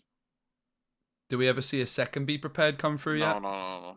To be honest, maybe a castle? I'll play castle here. I'm greedy. Castle and then set up for the Be Prepared the following turn could be an I would idea, right? I would also ink the brawl now. It's castle. I would. And what are you going goat? No, I would ink the brawl and then go in. Because the brawl is not useful because now he has C2 in hand and they do the same thing. See, man, the guy just. Great minds think alike. Second seed, second in Lille. All right. It's looking good for Edmund. Bear in mind they went first this game as they are the higher seed. So this is definitely the game that you're going to be wanting to win. And Tinkerbell is going to quest, not damage castle. Which puts Kevin up to 12. And you don't have much rush available in... Oh, that is a very heavy play into the Be Prepared. But obviously maybe just hoping that there isn't another one. Kevin has just not found those Ursa Deceivers. But Edmund's chilling on double B Prep. Double B Prep. It's got to be a B Prep, right? That's just too clean not to take. Alright, no, I wouldn't. Kevin? I wouldn't be prep. I would put Maui here. Really? Yeah, because the thing is, in Kevin's deck, there isn't cards that can stop him. It's not like they have Gold where they can just like quest. Oh yeah, this is a really good move. So why is it Maui not B prep? Can you explain some more? Because I think a lot of other people like me are going to be surprised. Alright, just say he doesn't quest here, and then he plays more cards. Then you're B prepping for way more cards, and then he loses his hand as well. Oh, he just drew Bucky. This might be a bit interesting. But now he can just drop Sisu, and B prep becomes useless, and then he clears the board anyways. Well, the Sisu doesn't hit the Robin Hood legendary. Yeah. But he's probably going to quest a Robin Hood for 2. Oh, he's going to kill the Maui. Draw cards. Alright. Guess not. So Maui removed by Let the Storm Rage On. That was hard cost, 3 ink spent. And then 3 more on a Shift Robin. Well, now he can B prep. B prep in here is good. But then he's got Tinkerbell in hand as well, so it's kind of... Castle's going to gain 2. Edmund can quest for 3. The Chernobog seems like a nice card to draw because it allows you to play something after the B prep. If there's enough ink as well, you could even move into Castle. I love Edmund's build. It's so fascinating. No B King Undisputed. Oh, yeah. The most important thing is that they have 4 Brooms and 4 Chernobyls, so they have my seal of approval. No, I think the green player still wins this. Well, this is definitely a situation where the B Kings can be handy, right? Edmund doesn't have B prep. Goat's going to gain 1 as well. Unabug.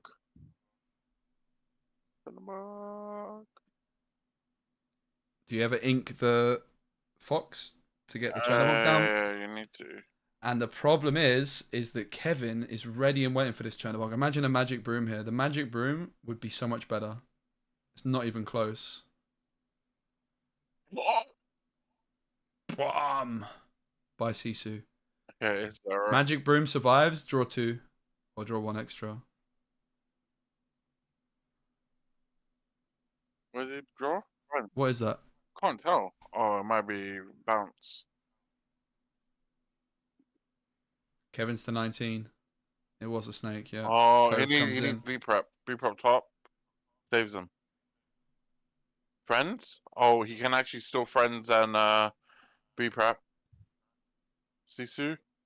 Oh, Magic Room. Oh. There's a wrap. GG. Kevin takes it. Kevin's still going strong with Emerald Steel, but going into game 2. Can this be seeing Ruby Amethyst going first again? Yeah. Oh, no, that was a lot that no. That seemed like it was going to go the way of Ruby Amethyst. It's really interesting that the Donald extra card draw for Emerald Steel it looked bad, but them having those extra cards in hand just allowed them to actually keep playing those threats consistently down, right? It's true, but the thing is, you lose your board and it comes to your top deck. And this guy didn't draw 1 Ursula as well. That also changed the whole flow of the game. Yeah. Hi, Michael. Thanks again to Charlotte's for the gifted sub to Rhinori75. Bro, part of the fun of being a streamer is mispronouncing people's names. Don't worry about that.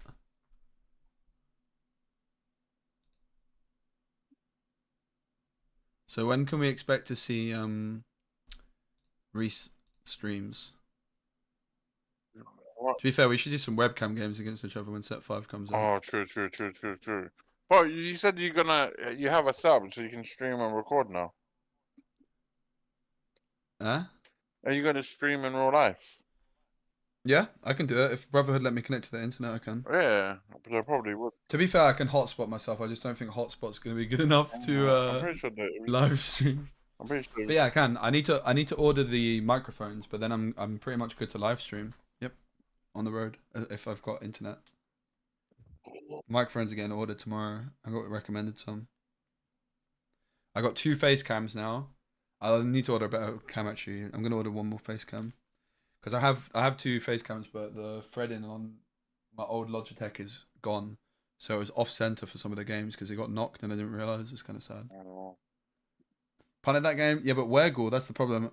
I still am questioning if the Be Prepared when I feel like the Be Prepared when I wanted it might have been better because it saved a lot of lore, but I don't know. Reese didn't like it, and Edmund made the same decision, so I think it's fair to say that their decision to hold on to the Be Prepared was probably better. I was expecting it to come through. Because if he Be Prepared at the turn earlier, Hmm. and then he would have lost his hand still because of the Bucky Tinkerbell. Yep. That Tinkerbell clearing the Chernobyls was a big deal as well. And yeah, no Tremaine's no B King. Like that thing in a lot of other, I guess in a lot of other situations when we used to see in Ruby Amethyst, they would be able to control the board enough there to stop Kevin getting to 20. Flynn gets inked, nothing played. It's Kevin's turn. Edmund going first again, of course. Diablo inked, Diablo played. Double brawl. Ooh. Sisu's chilling in there as well. So if you can get that 3-cost Sisu down, you're threatening turn 6 clear of Bucky as opposed to turn 7.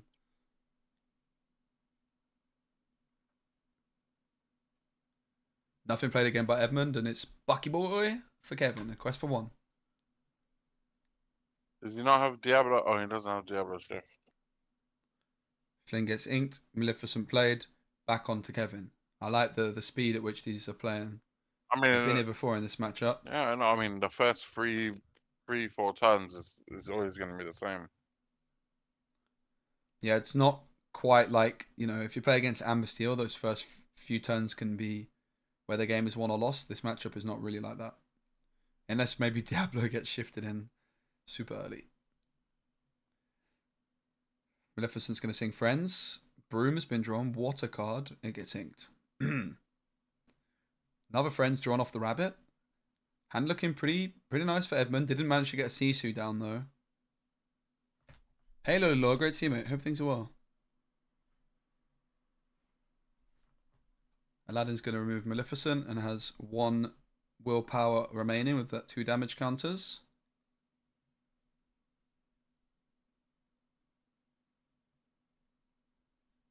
Deceiver have always inked, and it's going to be a Jafar, so another discard. It's a go, not going to gain lore because it's leaving the hand, not the board. Another Sing Song of Friends. Medusa found. Snake. This has got to be sped up slightly, I think. Yeah, this is going way too fast. Yeah, it's got to be sped up a bit. Which I'm all for, honestly. I rate it.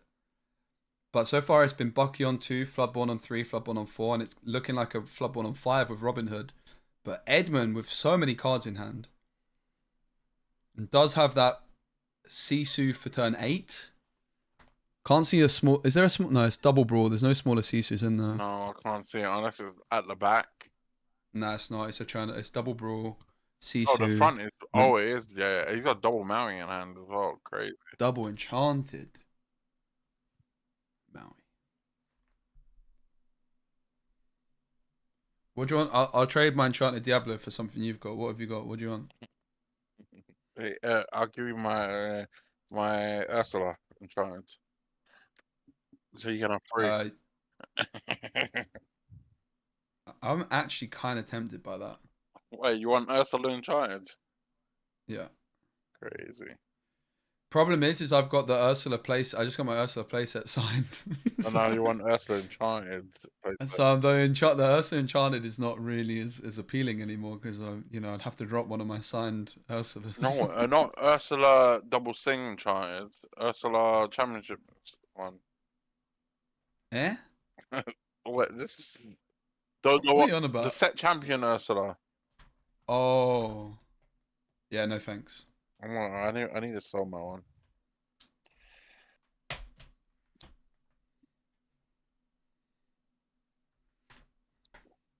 I'm kind of vibing with the trading. Trading is pretty fun rather than selling, not gonna lie. I traded my Ursula Sea Witch Queen like non-tournament one but like the one from PAX for Tim's Tinkerbell. And bit of a vibe, honestly. First chapter Enchanted. I don't think I have any from set 2 Enchanted. Got a Chernobog and I do kind of want to get rid of my Cusco's Palace, to be honest. Not a fan. But Kevin is questing with everything, perhaps anticipating The B preparation. the 7. What is bro? Remove all of this from the screen. It's actually covering the cards.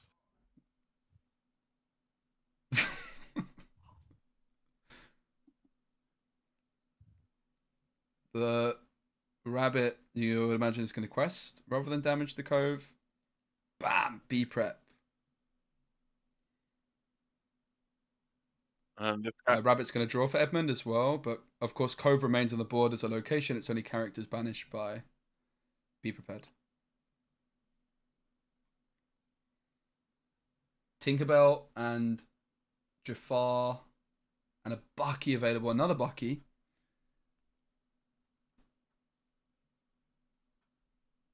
Yeah, I think the Bucky nerf is a really good decision. I'm super happy with it. Same here.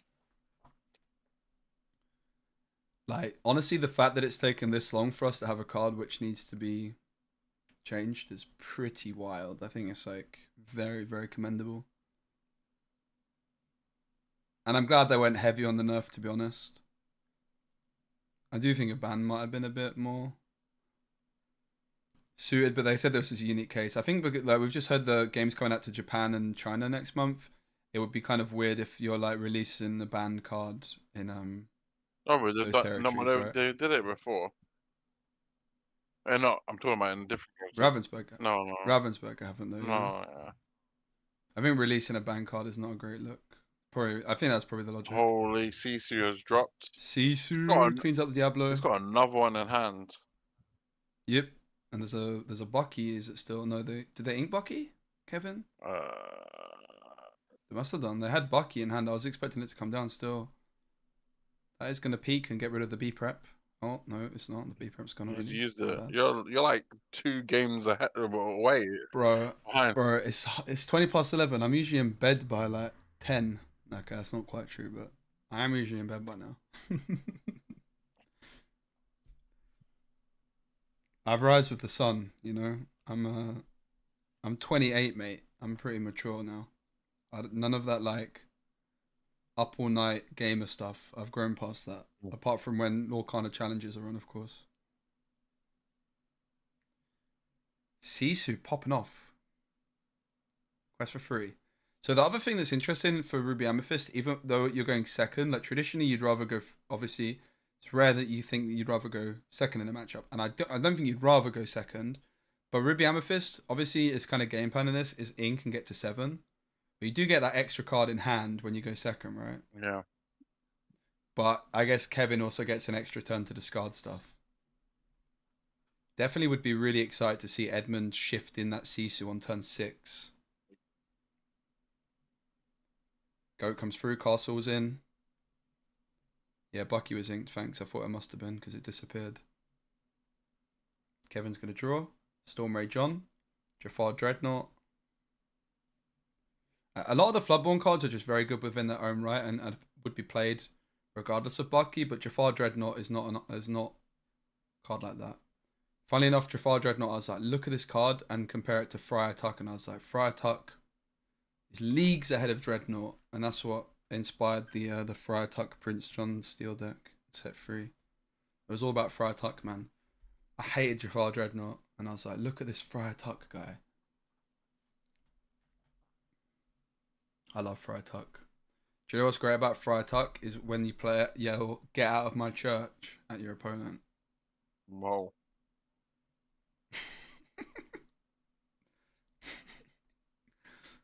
Medusa cleans up the Dreadnought. It's looking pretty comfortable for Edmund, isn't it?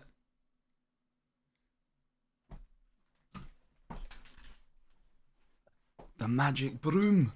The Chernobog. Look at the value on these cards. They're so insane.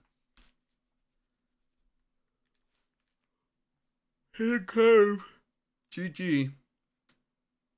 Alright, game 3. So Reese, as Ruby Amethyst going second, does anything change? No, it's the same. It's the same plan. They just need to keep drawing. They want to have a brawl for the Diablo because it stops their draw, and then after that, you need to get the 7 somehow. And do you think for Emerald Steel going first, does anything change? No. And do you think that the matchup, if you could pick as a Ruby Amethyst player, would you rather go first or second? First. Okay. It's one step closer to 7. Mm-hmm. And the thing is, also when you get the 3, you can deny Diablo one draw, because if you go second, they always get 2 draws on you. Unless you're me. Right, because you're brawling it on turn 3. Yeah, but I play Thief, so I always Thief at turn 2. Well, not. Yeah, you see, Thief at turn 2. Yeah, Biddycat, they're not playing B King Undisputed. They're on double big Sisu, no B King. And they were the second seed, so like they've basically not dropped a game the whole weekend. Second seed is probably no losses, just wins and draws in Swiss. Yeah. Uninkable count is 4 rabbits, 2 Medusa, 4 B prep, so 8. Only on 12 uninkables. Yeah, what's the other one? 4 rabbits, 4 B prep, 2 Sisu, 2 Medusa. This is wild. 4 brooms, 4 Chernobyls, and 4 Maleficent. So we see the Diablo on 1. Chernobog's drawn by Edmund. And the Baboom has been inked the previous turn. Do you ever see it? You do, I like it. See the Baboom inked, take the risk on the Chernobog. You wouldn't want to play this into a Baboom, but you've just seen it inked. But there is another Baboom ready and waiting for Kevin. Yeah, but So... this guy's never going to Baboom this. Pardon? I don't think he's going to Baboom it, is he? Oh, he is. You're a bit behind me. You might want to refresh. Denies the card draw, right? It's one less card in hand. So the Chernobog was played and was removed. And that's one less card in hand. Could be a fatal moment. Enchanted Diablo. I wouldn't mind one of those in my collection. I mean, he can shift it, hold it, and then see. You have one. Uh-oh. Uh-oh. That's pretty good.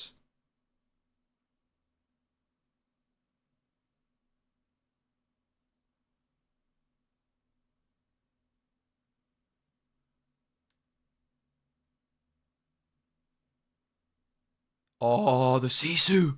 Are we going to see it? Oh, no. They can't kill the Diablo anyways. Banish. But he can banish the Cove. Oh? Ursula's into the Cove. Diablo's going to quest. So it looks like 1 in hand for Kevin, and it's a strength. 2 now. Yeah, 2 in hand, so the Sisu's on 3. Yeah. A Fox wouldn't be bad, would it? Not far away from like Maui range either, though, of course. Now, do you ever sing Friends here and just... No. Decides not to. But this Strength of Raging Fire is pretty good. Oh, he's got Beast as well. And he's got Bucky in hand. Personally, I would just strength, play Bucky, and then next turn play Beast. Rely on some ink off the top. Yeah. Is it too late for Bucky, though? No. Never too late for Buckaroo. Might ink it for Beast. I mean, this play's not that bad because he's always guaranteed 2 draws. Yep. Yeah, I think I agree with this decision. I think Edmund's just got too many cards in hand. I think for the Bucky. I think like taking a whole like the Bucky, you still want to get it down, but to take you're basically like slowing the Beast down by a turn, right? And then Medusa can come through as well if you delay it a turn. Double quest, not singing strength. Hey. I'm surprised by that decision, to be honest. But we'll see. Maybe wanting to target the Maui instead. Maui cleans up the cove. And then the Ursa just gets removed. Wait, no, he's not dead. He's got one card in hand. Oh. Is it dead? No, there's a strength. Oh yeah, There's a strength in there as well. Yeah, Robin Hood. Oh. I'm very surprised that Kevin didn't sing strength and quested with Ursula.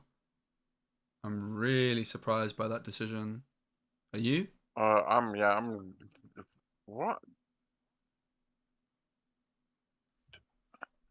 Oh, you know he played shift. Oh. All right. Yeah, and the shift threat as well. The Sisu had to go, blood. No, I wouldn't say that on official broadcast. Had to go, blood. Wait. We're thinking Robin Hood. Got to go, blood. Robin Hood getting inked. In comes Diablo. Oh my, are we gonna see it? There's the strength. Okay, I was ready for the shift Sisu. Beast Chill on the board. Is there a Medusa available for Edmund? Oh. There is. But Brawl instead. Friends with Maui. That's not bad. Should have gone for the friends first, right?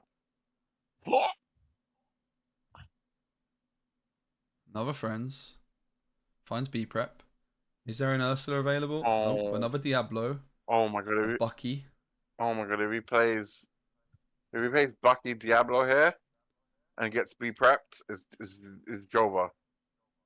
Say it again. If he plays the Bucky and then Diablo and this guy B preps Right. next turn, it's over.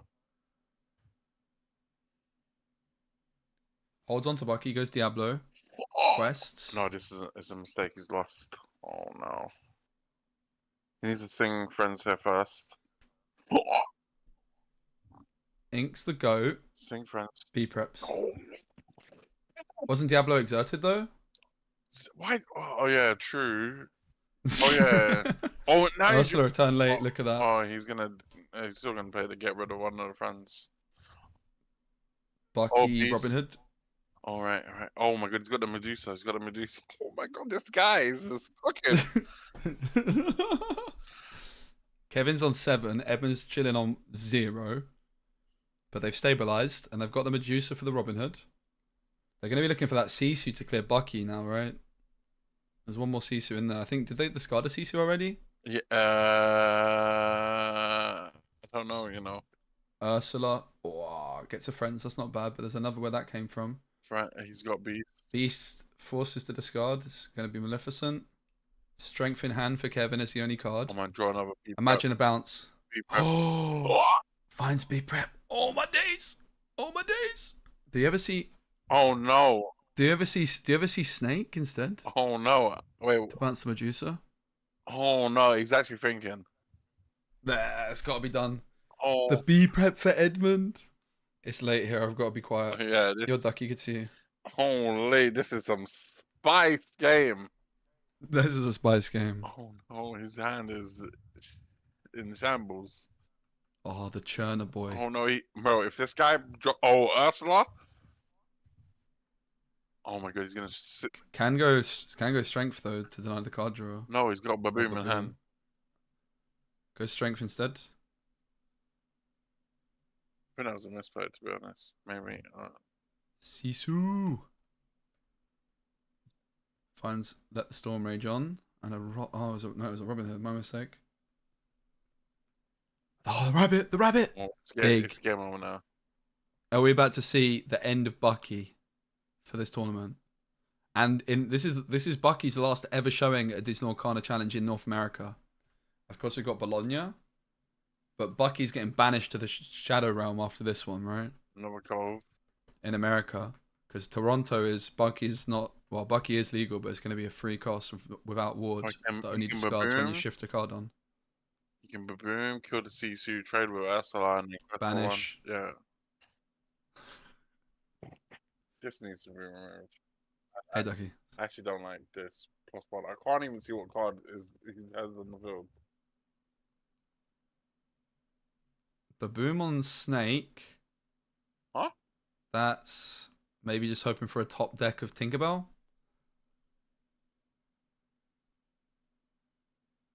Where did this 1 damage counter come from? He traded the Sisu. Sisu, he has no cards in hand, so Sisu has one. Oh, okay. Yeah. I'm the only one watching this. He's falling asleep, bro. A little. He's gonna trade both now. Oh, right. Flynn gets inked. Kevin's on top deck mode. Finds Storm Rage on. Oh, this is weird. That's going to clean up the snake.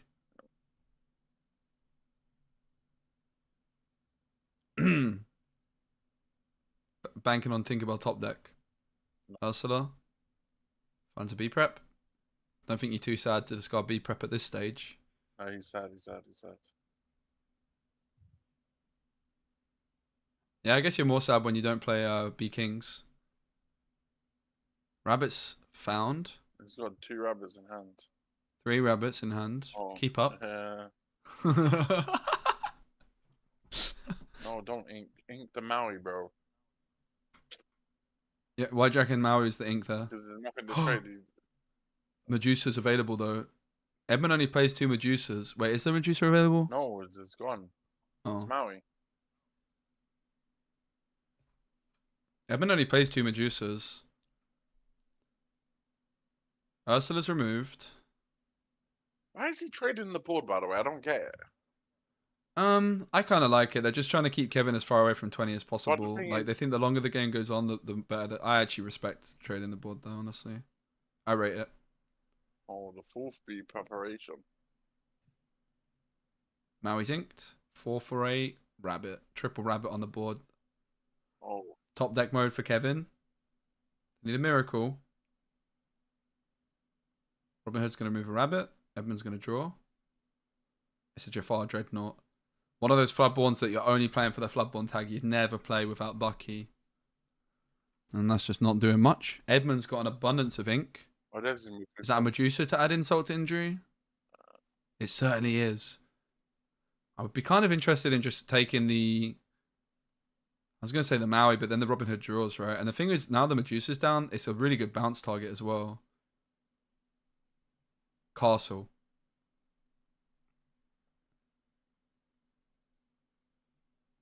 Quest. 5. 15 away. He's zooming now. He's zooming. Top deck for Kevin. Gonna trade a rabbit. Both players draw for Dreadnought and... Oh, there's the Tink. Bam. Tinkerbell's a very difficult card for Edmund to deal with because of its 4 strength. It's outside of Medusa range and they don't have any B Kings.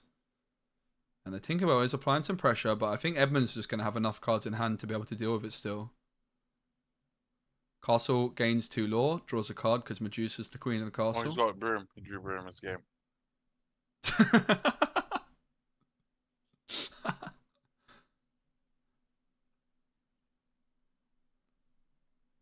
I feel a bit validated that the Ruby Amethyst player that's made it the furthest is on 4 brooms. It's a hill I was willing to die on. Oh, I already told Well, you I did- broom was good. I played broom. But they are also on the 3-drop Maleficent, which is the card I was saying should go. I rate it. No, the card, no, 3-drop Beneficent broken. Bro, he can make broom, bounce a rabbit, draw 2. Oh, he didn't want to do the elf. Sure, another broom. Another rabbit.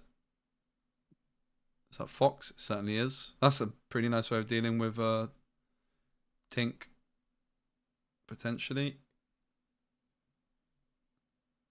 I think Kevin's going to want to remove this Jafar from the board because it does pose some card draw potential. Yeah, but I would have played So the if- snake. Fox comes through. Draw. Damage Snake is going to remove Jafar. Quest. Oh, he moves all of them. Yeah, quest. Inca Broom, Player Broom. No, if he does that, then he can't quest. I don't think they want a quest. Beast. But do they have bounce for Medusa in hand right now? It doesn't look like they do. Oh, but he's drawing 4 cards. Okay. That's quite a lot of cards. 1, 2, 3, 4. No bounce. But the broom can still draw. So quest. I would just quest out here 14? I'll just play my hands, to be honest. I'll just play. Oh, okay, there we go. What? I mean, you can do it like that, I guess. That will do the trick. I'll certainly do it. And there's a lot of... The GOAT comes through. Edmund. Bye-bye, Bucky. This tournament's been a banger on day 2, actually. Honestly. One for Boom. It started off slow with the Ruby Amethyst, like, Emerald Steel first game. But it's been banging ever since. Well, actually, the Steel matchup wasn't that exciting. But every other game's been really good. I'm really enjoying it. Hey, Emma, great to see you. Doing good, thank you. You know they say, We're watching... you know on stream, that, what the judge said you can't do hand gestures for some reason? Can't do what? Hand gestures. What do you mean? Can't do hand gestures. GG. Oh, yeah. What is in like what neck? Like is in it's your turn? Yeah, like I think? yeah. I don't know why. Bucky's gone. How do you feel about that? I'm happy. Yeah, me too. So the other semi-finals, a Amber Steel Songs mirror, which means we have a repeat of the Lil final, which you played in, didn't you, Reese? What? You played in the final in Lil. Yeah. That was a fun tournament. You can watch it on YouTube. So you were the Ruby Amethyst player. Yeah. You lost to Steel Songs. Yeah. Do you think it's going to happen again? No. You don't? You think Ruby Amethyst is going to take it home this time? Yep. I don't, mate. I think it's going to happen all over again. No, if it happens all over again, I think these Ruby Amethyst players are just cursed. So, how do you think the matchup is, Ruby Amethyst into Amber Steel Songs? The matchup, like I said, if Yeah. Ruby Amethyst, I mean, if Still Song, like, they get the whole new world shenanigans and keep clearing the board, it's so hard for Ruby Amethyst to come back, especially if they drop like a lot of like one drop. What about that big? What about the big Sisu? Do you reckon that could be putting in work against Songs, couldn't it? True, it hits every card but free. Smeeze, right? Yeah, it doesn't hit Smee, it doesn't hit Robin Hood, and it doesn't hit Beast. yeah, no. Oh yeah, sorry, wrong deck. They don't. I mean, some Still Strong team decks are playing Lawrence. Yes. Doesn't hit Lawrence. And there was another card that doesn't hit. Oh, Queen. Yeah, Queen.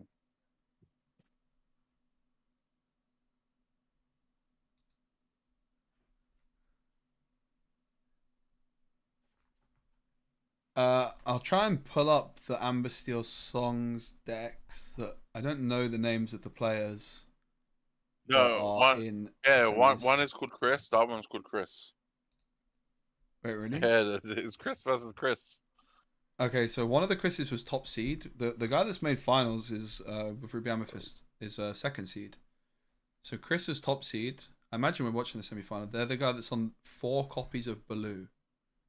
Did you expect that? Yeah, this is the speed one. What they do is just drop their hand and then they wait. This one's not even playing Piglet. Wait, what's going on here? Yeah, no piglets. What is the other one playing? What did you say? They're also called Chris? Yeah, it's called. Wait, so which one is this one? This one, it should be Chris something. It's like one spelled Kris and that one's spelled Chrris. Okay. Yeah.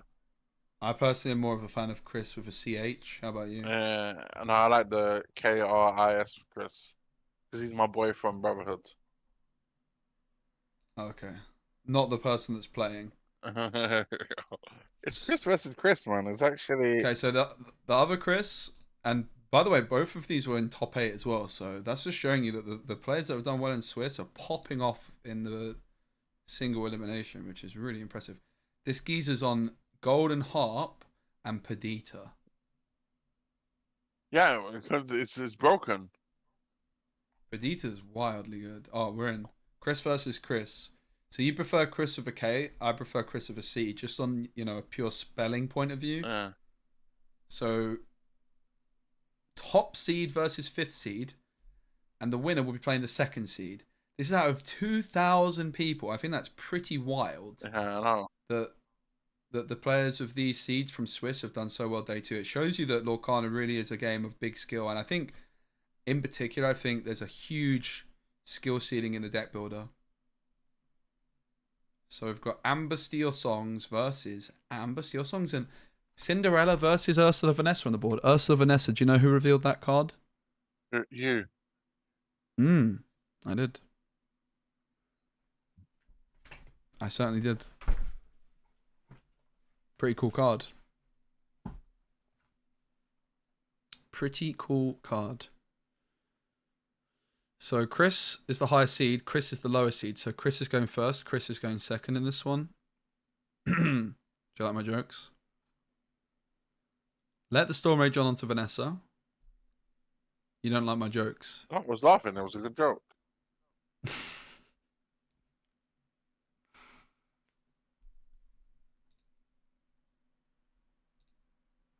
Do you know, it's actually so difficult when you're trying to cast these properly and you've got two people with the same name. Yeah, I know. He's like, and then like their second names are like a bit crazy. I'm not gonna lie. Yo, this Chris guy with the K plays like you, bro. He's inking like you. What do you mean? He's inking like you, bro. They're both inking like you. What, like across the table? Yeah. It's like you're making a track.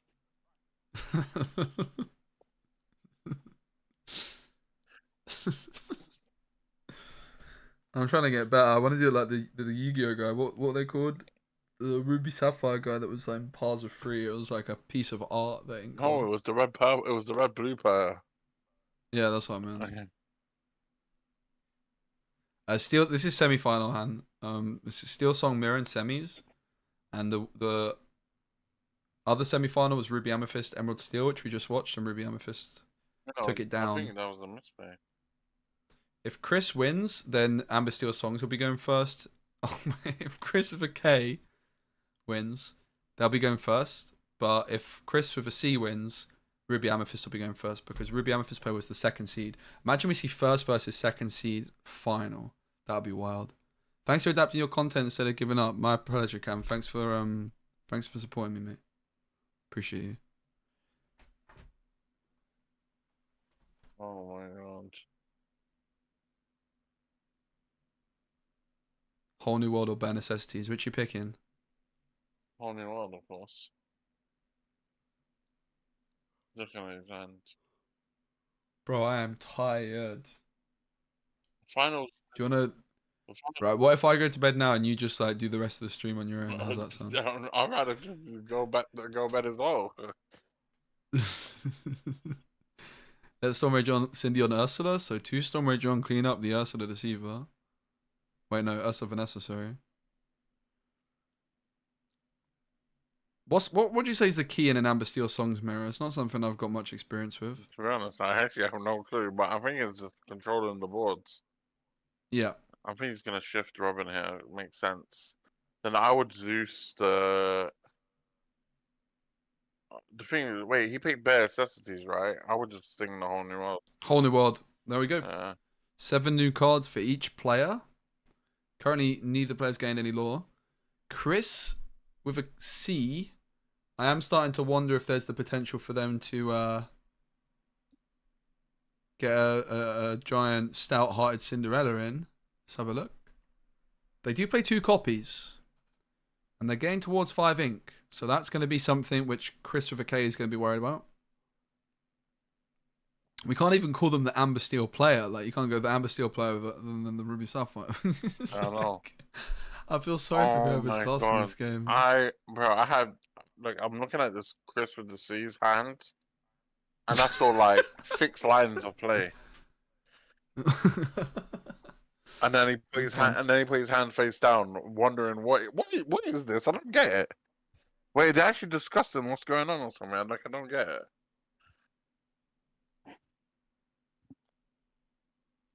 I don't know. Probably tried to steal Amethyst deck. Unfortunately, it bricked really hard. Oh, unlucky, mate. Oh, yeah. Germany's an hour ahead to play faster. It's untimed. I think so far we're on pretty good time. I was expecting this one to run even later, if I'm honest. What is going on? This guy put his hand face down 3 times already. Oh my god. Bro, the play is. Oh my god, I can see it. What's the play? But What is- personally, I would play aerial, whack into his aerial, and then. Oh! I would play aerial and then play Rapunzel, hit aerial drill 2, and then kill off the aerial with Storm Rage on. You mean banish off? Yeah, banish off, and then drop on like another height. Like I would have kept that Lawrence. Smee. And I would have played that Lawrence. Playing very heavily into grab your swords. Now I can tell you that Chris with a K. Storm Rage on. You killed the Roman Hood. Chris with a K has 3 copies of grab your swords in their deck, so this is definitely a risk. But this place makes no sense though. But the Robin Hood's gone. Wait, did they just draw 2 cards? Bro. Okay, did anyone else? Is that just me? Wait, 1, 2, 3, 4, 5. No, you didn't. Okay. That would make sense. Okay. Grab your swords clears, but the Robin Hood was also cleared. I guess in like a mirror where the whole new words come in as well. Wait. 1. No, you didn't. Oh, you mean? I guess like in a mirror, the whole new words. Does it ever? It could come down to like mill as well, right? Where like players run out of cards in deck. Yeah. So I'll check if anyone's playing more than 60. So look, my play, this guy would have 2 extra cards in hand and less boards, but he decided to play his whole hand just to kill Robin Hood.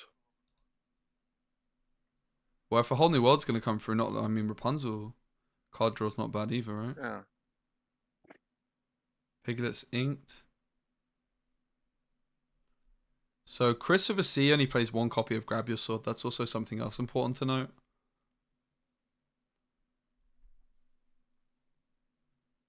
But has like some potentially explosive plays with Perdita, which is a kind of a door.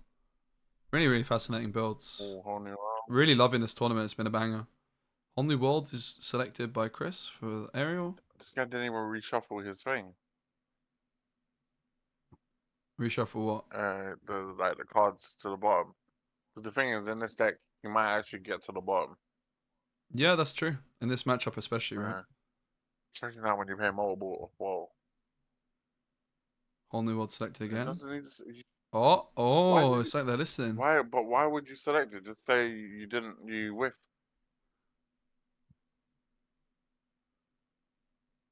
Oh, interesting. So you think that there was an idea there to not even take the Whole New World and put it back on the bottom? Yeah, because then what if you go for deck out? You can just... Problem is, if you go for a deck out with Whole New World, the way it works, if let's say your opponent's at 1 card left and you have 6, right? You play the Whole New World, but you draw the 7 cards first, and then your opponent. Yeah, draws. no, but I mean, that's the thing. He added an extra card to his hand when he didn't need to. Oh. Okay, so you're saying it would have been better to leave the card in the deck rather than the card in hand because it's 1 less card drawn. Yeah. That's fascinating.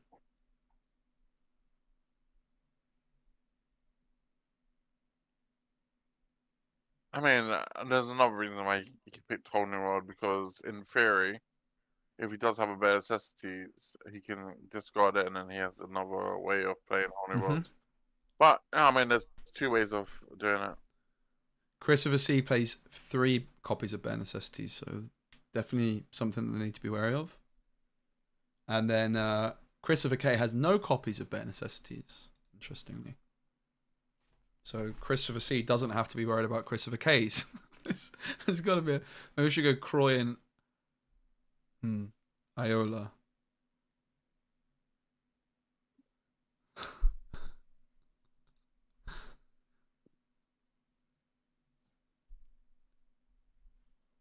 Alright. Robin Hood on to Ursula. Gonna Rapunzel for 1 draw. They're gonna Rapunzel for 1 draw. Yeah. There was a Lawrence that was drawn. Probably just getting. And into the Inkwell. Yeah. Sing Song on Strength to remove an aerial. Yep. Obviously, Chris is fully aware that Christopher C is aware that Christopher K has double Whole New World in hand because both were revealed by aerial. So wants to deny the potential of Chris Coy singing Whole New World and then singing Grab Your Source. Oh, that is a play and a half. Oh, 2 flutes is the wrap. Ariel's gonna remove Robin Hood. Is there another Rapunzel where that came from? No, Not just yet. he doesn't need it. He just play the flute, bro.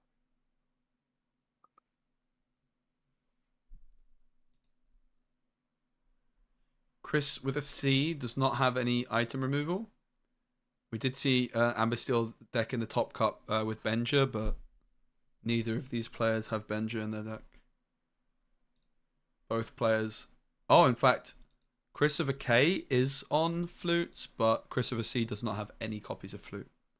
0. Zilch. Nada. Right, if this guy doesn't get rid of... He's got 2 flutes in hand as well, so next turn it's... I think it's only 1 flute in hand. Oh, no. Oh, yeah, Maybe. it's World's Greatest Criminals, the back card. Okay, Ariel for Christopher C. Is that a miss? Yeah. It's a bare necessities. Oh, yeah. Does think about the order to put him back on. Yeah. So he knows he might get to a point where... I want to know what this app they're using is, because also at this event I played in Nottingham, they had some app where it like updated. I need one in my life. What? Like a little iPad thing where you can touch stuff and it updates OBS. Yeah, we had that at Bockham as well. It wasn't in Lille, right? No, it wasn't in Lille, but in Bockham it was. Okay, I didn't even Yeah, realize. to update the law. Yeah, that's class. It's a really good addition. Hey mate, Jomo. Hope you're well, mate.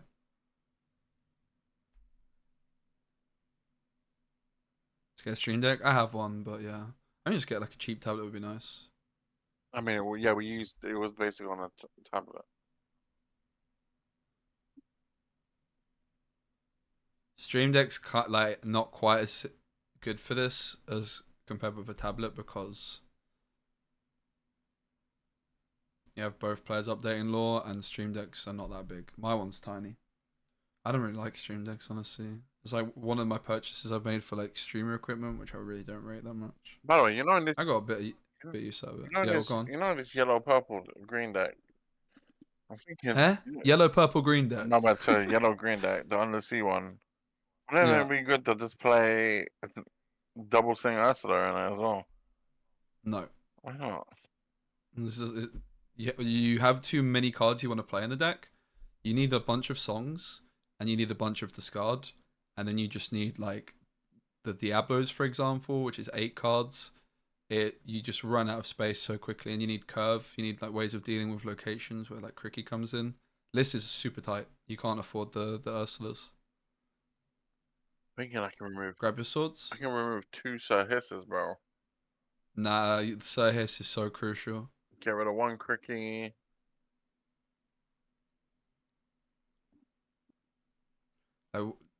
It's only Sudden Chill you care about singing twice, right? And it's not even that good because I know, and the Mother's Knows Best is really good to sing twice. No, that is true. Mother Knows Best is definitely good. Not everyone plays Mother Knows Best, though. Yeah, I mean, you could make it work. I could see it. It is hard to fit, though, that's for sure. That's why people aren't playing it. You can get Stream Deck app on phone tablet. Interesting. You can get some cheap tablets with big screens as well. God, every time I think I'm done ordering equipment, there's something else I need. So many Rapunzels on the board. I have a signed playset of Rapunzel, by the way. I actually got 3 Rapunzels in my first ever box. I still have that video like ready to post at some point. My first ever Lorcana box opening. It never got posted anywhere. Why? Back in... I was still doing Marvel Snap stuff, and I just never ended up posting it. I don't know. I thought it was going to whiff, and then I made a new channel for Lorcana, and then I never... No, I'm saving it. I'll post it at some point. You didn't say I cracked open a Set 1 box. I get Rapunzel, and I'm like, Maleficent Dragon, Did you get Maleficent Dragon? I don't know. I can't Bro, remember. this guy's got Triple Rapunzel. Rapunzel. This guy's got Rapunzel for days. Talk about Rapunzels. against Tudor.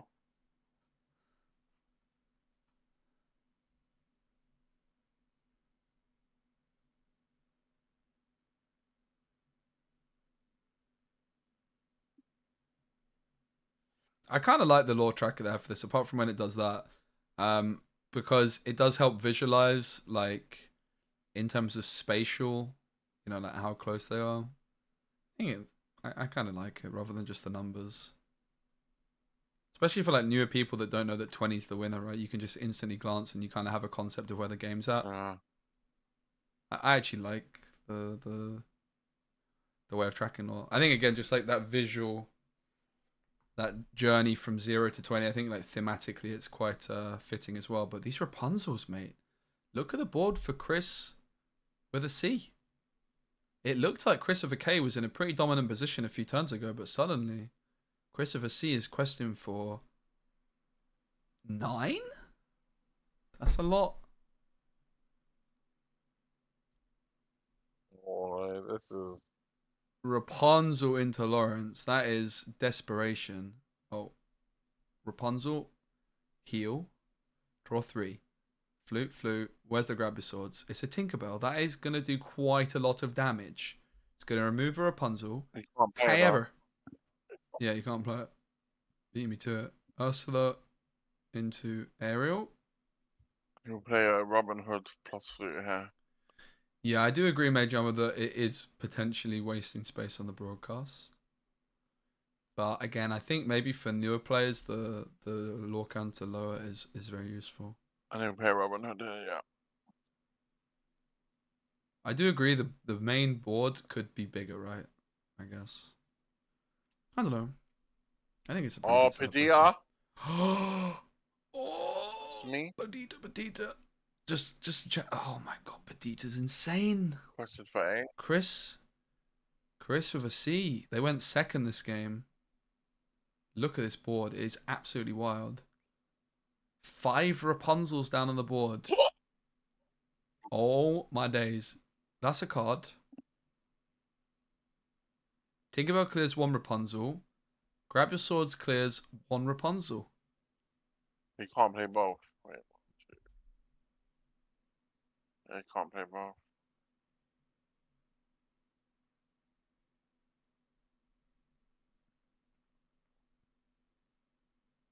Perdita's insane.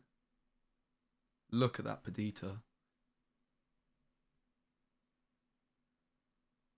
Right. Oh my goodness, Chris. So here's a question. As the Ruby Amethyst player, who do you want to play against? Would you rather play against Chris or Chris, based on the list? I'll play against the P2 Chris. You'd rather... Why? Is that because Sleepy's flutes are a danger for you? Yeah.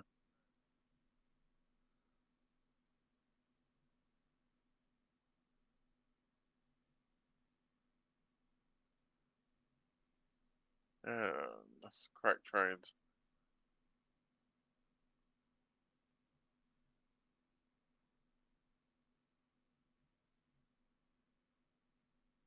So, oh my goodness, this game is so topsy-turvy. I can't believe that. Another Perdita, are you mad?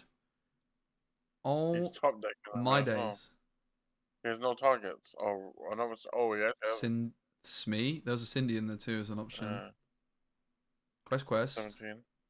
Perdita again. Oh my goodness. 4, 5, 6, 7, 8. There's a Cindy in there. Oh Is my there a god, golden you heart? know this guy wins. Shift Robin Hood wins him the game. Oh! And he's got whole new worlds to somehow get it. His only play is shift Robin Hoods. Okay, so the quest for 4, 5, 6. Sleepy's flute twice. Oh, he gets a flute and he wins as well. So flute or shift Robin Hood. Or shift Robin Hood. Yeah, ink. Whole new world. Ink the Tink. Whole new worlds. Here we go. 7 cards off the top. No. That's not one. That's not one. No. Oh, that's the wrong Robin Hood. Yeah. It's another whole new one. Oh, the last card. Chris with a K with the last card Finds the flute. That's game 1, bro. Why are they shaking hands? Sheesh. Sheesh, that was ridiculous. That was ridiculous. Kind of Chris with a C kind of punished there. Bro, you know what? With not having as much removal. You know how like it turns out and it goes winner to tell us who won? Because this guy didn't quest or anything, it was... Oh yeah, no, it's saying victory. They probably was like, yo, what's going on there? Who won?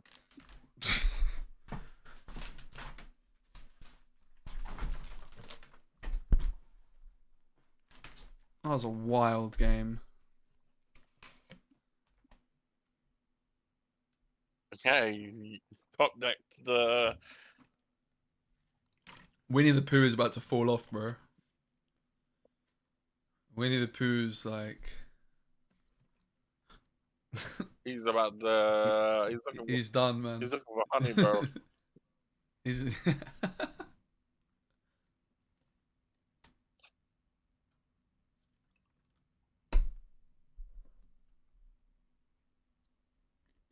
Yeah. I think the chat just dislikes these classes. They're just going ham. I'm not looking at chat. Oh. I'm looking at my chat. Yeah, I'm looking at both chats.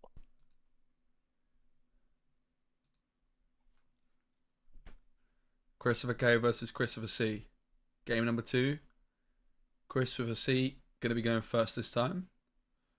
If Christopher K wins, we are seeing first versus second seed in the finals of a 64-player Swiss tournament. That is absolutely But it's not wild. 64 players. It's 2000. Yeah, 2000 then top 64. Yeah, but that is just absolutely mind blowing. If we see that, like I even thought yesterday in my 8-person top cut after on my set champs that I was set I was second seed and I was like, oh god, second seed and I played against first seed in finals. I was like, I can't believe I'm second seed and I'm going second. Like the player that's in the finals must have been thinking like the whole like, yeah, okay, I'm gonna be going first every game in every game in the top cut. Imagine that was me. I went first every game but one.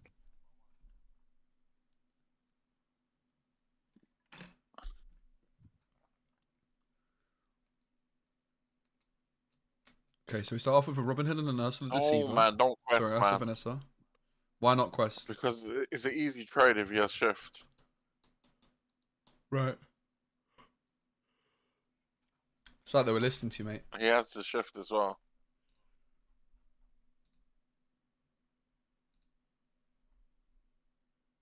Only what? Oh no! What? What happened? I looked away. Oh my god, he's used the Robin Hood. I mean, in theory, that's not a bad play, but does he even have the shift in hand? I don't think. That's me. I can't tell. Wouldn't you like? Are you liking the face down cards on the table vibe, mate? No, I don't. I don't understand this. This is the only game that I've ever seen. So what is that all about? Do you know? No, I don't know. Oh no, he didn't even have the shift. That means 3 damage onto the queen. Sorry, 2 damage onto the queen. yeah, he's gonna trade it. Vanessa trades. Bro, I would have did it the other way around because then it stops the thing. But Yeah, no, yeah, it stops the thing. it's got Ariel in hand. Holy, yeah. Stops what thing? You would have done what the other way around? No, It stops what it thing? stops Ursula singing forecast. So if he had Zeus, he would have killed the queen for free and then kept the card on board. Ursula on board. Okay. Because he would have sung Zeus, killed queen, and then Ursula forecast sings still on board. To sing more stuff, but Robin Hood 1 drop can't sing nothing. So just to be Major Armor actually made a really interesting point before. He said like lots of Lorcana boards are messy. This Vanessa is in the discard, whereas the Ariel is in play, just to be clear. I think it could be nice to see things enforced. Personally, it really annoys me when my opponent has a very messy inkwell. Alright. It's funny because I have a messy inkwell every time. Right, so the play here is to ink the queen, or Yeah. do this. I mean, personally, I would have paid blue and then Zeus one of the Smees, and then he has to trade the blue anyways.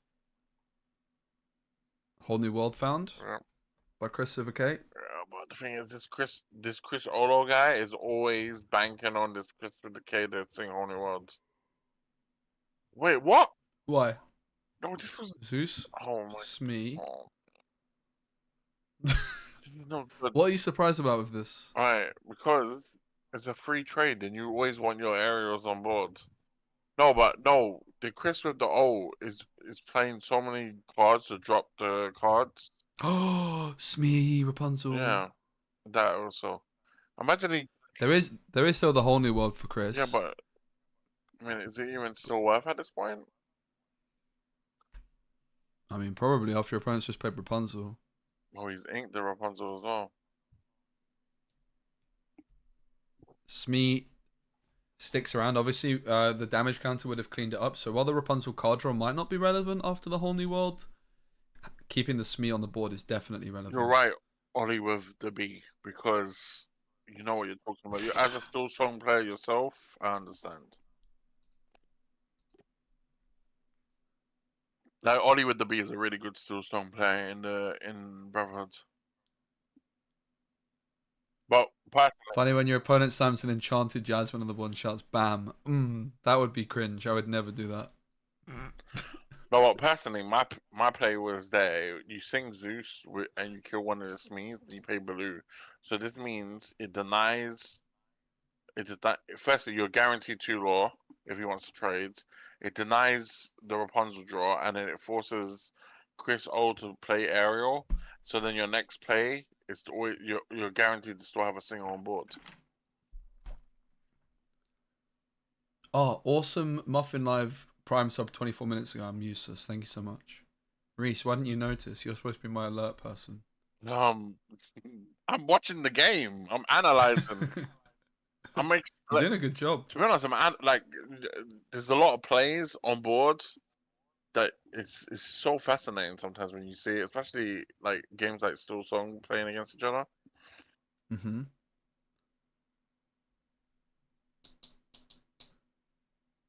Look, the trade. Dude, this stream would be cooked without you, because Yeah, you're falling asleep. Look, I'm enjoying it, but I'm glad that I've got you like looking at it deeply, and I'm just like, I'm here for the ride. Sorry, John. Yeah, look, see, man, this guy would add an extra area on board. Right, don't worry. Just see, even though you misplayed that, you're still first seed. You got this. Now, this is an ink and this is a spicy ink. Why? Because I wouldn't have inked that. I would have inked Cinderella 1-drop and played the harp with Ursula 2-drop. And then it's 1/5. I'm pretty sure it's 1/5 or 1/4, and it's so hard to remove. It's 1/4. Yeah, you don't need Cinderella to sing anything because you have Ursula and you have Rapunzel, and the chances. Let's see, it just got removed. Yeah, it did just get removed. Bro. So it does definitely seem like the harp was a better play than the Cindy. Yeah, and Chris was maybe looking to shift in a Cinderella. Is that why they went for the small I one, don't perhaps? think he has it in his hand. It's just that Amber still struggles to kill high HP units. Mm-hmm. So it just makes sense to play the harp in that situation, and he already played the song. So it doesn't die. Yeah, I can't tell if he has the Shift Cindy in hand. Oh, he's got Perdita. That is. Oh, I love Perdita. This is a wrap, by the way. This Chris Olga is probably one. He's bought back what? Cindy? Oh, he might. Oh wait, he might have Shift Cindy in hand, and I can't see it. Double quest for 3. 3 points on the board. It's now 4 law for Chris and 3 law for Chris. Oh wait, so Chris is currently winning. Oh yeah, he does have Shift Cindy in hand. Okay. And also, I guess the other thing then to consider is even just if that's the only Cindy that's in the discard, even though it was removed, at least it then provides you with the Perdita res to shift. That's a really nice little bit of synergy, right? Yeah. Makes sense. Res the Cindy to shift the Cindy. It's also why I'm interested in Perdita with the Mulan, because you can res Mulan 1-drop to then shift in Big Mulan. I think I would like definitely play Perdita in a Mufasa deck, for example. For that reason. That Mulan card's got to be good, man. It's got to be the way to do it. Perdita Mulan. Might try that. Maybe if I can play some set champs next week, I'll play Mufasa. Robin Hood comes through. Robin Hood is on the board. He's gonna shift Cindy now. Like, bro's got like all this space on the board, but puts it next to the discard. So the Smee's in the discard, but the Robin Hood's on the board. I don't understand. To be honest, have you ever played at the table? The table feels bare weird to play at. But I feel like they've got. No, I think these guys. I've never played. These guys got a sort of table, by the way. Like it's better. So the table they have here, but the one in Bokken was terrible. But the one in Lille was really good. Why is this putting your cards face down? I don't understand. Don't you have to look at your cards the thing of a play? Is this guy like Shikamaru from Naruto?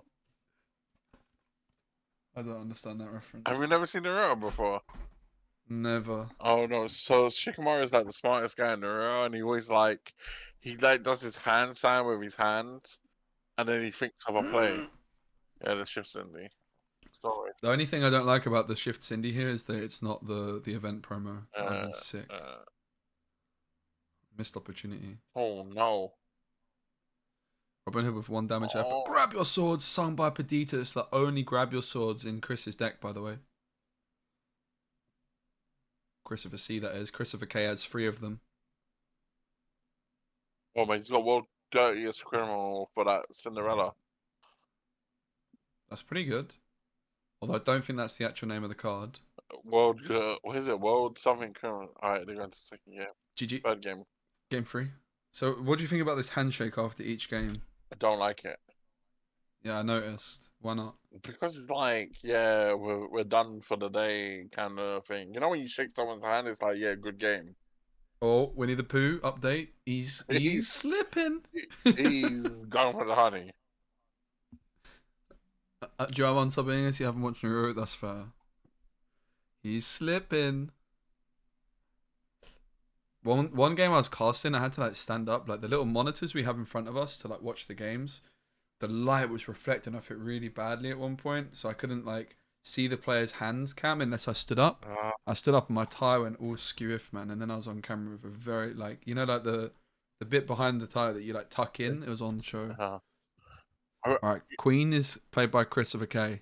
You know when we did because in there we did the interview on your desk. I was like, bro, I was actually so scared sitting on the chair because I thought I was about to break it. Nah, I thought you were about to like say that you sat on my chair and it was all hot and sweaty or something. No, he sat. No, I sat on Lorcana Villain's chair, and the other guy sat on your one. Whole new world. Okay, in comes. Is it the whole new world? Just 50. Oh, just question for 2. That was anticlimactic. It's not a bad start though. Question for 2. Chris has no cards on the board.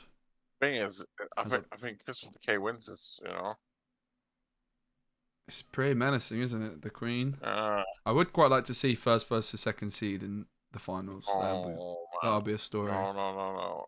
Second seed versus 15th. But Chris with the K. There's Chris guy.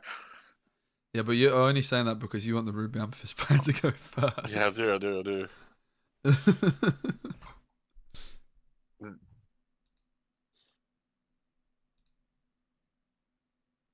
It's me. Oh my god, did we get Zeus there?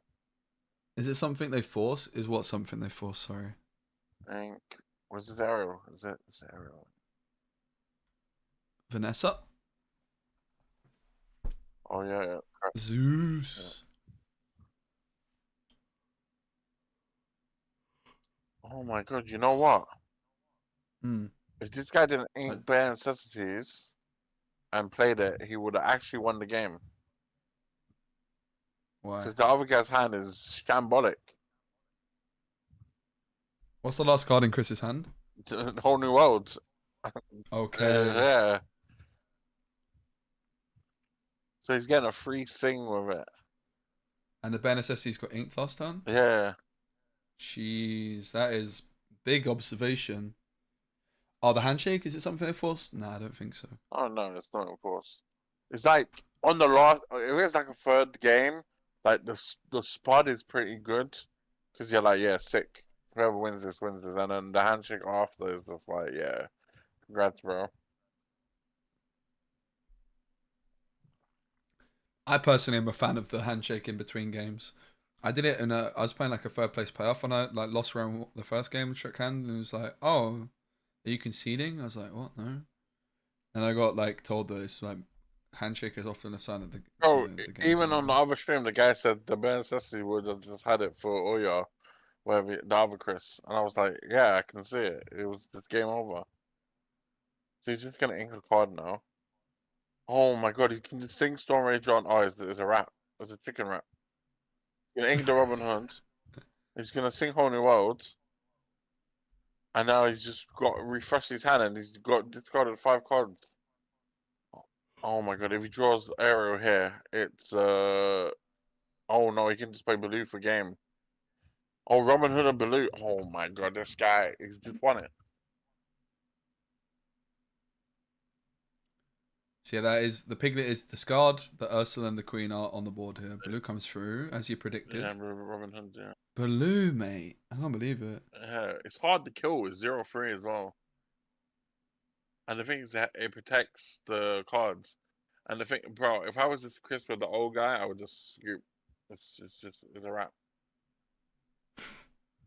Don't think the biggest game is quite worth, but yeah, I think especially when you're not playing many grab your swords. Christopher O only has Christopher C.O.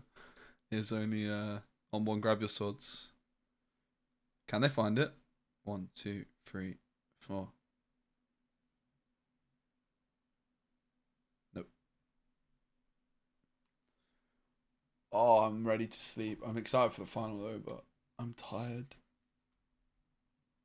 I think the last one of these I did was like 10 hours, so we're actually making very good time. We're at 8 hours and a half in.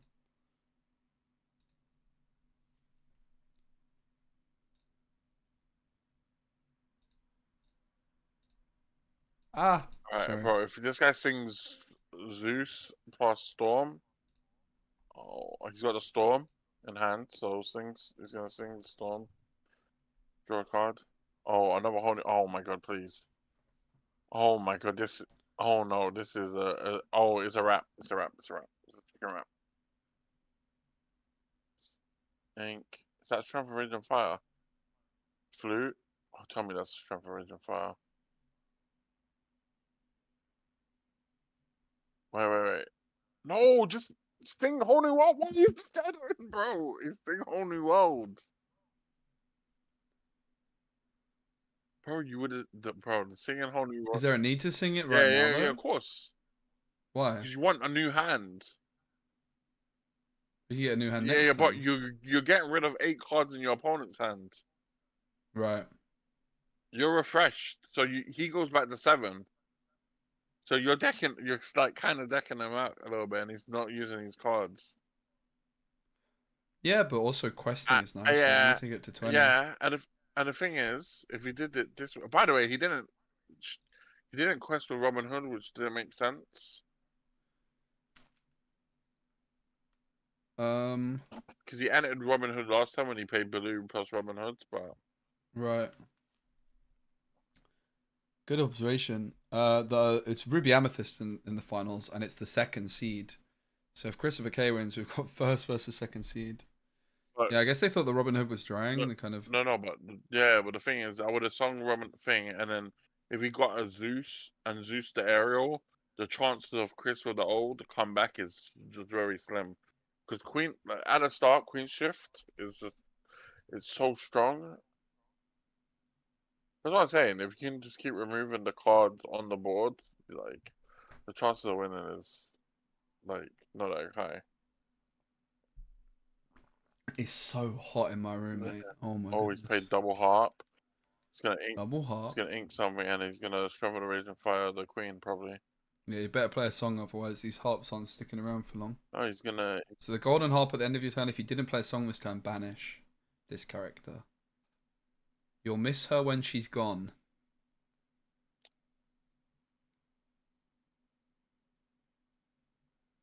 But now, look, imagine this like right now, if he whole new ordered, he wouldn't be able to pay these harps. They would have been in the card graveyard. Discard pile.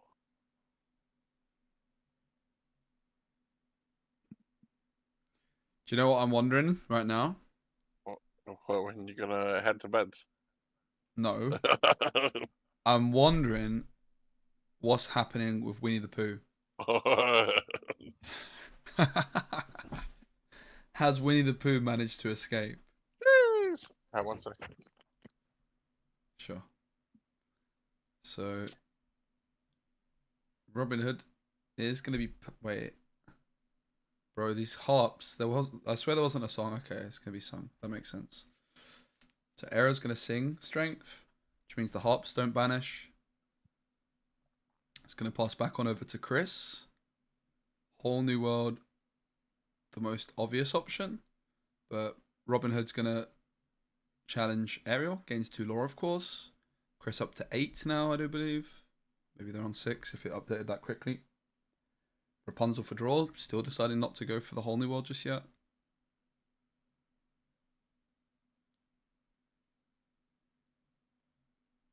Yeah, Chris on 8. Chris on 0. If you guys are watching on YouTube, please give the stream a like. Thanks. I keep trying to skip the ads on YouTube because I don't want them during the game. Baloo, of course, is a bodyguard as well. So if any of the other characters want to be challenged, Baloo has to be challenged first. You can target the other characters with songs, of course. Chris Coy is on 10 lore with a board that quests... Oh my god, brain. 5, 6, 8. Well, he's still thinking. Board quest for 8. Sleepy's Foot would get him to 9. Now, there was a... Chris Coy played a turn. They went Rapunzel. They've still got the Whole New World. They didn't play it.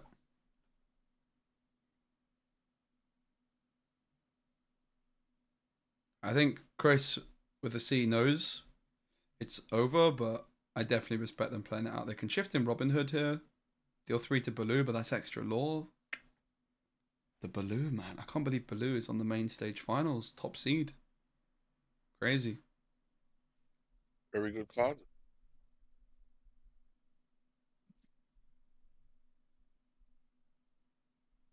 It's a set free card, right? Yeah. GG. Scoop.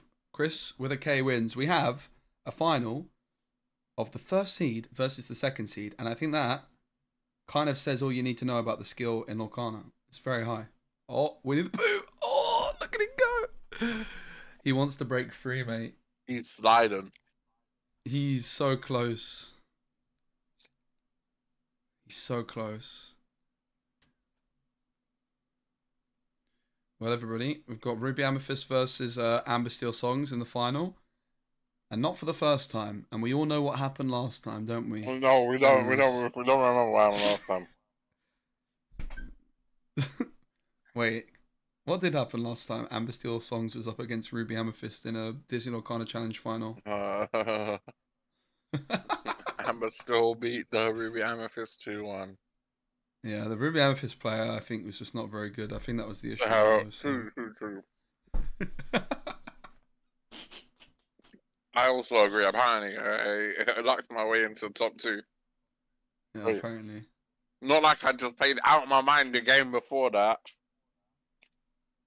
What was it you played in the semi-final? Because you were on stream that game, weren't you? Yeah, Green Purple, and people said I was going to lose. Commentators said I was going to lose. They did? Oh. They don't sound like very knowledgeable commentators. Who was it? You. Imagine Lorcana winning as well. Actually loves Ruby Amethyst and lost all hope.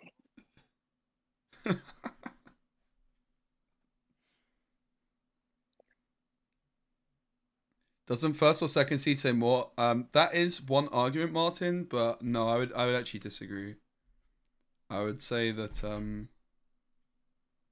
like these players have not dropped a game basically all day, because in Swiss it's 2-game format, right?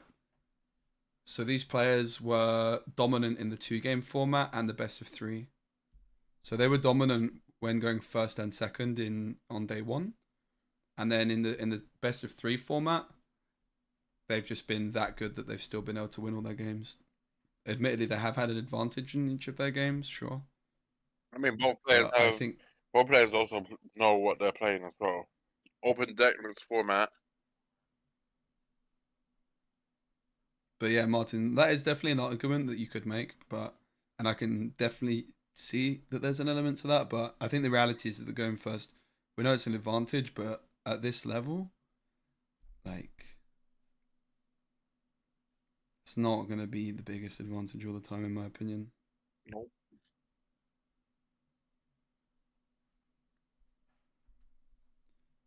And yeah, like these guys have just won they've played, how many rounds of Swiss? Is it 9? Yeah, 9 rounds of Swiss. 9 rounds of Swiss, and what, a top 64 is how many games? 6? Yeah, 6. They've basically played 14 games at this point, and they've pretty much, I mean, in the 2-game format, they probably drew a couple, but that is absolutely insane. I'm pretty sure for next year they're gonna change it though. What do you mean? I think there's gonna be 12 rounds of Swiss, and then oh really? But I think what they're gonna do is. That's a long day, though. Yeah, no, but it's not going to all be in one day. It's going to be more like 10 rounds in one day. And then it was going to be cut to 512 or something for day 2. And then you play 2 more rounds of Swiss, and then you play top 64. But there's an argument against that, is because look for deck lists. Can take fucking a lot. Oh, sorry. Language. Sorry about that. Can you please apologize to my audience? I'm sorry for using such language. Thank you. But could take years to get. Oh wait, before the stream, it was a 1 strike and you're out kind of deal, mate. So I'm afraid you're gonna have to leave now. It's been nice.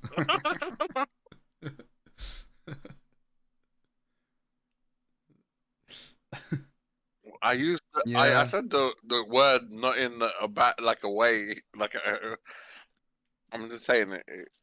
You're all good, mate. Don't worry about it. It happens.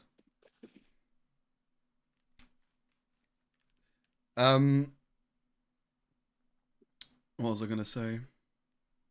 Yeah, I don't like the idea of doing Swiss over 2 days personally. I think just get it wrapped up. But I do think that maybe 9 rounds isn't quite enough for the amount of players. It's not, because look at the people bubbling in and out every single time. In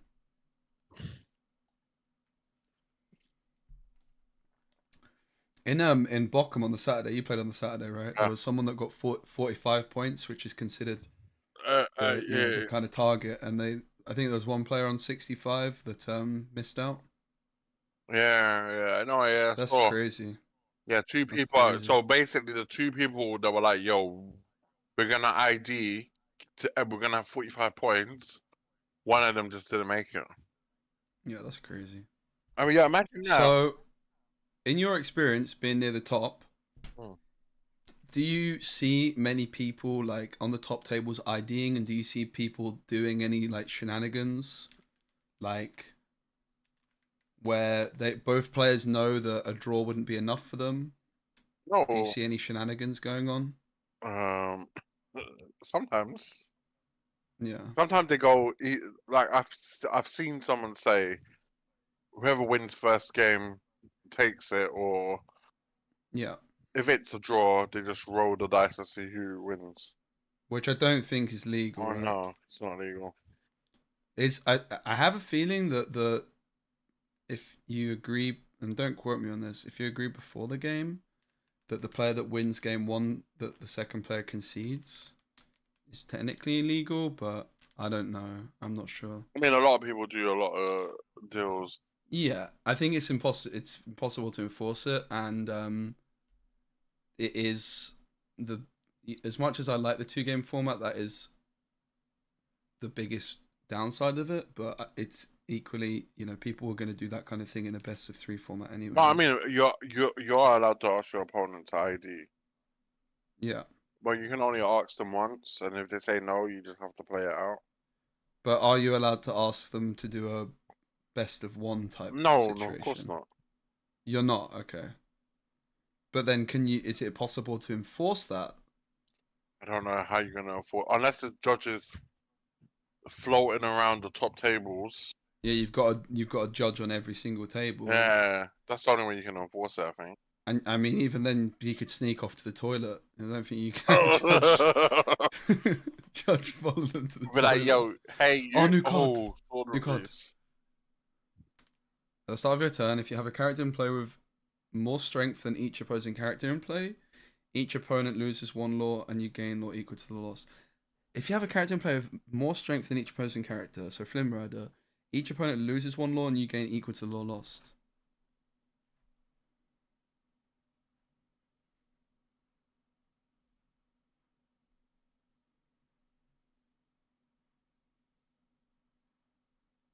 Yeah, next match is finals.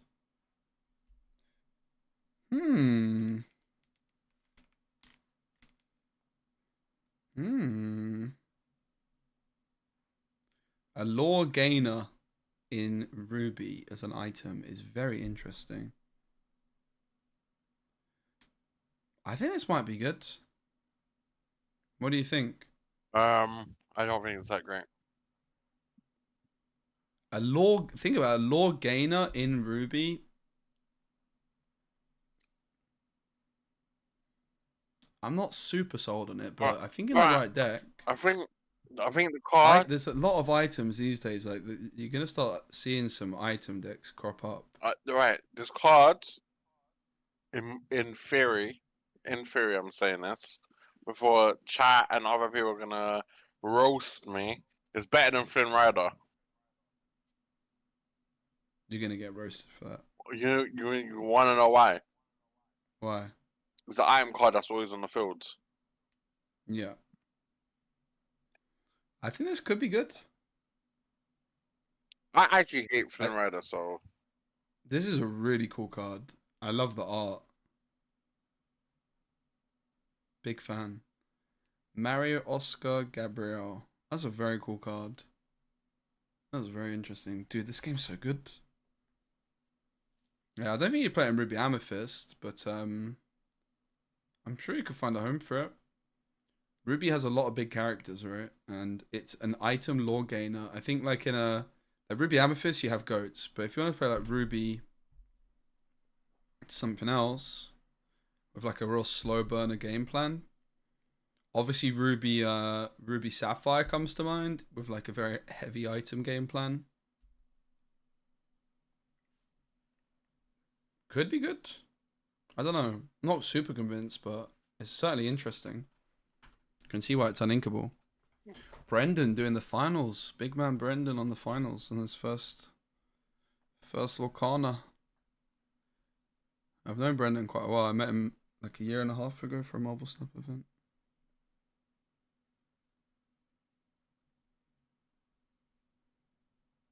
Ruby Steel. How many items? Is there much? There's not much item finders in Steel though, right? Sapphire has the item finders. Oh.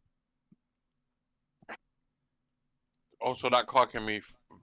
I mean, I can see a world of Ruby, Red, Blue, but the Queen version.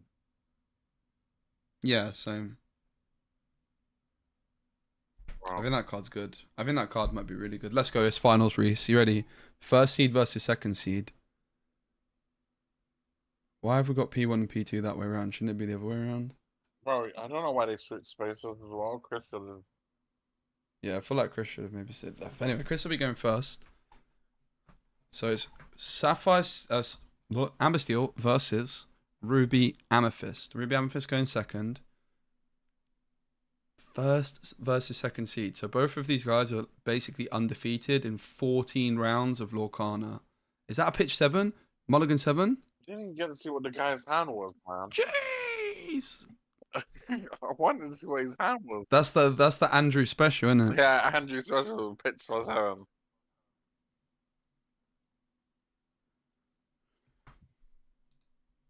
Biggest thought is why the mainstream not have panels? What do you mean? Sorry, combat. I'm not sure what you mean.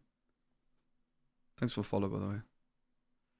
Okay, Edmund got rid of 7 cards and drew 7 new ones. They're only on 12 uninkables. And he didn't even look at his hand yet.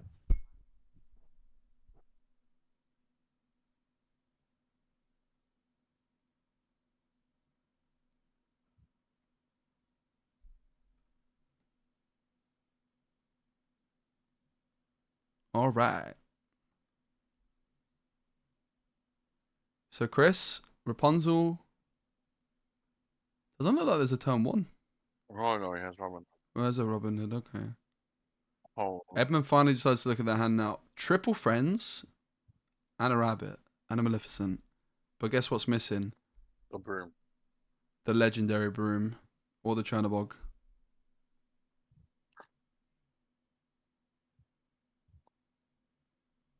Why is this ink readied? Shouldn't have been readied yet. Right, I was saying this because he went back to his turn. Oh, okay. CP's Flute. Robin Hood quest for 1. First law on the board for Chris in the finals. Friends gets inked. Edmund with a very, very slow start. No Flynn Rider, no Chernobog or Broom. No Robin Hood either. Holy. Queen gets inked. In comes Lawrence. Quest for 2. It's basically a 4-4, and if it gets damaged, it becomes a 0-4. Oh, okay. Misplay alert. Why did Chris not use the CP's Flute? He didn't. What? He didn't play a song. So? Oh, Opportunity to exert the CP's Flute. You have to take that opportunity. It might not do anything, but. oh my god, he actually has to ink the Rapunzel. Rapunzel gets inked. What's the other card in hand? Only was inkable? Is it inkable? There's one other inkable card. Zeus or Maleficent denies the friends, I guess. Now Edmund can't disrupt the whole new world, right? Edmund doesn't have in Ruby Amethyst access to Ursa the Deceiver or Bare Necessities, so this whole new world is safe. It looks like it's World's Greatest Criminal Mind that was kept instead of Rapunzel, which is curious. I think because he's gonna whole new world anyway, so he's gonna lose that. Sisu?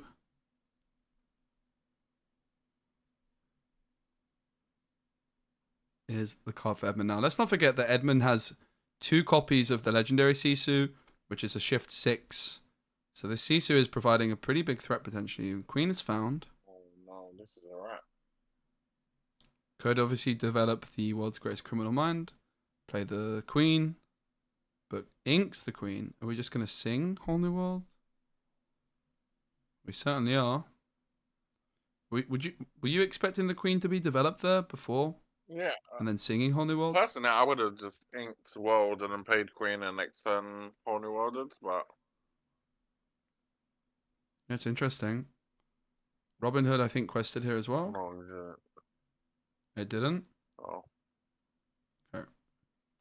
But Chris is on 9, and the thing is, this Sleepy's Flute is a big problem for Edmund. You mentioned you would, in the previous game, you would have rather have played against the other Amber Steel player that didn't have flutes. Because these flutes just tick along, and it's going to be difficult for Edmund to stop. Lawrence is traded for Sisu. Flynn Rider and Sisu hit the board. Flynn Rider could be gaining Edmund 3 lore at the start of their turn if it's not removed. But there is a Let the Storm Rage on to deal with it. Holy, this guy has not drawn anything that great. I mean, the players. Which guy? The Chris guy. I mean, he could play Ursula, sing Storm Rage on, drop another Robin Hood, and tap Flute. For a 10. I think that's the play, anyways. And I probably wouldn't have inked the Queen, but I would have played Storm Rage on first just to see what I drew.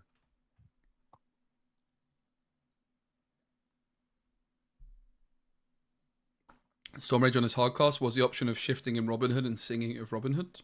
He doesn't have Robin Hoods. There was not an option of doing that. Yeah, that's what I said. Also, I would have played Ursula here instead of Lawrence. Why? Just to have a forcing on board for Zeus. Redraws. I think he has the Zeus in hand. I need to see his hand. He keeps flipping back. Gone over to Edmund. Flynn, of course, got removed, so no Flynn law gain. And yeah, Chris, if this flute is like 10 turns away from a song each turn in this G. Right, it's not even that. He's gonna quest for 2 guaranteed next turn.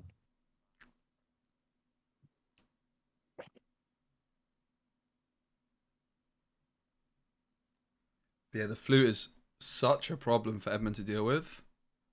Sisu comes through. Chris is getting a little bit tidier. Didn't draw for turn yet. Oh, he's got blue. It's yeah. The blue. The Chris is one F1.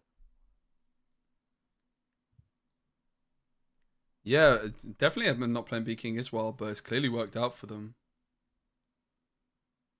All this guy needs to do is just tap.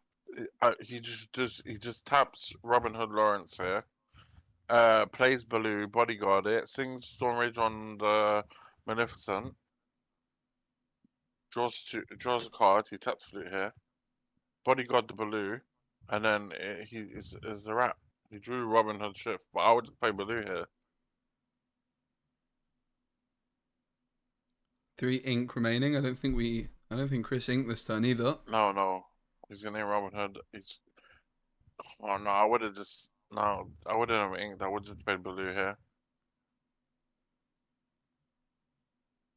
You're probably still gonna win, but it just makes more sense to do it this way.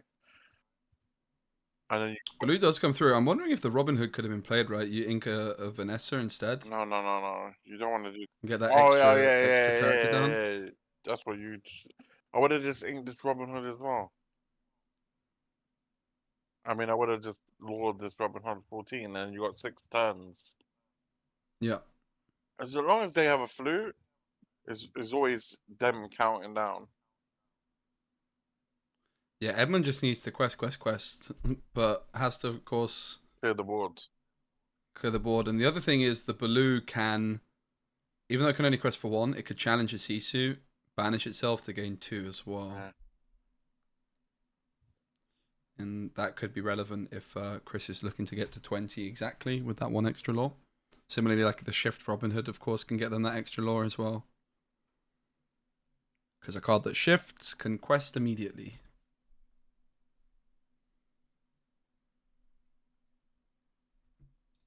Oh. Flynn Rider and Queen's Castle. Edmund is turning up the heat a little bit here, but is it too little too late? 1, 2, 3, 4, 5, 6. He gets 6 law next turn. Chris is 1. So Chris can shift in Robin Hood. That's 2. That puts him to 15. Lawrence puts him to 17. Sleepy's Flute 18. Shift Robin Hood 19. Baloo. Yeah, 20. He's got a game. 21 even, maybe, if I'm not mistaken. I might be. My head's a bit fried. Did I have a song as well? Don't know if they've got a song. Ink Robin Hood. Yeah, here's enough. Another Robin Hood. Uh-huh. Doesn't challenge the Baloo into Sisu. Zeus onto Sisu. Onto Baloo! Zeus on Baloo! Oh, Zeus is on Baloo. Dude, that's wild. That's 1 extra law. Oh my days, that's wild. Are you mad? But, I mean, he didn't even need to do that. But dude, that's so cool. So you quest with Baloo, rather than challenge where you gain 2 law, you quest with Baloo and then remove your own Baloo and you gain 3 law of 1 Baloo in a turn. Brother. That's mad. That was so good. Oh, Baloo. Baloo's in the YouTube thumbnail as well. Don't know. What else is... I put Sir Hiss, Baloo, and Mickey BLT in the thumbnail because Mufasa player had Mickey BLT. Alright, we're going into game 2.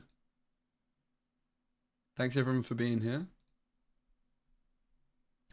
If you are just joining us, you missed this earlier.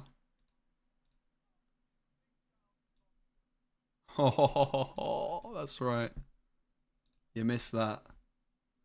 Wait, where's my camera gone? Funny. Don't know.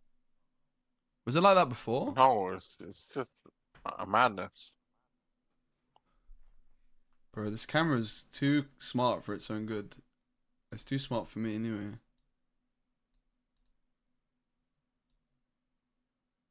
Ah!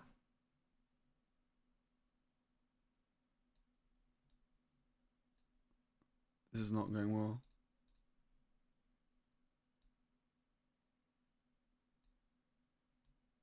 Message my plug, and my plug has all the cards. Easy. He, my plug also pulled the Enchanted Zeus today as well. The card looks fire.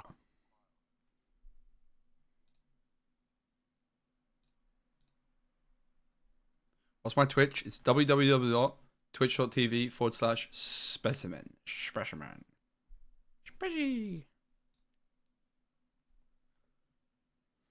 Let's go, guys. The finals. Come on, Edmund Chu. You actually have to take a game back. Can't. Reese is having flashbacks. I'm actually having flashbacks. This is like, to when. This is what happened to me. Like, you know, when I was in this position, I was like, oh my god, please, I need to win at least one game. I can't just lose 2-0. After I misplayed last game, the game before. How did you misplay? I waited one turn. I sung Friends. I waited one turn. He quested with Cinderella for free, and then it was my turn, and I drew, and I B-prepped, and I wasn't supposed to do that because I was supposed to play Maleficent, bounce Maleficent with Fox, and then traded Cinderella. And then next turn he would have played another Cinderella, and I would have B-prepped upwards, and it would have been. Can I just talk about? Sorry to interrupt. Magic Broom. Look at this opener from Edmund. That is absolutely incredible to see. The Magic Broom and Ruby Amethyst in the top 2, followed by the Flynn Rider. Oh, it's just wonderful to see. This guy didn't have a 1-drop, and he's got flutes. Uh-oh, Flynn Rider's about to tick for 3. Edmund is turning up the heat. Ursa Vanessa only 1 strength, so Flynn Rider triggers 4 law. Before question, that's going to be 6 for Edmund. Hello. Oh my god, he forgot about Flynn trigger. Oh. This is what happens when you play too fast. You just forget about your own triggers.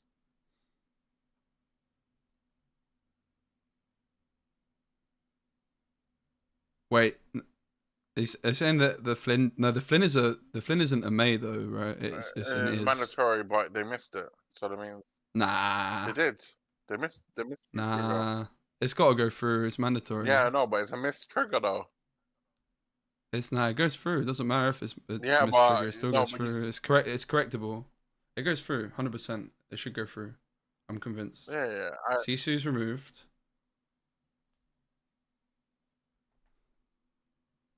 I think the law counter's just lagging behind. I think lagging behind for 2 turns.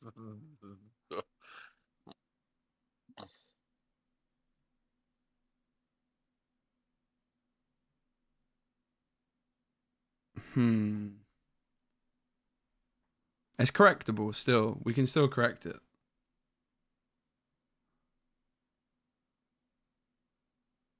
Please correct it. I don't know. No, no. I spoke to a judge before. They said that triggers, it's both players to remain game state, and triggers are missable. There's a guy that missed goat, and yeah, you can actually miss goat trigger.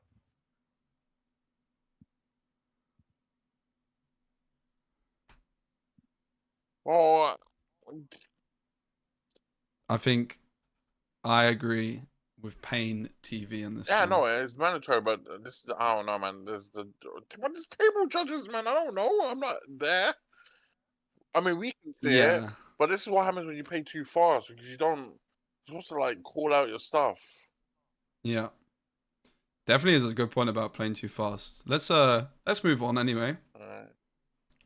We'll see what happens. Queen gonna sing to remove the fox. Oh, it's a waste of a grab.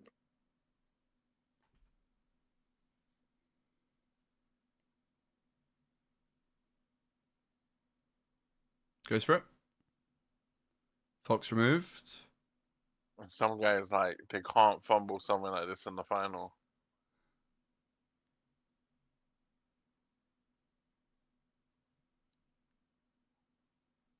Chris with double flute in hand in a whole new world. Ooh. Maui's huge. Huge. Okay. That Maui is huge. Double flute. Holy. The inkable card off the top for Chris is big, but without that Maui, the whole new world could have just been sung. Could have been double flute. Oh, sing whole new world. Oh, castle. Oh my god, this guy. Move Maui to castle. Yeah. Okay. Whole new world. Another ink. That's important. Chris hardcast the whole new world. Double Sleepy's flute. Now let's be respectful to the staff, please, guys. Everyone's working hard, doing their best. Yeah. I mean, it's a long day. Things happen. It's a long day. It's a long day. Yeah. So 2 law for castle.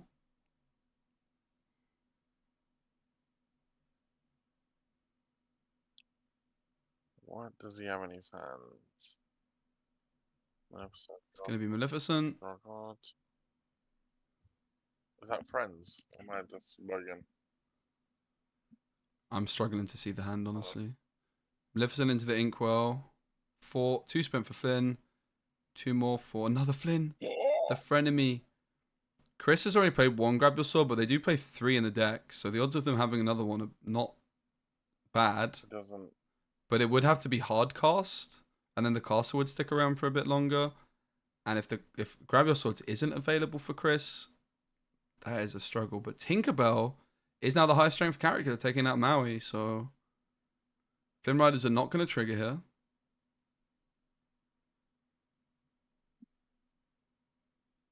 I mean, maybe they wouldn't have anyway. Haha. Ha ha ha ha.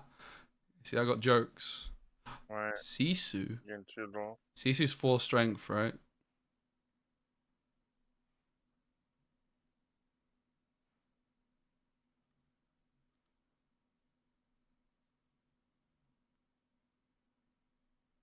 I still think this free law from the Flynn should be added on, by the way. Yeah, I know. But like I said, I spoke to a judge and it says triggers can be missed.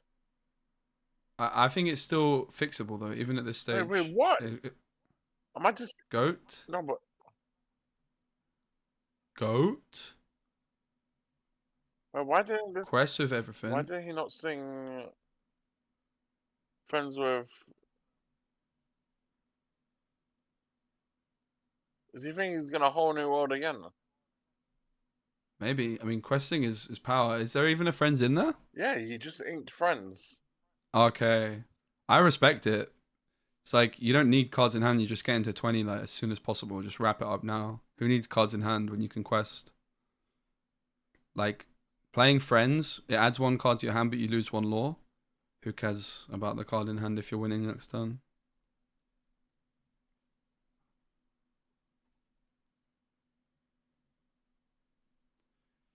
Does it look like we're going to game 3? Maleficent. No. Flynn and Flynn removed. Maleficent remains on the board. 1 damage counter. 2 goats, Maleficent, Castle. Castle put him to 15. Quest for 3 would be 18, and a Be Prepared would clear the goats and win. Lawrence. And it's going to be a Zeus on a goat. Opens up to 14. Castle's going to put them to 16. They can quest to 18. Double flute comes through, so Chris is on 4. I mean, he should have won already. Yeah, so it's actually GG already in theory. But it's not because of the miss trigger. But there we go. Cool. Didn't make a difference. Easy. Didn't make a single difference. Everyone relax. Whew. And breathe. Oh, wait. Bro, these guys are playing too fast for finals, you know. Game 3. That's what we want. Amber Steel Songs versus Ruby Amethyst. Game number 3 to decide the champion.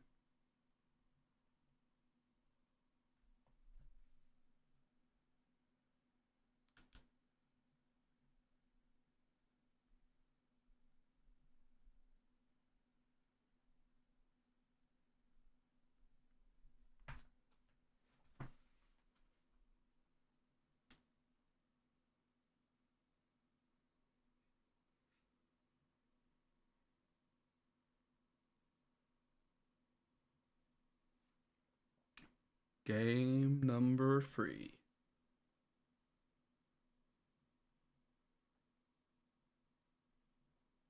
Here we go. 1 and 2. I believe in you. I'd like Amber Steel Songs to win just because I think it's nice to see a different deck win each challenge. Oh yeah, true. But you're happy with Edmund to win because obviously you've been the Amber Steel, you've lost Amber Steel Songs in a final against. No, but both of these decks have won challenges. That's true, but not except for Amber Steel hasn't. Yeah, true.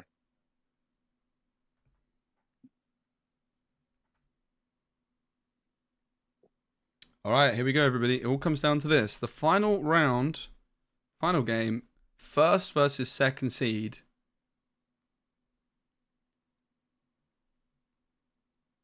Do a poll, please. Okay.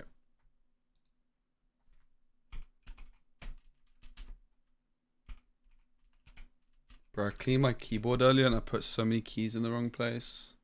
Okay.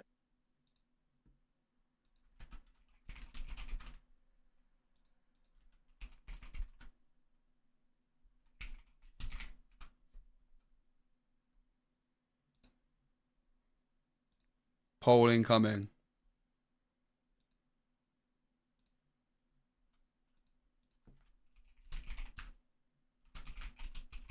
Ads being skipped. Hopefully.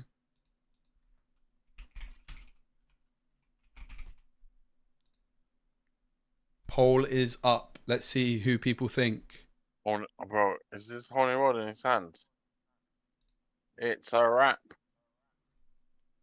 Right, so the queen's down. Wait, he just what? Doesn't go for it yet. Are you surprised by that? Yeah, I'm kind of, because you get a fresh in your hand.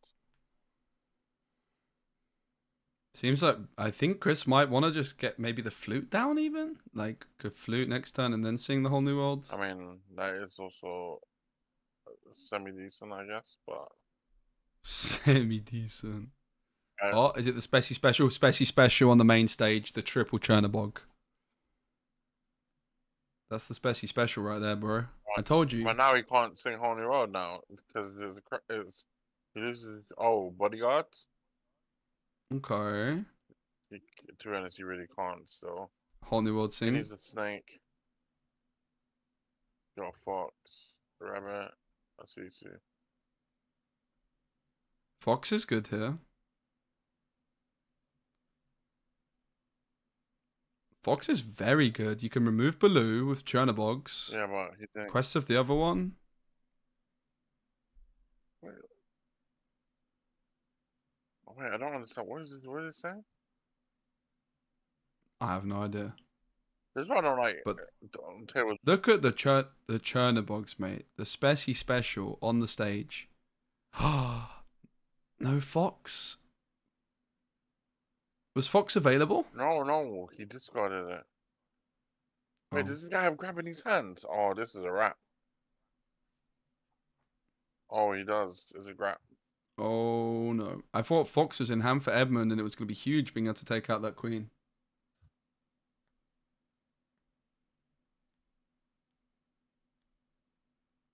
Another. Oh my god! If he plays another blue here, it's a chicken wrap.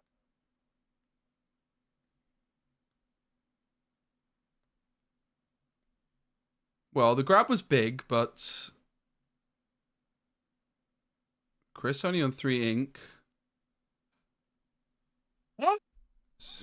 4 ink with the Lawrence. Zeus goes through. Double snake, triple snake, maybe even. Yeah, triple snake.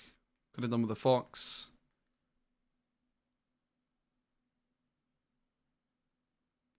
For ink on a castle. That's not bad, but the queen can damage it, and obviously then the queen can start sinking serious damage into it with its questing ability to give power or give strength to another character.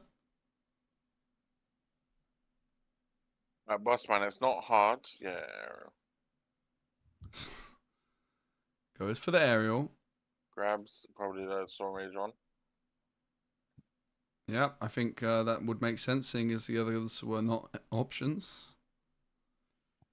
1 ink remaining, but hasn't ink yet this turn. Rapunzel goes down. I don't think they've got anything to spend that last 2 ink on, so 2 ink going to be floated. Decision on Queen whether to quest or Right. you could even sing. I mean, you can deal 1 extra damage by singing Zeus. That doesn't seem worth it.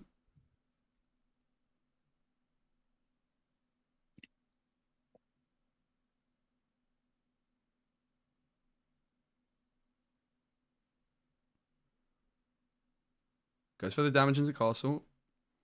Castle is going to gain 2 lore for Edmund. 2 lore on the board. What? 2 more lore on the board. They're up to 3. I think a Chernobog's quested earlier on. Chris on 4. But the Maui cleans out the Queen.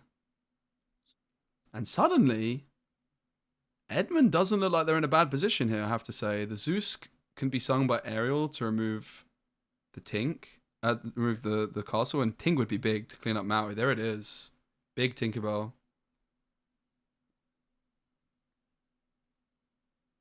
We are going to see Ariel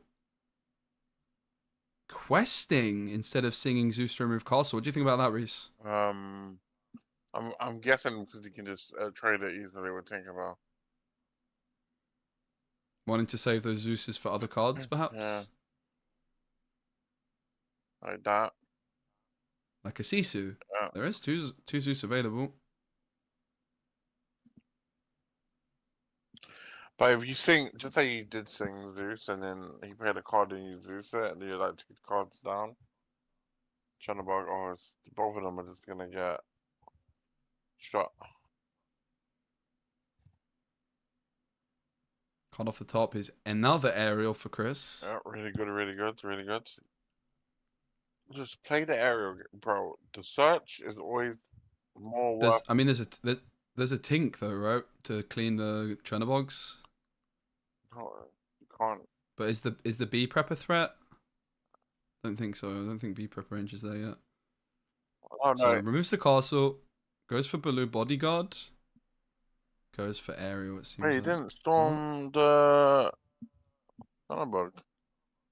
Yeah, and it ends the turn with 3 ink remaining. He's tired. Definitely would like to see both players slowing down a bit, though, right? Yeah. All right, Rabbit. It's untimed. Yeah. As much as I'm enjoying the fast pace, just from like it just makes sense to play a bit slower, right? And trying to ensure that you're not making mistakes. Yeah. Chris is on 6 ink right now. Finds grab your sword. Ariel, this is good. Oh, Miss. Finds it last cut. No. So yeah, miss. he can never get a flute now. Yeah, there's so many flutes on the bottom, right? Yeah. Wow. Holy. How many? That was 2 flutes? Yeah, that was 2 flutes and one's in a graveyard. One's in discard, so yeah. maybe they have 1 more flute. That was big though. The aerial as well. Like if it was played the previous turn, it would have actually found the grab your swords. Funnily enough. Yeah.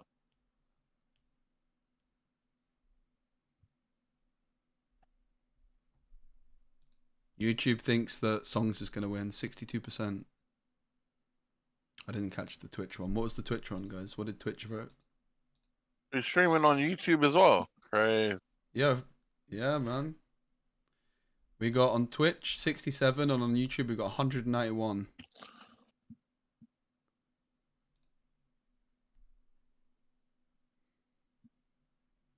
Steel Songs, okay. So YouTube thinks, oh no, both think Steel Songs, okay. It's looking kind of good for Ruby Amethyst right now. Chris is 9 away, but the lack of flute is a huge deal, right? Yeah. It's a huge deal. Oh, you B-prep the woods. Go. Comes through. Is Edmund about to take it? Queen's Castle down. This is looking really, really scary for Chris. Oh, Double Vanessa. Oh my goodness. There's a couple of Zeuses and a grab your swords. Oh, Edmund with the Sisu. Oh my days. Ruby Amy has it. Oh my days. The Sisu legendary. Oh, the emboldened warrior. Can boost the CC. Oh, he can't. He doesn't have no Yes. ink. Just 2. Oh my goodness. So what was the key moments in this? What went wrong for Chris? Bro, I looked at the. Oh no, it's game. Is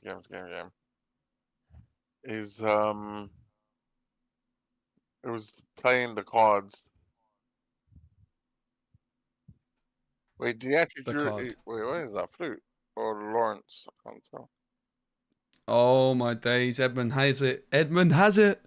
The second seed is victorious. The first seed is taken down. Ruby Amethyst with no B Kings, 4 magic brooms. I hope they talk about the brooms. I'll be so validated. Yeah, I watched Speci's video on Ruby Amethyst, and he said that you should always play 4 brooms. Yeah, I'm coping that's what happened. Well, Reese, it's been a pleasure. Where can people find you if they want to see more from you? When are you going to start? Maybe I'll stream in the future. Oh, no, I'll stream in the future 100% when I get my new desk set up. I will stream. I'm also getting a new desk, and we can play some webcam games against each other as well, innit? And I'm also gonna get like a ring, like a actual setup in my house. Mhm. So when my friends come over, I can actually stream the games. Sheesh. I'll be there. Yeah. But when I've sorted everything out, it's gonna be crazy. No, Reese, you carried the cast, mate. It was so good having you. Yeah, no, but I mean, it's just I don't know. When I see plays, I can like. There's always because the thing is, you can see what both players have in hand, but most of the time, it's like in this moment you should do this because there's always a risk and there's no risk. Oh look, Lil won by Frank Carsten. So close, mate. Your name could have been on this. Sure. Sorry, I'm being mean, aren't I? I'm sad. I'm pretty excited to hear the interview, honestly. But I kind of need a Wii as well, so I'm kind of trying to. Maybe I'm gonna unmute the stream now. Go for a Wii. So stream, chat can hear stream while I go for a Wii. I'll be right back.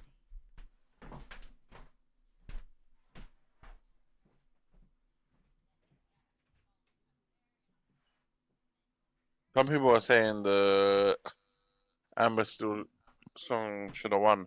I mean, he what's it called? I mean, if he played the cards when I said he should play them, he would have won. I don't know, man. You never know what your opponent has.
Did I miss anything? No. Interview? Oh, they're doing the announce Yeah.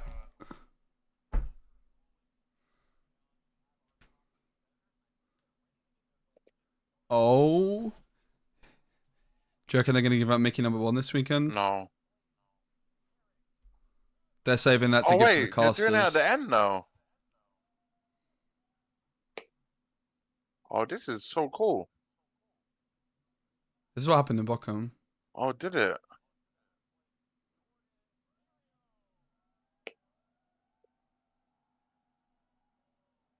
Nice.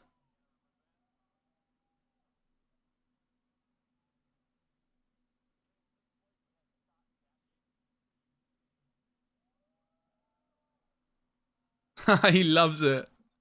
He loves it. I want to know what number Mickey each person gets.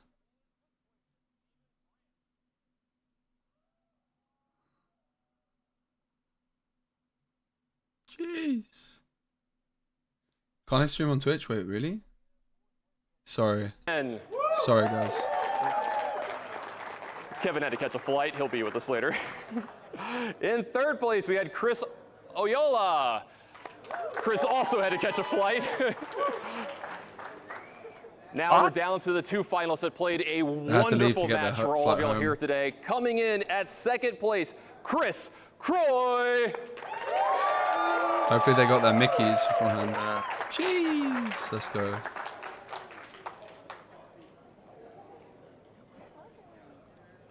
And your champion of the Dallas-Fort Worth Lorcana Challenge, Edmund Chu.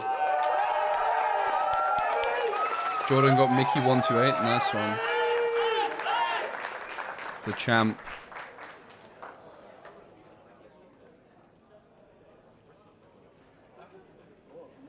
Oh. Good job from Meg holding it open on the Enchanted page. Rate it. Yeah, I know. Let's hear it one more time for your entire top 8 here. They played amazing all weekend long. I can see the Jasmine, bro. Yeah, the Jasmine caught my eye too. What's the next one? It's Toronto. And we'd like to thank each and every one of y'all for coming out to these challenges. We couldn't do it without you, and we'll see you in Toronto. You know what? One of the ideas Yep. I spoke to one of the people. I said that, you know, top 8 or people in the top 64 should get free entry to the next challenge. Yeah. Wouldn't that be? I think that could be. Wouldn't that be pretty neat? Yeah, that could be pretty neat. Right, let's just stick around and make sure there's no... Yeah, I kind of agree. That would be nice. Gonna take some serious... I guess the problem is that maybe some of it sold out before it's possible, right? I know, but what they should do is reserve tickets. And then if you bought a ticket, you just get a refund. They'll be like, all right, you've qualified for this tournament. We're gonna give you your money back. It would be, yeah, it would be nice. I can get behind that. Oh, they're probably. Oh, let's see. Our actual champion of the Lorcana Challenge here this weekend hasn't sunk in yet. No, I'm still very can't feel any of my limbs, but you know, I'm hanging in there. Look, you played a grueling tournament here this weekend. Tons of rounds the entire weekend long. What has stood out to you from it? Or is it all just a blur? Be Prepared is a good card. Sisu is also very strong. And yeah, I only lost 3 games to the same guy. And Magic Brooms, Magic Brooms. To how powerful the deck is. And you know, yours is just a little bit different. Like you had those big Sisus like you're talking about, and a few other things that are maybe a little different than most people's builds. And do you really think that that was just a pure metagame call this weekend that carried you the whole way through? Yeah, so I thought there was going to be a ton of green steel and red purple. And I did run into a lot of them, and I thought my deck was very favored against them. I think a lot of people are on Tremaines and BKUs to fight the blue matchups, and I was willing to sacrifice a little bit to be more favored in the green steel and red purple matchups. Well, Edmund, look, I know you got to be tired after all these rounds. I know you said that you're hungry as well. You want to go celebrate, so I'm not going to keep any more of your time. You got your golden Mickey, you got your cards here. There we go, right there. That's what we were all waiting for. Congratulations yet again, our Lorcana Challenge champion here this weekend. Do you have what it takes to become a Lorcana Challenge champion? Find out at our next stop in Toronto, so make sure you check it out, and we'll see you there for Lorcana. Bologna. We're gonna say it because they're doing it for the NA. They must be thinking. Think of myself for Vegas. Vegas is. When's Vegas? Same day as Birmingham. Birmingham. Okay. All right, Reese. It's been a pleasure. Thank you for having me, bro. Thank you for coming on and carrying out. I think it was going to be a bit of a dead stream without you. Yeah, because Yo, dude, Spider Pig with $50 donation. That's wild. Jeez.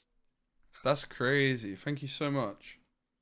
That will go towards my get Speci to America. Get Speci to Seattle Challenge fund. Thank you so much. No. Reese, it's been a pleasure. Let's post your Twitter again Yeah. in the thingy-majigga. When you have it, yeah, you can post it. All right. Is there anyone streaming that we can raid on Probably not. Lorcana category?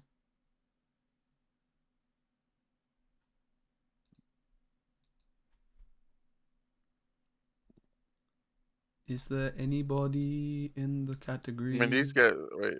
Yeah, there is. There's the TCG Tavern. They're doing a store champs. Easy.